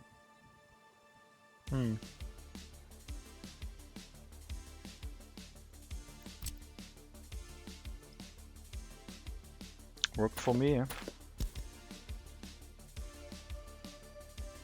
That crashed the game. That's at the 4-hour mark again. Let me refresh my event viewer. I don't think that was the copy tool. It was the same error exception that we had 4 hours ago. I think that's a memory leak, probably. Maybe. I can't see the game. Where is it? There it is. Okay. We'll go back to the copy tool. I want to try that. With that, I'm out. Need to be ready myself in 5 minutes. Enjoy. If you're streaming workers and resources, you might get raided. But I might not stick around for very long because I'm probably gonna go sleep. Have a good stream. Alright, let's give it one more try. I'm not sure what shouldn't copy with the tool, but it seemed like it was cloning it well. I'll hit you up tomorrow if you're on Workers Resource. Okay, sure. Oh, Captain of Industry. Well, then I'm not gonna raid because spoilers, I guess. But hopefully you have a good stream anyway. I think it was a crash not because of the clone tool, I think it was something else.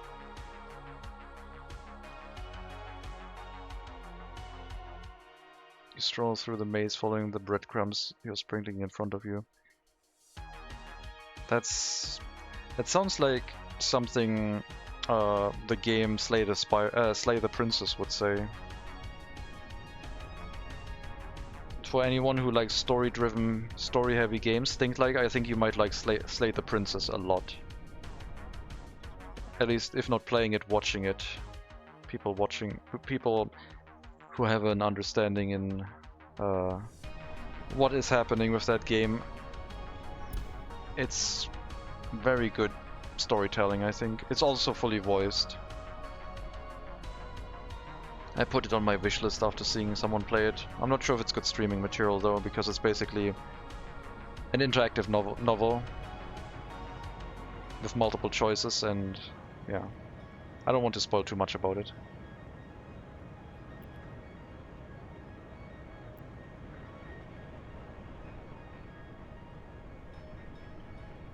But yeah, seems like the clone tool works okay-ish, I would say.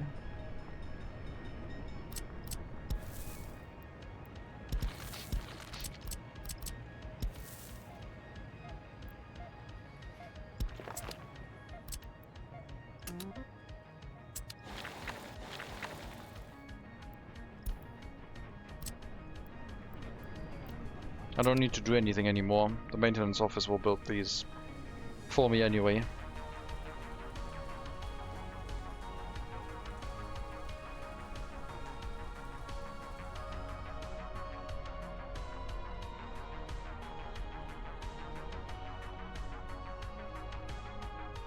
I wonder if I'm gonna restart the run if the release version adds a lot more vehicles. I think we got a nice little setup here. Profitability is questionable. It will allow us to set up the next settlement, I think. Minus the workers for the construction, I guess. I don't know. I could send workers to the bus stop forced, which I think I'll do, because that way we will use our own construction workers, and if we're not picking them up, then they can walk from the bus stop to somewhere else. It'll be fine.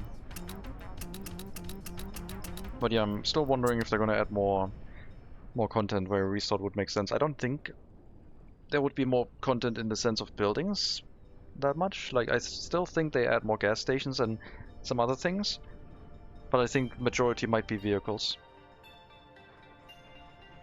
Did find it interesting. First of all, watching it being played, something about the writing rubbed me the wrong way. Took a dislike to it. Certainly, it would otherwise be a good recommendation for you. I've watched, I watched a therapist play it, and he overanalyzed everything, and it was quite interesting. He roleplayed his choices as a madman, and the game always basically did what he wanted to do, and he was also quite happy with the end result at every step of the way. You ask a genie to reset your life in order to get things right this time. The genie scoffs and tells you you're already out of wishes. Sort of. Except this genie doesn't scoff at you.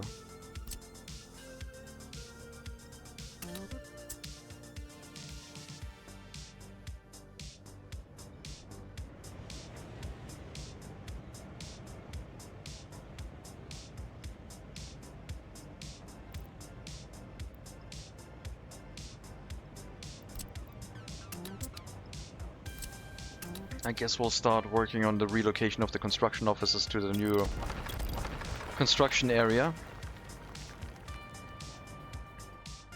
But I think we'll do that next time. I'm going to take a break for today. Thank you very much for watching. Hope you enjoyed the stream. I'm not sure if I will be back tomorrow. We will see. Oh, JD hasn't started yet. I would have rated him anyway. Is anyone else streaming workers and resources? I don't think anyone is streaming the early start right now. I think we'll wait until JD plays us up with his stream, and then I'm gonna rate him. So I'm not gonna stop yet. Hopefully JD starts within half an hour. I think he might start on the hour. So it should probably not go too much longer, but I'll break my word and rate JD plays anyway. I think that makes the most sense. If I would have seen someone else stream early start, I would have rated that one. But that is not happening right now, and I don't see another... Okay, there's one other English streamer on workers and resources, but I'm not sure what they're doing. It's pretty good with his timings, yeah, hopefully. I mean, hopefully in the sense that hopefully I don't have to stay awake for too much longer. Okay, sawmill, struggling. We would need more logging camps to increase the throughput here. I could have a logging camp on this side, like I said. Factory connection on that end. Road probably over the train tracks for maintenance and maybe extinguishing fires, but a logging camp here wouldn't be a terrible idea because it would give us 50% more production. And it would also be far... No, it would actually be too close to the other logging camps. Maybe I should just set up a wood storage with 2 or 3 logging camps attached to it and then run a route of 2 trucks to the sawmill to bring the wood over. Need to sleep at 3 AM and the alarm is set for 6 AM. That doesn't sound like a good day's sleep, but you probably should do that, yes. It sounds like a good idea. Okay. I will start relocating some construction offices over here so they can begin with the material deliveries to the construction sites. We will still micromanage the workers going to the construction sites themselves.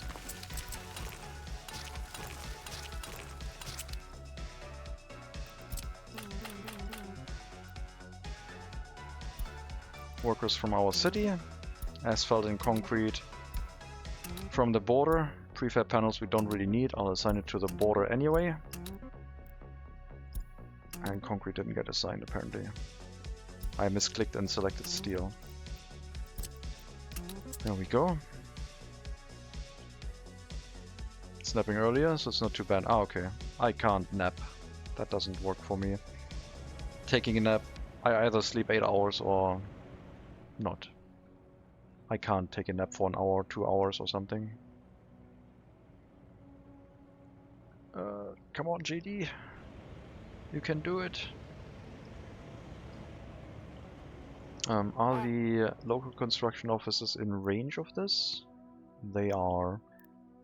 I'm going to turn them down to 2 kilometers because I worry that they might build the building up of the heating plant without permission.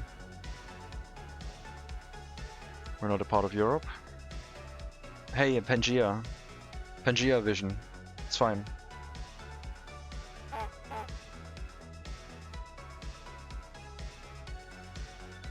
I think they misread Austria as Australia or something. And yeah, probably made a mistake with that. If that is the case.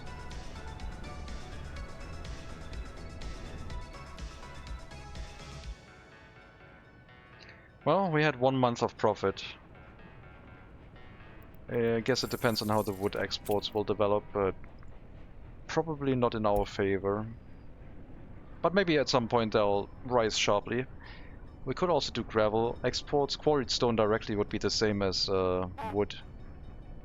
And that would be easy to set up, just a quarry directly into the customs house. Gonk. That is not an emote yet. The goose honk. Unfortunately not an emote. I'm sure Mega Monkey will find something at some point to make that a reality if necessary, but I mean, the honk is already pretty good.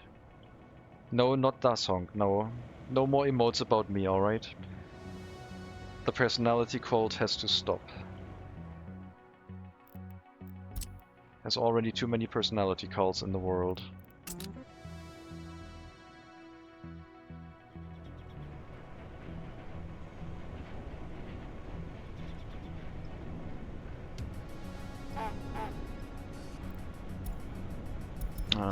That's a dumper. Open hull. Concrete mixer I relocated. Not yet. Road crane. Yeah, let's move a road crane too. You don't want to be a celebrity? Is that like celibacy but like being a brat, or I don't want to be a celebrity, no.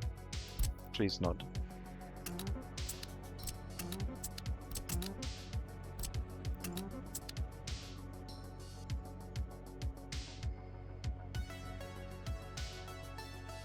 Okay, JD Plays is starting his stream. Let me see if he's already streaming or if he's still in the warm-up phase, because most streamers spend some time before the stream before they actually start. Let's see. He's looking at the steam locomotive in Captain of Industry. I didn't know Captain of Industry also had steam trains. But I don't think he's there yet, so we're gonna give him a couple more minutes.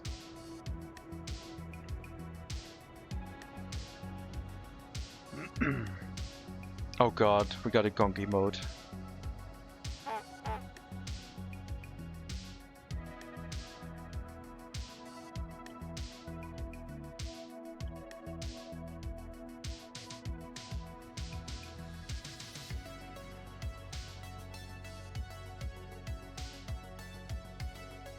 I don't know what to say about that. It's an emote, I guess.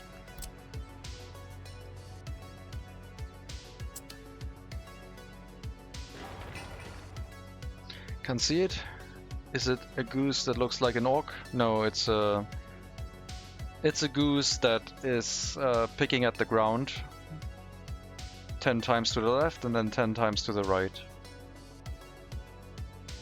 I think it's from Goose Game or something.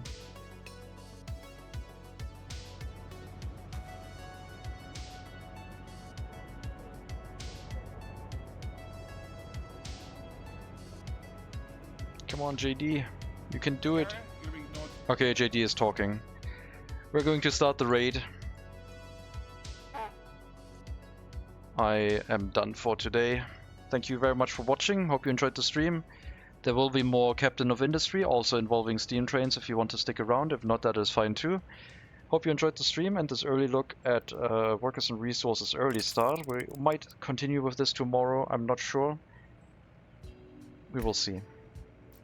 I'm also not sure if this is going to be a permanent run or if we will restart the run after getting used to the DLC a bit more.